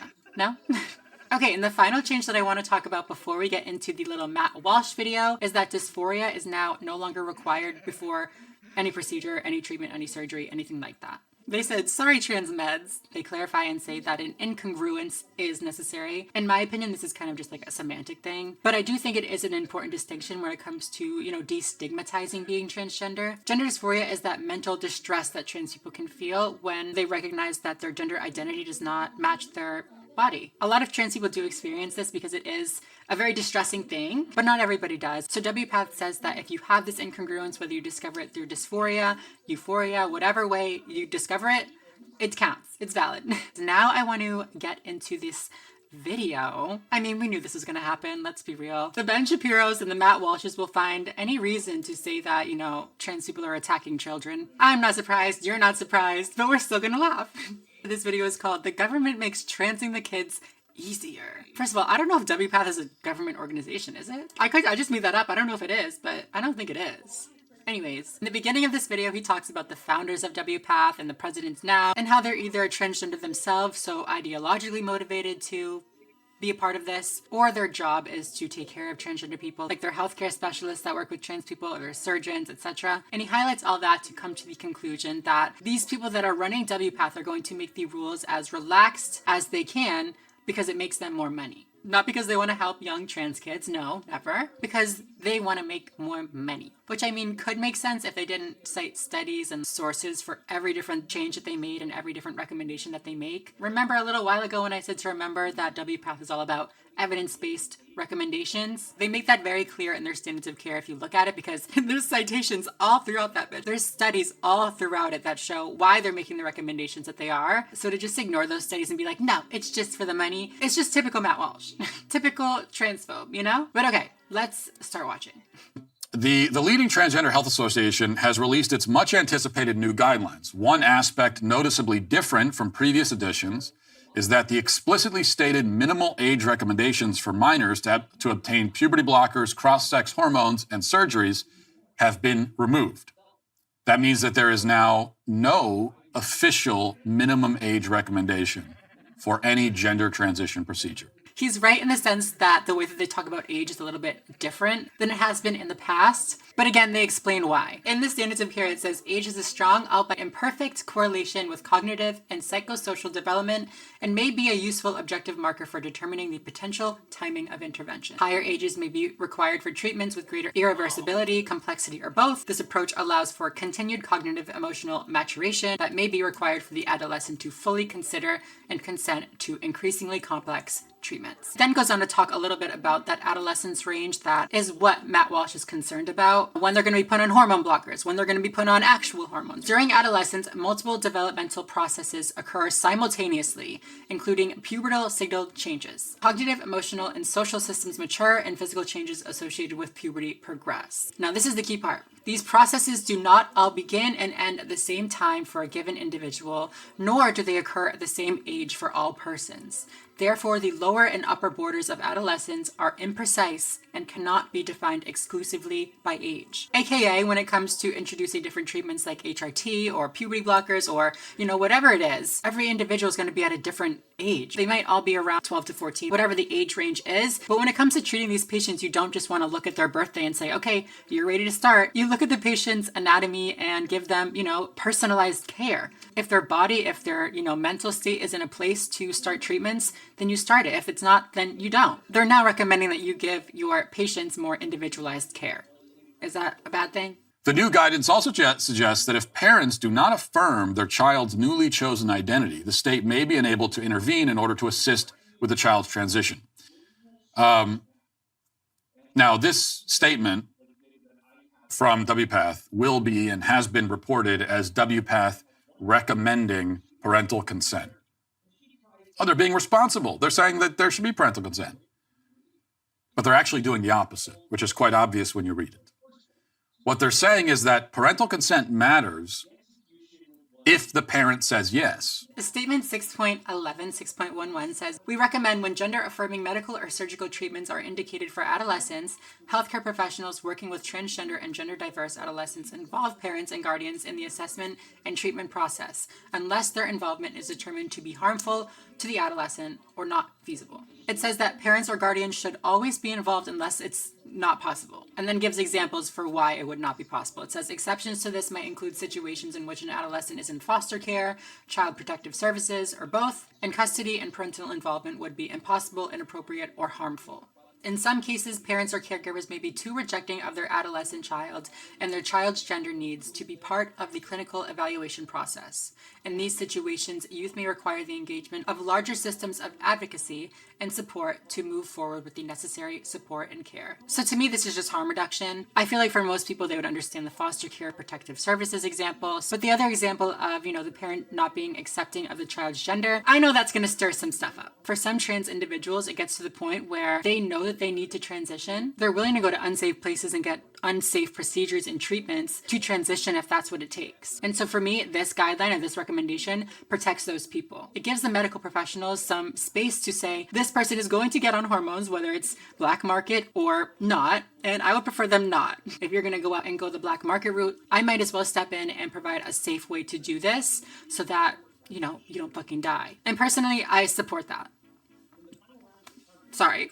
Little has changed from the early draft, and while WPATH no longer provides explicit minimum age recommendations in their latest official guidelines, a close reading of the text finds that age suggestions are woven into the text. So, before we read a little bit more of this, there are basically two ways to potentially interpret WPATH's decision to remove the explicit minimum age recommendations from the text. One is that they don't want there to be any minimum age. They want to open the door for any procedure at any age. We heard from a gender surgeon in a clip last week that he doesn't recognize any minimum age at all for any form of medical intervention.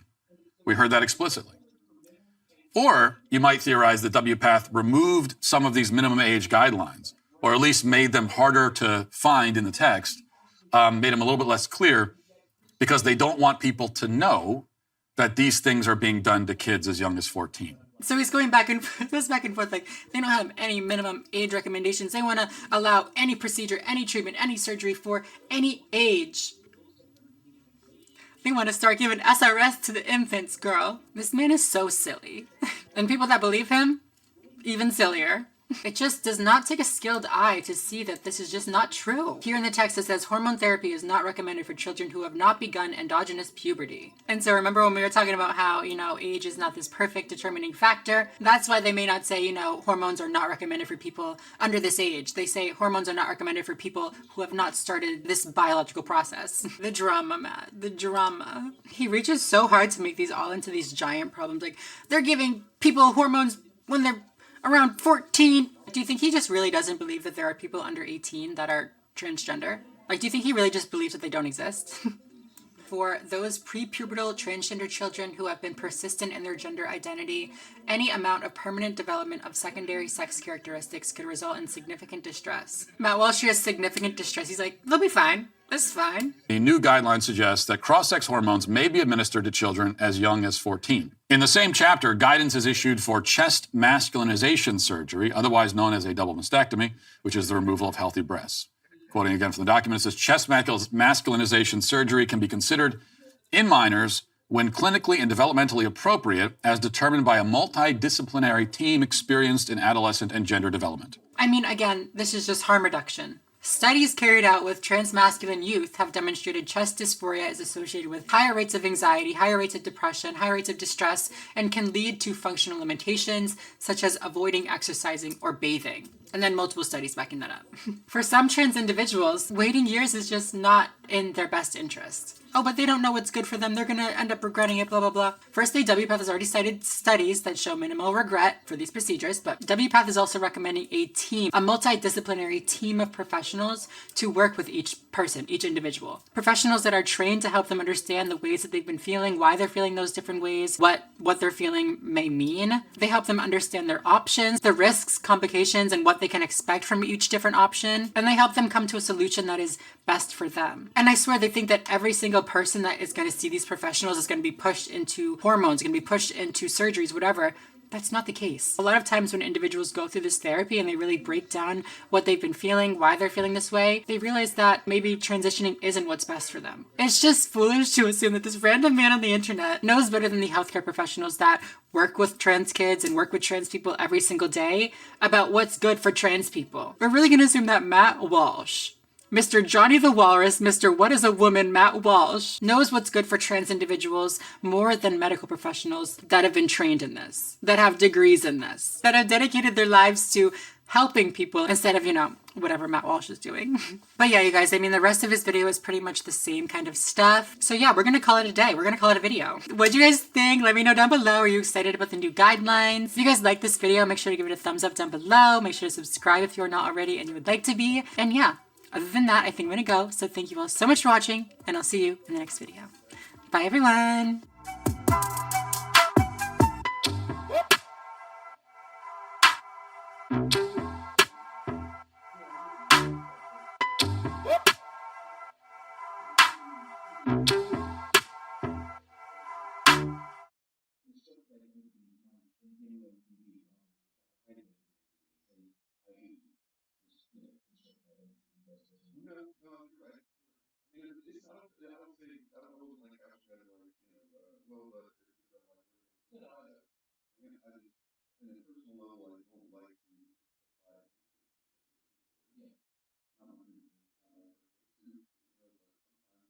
Hi guys, welcome back to my channel. I tried to tuck in my thumb so you wouldn't see it, but hi guys. I've got a bone to pick, and therefore you guys watching my channel also have a bone to pick. Not with each other, never. With little Miss Caitlyn Jenner. Obviously I'm all about supporting women's rights, especially trans women's rights, because it hits home for me. Like most of the time I'll even support trans women's wrongs, I won't lie. Except for a certain few trans people. But it's gotten to the point where I can't even scroll Twitter. I can't even get on my little phone without seeing some transphobic nonsense from none other than Caitlyn Jenner. I mean, I say none other than Caitlyn Jenner like it's a surprise, but at this point it's not. We're all in this together. You know what I mean? Get it together. First of all, we were threatened. I'm just kidding. It kind of. See you tomorrow morning, bright and early. Are you threatening me?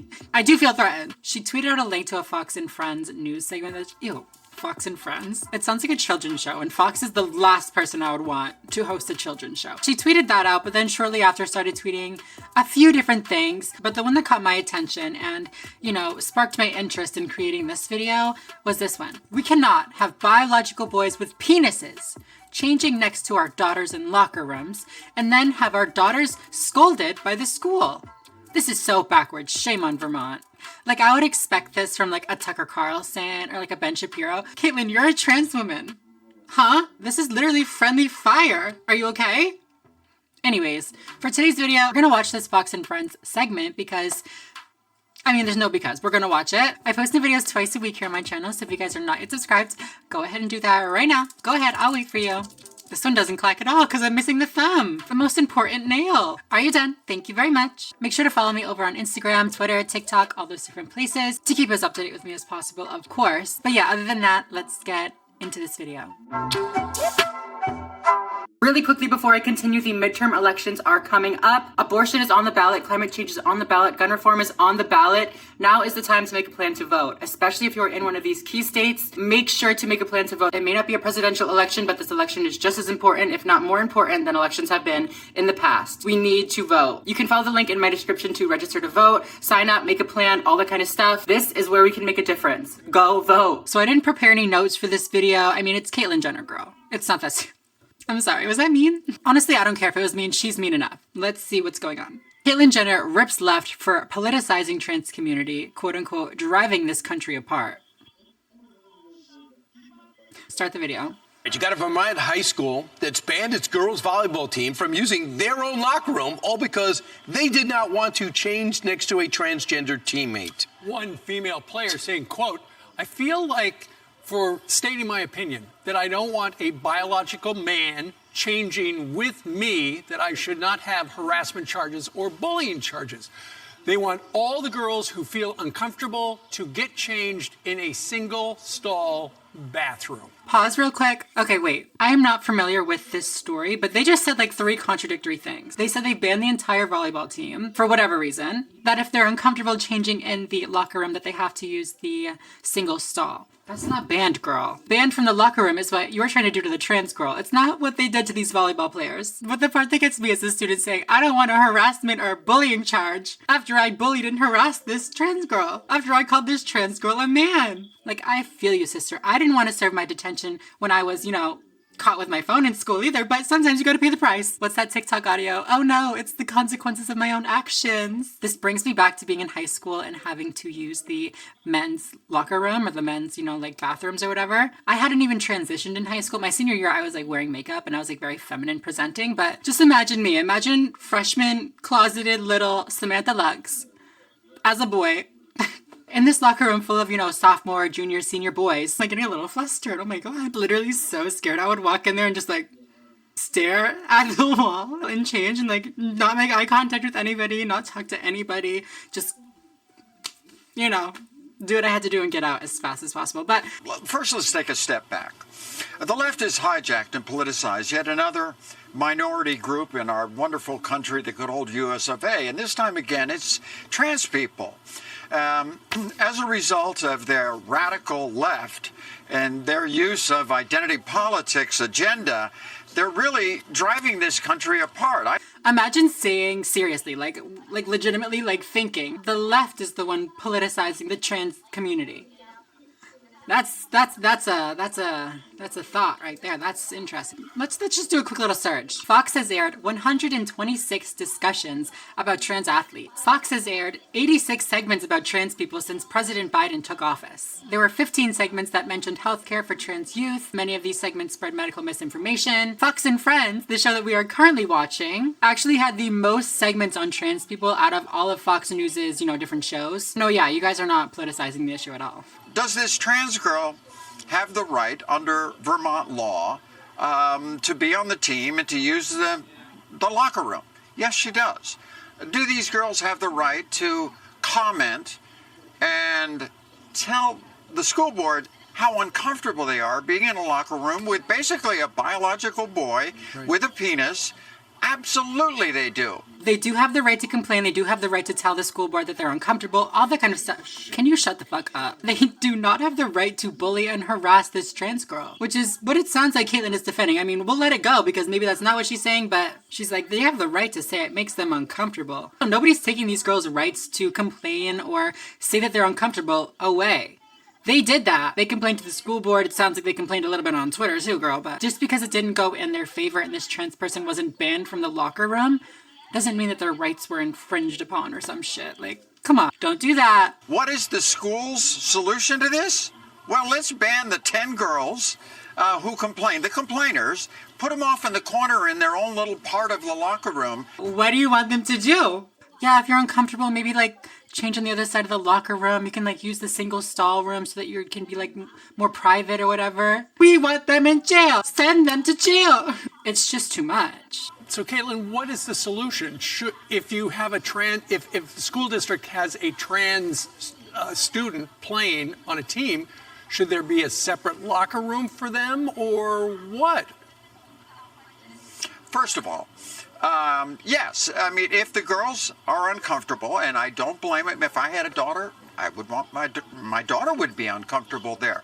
So the trans person can obviously use a different area of the locker room, and then everybody's happy. She said the transy has to use a separate part of the locker room, not the volleyball players, even though it's them who are uncomfortable. These people are a bunch of babies, girl. Oh my god, there's a trans person in here. I don't want to change because there's a transy, but I also don't want to go into a single stall.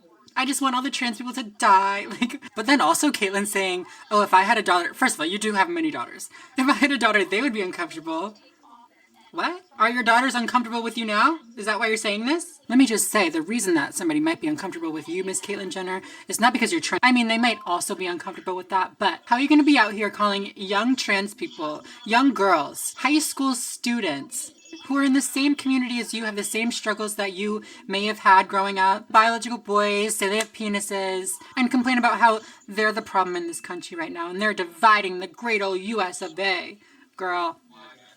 Bye. I like to support all trans people whenever I can, but this is the worst type of trans person. The type of trans person that is so rich, so privileged, so everything that they could ever want to be, that they forget about the real life people who are struggling and suffering every single day. But then Caitlyn even takes it a step further and doesn't just forget about them. She makes it worse. She actively piles on top of them. She actively piles on top of the hate and misinformation that harms these young kids. And all for what? So you can be on Fox News?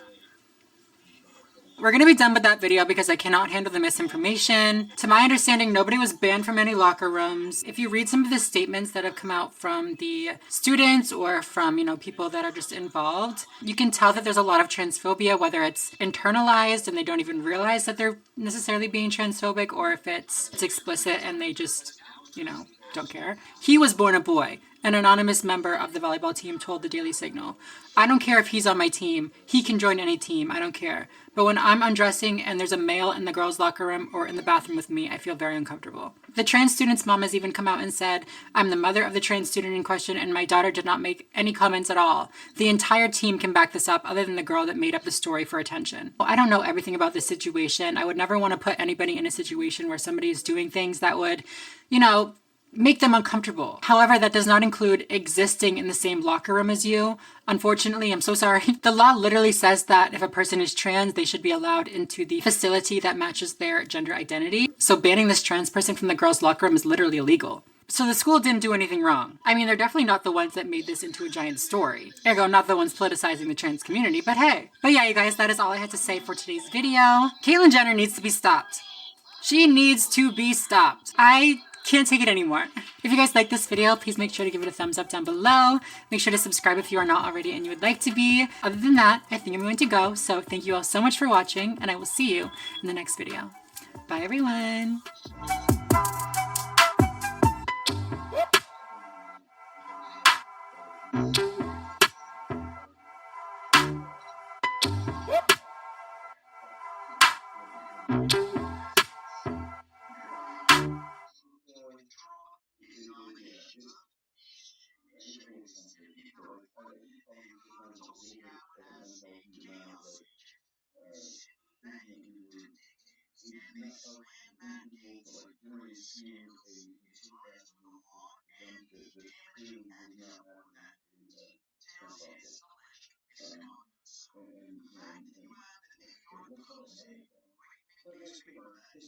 You've already been through so much. Transitioning. That was sort of hard. Oh my god, she said it. The woman who saved Cleo. Hi guys, welcome back to my channel. For today's video, we have something very, very fun and exciting to talk about. A few weeks back, I made a video about Grand Theft Auto and how they were removing some of the characters that were, you know, maybe a little bit more problematic portrayals of trans characters. This time we have another trans character, but they're not being removed, they're being added. Round of applause for being added to the game instead of removed. Love that. I won't lie though, I was kind of glad that they were removed from Grand Theft Auto because those were not it. So hopefully the character that we are going to see today does a little bit better of a job. Apex Legends released a update, and in this update there is a new character who is trans, a trans woman, if you will. This article on them talks about the new character, and it says, "Trans gamers, it's time to reload. Apex Legends' newest character is officially an out and proud transgender woman." And now in the past, there have definitely been, you know, trans characters added to things, but they're just like not good characters. Like they're not good representations of trans people. They're not good, like, they're just not good. In today's video, we're gonna watch their new trailer that includes the new character. Her name is Catalyst, and we're gonna talk about it. I post new videos twice a week here on my channel, so make sure to subscribe if you are not already, and you would like to be. Go ahead and do that right now. Oh wait, go ahead.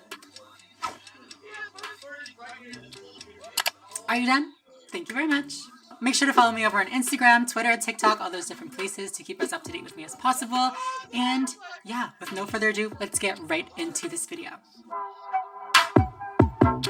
So I want to start this video by just watching a little bit of the trailer that they released that is, you know, including the new character. So shall we?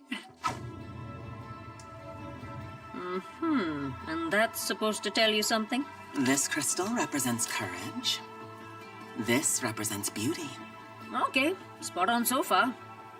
And what does the bag of rocks say about you? Courage and beauty? Is that like a reference to trans people being courageous and beautiful? Also the bag of rocks? What's that a reference to? Is that another reference? We're gonna move past that one. We're not gonna talk about the bag of rocks. She needs us to protect her. Let me guess. That someone is us. Someone needs to do something. Last time we listened to you, we almost ended up in jail. I thought we were a sisterhood. You're going too far, Sisterhood? Margot.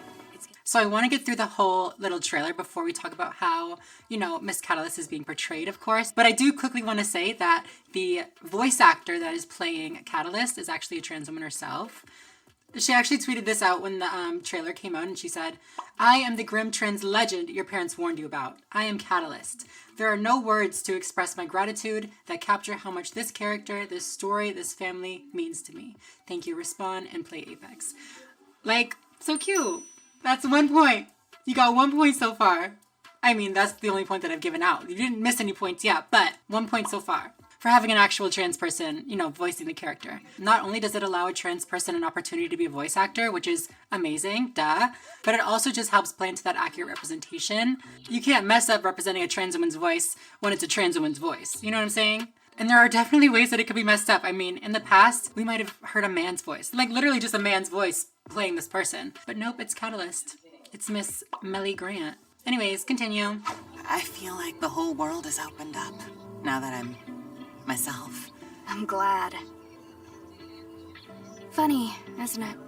The moon may be dying, but it... She said, "I feel like the whole world has opened up since I've been myself, or I've been able to be myself." That's pretty explicit. I mean, she didn't say trans, but whatever, it's fine. Whatever, well, it's fine. We'll take it. 1.5 points. I see creativity, compassion, leadership. Leadership? Really? I only tell you what the palm tells me. Oh, I love this little part. This is so cute.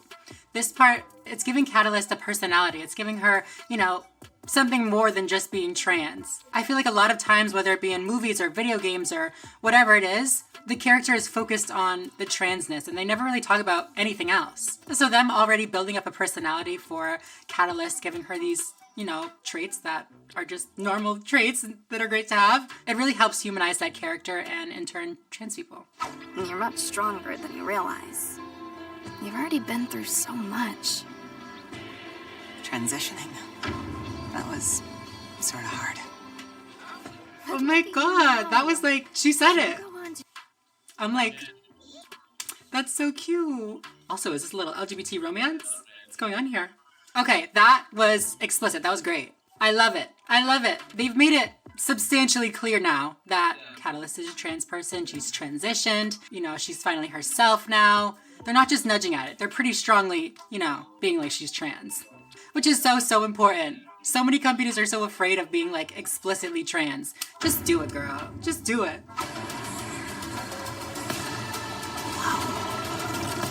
What is this? Again, we see Catalyst doing actual like badass things. Like she's a cool character. She's out here fighting crime and shit. Whatever you do in Apex Legends, I don't know. Wait. You didn't say anything about a bomb. What did you think we were doing here? Stop. People could get hurt. Oh, so moral. So just. It's always us transies. We're just so moral, girl. The woman who saved Cleo.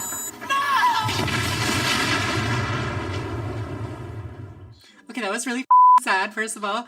But the woman that saved Cleo? You're the person that saved us all. And I'm like, the woman, though? I'm the woman that did it? And do the rocks tell you what happened to her? No. They only tell you what you already know. That I had to come here to protect my true home. Oh, well, that's a rough bit of luck. Okay, that's so cute. Oh my god, I loved it. That was the trailer. What'd you think? Leave a little comment. How'd you feel about it? I want to talk a little bit about the way that Catalyst is being portrayed in this trailer. Of course, I haven't played the game. I don't, know everything that is going to be happening involving the character or anything like that, but I've seen enough. I've seen some stuff. I have some notes here, girl. Let me get my little notepad.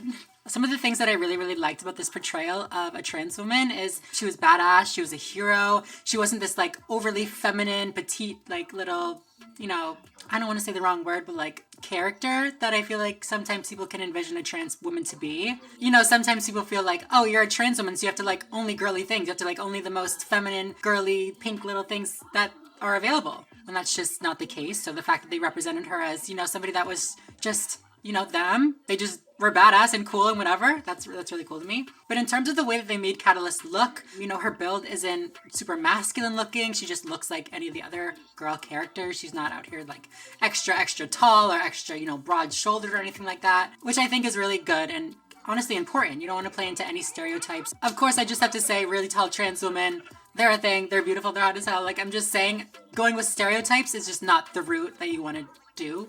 You know what I'm saying? Speaking of stereotypes, though, they made Catalyst have blue hair, which I don't know if it was like a comment on the stereotype that is often surrounding, trans activists of, oh, you all have blue hair, y'all like blue-haired little liberal, whatever they say. I wonder if that is some sort of like, she's got blue hair. She's one of us.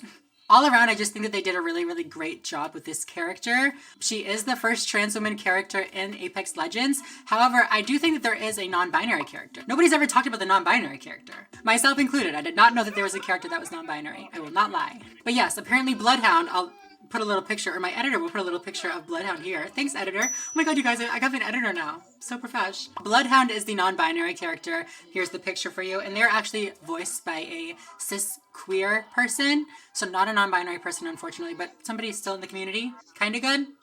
All right. Decent. I haven't really looked into that character too much. Maybe that could be another video. But I do know that they use they, them pronouns. And they're described as non-binary, I'm pretty sure. So that's cool. Apex Legends is on it, girl. They even said in this article that many developers and the staff at Respawn had a goal of making a character who was quote-unquote inescapably trans. Amazing. Bravo, 100%. And I think that they did a pretty good job of doing that.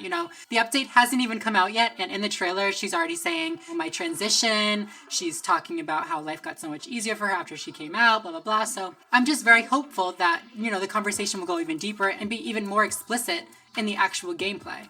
So yeah, you guys, that's the new character for Apex Legends. Give Apex Legends and Respawn a round of applause for, such a great inclusive character. This is really, really exciting, It's hopefully the first of many explicitly trans characters in video games, but they're really setting a path here, in my opinion anyways. And shout out to Catalyst, girl. She looks great. But yeah, if you like this video, please make sure to give it a thumbs up down below. Subscribe if you are not already and you would like to be. I post new videos twice a week here on my channel. But yeah, other than that, I think I'm going to go. So thank you all so much for watching, and I will see you in the next video. Bye, everyone.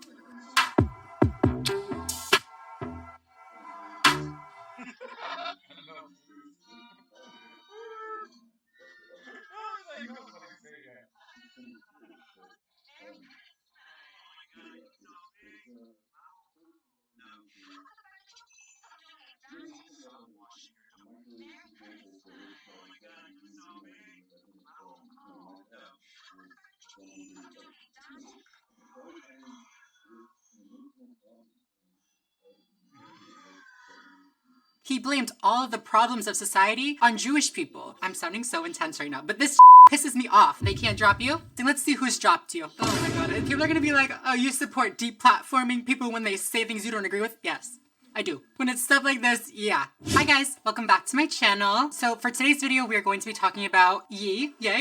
How do you say his name? Kanye? Listen, I'm a trans woman, so on this channel, we honor name changes. So I'll call him Yay, whatever. I wish I knew what the actual pronunciation is, but I think it's just like the end of Kanye, so it's Yay, right? Kanye? Whatever. So this week, or this month, or I mean, honestly, I was gonna say this year, but since he's been born, Kanye, or Ye, has been very, very problematic, but I feel like he kind of stepped it up a notch. I mean, I don't feel that way. He definitely stepped it up a notch. If you've been online at all this past month, you know exactly what I'm talking about. This bitch. This little thing. I mean, there's a lot more that we're gonna talk about, but this is the tweet that started it all. I'm a bit sleepy tonight, but when I wake up, I don't even want to say it this early in the video. DEFCON, I'm gonna say DEFCON because I feel like DEFCON is a little bit intense. I mean, it's all intense. What am I saying? On Jewish people. The funny thing is, I can't actually be anti-Semitic because black people are all actually Jew also. You guys have toyed with me and tried to blackball anyone who opposes your agenda. And honestly, the tweet's bad enough. I probably would have made a video about just the tweet, but it's not just the tweet. Ye's been doing interview after interview after interview, posting on his Instagram. Well, he was posting on his Instagram before he got blocked. Tweeting, doing literally everything in his power to, I mean, DEFCON 3 on Jewish people. The first time I actually heard about what was going on with Kanye, I saw the clip of Jamie Lee Curtis. Woke up and burst into tears.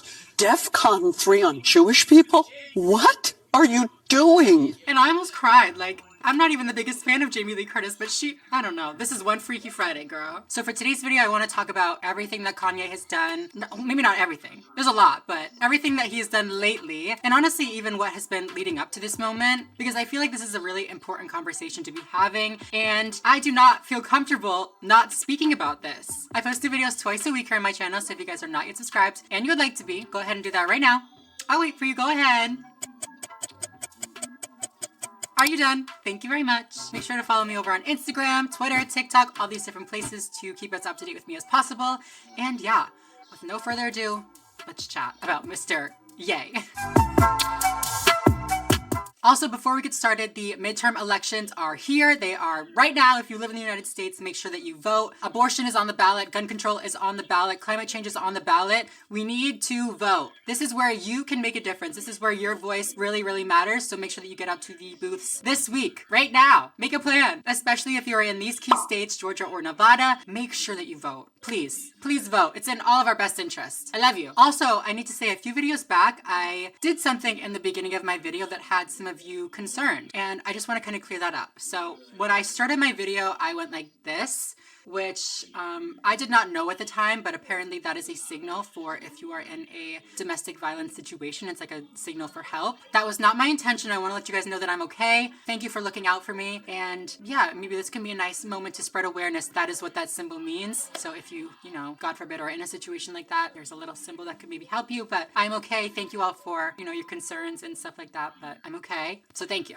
So firstly, I just want to review this tweet a little bit. When I first read it, it seemed a little bit like gibberish because I was not familiar with some of the terms in this. Well, I guess one of the terms. So I just want to clarify exactly what Kanye, or Ye, has meant by this whole DEFCON 3 on Jewish people. So firstly, I know I keep saying DEFCON. He did tweet DEFCON. I don't know why. I don't know if he messed up and didn't realize that it was DEFCON, or he was trying to do some little word play or something. I don't know, girl. but I'm pretty sure it's a reference to DEFCON 3. If you don't know, DEFCON is a term used by the US military. DEFCON means Defense Readiness Condition, and it's used to determine and clarify the severity of a threat in the country. So this is the little chart that shows the different levels of, DEFCON. Level 1 being the highest and level 5 being the lowest. So DEFCON 3 is right in the middle. However, don't let that fool you. DEFCON 3 is still a very, very serious stage to be in. I think the last time that the US was in DEFCON 3 was during the 9/11 attacks. So yeah, Kanye thinks that Jewish people are as much of a threat as the terrorists were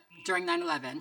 Just to put that into perspective. And the next sentence he mentions that he can't actually be anti-Semitic because, black people are the real Jews and whatever he is saying. So this is a very uncommon belief, but it is a belief that is held by some people. And it's a common belief with the movement referred to as the Black Hebrew Israelites. So if you look on, I think this is ADL, the Anti-Defamation League. That's what this is. It says that the Black Hebrew Israelite movement refers to themselves as the quote-unquote true Jews to emphasize the distinction between them and, the traditional, Jews, non-black Jews. And now there are black Jewish people. I don't want to conflate the two. These are different things. You can be a black Jewish person and not be a part of the Black Hebrew Israelite movement. And it's also important to note that not everybody that is part of the Black Hebrew Israelite movement is openly anti-Semitic or, bigoted or even extremist. They just believe that, the true descendants of the Israelite movement or whatever are black people. However, some of them are anti-Semitic, and I'd argue that Ye is one of them. In the last part of his tweet, he says, "You guys have toyed with me and tried to blackball anyone who opposes your agenda," which again is another conspiracy theory. And it's actually eerily similar to the belief of another extremist movement referred to as the Nation of Islam. So again, the ADL, the Anti-Defamation League, talks about the Nation of Islam. So I'll put a link down below if you want to read more about this extremist group. But I'll tell you a little something. I will say that a lot of the issues that the NOI, Nation of Islam, talks about are very, very real issues. They address racism, police brutality. They talk about economic equality, not equality. All things that are very, very real problems for the black community. But they blame everything that's going wrong for the black community on Jewish people, on the Jewish community. And many Muslim leaders, for this reason, have distanced themselves from the Nation of Islam, especially the leader of the Nation of Islam, who is Louis Farrakhan. This sentence on the ADL highlights some of the beliefs of the Nation of Islam, including that Jews, quote-unquote, control the government, media, and Hollywood, which is exactly what Kanye has been saying in all of these interviews. For the Jewish people, what I'm doing is I'm Me Tooing the Jewish culture. I'm saying y'all gotta stand up and admit to what y'all been doing. And y'all just got away with it for so long that y'all don't even realize what y'all doing. And it's like, y'all can't with me either because y'all behind that gated fence, y'all soft, your hands got soft. You ain't out here getting beat up every day like me. With the darker Jews, the 12 lost tribes of Israel, who we are, because we Jewish also. We from Africa also. We're the blood of Christ. So we're not just black. We are Jew, just like the Jewish people. And now we're coming into money. But the main thing is I got to drink the Douce over the Hennessy as the first step to us coming together, like how the Jewish people came together. The next paragraph claims that Jews and the U.S. government conspire to control black individuals and organizations through financial means and targeted depopulation tactics. Again, this is literally just what Kanye has been saying. He talks about how Planned Parenthood is this giant Jewish scheme to lower the black community's population. He's arguing that Jewish people are doing eugenics on black people through Planned Parenthood. And now I know what you're thinking, Samantha, this is kind of, this is a bit extreme. We cannot just assume that because Kanye has said some things that are, in line with what this leader of the Nation of Islam is saying, we can't just assume that, that's what he believes and that they're the same. Okay, fair. Maybe we can't, but I got some more notes, girl. Ye has been literally, if what he's been saying in these Tucker Carlson interviews or these interviews with, I think, Drink Champs or whatever the interview was called, and even in this tweet, if all of that wasn't enough to show that he had some extremist conspiracy-like views, we can look at his connection with these extremist leaders. Louis Farrakhan is the leader of the Nation of Islam, this extremist group that I was just talking about, and Ye has been connected to him personally for years. Back in 2005, Kanye visited the headquarters of the Nation of Islam to show his support. In 2013, Kanye made a claim saying that black people don't have connections like Jews, blah, blah, blah, and that was supported by Farrakhan. In 2015, Kanye released a song called All Day, in which he calls Louis Farrakhan a sensei. And the same year, he attended Farrakhan's event, supported what he was saying there, and then 3 years later, these aren't exactly attached to him, but I just figured I'd throw these in. In 2018, he claimed that 400 years of slavery seemed like a choice. About slavery for 400 years? For 400 years? That sounds like a choice. Like, you was there for 400 years and it's all of y'all? It's like we're mentally in prison. I like the word prison because slavery goes too direct to the idea of blacks. It's like slavery, Holocaust Jews, slavery is blacks. And then this next part is alleged because I don't think there's any recordings of it, but somebody that was in the same room as Kanye during that TMZ interview where he like went on that big rant said that during that interview, Kanye mentioned that he loved Hitler. He loved Nazis. He loved how powerful their propaganda was and how they were able to unite and become such a strong force against Jewish people. The men that claimed that Kanye said this during the TMZ interview, which again, I'll include a little thing. He said something like, I love Hitler, I love Nazis, something to that effect when he was there. And they took it out of the interview. One of the producers at TMZ actually stood up and said, I'm Jewish and that is offensive to me, what you just said. He said that he was not at all surprised by what Ye has been saying in these last weeks because he's already been doing this. He's been doing this for years, openly and unapologetically. So before I continue and get into what Kanye has been doing in this last month, you know, the timeline of events that have happened in this last month or 2 months, it's been a minute, but I want to talk a little bit about Louis Farrakhan. I hope I'm saying his name right. I really don't know how to say it, but he is the notorious leader of the Nation of Islam, like I've been saying, and he's said some very intense things. Let me just read off my little list of things that he said. He has collectively referred to Jewish people as Satan and the enemy of God. He has said that white people are born with murder in their nature. He's encouraged 1.2 million listeners to quote-unquote fight Satan, the arch deceiver, and the imposter Jews who are worthy of the chastisement of God. Literally inciting violence against Jewish people. Like, that's point blank period. He said that Jewish people control the entertainment industry and they use it to control and exploit black artists and promote immoral, harmful behavior to black people. And finally, he has defended Ye for standing up to Jewish power. Duh. Control everything and mostly everybody. You are not the chosen of God. You are the chosen of Satan. I'm talking about the wicked ones in the Jewish community that run America, run the government, run the world, own the banks, own the means of communication. They are my enemies. So, I don't even know what to say. Like, looking at the things that he has done by itself are really, really bad. Obviously, they're really, really bad. But when we look at the people that he's been associated with for almost 20 years, it's even worse. And the craziest part to me, these are the same arguments that were happening right before the Holocaust. These are the same arguments that Hitler pushed to unite his people against Jewish people and against LGBT people and against disabled people. He said that they control all the banks. He said that they control all the media. He blamed all of the problems of society on Jewish people. And that's how he was able to, eventually get away with the Holocaust. I'm sounding so intense right now, but this pisses me off. People need to pay attention to history and see that it can very easily repeat itself. Those claims that Kanye were saying, I love Hitler, I love Nazis, they're starting to make sense. And they're also starting to take hold. They're also starting to make an impact that is real for a lot of Jewish people. So I want to go back to the beginning of October when all of this started. So first of all, Kanye wore a White Lives Matter shirt to, I think, the Paris Fashion Week. We're really still doing this. Things like that just piss me off. What are you doing? Really? Oh my God. I don't even want to talk about that one. Maybe I should talk about it, I guess. Of course, white people's lives matter. Of course, everybody's lives matter. When we say Black Lives Matter, it's not to say that no other lives matter. It's just to highlight the issues that are currently surrounding the Black community. It's to pinpoint the work that needs to be done. And so when you say white lives matter, blah, blah, blah,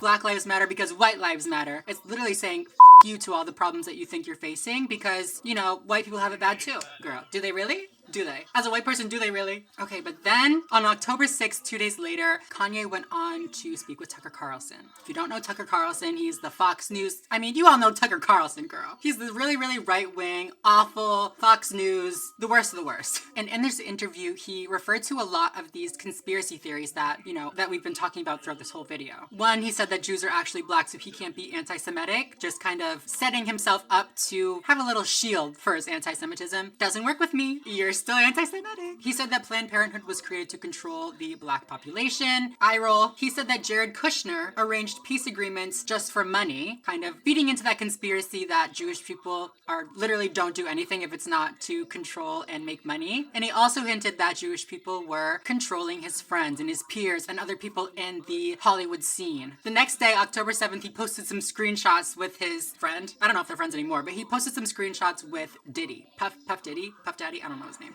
In these screenshots, we can see that Diddy tried to talk to Kanye about his White Lives Matter shirt and all this stuff, and Kanye was not having it. He said, I'm gonna use you as an example to show the Jewish people that told you to call me that no one can threaten or influence me. Off the rails. Off the rails. So I feel like I should quickly mention why this is so problematic and dangerous, if it's not already obvious. He's feeding into these very, very popular conspiracy theories about Jewish people. These racist, anti-Semitic conspiracies about Jewish people controlling media, controlling the government, trying to literally control everybody, limit the black population, whatever he wants to say. He is broadcasting these anti-Semitic theories to 30 million people, 30 million plus people, because 30 million is just his platform, but it's being spread everywhere. Like I said, these are the same conspiracies that Hitler was pushing, that, the Nazis believed, the same things that killed millions of Jewish people. And it's already starting to take hold now. We've seen an incredible uptick in anti-Semitism in the last weeks since all of this has started happening. We've seen people standing on bridges saying Kanye was right about the Jews. Can we just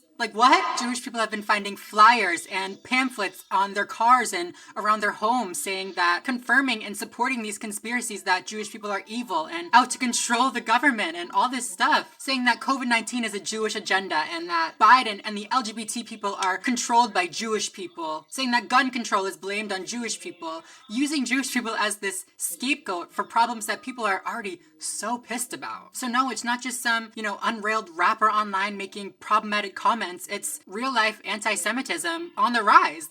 It sounds so dramatic, but people could die. Kanye's words, the same way that hate crimes increased during the 2016 election was when Trump was emboldening all these racist and, homophobic people, the same thing can happen now because these people look up to Kanye and see him as this, leader in whatever weird way they see him as one, and think that, oh, if he believes these things, if he's saying these things, if he is starting this revolution, this DEFCON 3 on Jewish people, then it's okay if I do too. It's okay if I participate. On Sunday, some residents in Beverly Hills and Westwood woke up to little bags filled with anti-Jewish flyers. We were shocked and just horrified, and then we heard that our neighbors got it as well. Fortunately, it's not just being swept under the rug this time. There are consequences that have been coming towards Kanye.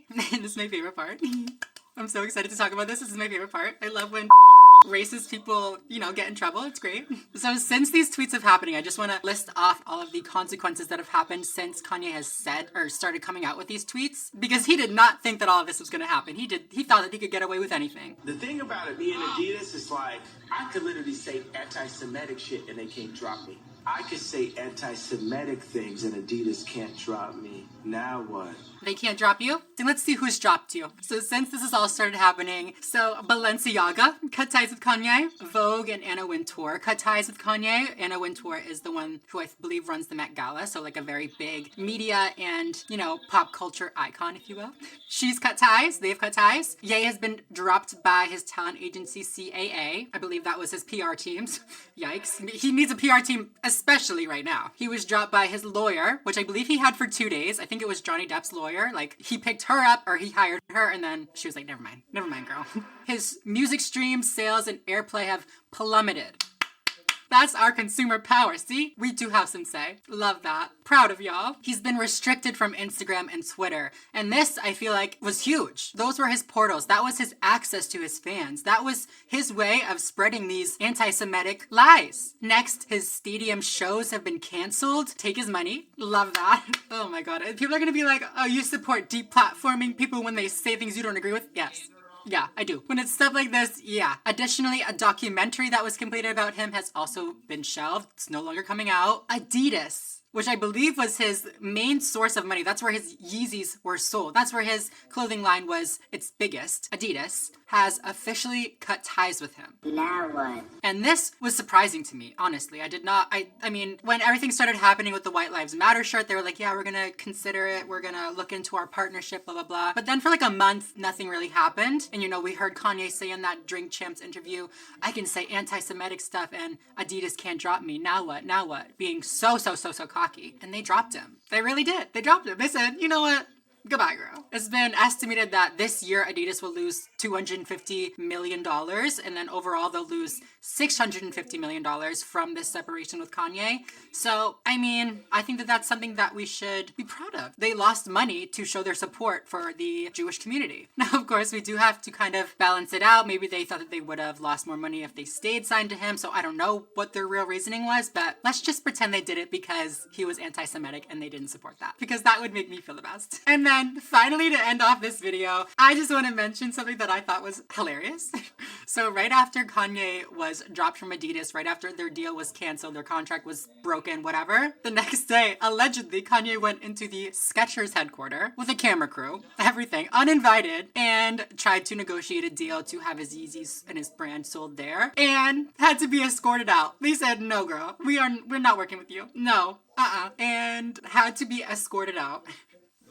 I could just picture that. Just picture Little Miss Kanye, Little Miss, I can say whatever I want and they can't drop me. Being escorted out of Skechers with his camera crew. Whoever's on his camera crew team, I need that footage. But okay, guys, that's pretty much everything that's been going, I mean, maybe it's not everything. I'm sure there's some more going on that I've missed, but that's pretty much everything that I've seen going on with this Kanye situation that I wanted to really mention. This is disgusting. It's horrible. Like I said, stuff like this has been going on for years with Kanye, and not even just anti-Semitic stuff. He's been anti-Black for the longest time, and honestly, nobody's really cared except for the Black community and people that have been really tuned into Kanye and his problematic behaviors. But I'm just glad that finally he's being held responsible. Finally, he's no longer getting away with this stuff. Finally, somebody is saying, that's enough. You have to stop. You're not a genius. You're not this godly genius that can just do whatever they want with no repercussions. Like, get it together. For my Jewish watchers, I love you. You are not evil. You're none of the things that have been said about you. Like, I'm so sorry that this is happening right now. Just know that, I mean, I don't even know what to say. Like, this is ridiculous, but just know that I'll always stand up for you. Millions of people have your back. Billions of people have your back. And Kanye's not gonna get away with this. We've already seen the repercussions of this. I said it a million times, I'm not the biggest fan of cancel culture, quote unquote cancel culture, but I am a big fan of holding people responsible for their problematic behaviors. So I'm glad that Kanye, or it seems like Kanye is finally feeling the impact of his words. Yeah, you guys, that is pretty much all for this video. If you know someone that's Jewish, send them a message, tell them you love them. It shouldn't have ever happened, but especially now, it's just, that's such a stupid thing to say, but like, what else is there to say about this? Like, who would have thought? Anybody that watches Kanye's behaviors probably would have thought, but whatever. If you like this video, not talking about Kanye's behaviors, if you liked my video, please make sure to give it a thumbs up down below. It really does mean a lot to me and it really helps out my channel, so I appreciate it. Subscribe if you are not already and you would like to be. I post new videos twice a week here on my channel. And yeah, other than that, I think I'm going to go. So thank you all so much for watching and I will see you in the next video. Bye everyone!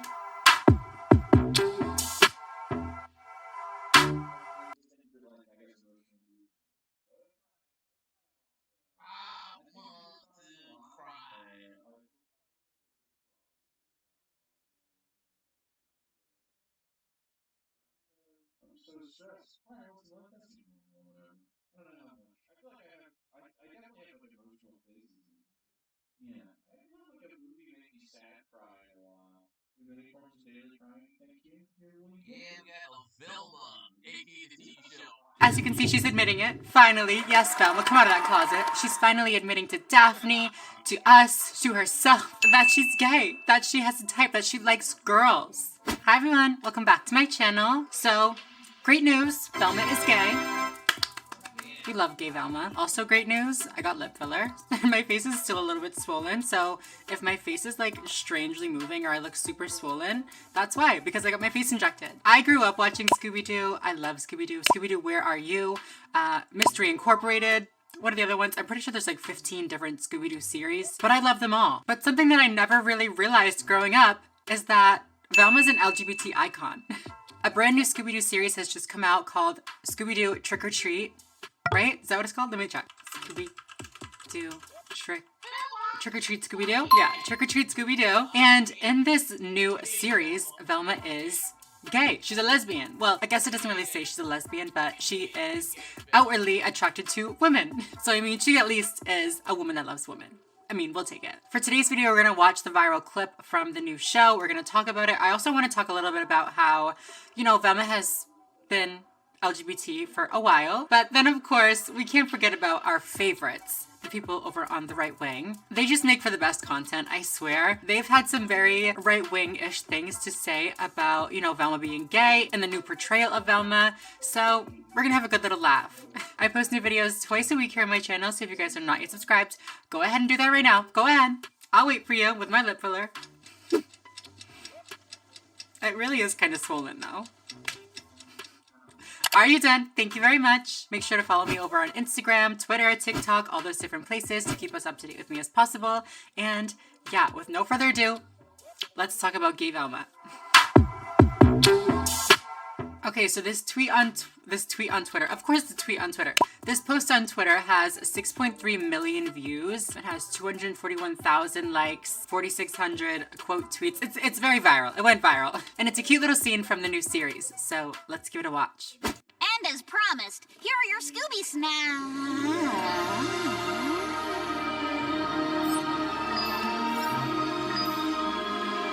Oh my god, it's so cute. Okay, sorry. Jinkies. The glass is fogging up. I have not seen this new series yet. This is the first that I am seeing of it, but it looks so cute. I love how we have the classic Scooby snacks. We have the classic Daphne, of course.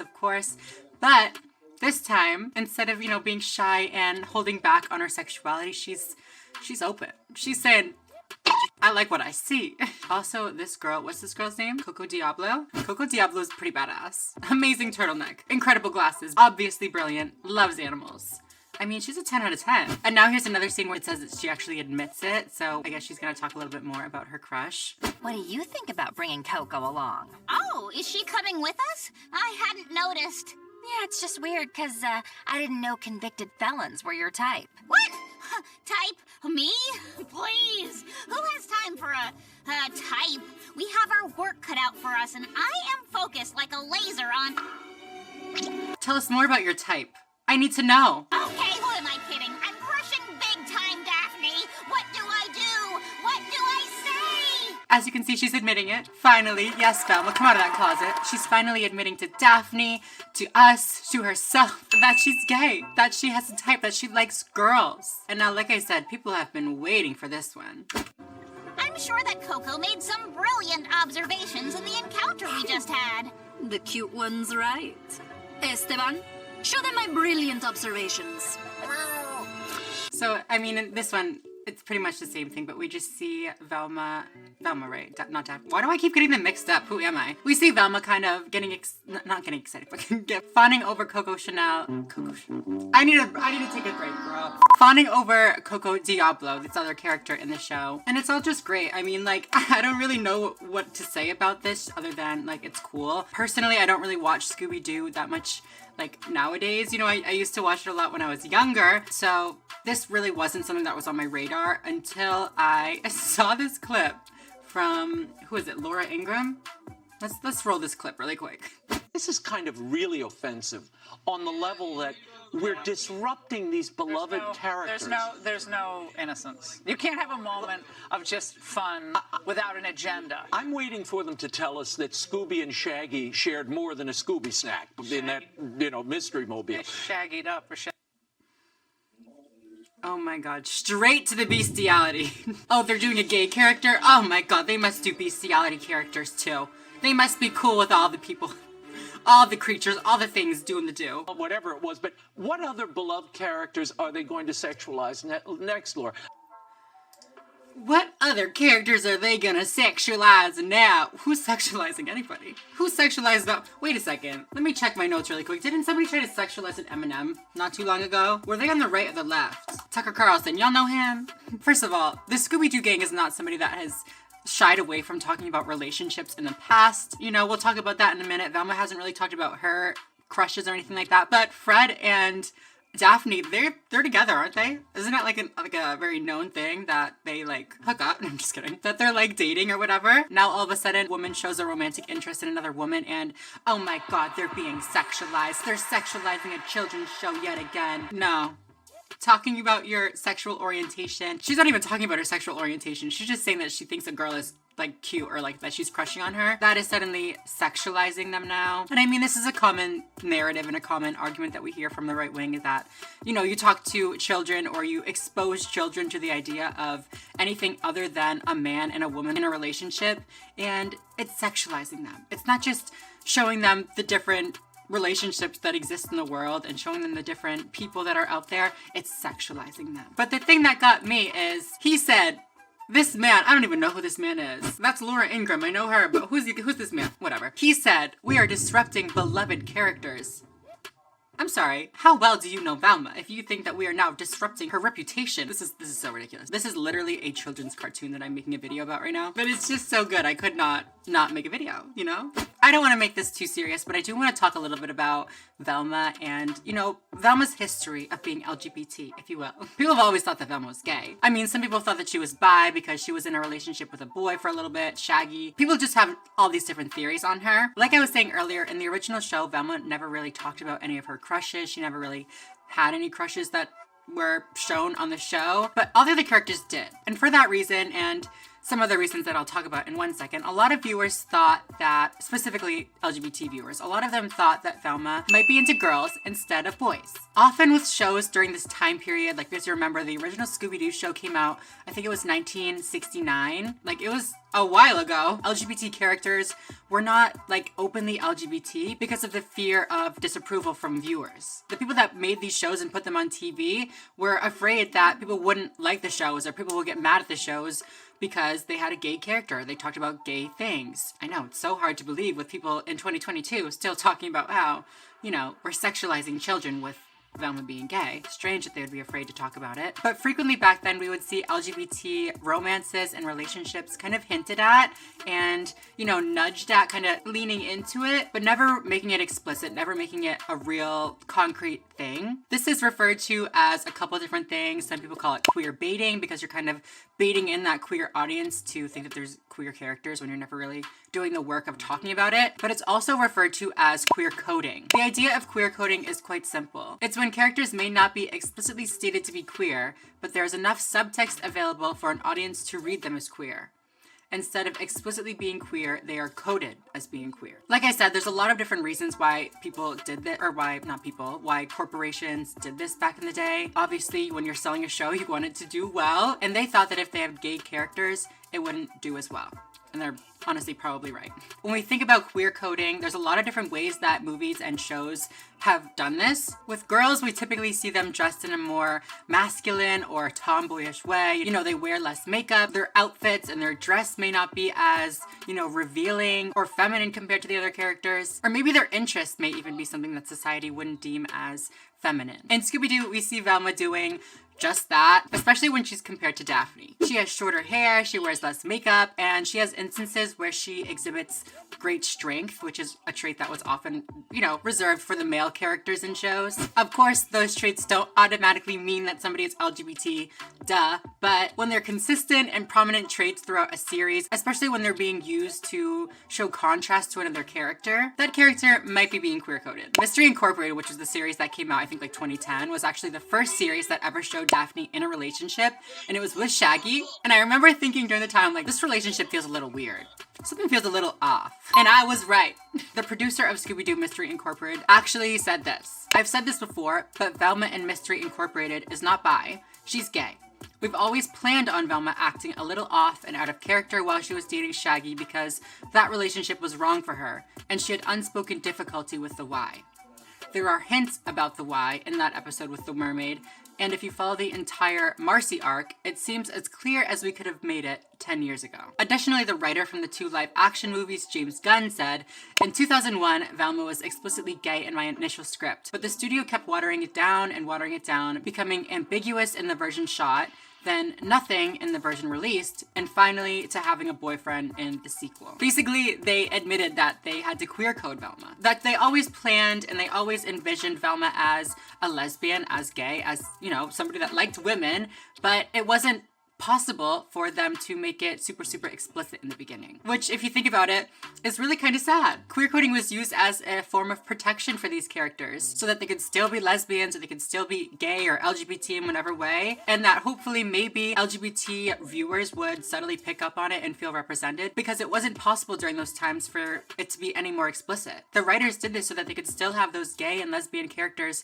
on screen and have those stories told. So while it sucks they couldn't be explicit, and, you know, we say now, like, you just have to do the hard work of making it explicit and not caring what, you know, whoever is gonna say, we have to remember that maybe they were just doing all they could at the time, and this was the best that they could do. I don't know.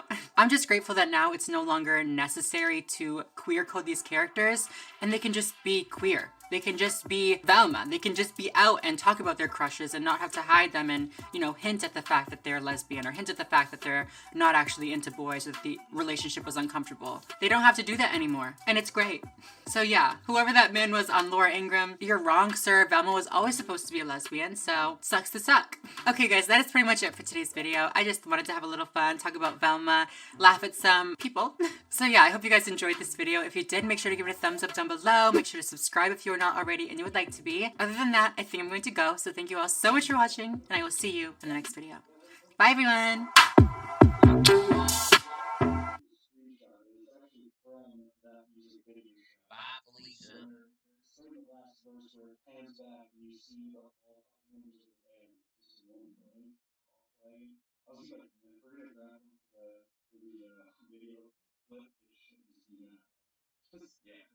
That is such a great one. But one of you guys are always pretty good. Yeah, all the stories are pretty funny, aren't they? Oh yeah. Some of them are surprisingly. Back with the M&Ms.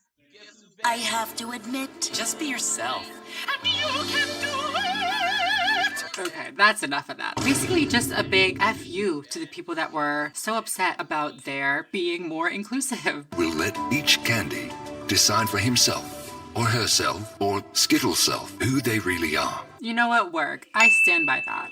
Hi everyone, welcome back to my channel. M&M's has done it again. They've gone woke. I say again because y'all remember a few months ago when they went woke, right? And Tucker Carlson had his whole meltdown about how they weren't gonna be sexy anymore. Well, it's happened again. M&M's has just released its first trans M&M. At least according to this site that we're gonna get into in a little bit, it says M&M's introduces new trans character who identifies as a Skittle. So I'm just really excited to see what this is all about. Has Mars finally created the trans M&M?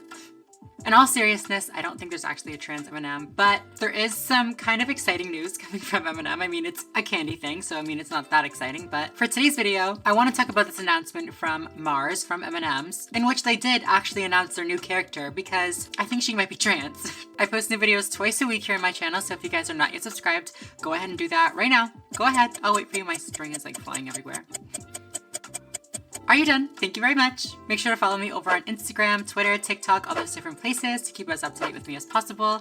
And yeah, with no further ado, grab a snack because we're gonna be talking about some Candy Girl. So this article on Mars.com says, for the first time in a decade, M&M's, proudly part of Mars, is expanding its iconic crew with the introduction of a new character and spokes candy. Meet Purple. Designed to represent acceptance and inclusivity, our newest member is known for her earnest self-expression. Keen self-awareness, authenticity, and confidence are the driving forces behind Purple's charm and quirky nature. I almost ran out of breath. That's too long of an intro. She joins the legendary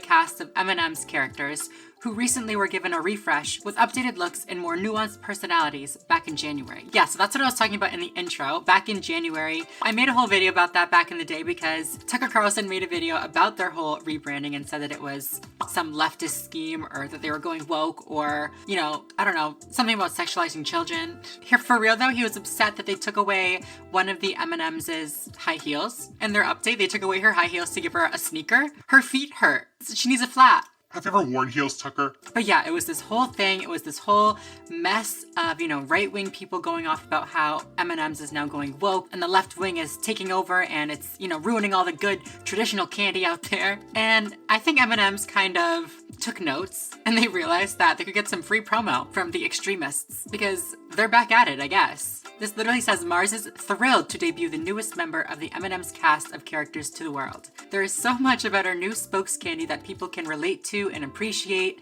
including her willingness to embrace her true self. She's embracing her true self? I know some people who have embraced their true selves. Our new character reminds us to celebrate what makes us unique. Our purpose story is just getting started, and the introduction of our newest M&M spokes candy is the next chapter, as the brand continues to delight fans with fun in a way only M&M's can. Now, is she trans or not? Personally, I think she is, because, I mean, she's embracing herself in a way that nobody on the M&M's crew has done before. She's designed to represent inclusivity and acceptance. Her keen self-awareness, authenticity, and confidence are the driving forces behind Purple's charm and quirky nature. She's trans, girl. Also, I mean, I don't even want to mention this one. I don't want to out her like that, but she's a peanut M&M girl. That's all I'll say is she's a peanut M&M. She's got nuts in her. The article says, art and entertainment are powerful ways to inspire connection and fun. To mark this exciting global debut, Purple is harnessing the power of music to showcase her individuality with the release of her new music single and video. Wait a second, play this music video for me. Oh my god, Purple, I'm just gonna be me. Hey, Purple, 10 minutes to your big debut. I'm the new M&M's candy. Do I have what it takes? I want to be the best, or even pretty good. Would be great. I'm a little unsure, I have to admit. Just be yourself. And you can do it! That man in the plant. Okay, that's enough of that. That is enough. I've heard enough. It's very cute. It's cute, girl, but I've seen enough. Basically, this new spokes candy, as they're calling it, is all about acceptance, inclusivity. Basically, just a big F you to the people that were so upset about their being more inclusive. Honestly, what they did last time was not even this huge step towards acceptance and inclusivity. Like, people just blew it out of proportion. But M&M's has realized that, I mean, one, they can get free promo, but two, I mean, maybe that's it. Maybe they realized that they needed another spokes candy, another trans spokes candy, purple M&M with nuts. And I mean, I think M&M's plan worked, honestly. I haven't seen any Fox News specials or anything like that about the purple M&M, but I have seen this video. Ever since I was mass-produced in a factory, people have been trying to put labels on me. Nutrition labels, expiration dates, telling me I was biologically chocolate on the inside. But deep down, I knew I wasn't who they said I was. I am. A Skittle. The people at Mars Inc., they weren't bad people, they were just ignorant.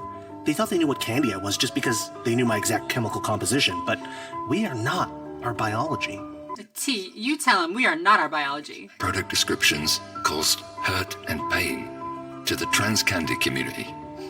Who is this? The Babylon Bee? They know something about the trans candy community. Maybe I should interview them for my channel. They seem to have some insights. Yep! I am not defined by the chocolate center I was made with. I am, and always was, a delicious grape Skittle. So, Mars has committed to never again assigning an identity to the candy we produce. Instead, we'll let each candy decide for himself, or herself, or Skittle self, who they really are. You know what, work. I stand by that.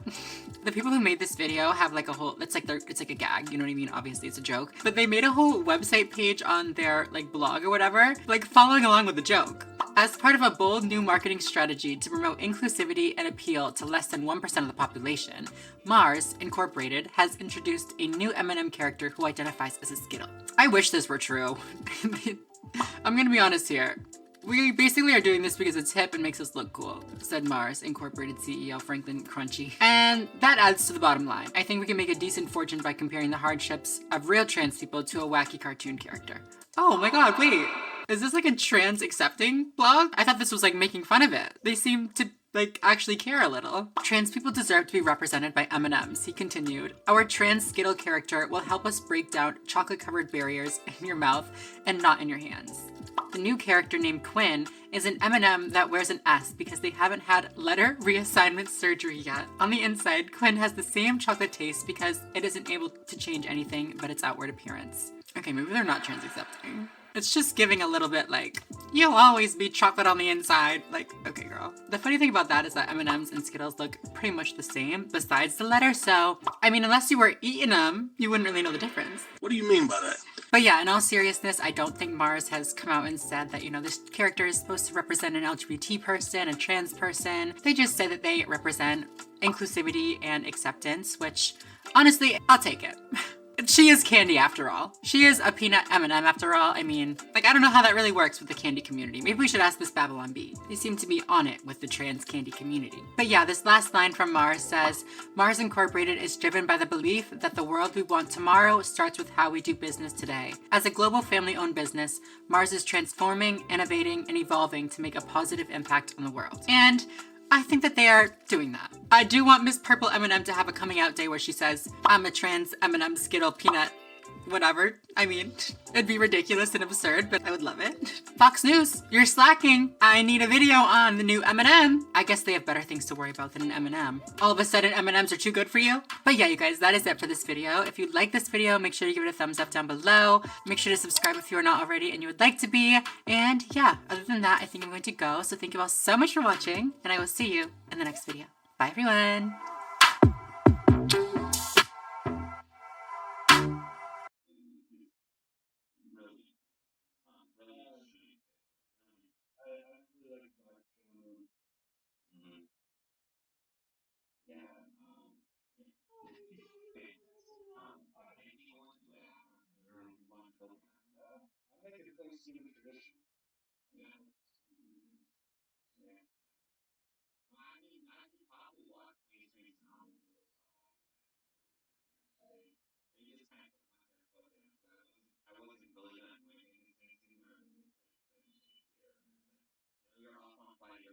We don't want him anymore. We who, first of all. It kind of creates this illusion that being trans, also being gay, is like a costume or a performance that can be done. Hi guys, welcome back to my channel. I hope you're doing great. Have any of you seen the show Heartstopper? I was gonna make a video on it at one point, but I never ended up doing it. However, there's been some drama, there's been some tea with the Heartstopper cast. Kid Collins plays a character in Heartstopper, and even though I haven't really seen the show, I do know who he is because I recently saw this tweet. Back for a minute. I'm bi. Congrats for forcing an 18-year-old to out himself. I think some of you missed the point of the show.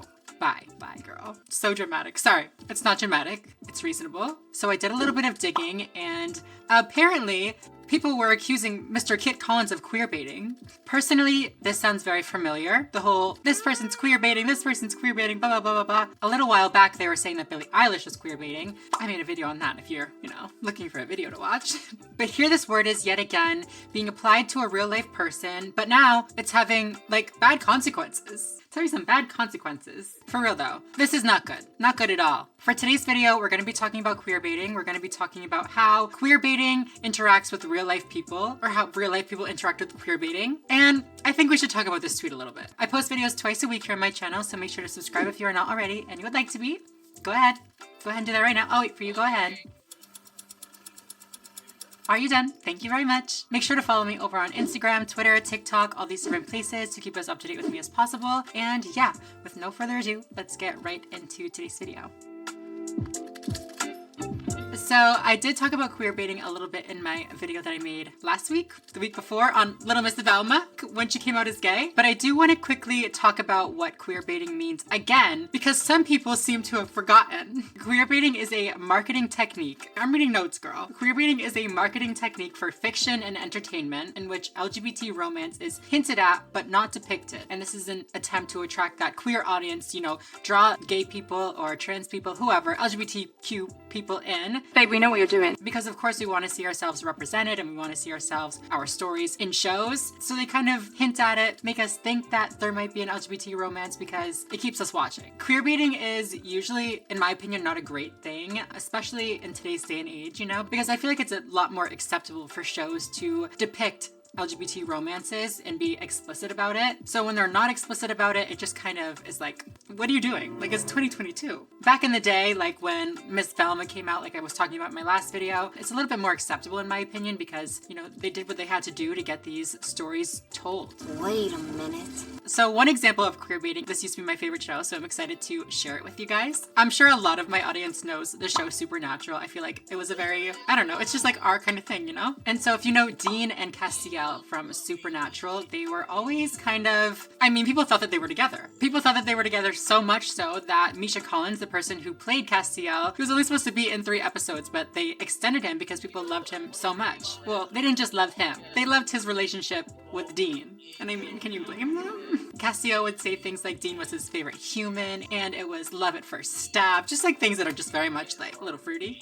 But it wasn't until the very last season, spoiler alert, I think it wasn't until the second to last episode where they kind of confirmed it. Castiel, right before his death, again, spoiler alert, Castiel, right before his death, like professed his love for Dean. I've never seen the episode. I stopped watching because, I mean, 15 seasons is a lot. Right. What a waste. It took them 15 seasons. It took them until the very end of the series to finally confirm that they were actually dating. They were not dating. That's not what I meant to say. That they actually had something, you know, between them. You know, Castiel actually felt something for Dean. But people did not care. You know, for them it was a little bit too late. And this is what I mean when I'm saying that people don't really like queerbaiting anymore, because it's like, why? Like, stop. This person said, the queerbaiting just got ridiculous. You couldn't pretend they weren't doing it on purpose anymore. It wasn't, well, there's some subtext. It was like, oh my god, this is never going to pay off and you're doing it to keep me here. This person said it almost read like they were making fun of the fans, saying, you want this, but you can't have it. And personally, I understand that. You know, like, just do it. I don't want to wait anymore. Just like show them kiss or something. I don't know. Maybe that's just me being impatient because I'm also the type of person to binge watch a show because I just want to know what happens. I just want to know how things unfold. Duh. But this is what queerbaiting has meant from, like, you know, its origin. It was a technique used by show producers, writers, stuff like that to draw in an audience, to make money. But recently, I feel like queerbaiting has kind of taken a different meaning. At least people are using it in a different way. We've seen it applied to and even thrown at like real life celebrities. Like I said, Billie Eilish made that music video for Lost Cause in which she was dancing around with her friends and like cuddling in PJs and stuff like that, and people were accusing her of queerbaiting. I personally did have a hard time calling it queerbaiting, but I know that some other people really did think that it was queerbaiting, or that it had like a queerbaiting vibe to it at least. But if you want a perspective from somebody that, you know, is a woman who actually is attracted to women, who may have a different perspective, there's definitely some. I think the Queer Kiwi made one. I think Christina Mayoni made one. So yeah, go check them out. For me, I had a hard time calling it queerbaiting because one, like, she's a singer. She's not a character in a TV show. Like, she's real life. She's not fiction. Oh my god.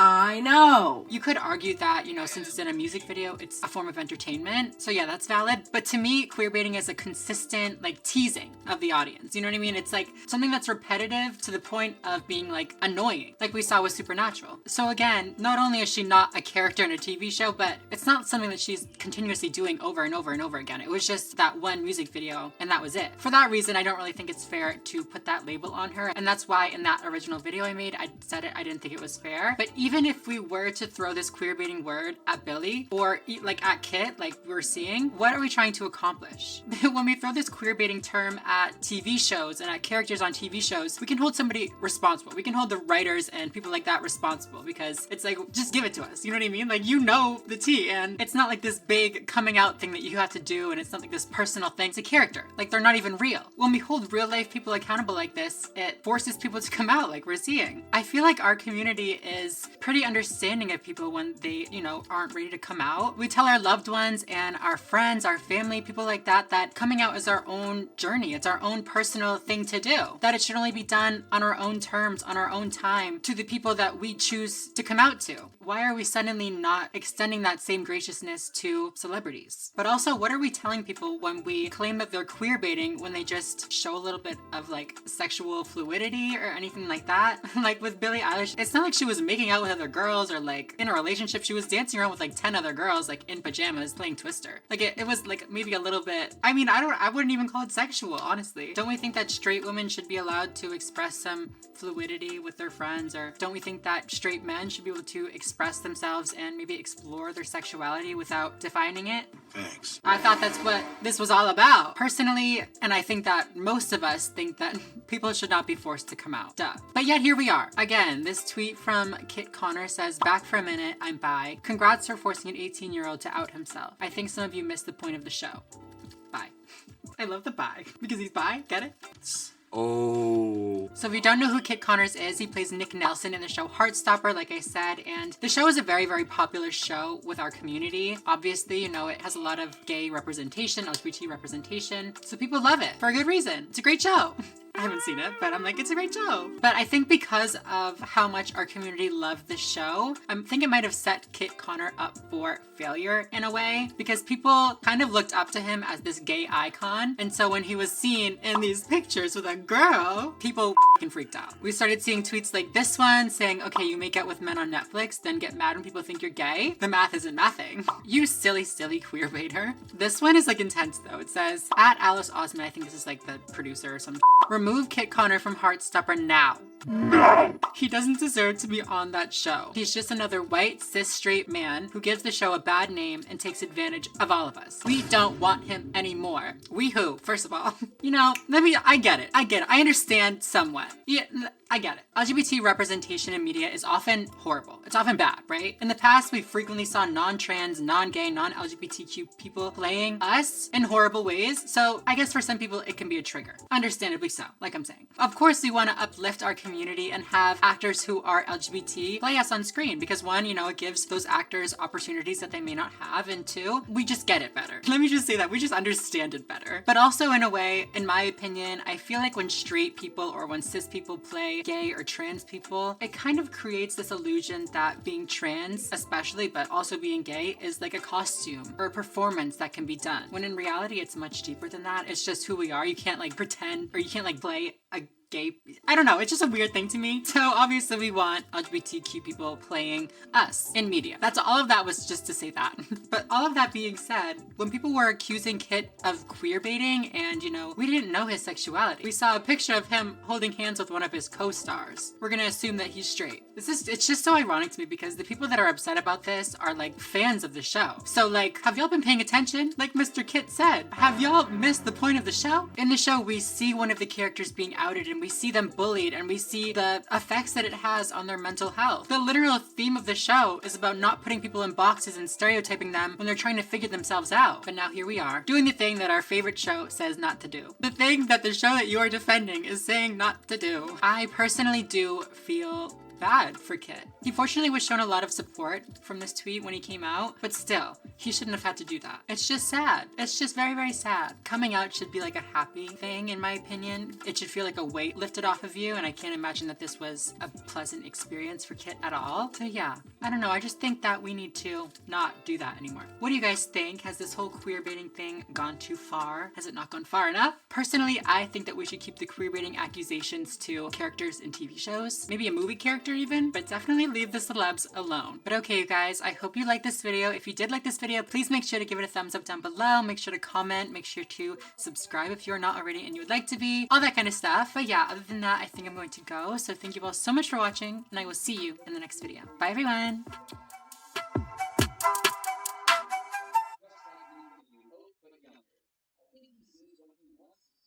Trans people placed in men's prisons and forced to stay there regardless of their gender identity. And even worse than that, they're often used as a tool to help maintain peace with the most aggressive inmates. You don't just check a little trans box on your form and get sent to a women's prison. That's just not how it works. Hi everyone, I'm Samantha Lux. Welcome back to my channel. First of all, can you see my tinsel? I have a little tinsel for the holiday season. I have so much hair that you like can't tell. Hold on, let me find some. Hello? Oh, there's one. Before we get started, I have a gnarly ear infection, so I literally can't hear anything out of this ear. I'm half deaf. I mean, that doesn't really mean anything to you. I don't really need to hear you, but I just thought I'd let you guys know. Today's video is a video that I have been writing and working on for a minute now. I was gonna post it last week. Well, you You guys all saw my video from last week. If you haven't, go watch it. It's a very emotional one, but it's a very important one. But that's just to say that today's video is long awaited. I've had this video on deck for a minute. Nikita Dragun, who is a famous transgender woman, she's a YouTuber, TikToker, she's like an influencer. I'm sure you all know who Nikita Dragun is. She recently was arrested and put into a men's prison. Well, I don't know if it was a prison or like a jail, but she was arrested and allegedly put in the men's unit. And people went fucking crazy for good reason. I mean, this is just unacceptable, honestly. I posted this tweet about it when it was like fresh and happening, and the responses that I got to that tweet were repulsive. Some of them were great, some of them were very nice and stuff, but most of them were shockingly bad.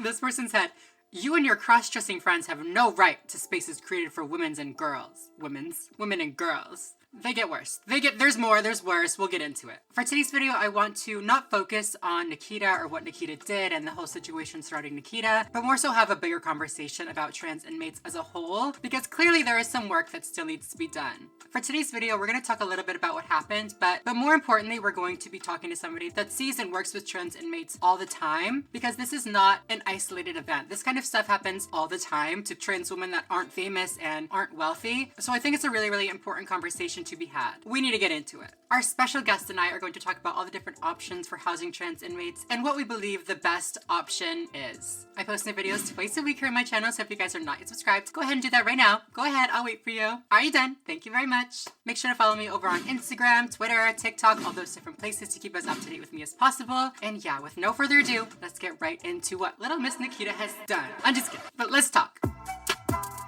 So I guess it is kind of important to mention what Nikita did, because that's what sparked this whole video. I'm not the type of person that wants to, you know, gossip about, oh my god, Nikita got arrested, blah, blah, blah. It's just not my place. It's distasteful. It's not cute. I'm not doing it. But I do feel like it is some important context. So we're gonna go over it really, really quick. This article says Nikita Dragun was allegedly walking around a pool naked and throwing water at staff. Eventually, police were called and Dragun threw a water bottle at the responding officer and security officer, hitting them. Okay, is that it? I say that's it. You can't assault a police officer. That is not allowed. So I'm not saying that's it, like, oh my gosh, she just hit a police officer. No, I'm just saying, like, anyways, okay. You get it.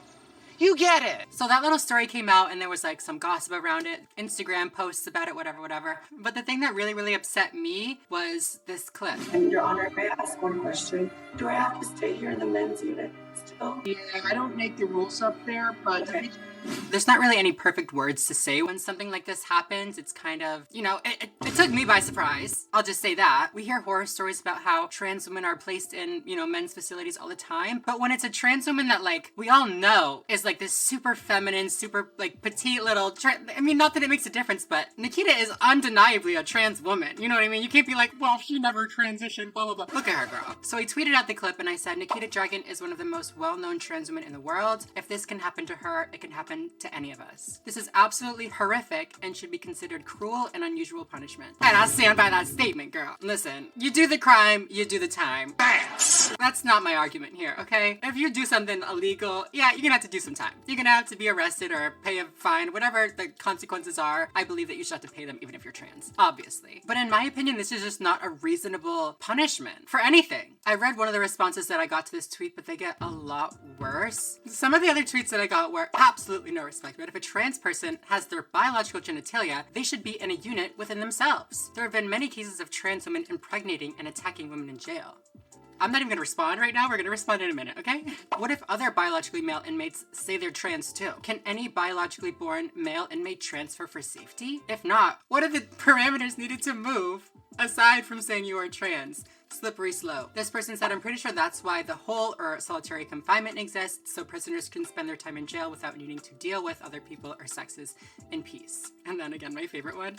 You and your cross-dressing friends have no right. This space is created for women and girls. You like my turf accent? I guess it should be more of like a British accent, right? You and your cross-dressing friends have no right to spaces created for women and girls. Is that British? I'm sorry to all my non-turf British viewers. Love you. This was just a couple of the tweets, but there are a lot of arguments and concerns that people have about housing trans inmates with cisgender inmates. They see that men may identify as women just to get, you know, access to women's spaces, which is yawn. But I mean, I guess it's a legitimate concern. Okay, we'll talk about it. Another one is trans women are threats to cisgender women's safety. If a birth certificate says that they're male, they should be housed with men. Trans women have been put in a women's prison before and 2 women got pregnant, blah, blah, blah. A quick Google search would figure this out for you, but we'll talk about it. In my opinion, the only argument here should should be that trans women are women and belong in women's spaces. But I mean, I know that doesn't do it for all of you. I know that is not an acceptable argument for the masses, even though it should be. So I have a couple more. I have a couple more little thingies. Before I get into my conversation with Jeremy, who works with Beyond These Walls, which is a organization that helps transgender inmates get,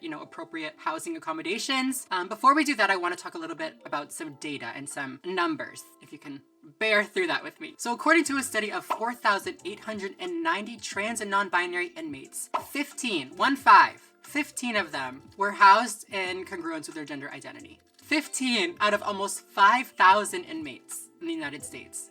Like I said, this is by no means something that has just randomly happened to a random trans woman. This is continuously happening. This is routinely happening to trans people, not just trans women, trans men as well. This number is obviously very, very alarming, very shocking, especially when you consider the Prison Rape Elimination Act that was passed way back in 2003. So PREA for short, PREA, requires prisons to ask transgender inmates how they identify and where they would feel safest. However, it does not require these prisons to comply with what these inmates are saying. It requires them to ask, take it into consideration, and that's about it. After they ask and say, where do you feel safest? Oh, you want to be housed with the women? They're allowed to make the decision and say, well, we're going to put you with the men instead. Hi, Jeremy. Thank you so much for joining us today.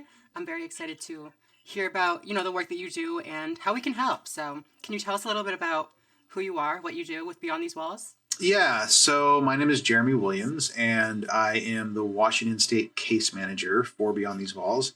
And we are a nonprofit organization that provides advocacy and reentry support for LGBTQIA plus prisoners. I'm the person that handles the entire caseload in Washington. It's a lot of work. Federal law says that you have to, consult trans inmates and say, where do you think that you would feel safest? You have to take that into account, but a lot of times that's not translated into where they're actually placed. Correct. That's the same in Washington State. The state of Washington is required to ask where you want to be housed. They just don't have to listen. They don't have to do anything you say. Yeah, at all. I've got people on my caseload, transgender women whose sex has been changed in their vital records to be correct. They're still in men's prisons. I've got transgender women on my caseload whose sex hasn't been changed on their vital records to be correct.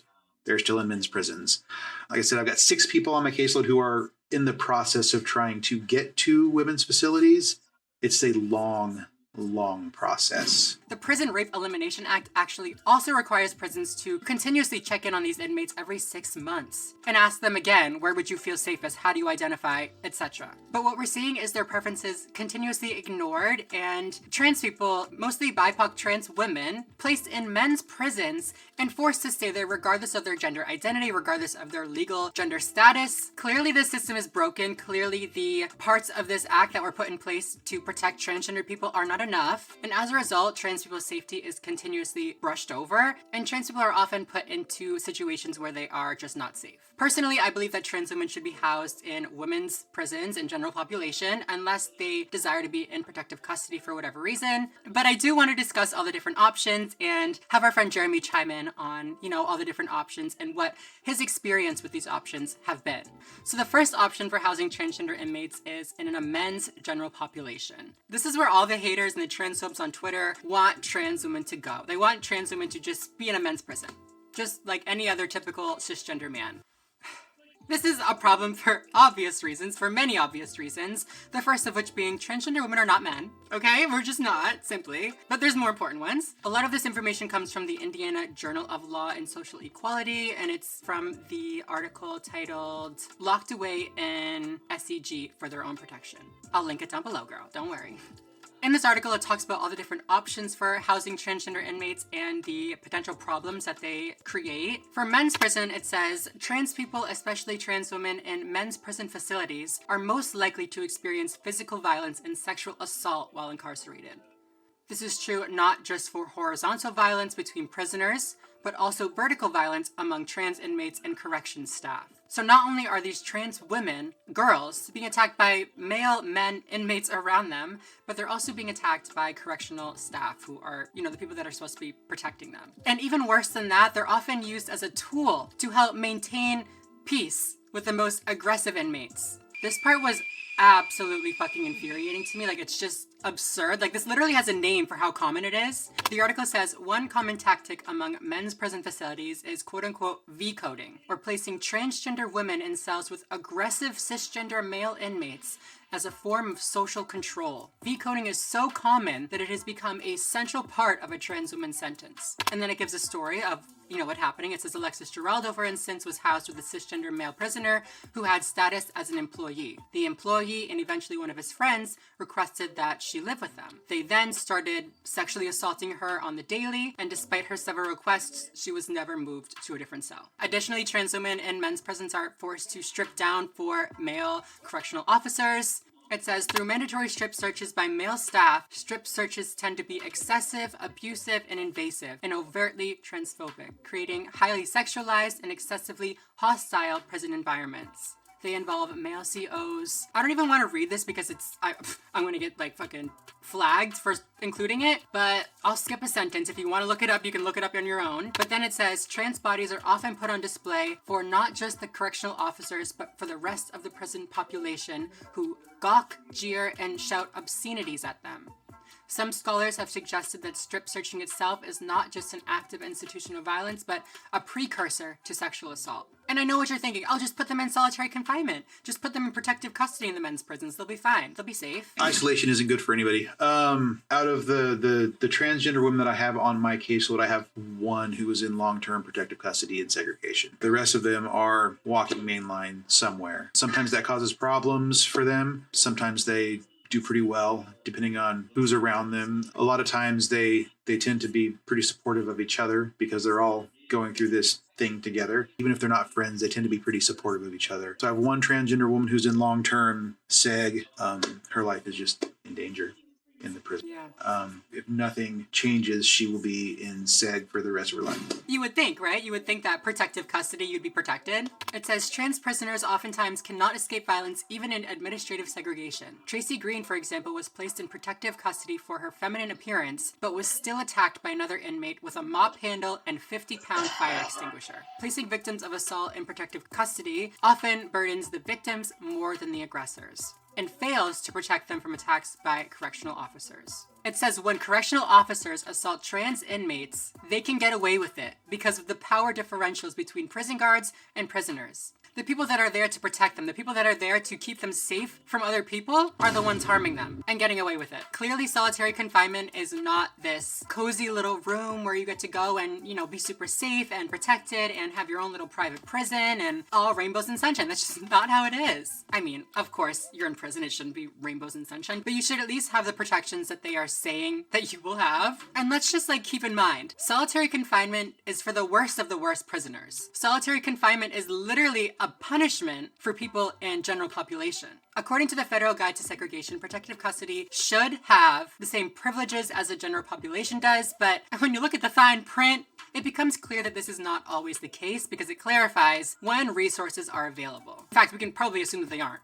Additionally, we're assuming that these correctional officers, even if they are women, are 100% educated and accepting of trans or LGBT identities, which is just not the case. A lot of times, correctional officers have not had training on gender identity. They don't know the difference between sexuality and gender identity. They don't even know the difference between gender and sex. You know, when I was doing these training modules earlier this week, I had one of the officers chime in with a question, and the question was very blunt. He said, "Why should I care?" The next obvious question is, why shouldn't you? Give me all of the reasons why you shouldn't care, and I will tick them down one at a time. They can't give me good reasons why they shouldn't care other than that they think they're entitled not to. I shouldn't care because I don't want to. And barring a moral compass, if we're paying you to do a job, we expect it to be done. They've bought into this notion that it is not their job or the government's job or society's job to be compassionate.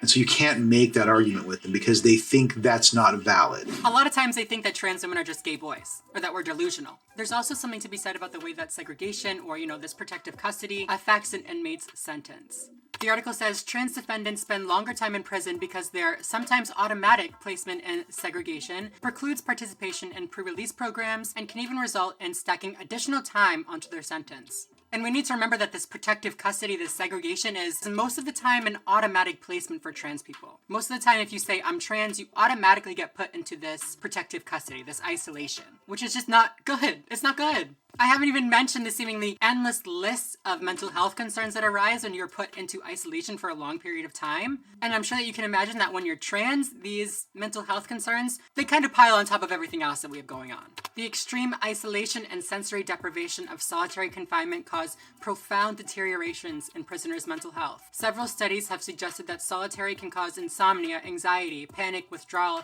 hypersensitivity, ruminations, cognitive dysfunction, hallucination, loss of controls, aggression, rage, paranoia, hopelessness, lethargy, depression, emotional breakdowns, self-mutilation, and suicidal impulses. It can also cause a specific psychiatric syndrome associated with hyperresponsivity to external stimuli, perceptual distortions, illusions, and hallucinations, difficulty thinking, concentrating, and remembering, intrusive obsessive thoughts, overt paranoia, panic attacks, and less control over impulses. Like, there has to be a better way. There has to be a better way to house trans inmates than treating them like the worst of the worst criminals. A lot of people have proposed a trans-only facility, which would mean that all trans people, or maybe just all trans women or all trans men, go to a specific prison, or maybe a specific wing in a prison that has just trans people. In Washington, I don't know where we're at in this process. It's still in process, but they've been kicking around the idea of having a wing at the women's facility set up so that the trans women coming from the men's facilities can have a wing to transition into the women's facility, because the lifestyles in these places are different. Wow. That's interesting. I've still got the same pushback from the transgender women on my caseload, where they're concerned that they're just going to go there and be stuck in protective custody. Now, I mean, we've heard this argument before, like with bathrooms, the trans people should just have their own bathrooms. We've heard it with sports teams, with the Olympics. And I mean, this is just another example. Personally, I'm not a fan of the, separate but equal thing. Not my vibe. I don't know, it's just not my vibe. And it's actually a very unpopular option with transgender inmates as well. They don't want to do that. And now, finally, the last option that we're talking about today is housing transgender women with other women in the women's general population. Obviously, this is where I believe that transgender women should be housed, but there are some concerns that I want to talk about. One, that cisgender men could pretend to be a woman or pretend to be trans to gain access to the women's only prison and assault cisgender women. This just is a very ignorant claim to make. It completely ignores the reality of what it takes to switch from a men's prison to a women's prison, a process that hundreds, if not thousands, of trans inmates in the United States are currently going through. It's an extensive process. It's not something that you just say, oh, you don't just check a little trans box on your form and get sent to a women's prison. That's just not how it works. First thing that I would hope for is to just break this misconception that people can just, that a man can stand up and be like, I'm a woman, and then get sent over to a women's facility and just go on about an abusive, assaultive, raping spree. It's such a prevalent myth. I was facilitating a DOC training earlier this week, but there was a DOC officer in this training who asked that question. Well, what's to stop a man from just saying I'm a woman and getting sent to a women's facility? And I'm like, you work for the department. How do you not know that's not how this works? You should know that's not how this works. You've never seen that happen. Not one time. You have to have recommendations from mental health experts. Then you've got to go through medical. And then you've got to go through headquarters and pass what's called a facility risk management. And after all of that, then they've got to go through the institution itself, and they can decide whether or not they want to take you. An actual real-life trans woman can't get into a women's prison. What makes you, a cisgender man, think that you'll be able to get in? The next claim is that transgender women, if allowed into women's only prisons, will assault cisgender women. Now, I believe that harm in a women's prison, in a men's prison, wherever, should be limited as much as possible, of course. That being said, I believe that housing transgender women with cisgender women is the safest option for everybody. Of course, there may be trans women that are dangerous and maybe shouldn't be in general population. Being trans does not exempt you from being a dangerous criminal. Just like anybody else, the possibility is there. You know what I'm saying? However, when people are saying that, trans women are gonna do this, or gonna do this, they're gonna do this, they're assuming that being trans makes them more of a predator than if they were cis, which, if you aren't aware, is transphobic. Trans women are just not inherently more dangerous than a cisgender woman just because they're trans. It's just not real. People on my Twitter were bringing up a case where, a transgender woman was housed in a women's facility and 2 cisgender women ended up pregnant. they're like, see, this is why you shouldn't have trans women with cisgender women. They're gonna assault everybody and get people pregnant and blah, blah, blah, blah, blah, blah, blah, blah. But then, when you look at the case, it says 2 cisgender women ended up pregnant through consensual sex with this trans woman. Like, do people not think that consensual sex happens in jails? I mean, I've never been to jail, but I've heard it does. And like, yeah, that's a really tough one. A cisgender woman consensually getting pregnant, trans women being housed with men to serve as an object. It's a tough one. There's not a single person whose judgment and sentence says, get assaulted while you're in prison. That's not why they're there. And so anytime that happens, somebody in that system has failed because it is their job to execute the judge's judgment.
Oh yeah, there we go.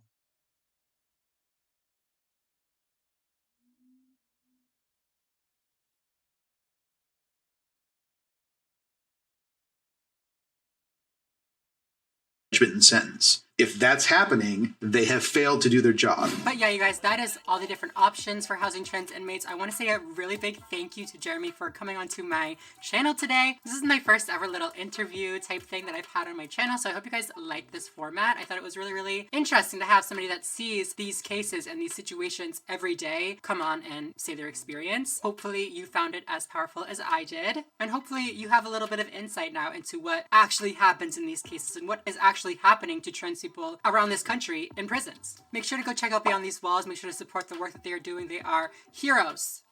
Heroes. We need a day for them. But yeah, you guys, if you like this video, please make sure to give it a thumbs up down below. Make sure to subscribe if you're not already and you would like to be. And yeah, other than that, I think I'm going to go. So thank you all so much for watching, and I will see you in the next video. Bye, everyone.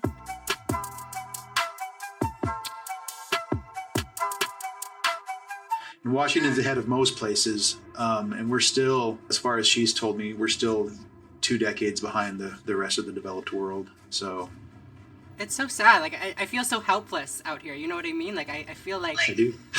You just want to go in there and just break them free or something. It's so frustrating. He says that these young men, first of all, you don't know anything, huh? My body is constantly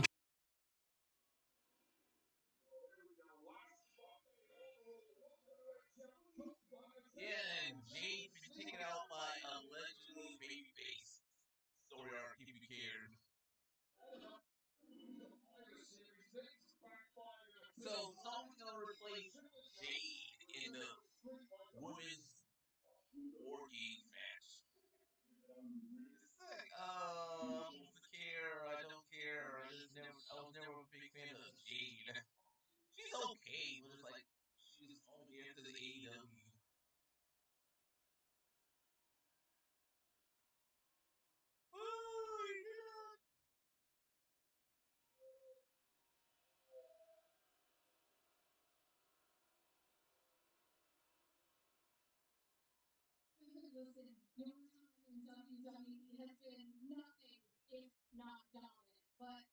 God loves the gays. But you know what God doesn't love? He told me himself. He did. I don't know. They did. They're non-binary. Hi everyone, it's Samantha Lux. Welcome back to my channel. So, who here used to watch Full House? Raise your hand, click the like button. Who here used to watch Full House? I definitely did. I watched it probably every single day for like 20 years straight. Okay, maybe not 20 years. Maybe like... But still, it was at a young age, so it probably felt like 20 years. Anyways, it doesn't matter. If you watched Full House, I'm sure you know who DJ Tanner is. You know, the oldest sister, Miss Candace Cameron Bure. I believe her name is pronounced. I hope it's not Bure, and I'm just like, Bure. It's Bure. If you don't, this is her. I'm sure if you don't know who she is, you are missing out. Because Full House was that show back in the day, so Google it or something. Actually, maybe don't, because we have some stuff to talk about, and it's not looking good for Miss Candace right now. I mean, honestly, she's fine. I say it's not looking good, she's fine. She'll be fine. But she did recently make a move to a new media network. She used to be on Hallmark for a long time, which we'll get into and everything, but she made a new move and recently has been in the headlines because along with this new move, she made a statement and said that on her new media platform, they will not be highlighting any couples or any families that are not traditional. Basically, she said, no gays, no transies allowed, none of it. Only men and women are allowed to get married here. How boring is that? Literally, I'm a straight woman. I'm like, how boring? But yeah, a lot has been going down and I want to have a conversation about this whole traditional marriage thing, this whole freedom of religion conversation, because it's an important conversation to have. I'm sure a lot of my viewers are people of faith. I have friends who are people of faith as well as members of the LGBT community. So it just hurts me when people use religion as a shield for their bigotry, if I'm being honest. So yeah, for today's video, we're going to be talking about Miss Candace Bure, her thoughts, the backlash that has come from it, and cracking some jokes. I post new videos twice a week here on my channel, so if you guys are not yet subscribed, go ahead and do that right now. Go ahead, I'll wait for you. I finally have my jewelry back on. I haven't worn jewelry in so long. I don't know why, I just haven't, but here we are. I also have tinsel in my hair. I think I mentioned it last video, but still here. Are you done? Thank you very much. Make sure to follow me over on Instagram, Twitter, TikTok, all those different places to keep as up to date with me as possible. And yeah, with no further ado, let's get into this Full House drama. I'm just kidding. Full House, don't sue me. I'm sorry. I love the show. I'm sorry. Leave me alone. I'm sorry. So all of this backlash, all of this drama started because of a Wall Street Journal article featuring Candace Cameron Bure, where she talked about her move to Great American Family. I want to call her DJ so bad. Can I just call her DJ throughout the video? How funny would that be? Probably not funny at all, but I would enjoy it. If I say DJ, I'm talking about Candace, okay? So Candace was with Hallmark for a very, very long time. I think since 2008. She made over 24 films with Hallmark. She had a long relationship with them. She was even known as the Queen of Christmas for a very, very long time. I mean, I didn't know her as that. I knew her as Little Miss DJ Tanner. But she was the Queen of Christmas, according to her and according to Hallmark. In the Wall Street Journal article and, you know, in the press and everything, she doesn't really talk too much about why she left Hallmark. She just kind of said that, you know, negotiations with her contract kind of fell through and all this stuff, whatever, whatever. Nothing too specific, except she said it basically is a completely different network than when I started because of the change of leadership. What change of leadership, you may ask? The resignation of Bill Abbott. Little Mr. Bill over here. Bill Abbott was the chief executive for Hallmark for a while. I don't fucking know how long. A while. But he resigned following a pretty large controversy which resulted in hashtag boycott Hallmark trending on Twitter, trending online. Now, I do vaguely remember this hashtag trending, but I never really looked too much into it. I didn't really know why it was trending. And I'm sure some of you out there don't know either. So let me just tell you, because I'm so nice. Hashtag boycott Hallmark started trending because Bill, this chief executive, refused to air commercials for the wedding planning website Zola because it featured two brides kissing. Lesbians. He said no lesbians on the Hallmark channel. None. The commercial did end up airing, and Abbott did actually end up apologizing, but shortly thereafter, he mysteriously resigned. Allegedly, it was a coincidence, but I won't speculate, but he resigned following that controversy. Oh, so sad, right? Nope. I'm not a Bill hater. It sounds like I'm such a Bill hater already. I mean, I don't know the man. I don't care. It's fine. He's fine. So where is Bill now? Where did he go? He is now the chief executive for Great American Family, the company that Candace has now switched over to. They both love Hallmark, and now they're both over on Great American Family. Why? What's wrong with Hallmark? Exclusion of gay people is really that important to y'all that you have to go and, leave the company? Lord have mercy, I'm about to bust. So just knowing why Bill allegedly left Hallmark, we can kind of assume the kind of positions that he's going to be bringing to this new media company, Great American Family. But I mean, we don't even have to imagine. We can just read about it because Candace did this amazing interview with the Wall Street Journal. Thanks, Candace. And also we can look on their website. Their website says Great American Family is a branch of Great American Media. Just the name in itself is a bit of a red flag to me, like Great American. I probably shouldn't have worn red for this video because where else have we heard the words Great American? Anybody sound familiar? Anybody here? Great American Family is a premier destination for quality family including original holiday movies, rom-coms, and fan-favorite series that celebrate faith. Okay, so this line, I mean, there's nothing inherently wrong with this. Faith, bravo. Family, bravo. Country.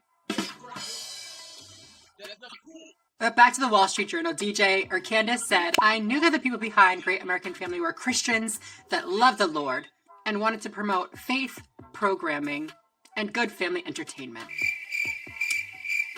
No, I don't want to make this seem like I'm hating on faith or like family or like country, anything like that. Faith is perfectly fine. Being religious is perfectly fine. I have friends who are very religious. I have family members who are religious, and you can be a great ally while being religious and while being deep in your faith. That's not at all what I'm trying to get at here. Let that be known.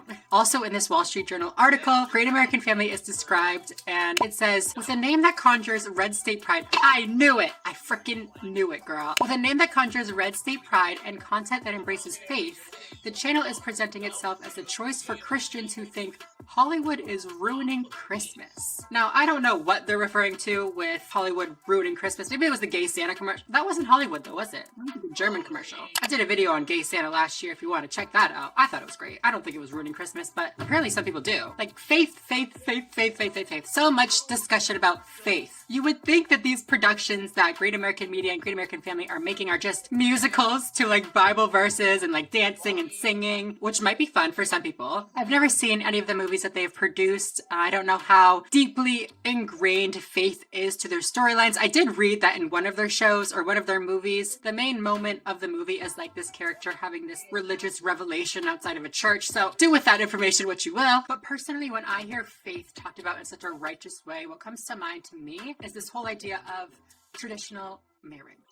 Faith, Christianity, religious freedom, all of these things have been used as a guise. Not always. Sometimes they are. People are just like religious. That's fine. But a lot of times these phrases and these concepts are used as a guise by people who just want to say that they don't support gay marriage. They use it to uphold this idea that marriage can only be between a man and a woman. Candace knows this. She's even defended that position on The View. Here's a clip of Candace on The View defending those bakers who refused to bake a cake for a gay couple who was getting married, and they claimed that it was due to their religion that they couldn't participate in the ceremony. It's about constitutional rights. It's about First Amendment rights. We do have the right to still choose who we associate with. It's in the Constitution. But it wasn't against sexual orientation, and I think that's where you're going with for me, what I'm understanding you saying is that their religious belief says that two people of the same sex cannot be in a relationship. Is that what they're basing? They're saying that they stand for marriage as a man and a woman. The part of the Wall Street Journal article that people are so upset about, the part that I'm upset about, I say people are so upset about, like they don't have a reason to be upset about it. The part that really started all this drama is this quote. When asked by Wall Street Journal if Great American Family had plans to feature LGBTQ couples, Mrs. Bure said, no. I think that Great American Family will keep traditional marriage at the core. At the core of Great American Family, Great American Media, is traditional marriage.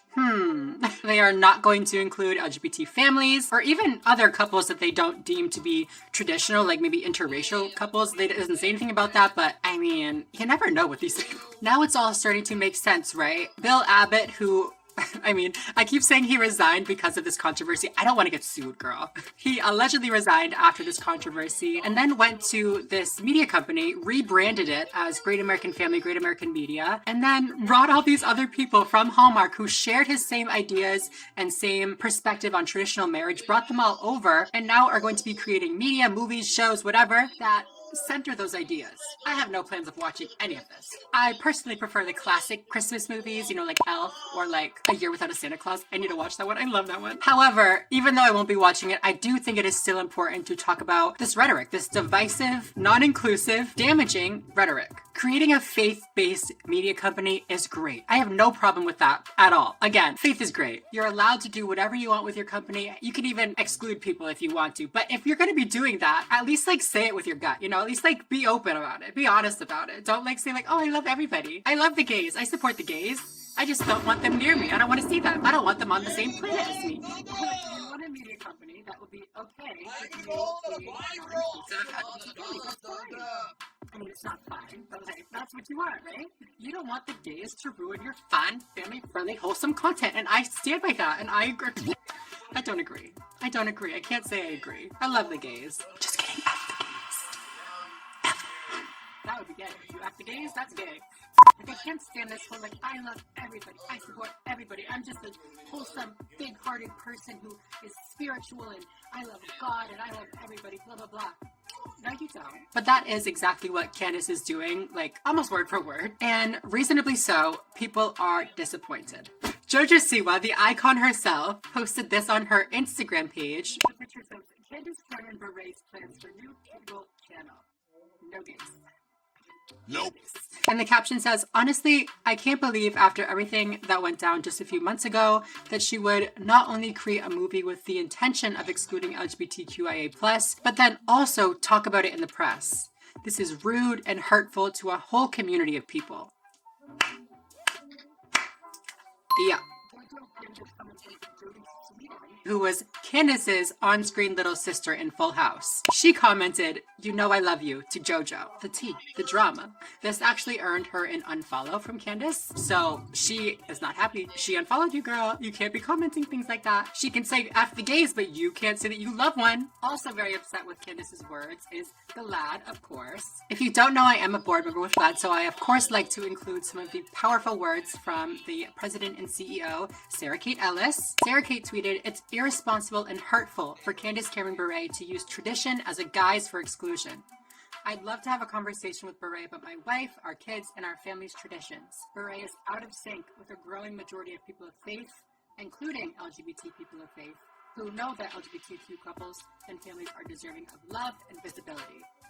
As the company's chief creative officer," oh yeah, I forgot to mention that. Candace is the CCO, Chief Creative Officer of Great American Family. She is like an executive, high up there. As the company's Chief Creative Officer, her statement is harmful and insulting to LGBTQ employees, as well as employees with LGBTQ family and friends. If Great American Family's plan is to intentionally exclude stories about LGBTQ couples, then actors, advertisers, cable and streaming platforms, and production companies should take note and seriously consider whether they want to be associated with a network that holds exclusion as one of its values. Beautiful. Wow. LGBTQ families deserve representation, but more importantly, LGBTQ families deserve access to their faith. A lot of us, as I've been saying, are people of faith as well, and it is wrong to say that when you have a media company based around faith, LGBTQ people are not included. That's just not correct. Some people just never learn. I swear, you can't get through to some people. Cameron. Let's call her DJ Cameron, okay? Cameron DJ Bure posted on her Instagram and had some words to say. She posted this. I can't. It's so cringy, sorry. "I would like to address my comments on Great American Family's programming as reported in the Wall Street Journal. All of you who know me know beyond question that I have great love and affection for all people. It absolutely breaks my heart that anyone would ever think I intentionally would want to offend and hurt anyone. This to me is giving very much like, I love anybody. I don't care if you're white, black, purple, or a transvestite." She goes on to say, "It saddens me that the media is often seeking to divide us, even around a subject as comforting and merry as Christmas movies. But given the toxic climate in our culture right now, I shouldn't be surprised. This is such BS. Like, the media, oh my god, the media is dividing us up. No, that was you. The statements that you made about Great American Family were the divisive comments. The statements that you made saying that you are not going to include LGBTQ people because you believe in traditional marriage. Like, I'm sorry, is it not clear? I don't even know what to say. You are clearly the one causing division. On purpose. You are drawing a line and saying, I'm gonna stay over here, y'all can stay over there. To the members of the media responsible for using this opportunity to fan flames of conflict and hate, I have a simple message. I love you anyway. To those who hate what I value and who are attacking me online, I love you. To those who have tried to assassinate my character, I love you. To anyone reading this of any race, creed, sexuality, or political party, including those who have tried to bully me with name calling, I love you. Girl, I don't know you like that. Again, not taking any accountability for the words that she has said about being non-inclusive of LGBT families or couples, whatever, under this guise of traditional marriage, religious freedom, Christianity, whatever. She goes on, this is a long post, like it doesn't even matter. She goes on and says, I'm a devoted Christian, which means I believe that every human being bears the image of God. Because of that, I am called to love all people, and I do. If you know me, you know that I'm a person who loves fiercely and indiscriminately. My heart yearns to build bridges and bring people closer to God. This is too much. I don't want to read this anymore. All of this about God, all of this about everything, but like, God loves the gays. But you know what God doesn't love? He told me himself. He did. I don't know. They did. They're non-binary. Yeah, all of this has been very disappointing. Like I said, Candace and her role on Full House were very, very impactful and influential and, you know, big parts of my life growing up. It's just so unfortunate that she is now focusing on creating films that would actively exclude people like me, people who have been looking up to her for years. If you're going to use words like you need to do the opposite of that. Traditional marriage is not the vibe. Unless you're like a cis straight person and you want to marry a cis straight person, all the power to you. We love traditional marriage. We just don't like exclusion based off of the idea of traditional marriage. Me wagging my finger like an old man. What do you think about Candace Cameron Bure's statements? What do you think about her, you know, I don't even want to call it an apology. It was not an apology at all. She didn't apologize. But yeah, other than that, I think I'm going to go. So thank you all so much for watching, and I will see you in the next video. Bye, everyone. I'm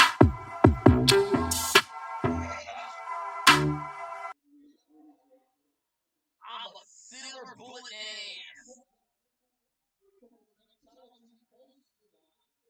So yeah, I'm ending with that one because I don't want to go as long as. So yeah, other than that, I'll probably do another part later. I don't know. I'm out.